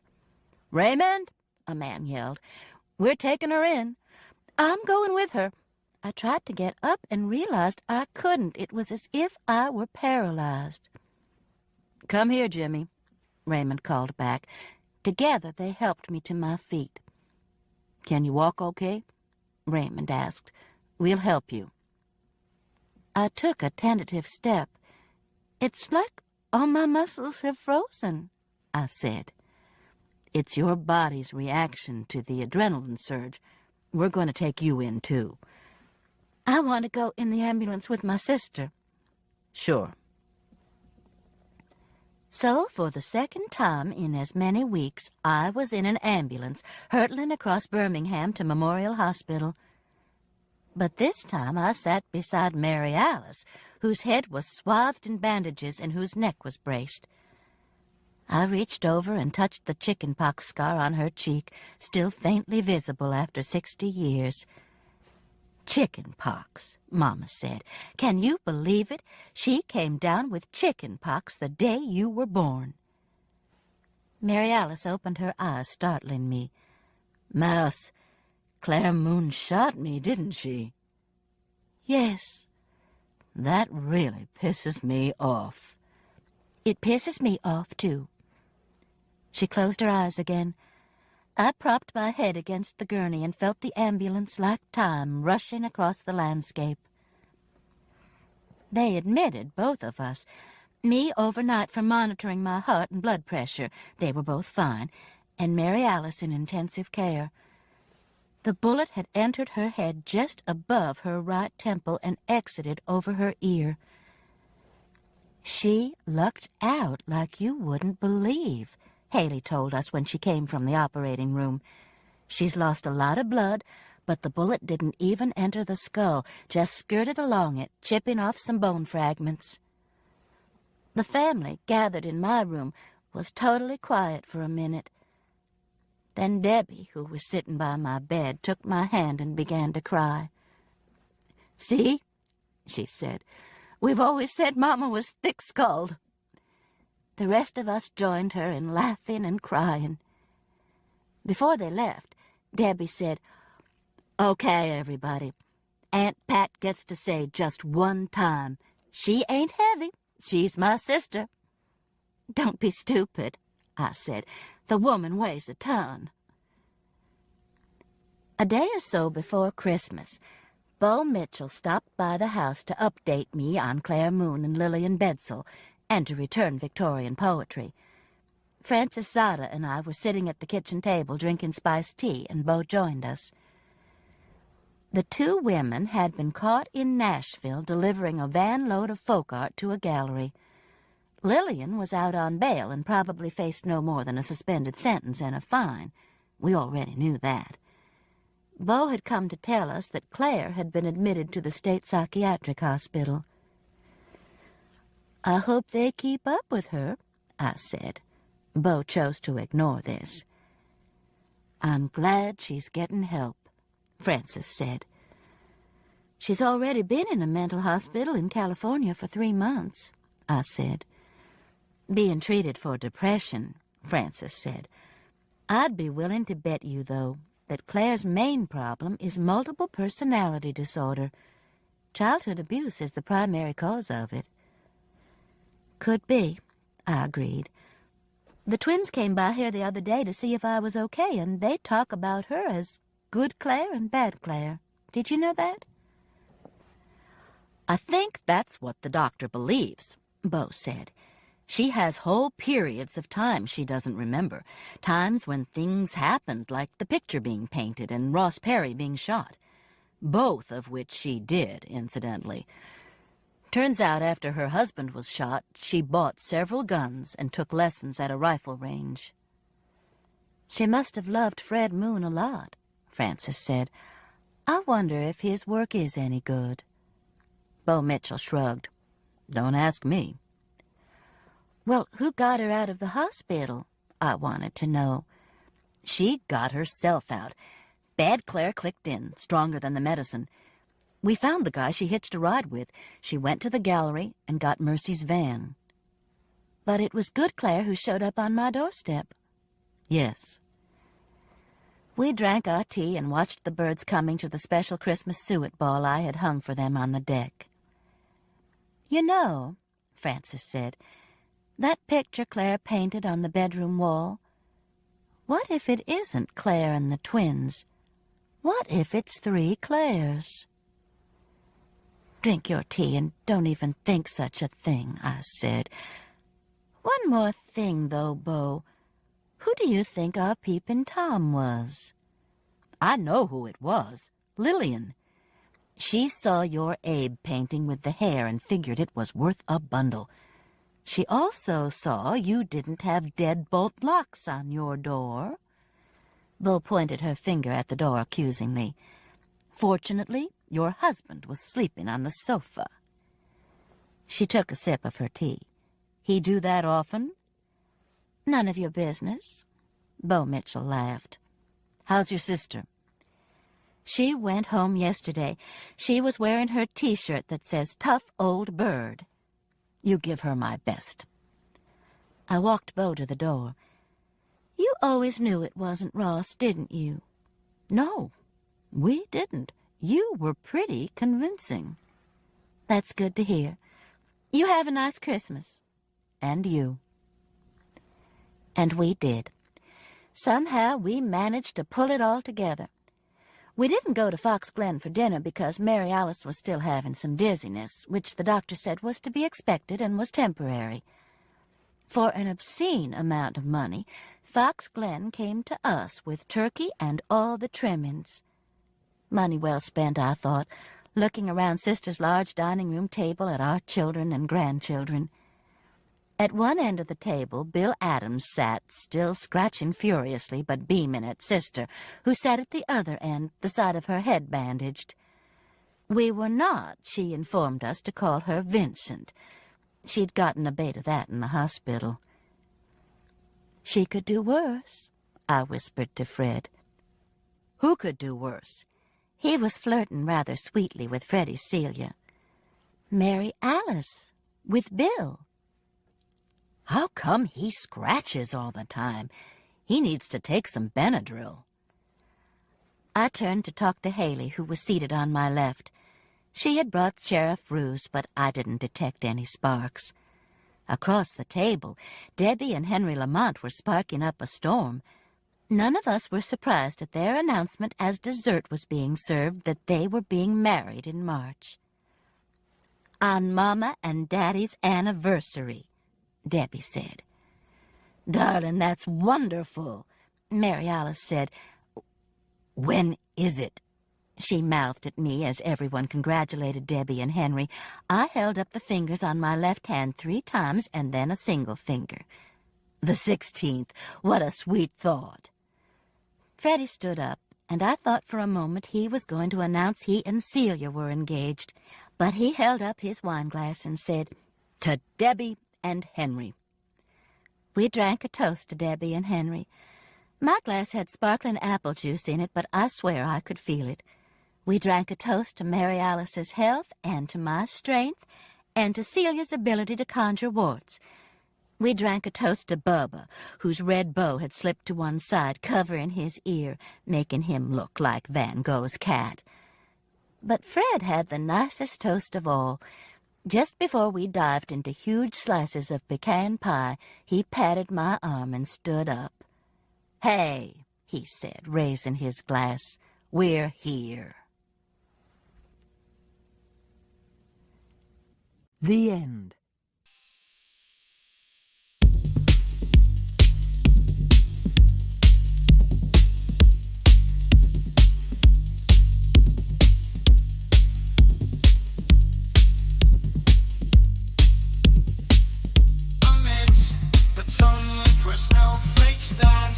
Glacial Sphere casts its chilling tracks with crystal clarity. It reflects the lights shimmering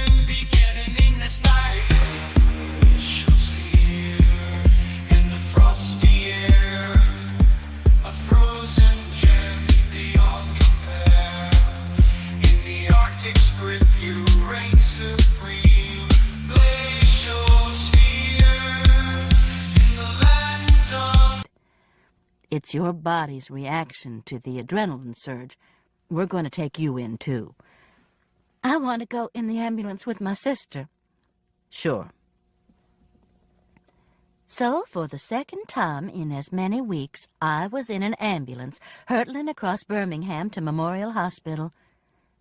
But this time I sat beside Mary Alice, whose head was swathed in bandages and whose neck was braced. I reached over and touched the chickenpox scar on her cheek, still faintly visible after 60 years. Chickenpox, Mama said. Can you believe it? She came down with chickenpox the day you were born. Mary Alice opened her eyes, startling me. Mouse, Claire Moon shot me, didn't she? Yes. That really pisses me off. It pisses me off, too. She closed her eyes again.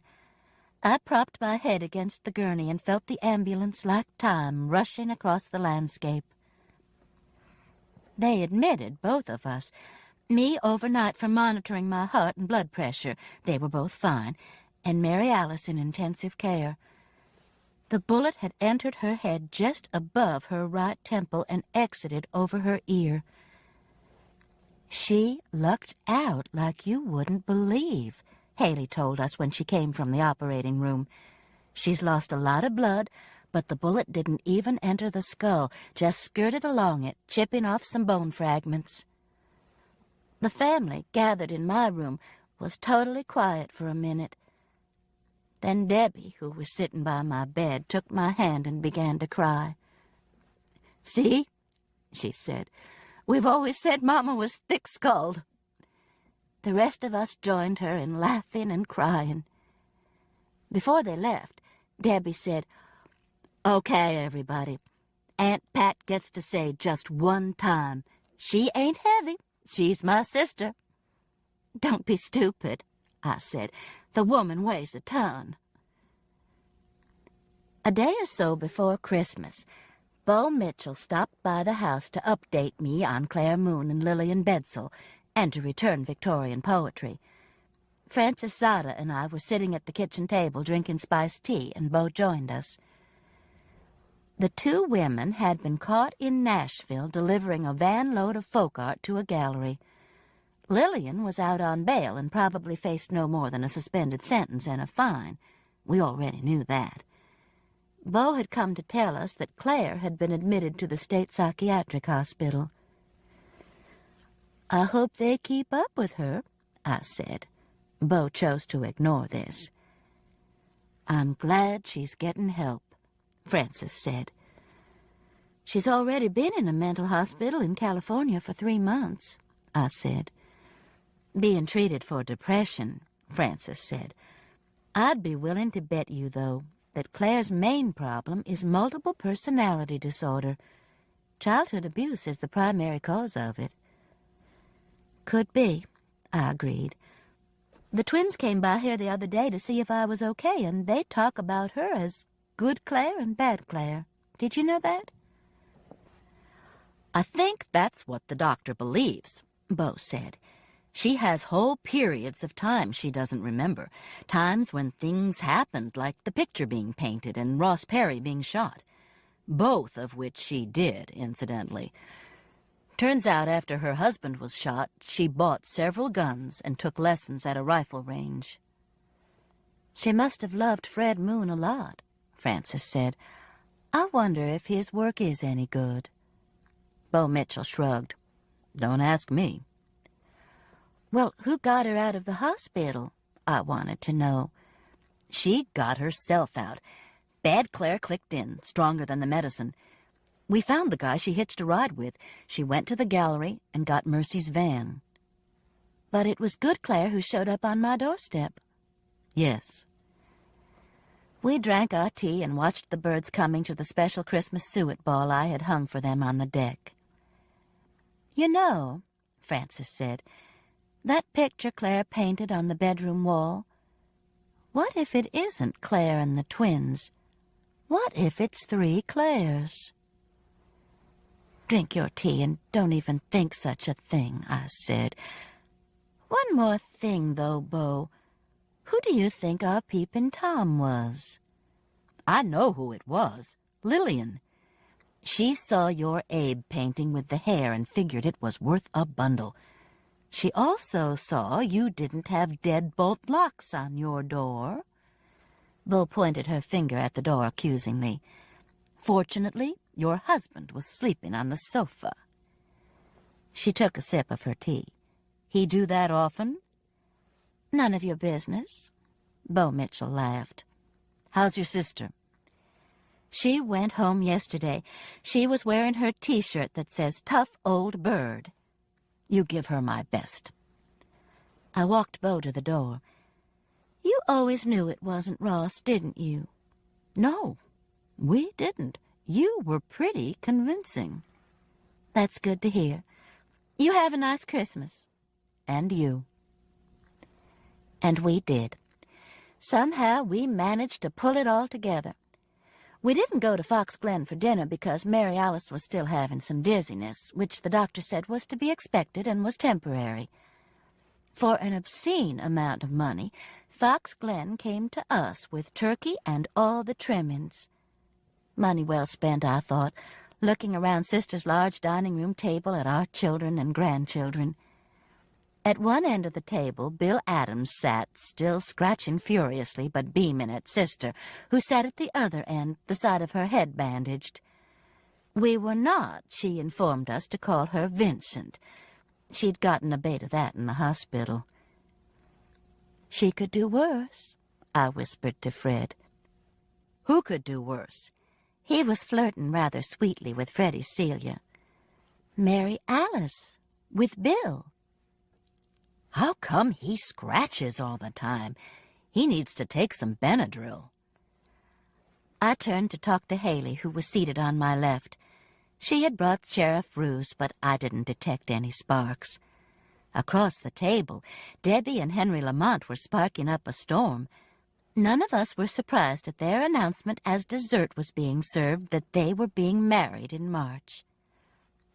On Mama and Daddy's anniversary, Debbie said.